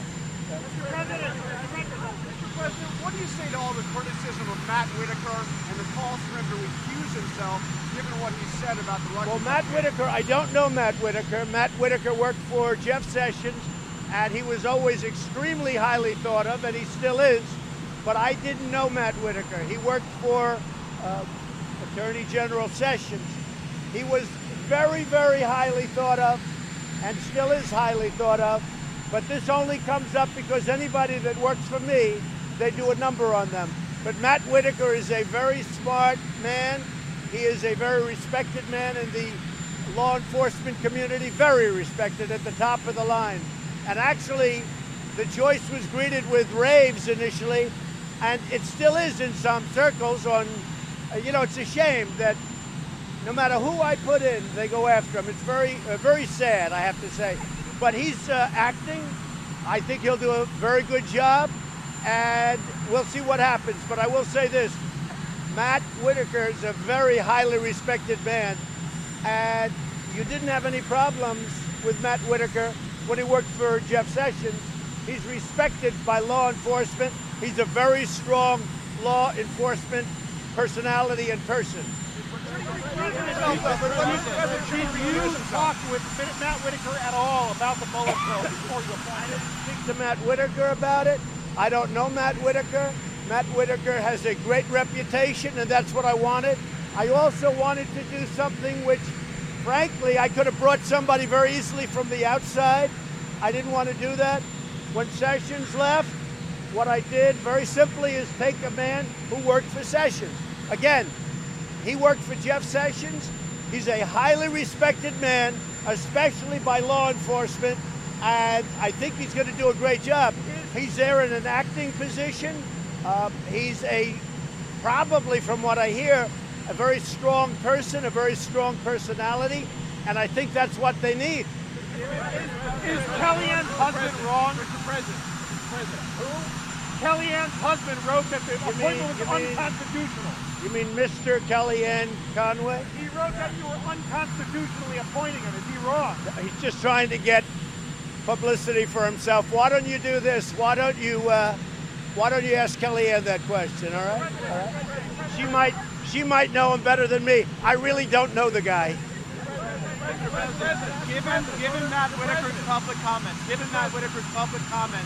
concluding about the make a comment. First of all, let me speak, please. First of all, when you make comments, I see everybody on television, all these lawyers, all these law enforcement people making comment after comment. They never ask to get recused. They make comment. The fact that you go on Fox or CNN or MSNBC or anybody, you make a comment, you'd have nobody left to choose. You would have absolutely nobody left. I see different people at different times going on shows. Am I supposed to say, oh, now he's never qualified to serve in government? So all the time I'm watching many different people go on many different shows, saying many different things. That doesn't mean they're unqualified. Now, in all fairness to Matt Whitaker, who, again, I didn't know, okay? Other than through reputation, his reputation is excellent. But in all fairness to him, he did some shows, so did many of the people that you're talking about. So did everybody that you're talking about a permanent position. I think everybody looking at a permanent position in any department has done many shows. Does that mean we can't hire anybody? We have to hire somebody that's in a shell? I don't think so. Envision a federal role in the Florida recount? Say it again. Do you foresee? You have to speak up. I'm trying to. Do you foresee a federal role in the Florida recount, which you tweeted about last night? Well, it could be, because if you look at Broward and Palm Beach to a lesser extent, if you look at Broward County, they have had a horrible history. And if you look at the person, in this case a woman, involved, she has had a horrible history. And all of a sudden, they're finding votes out of nowhere. And Rick Scott, who won by you know, it was close, but he won by a comfortable margin. Every couple of hours, it goes down a little bit. And then you see the people, and they were involved with that fraud of the fake dossier, the phony dossier. And I guess I hear they were somehow involved or worked with the GPS fusion people who have committed. I mean, you look at what they've done. You look at the dishonesty. Look. There's bad things that have gone on in Broward County. Really bad things. She's been to court. She's had a lot of problems. She's lost. I say this, he easily won, but every hour it seems to be going down. I think that people have to look at it very, very cautiously. President Obama, what do you say to Michelle Obama? Written answers. If you're doing the written questions to Robert Mueller, have you ruled out a sit-down, an in-person sit-down with Robert Mueller? I haven't ruled out anything. I haven't even thought about it. I'm thinking about the world. I'm thinking about, right now, I'm thinking about the world. I'm not thinking about sit-downs or not sit-downs. There was no collusion. It's a whole hoax. This was a thing set up by the Democrats, just like they set up other things when you look at what's going on in Florida, when you look at what's going on in lots of different locations. The Russian investigation is a hoax. It's a phony hoax. I didn't speak to Russians. The fact is, I was a much better candidate than Hillary Clinton. I worked much harder. I went to the right places. She went to the wrong places because she didn't know what the hell she was doing. I did a great job. I was a great candidate. She was a bad candidate. I went to Wisconsin. I went more to Michigan. I went to Pennsylvania. She didn't do a good job. This has nothing to do with Russians. It's a Russian hoax. Sir, what do you say to Michelle Obama, sir? What do you say to Michelle Obama, who says she will never forgive you for your birther comments in the past? Oh, Michelle Obama said that. I haven't seen it. I guess she wrote a book. She got paid a lot of money to write a book. And they always insist that you come up with controversial. Well, I'll give you a little controversy back. I'll never forgive him for what he did to our United States military by not funding it properly. It was depleted. Everything was old and tired. And I came in and I had to fix it. And I'm in the process of spending tremendous amounts of money. So I'll never forgive him for what he did to our military. I'll never forgive him for what he did in many other ways, which I'll talk to you about in the future. How long? What he did, he talked about safety. What he did to our military made this country very unsafe for you and you and you. Mr. President, how long? What is your timetable for Attorney General? And did you meet Chris Christie here With other people. I did not see Chris Christie yesterday. I heard he was in the White House. He's a friend of mine. He's a good man. When he got out of the presidential race, as you know, the next day he supported me. He has good taste. So he proved one thing, he has good taste. But when he got out, he immediately supported me. I like Chris Christie, but I have not talked to him about it. He was in the White House yesterday. He was in the White House yesterday, but I did not see him. How long are you going to leave Jim Acosta in the penalty box? I think Jim Acosta is a very unprofessional man. I think he does this with everybody. He gets paid to do that. You know, he gets paid to burst in. He's a very unprofessional guy. Whether it was me or Ronald Reagan or anybody else, he would have done the same thing. Look, I don't think he's a smart person, but he's got a loud voice. And here, wait, David, do you mind if I answer the question? And as far as I'm concerned, I haven't made that decision, but it could be others also. When you're in the White House, this is a very sacred place to me. This is a very special place. You have to treat the White House with respect. You have to treat the presidency with respect. If you've ever seen him dealing with Sarah Huckabee Sanders, it's a disgrace. And he does it for, you know, the reason. The same thing with April Ryan. I watch her get up. I mean, you talk about somebody that's a loser. She doesn't know what the hell she's doing. She gets publicity, and then she gets a pay raise, or she gets a contract with, I think, CNN. But she's very nasty, and she shouldn't be. She shouldn't be. You've got to treat the White House and the office of the presidency with respect. I see her nodding very positively, so I'll answer. You have a helicopter raging back. For all the people that don't know why, my hearing is great, but you have a helicopter that's raging back there. I'll help her out. In fact, you remember Ronald Reagan? He'd always, what? I can't hear you. I always thought he was hard of hearing. He wasn't. That's the problem. She wants to know what's going to happen when you meet with Putin. Well, I'll meet with Putin at the G20. I don't know that we'll see each other in Paris. There may be a lunch for the leaders. I don't know. So I would say nothing. We have a good relationship. Having a good relationship with Russia and China and every other country is a good thing, not a bad thing. We have a very good relationship. Punishing reporters because you don't like their complaints. If there are any complaints, I'll look into it. Mr. President,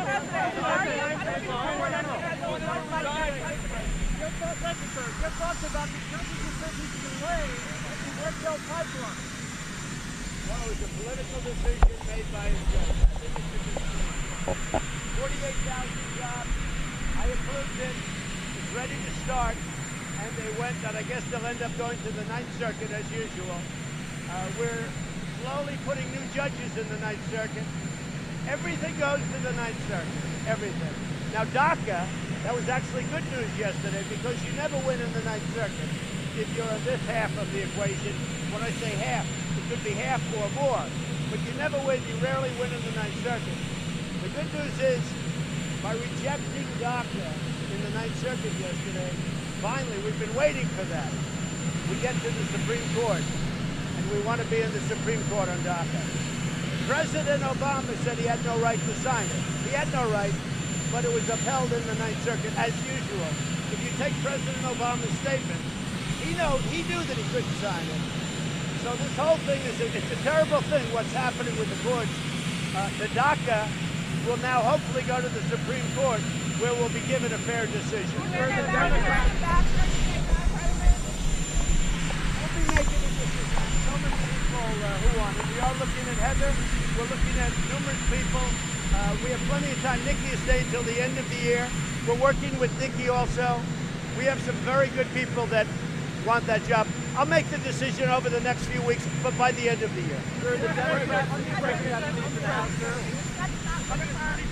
what's your timeline to make a decision, and who are the front runners? Well, I have some very, very good people, but I mean, there's no rush.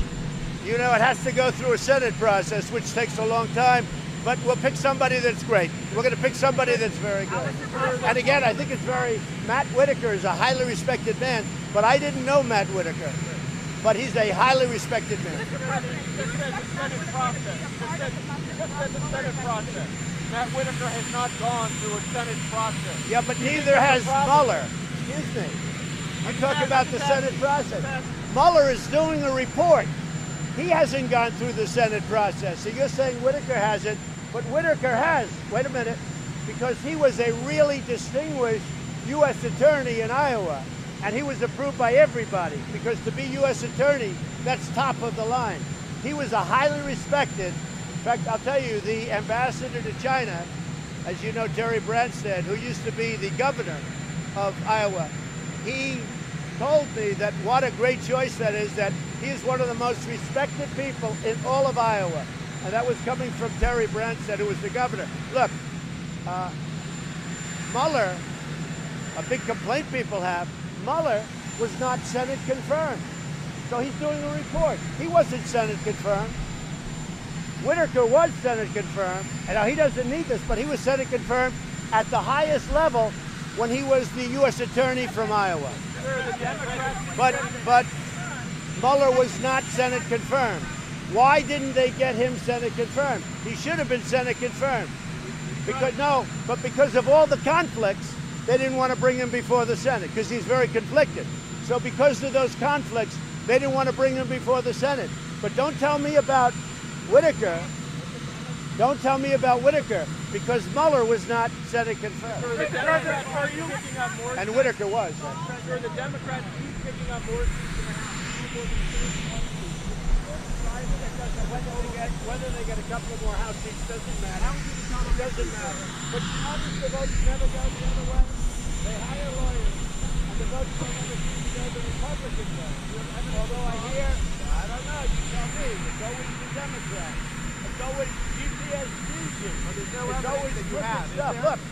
Look at what happened.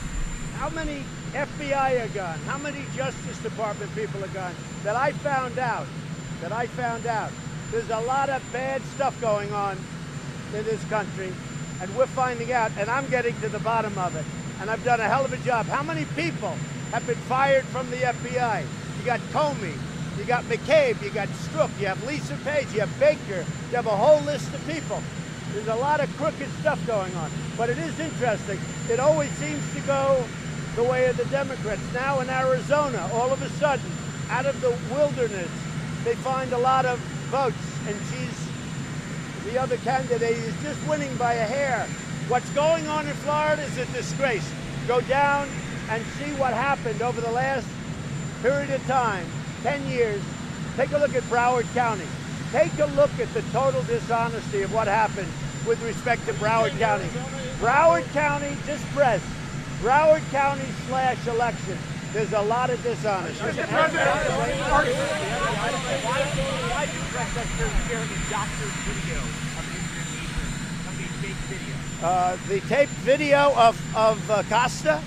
Yes, sir. What are you talking about? It was manipulated. All that was, nobody manipulated it. Give me a break. See, that's just dishonest reporting. All that is a close-up. See, that is just dishonest reporting. I watched that. I heard that last night. They made it close up. They showed it close up. And he was not nice to that young woman. I don't hold him for that because it wasn't overly, horrible. But all that was, when you say doctor, you're a dishonest guy because it wasn't doctored. They gave a close-up view. That's not doctoring. Mr. President, are you thinking about more Supreme Court justices since Justice Ginsburg's in the hospital? No, I wish her well. She said something very inappropriate during the campaign, but she apologized for it. I wouldn't say she's exactly on my side, but I wish her well. I hope she gets better, and I hope she serves in the Supreme Court for many, many years. Another mass shooting, this time in California. Terrible. What are we going to do about He's a very sick, it's a mental health problem. He is a very sick puppy. He was a very, very sick guy. Not too many people knew about it, but now that they're looking, they're starting to see he had a lot of problems, a lot of trouble, and we're very much into that. As you know, I funded a lot of money toward mental health for that reason, and we're continuing to do it, and we continue to look at the laws. We want to make sure, look, it is a problem. It's a disastrous problem. It makes you sick to look at it, but he was a very, very mentally ill person. Say it. Firearms play any part of this mental health conversation? Well, he was a war veteran. He was a Marine. He was in the war. He served time. He saw some pretty bad things. And a lot of people say he had the PTSD, and that's a tough deal. We're spending, as you know, I've given tremendous funding to the vets for the PTSD and for general health for PTSD. It's a big problem. People come back. That's why it's a horrible thing. They come back. They're never the same. Are you prepared to fly that flag at half-mast a lot more?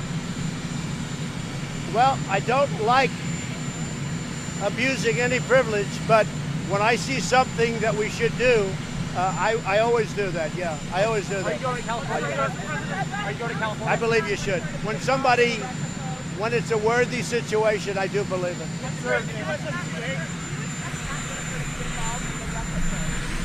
It's up to him. Do you want him to rein in Robert Mueller? What a stupid question that is. What a stupid question. But I watch you a lot. You ask a lot of stupid questions. Are you going to California? President signed an executive order on birthright citizenship this week. Why did that We're working well because other things have come up, and we will be signing it soon. Was it a political stunt? No. We're signing it. We're doing it, and it'll probably work its way up to the Supreme Court. Birthright citizenship probably works its way up to the Supreme Court.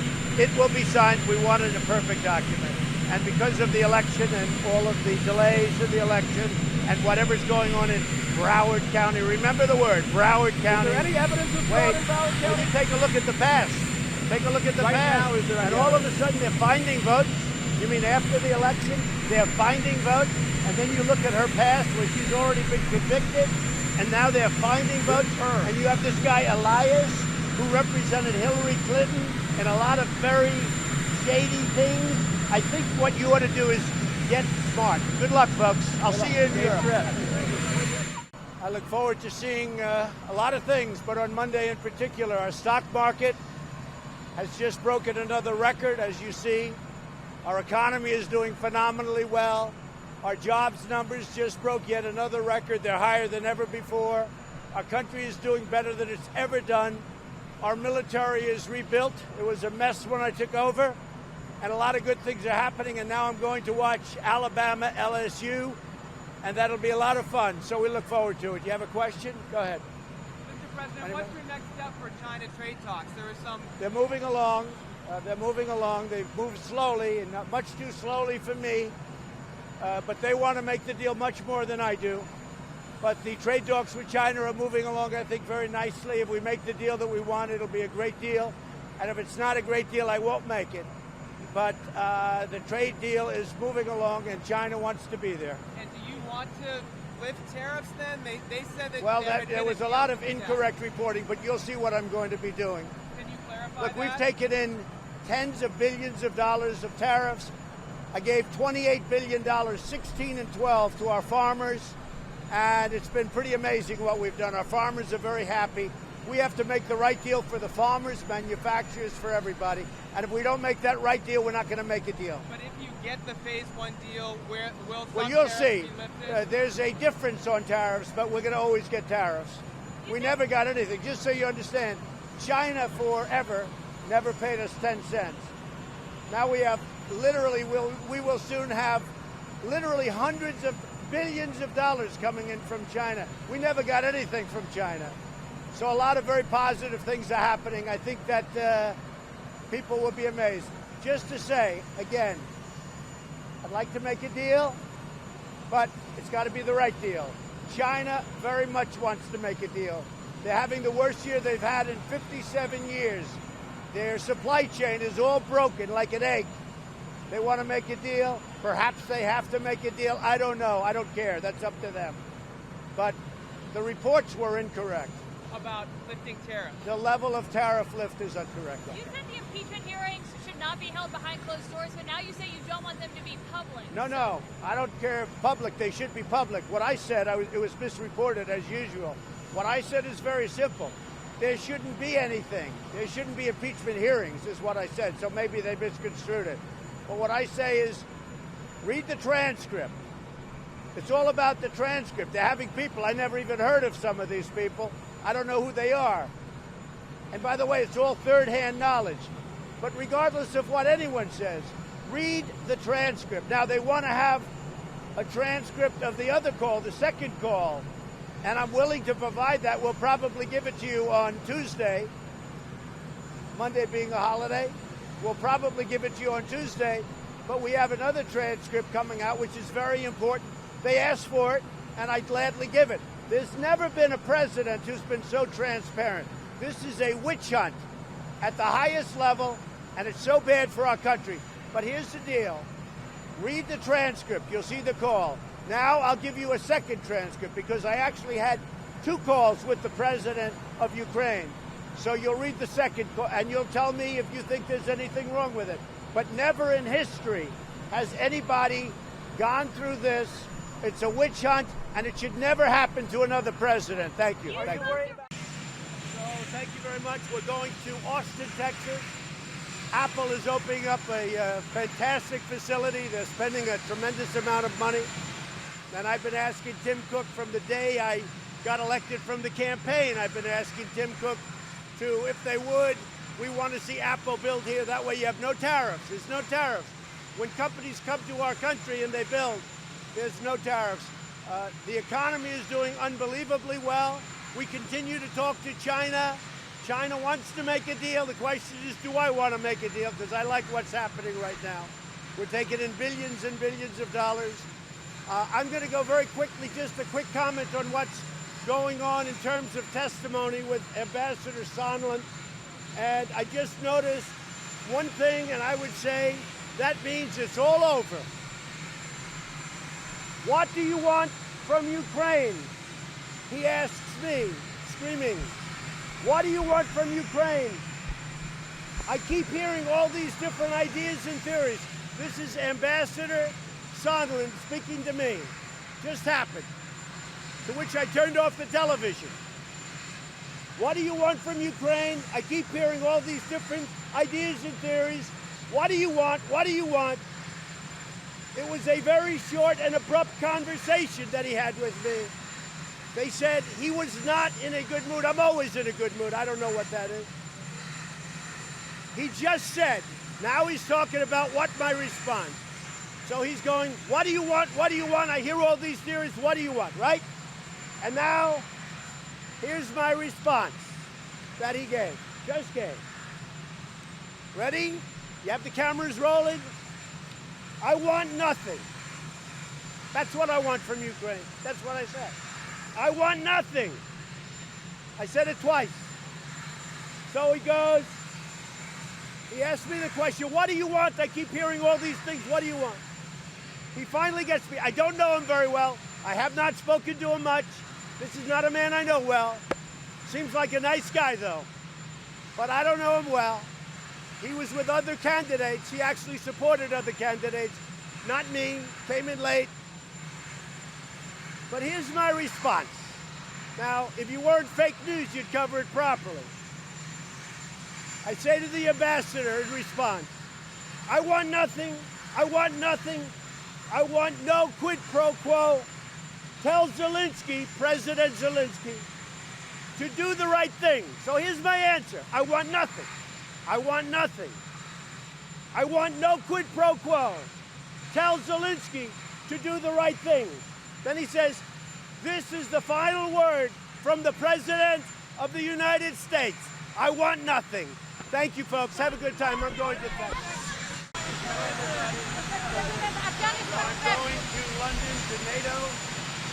We're fighting for the American people. It has not been a fair situation for us because we pay far too much. As you know, Secretary Stoltenberg said that we were responsible. I was responsible for getting over $130 billion extra from other countries that we protect that weren't paying. They were delinquent.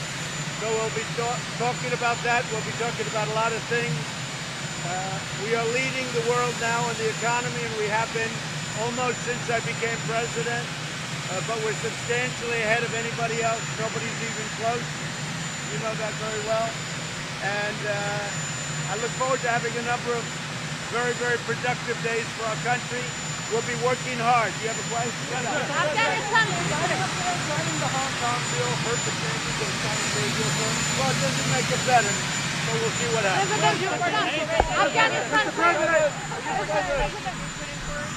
So the Democrats, the radical left Democrats, the do-nothing Democrats, decided when I'm going to NATO, this was set up a year ago, that when I'm going to NATO, that was the exact time. This is one of the most important journeys that we make as president. And for them to be doing this and saying this and putting an impeachment on the table, which is a hoax to start off with. If you notice, there was breaking news today. The Ukrainian president came out and said very strongly that President Trump did absolutely nothing wrong. That should be case over. But he just came out a little while ago and he said President Trump did absolutely nothing wrong and that should end everything. But it will never end it because they want to do what they want to do. They're getting killed in their own districts. I think it's going to be a tremendous boon for the Republicans. Republicans have never, ever been so committed as they are right now and so united. So it's really a great thing in some ways, but in other ways, it's a disgrace. It's a disgrace for our country. Afghanistan, please. I love going to Afghanistan. It was great meeting with, as you know, we had some very good meetings with a lot of people, including Ghani. You know that, right? And he was terrific. It was great meeting with him. But my trip to Afghanistan was very successful. Now we're going to London, and it'll be NATO, and we're meeting with a lot of countries, and they're going to have to do a little more burden sharing. Say it. Trade deal still possible this year? The Chinese are always negotiating. I'm very happy where we are, and frankly, I could be other places that I could do all by myself and be even happier. and you understand what that means. But the Chinese want to make a deal. We'll see what happens. Argentina and Brazil, your tweet this morning. What was the kind of the thought process? Well, Brazil has really discounted. If you take a look at what's happened with their currency, they've devalued their currency very substantially by 10%. Argentina also. And I gave them a big break on tariffs, but now I'm taking that break off because it's very unfair to our manufacturers and very unfair to our farmers. Our steel companies will be very happy, and our farmers will be very happy with what I do. Why don't you send one of your lawyers to represent your point of view before the House impeachment inquiry? Because the whole thing is a hoax. Everybody knows it. All you have to do is look at the words of the Ukrainian president that he just issued, and you know it's a hoax. It's an absolute disgrace what they're doing to our country. Thank you. Thank you very much. So I'll be going to Kansas City. We'll be traveling to Missouri. I'm making a speech on law enforcement, very important subject. I want to confirm that Bill Barr, one of the most respected jurists in the country, highly respected lawyer, former Attorney General under the Bush administration, a terrific man, a terrific person, a brilliant man. I did not know him until recently when I went through the process of looking at people, and he was my first choice from day one, respected by Republicans and respected by Democrats.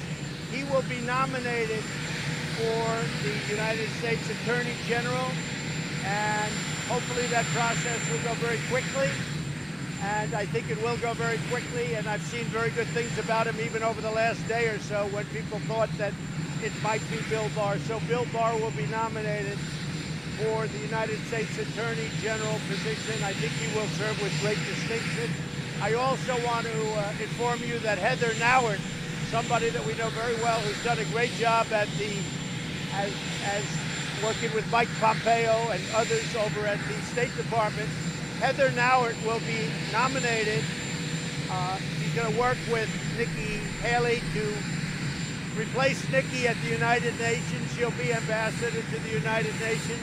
She's very talented, very smart, very quick, and I think she's going to be respected by all. So Heather Nauert will be nominated for the ambassador to the United Nations.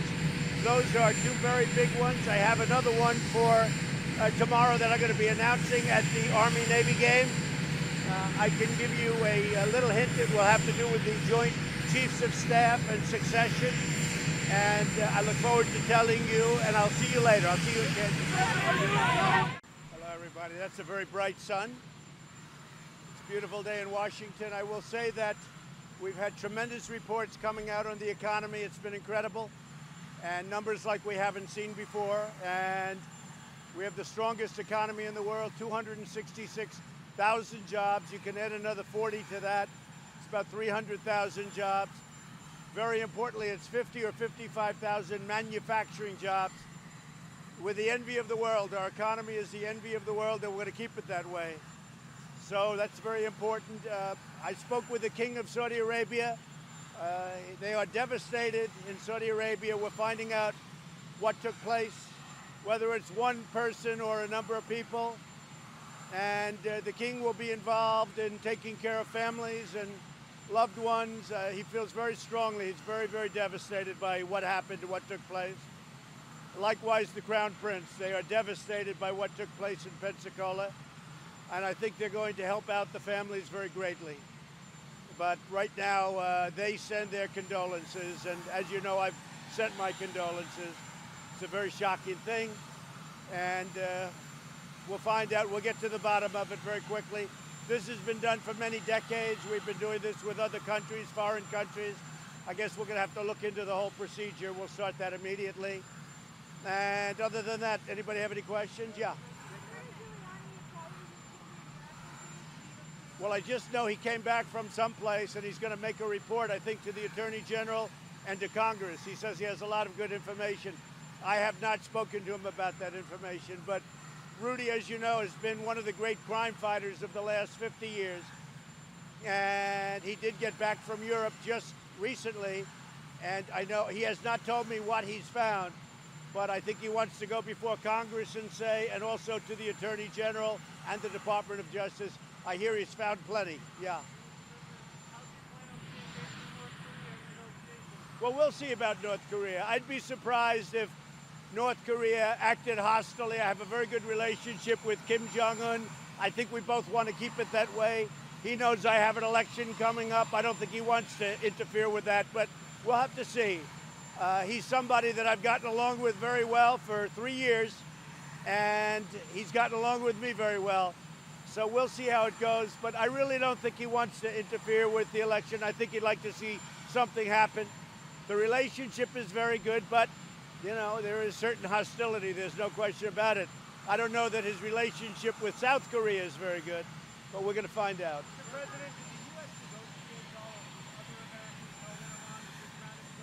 Yeah, we're very happy to have our hostage back. The whole Princeton University community is very thrilled. And it was a one-on-one hostage swap. And we are very, actually, I think it was a great thing for Iran. I think it was great to show that we can do something. It might have been a precursor as to what can be done. But we have our hostage back. We've been trying to get him back. He was taken during the Obama administration. We got him back during the Trump administration, so we're very happy about that.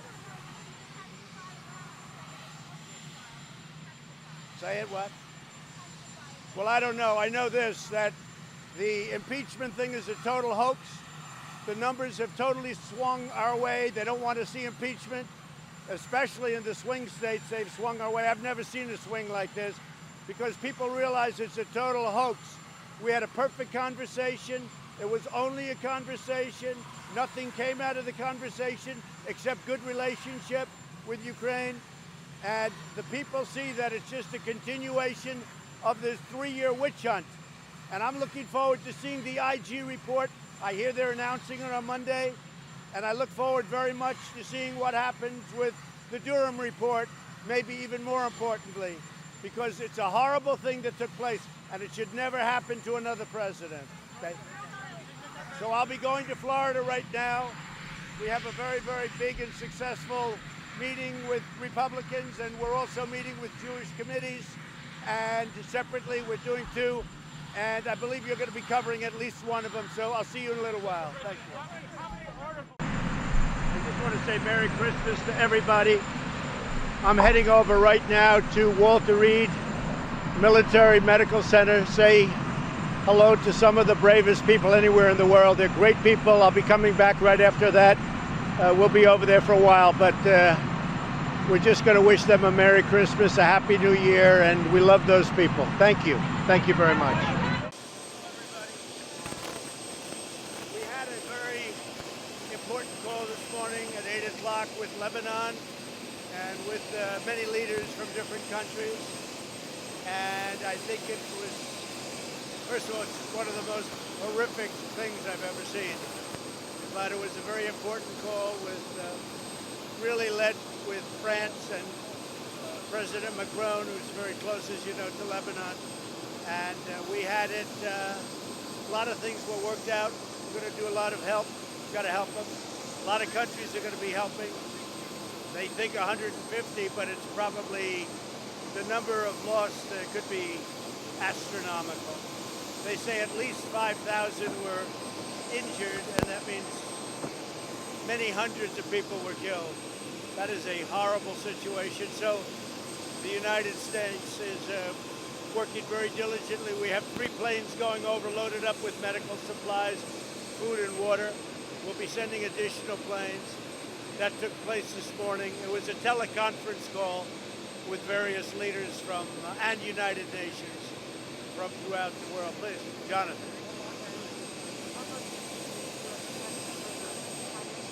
Right. Right, we haven't given a number, but it'll be substantial. On a humanitarian basis, we have to do it. We have to do it. It's, you'd almost say, how does a country survive such a tragedy? This was at a level, I have people over there, they said this is at a level that we've never seen before.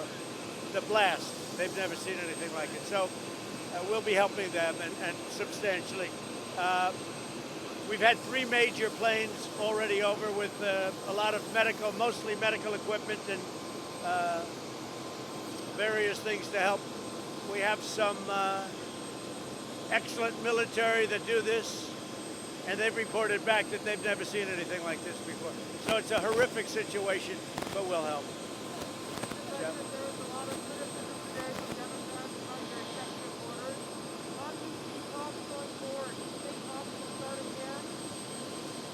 So the Democrats were just unwilling to do anything, and all they wanted to think about was how to steal an election.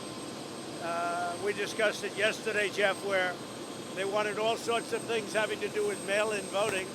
They wanted no signature verification. They were asking for things that just had nothing to do with what we're talking about. And we've been going through this routine for a long time, number of weeks, and it was time to act. And actually, we've been largely praised. We have to get money out to the people. It was China's fault. They did this horrific thing. It was China's fault. We have to get money out to the people. So I would say, I mean, you may say that, you know, you've heard some negatives, but I've heard mostly positives. Mostly positives, even from people that you would least think would be very positive. I hear that's what the Democrats want to do now. They want, look, they were not interested in doing what they had to do. Their big point of discussion was bailouts. They wanted to bail out poorly run Democrat states. Like, you know, I could name them. I could give them to you right now, but why do it? Because you know the same states as I do, and cities. And we're not going to do that. We'll help, but we're not going to do numbers. They talked about a number of $1 trillion. We can't do that, Jonathan.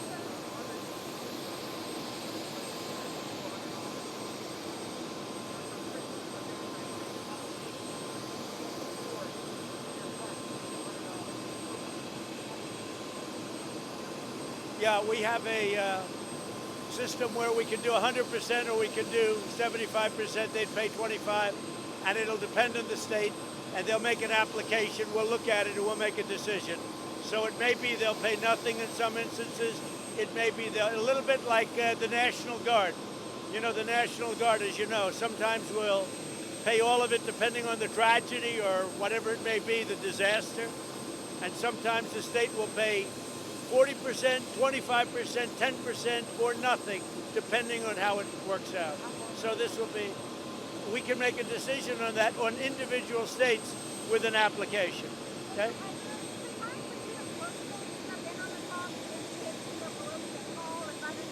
Well, I've been involved personally, and, you know, through my representatives who are wonderful, and we have additional people too, but I'm involved very, you know, look, I've been on the phone a lot over the last 3 or 4 days, and I think it actually works better if we do it the way we're doing it. We've gotten much of what we've wanted without having to give up anything, and that's very good. You can't beat that. You can't beat the deal we made. We've gotten much of what we wanted, and they didn't get what they wanted, and they would have, and I guess they still could, in all fairness. I mean, I hear that Nancy Pelosi wants to call and she wants to see if she can do something, but they're much more inclined to make a deal now than they would have been 2 days ago. Yeah, I talked to them. Mr. President, you mentioned the Postal Service. We've seen some cutbacks. Is now the right time to be doing that? And is it going to be prepared for November? Would you think about doing any sort of actions on your own? Well, I didn't speak to the Postmaster General of the Post Office. I know this. He's a very good businessman. He's very successful. And I know he wants to make the Post Office at least somewhat lose a lot less money. It's lost so much money over the decades. Nothing loses money like the Post Office. And he wants to make it successful. He wants to make it so it can operate, so that you don't have to give it $25 billion a year to sustain itself. So you'd really have to ask him those questions. But he wants to make it self-sustaining and successful. He's a very, very smart guy. He's a great businessman. So let's see what he can do. Do you have confidence in the Postal Service for November? Well, I have confidence that they're going to make it into something, but as you know, it's been losing massive amounts of money over the last number of decades. Massive amounts of money.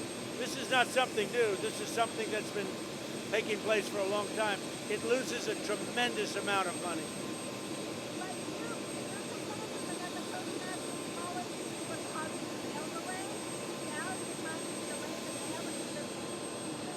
Well, in light of the stories that are coming out about all of the problems with mail-in voting, whether it's the congressional race, Carolyn Maloney in New York, where they called it, they don't even have the ballots. The whole thing is crazy. There's one that just came across my desk, and I'm going to look into it, but I hear it's a catastrophe on mail-in voting. We just can't have that. It's you got to have an honest election, and if it's not going to be an honest election, you have to call them out. Mr. President, you were at the home of your friend Stanley for the fundraiser. Who passed away due to COVID. Right. And he's a great man. He was a great person. He was a very early supporter. He just thought he was a very successful real estate man. I knew him in New York, one of the most successful. And he was really one of my early supporters. He said Trump is going to win. He said, you don't understand. Right from the day I came down the escalator with our First Lady, our future First Lady, he said, you don't understand. Trump is going to win. And he said that to the smartest people in New York, and he said it to the richest people, and he said it to the poorest people. He said, you don't understand Trump, he's going to win. And he was right. And he was very much involved, but he was diagnosed, a number of weeks ago. He went to the hospital, and unfortunately, he didn't make it. And he was just a fantastic person. One of the most charitable people you'll ever meet. He helped a lot of people. Okay?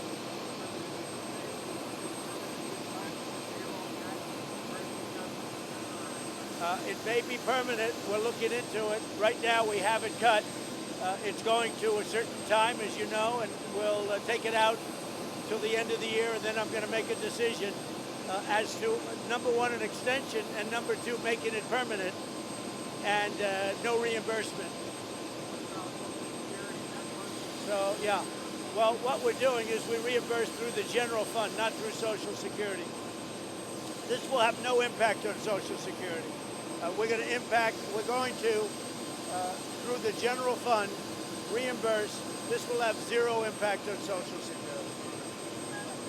And I've been constant on that. We protect Social Security. They won't protect it because, it's a beautiful thing what's happening. You look at our markets, how well they're doing, that in a pandemic, we're very close to hitting new stock market highs. And in some instances, as an example, NASDAQ, we've hit the highest it's ever been. I think 14 or 15 days have set records. So that's a great achievement. We're going to have tremendous growth and a lot of good things are happening. But that's going to come out of the general fund, not out of Social Security. Please.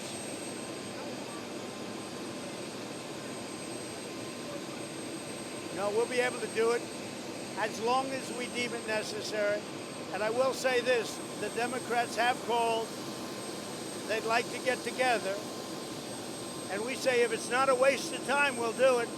But if it is a waste of time, it doesn't make sense. Thank you all very much. Have a good flight. Thanks.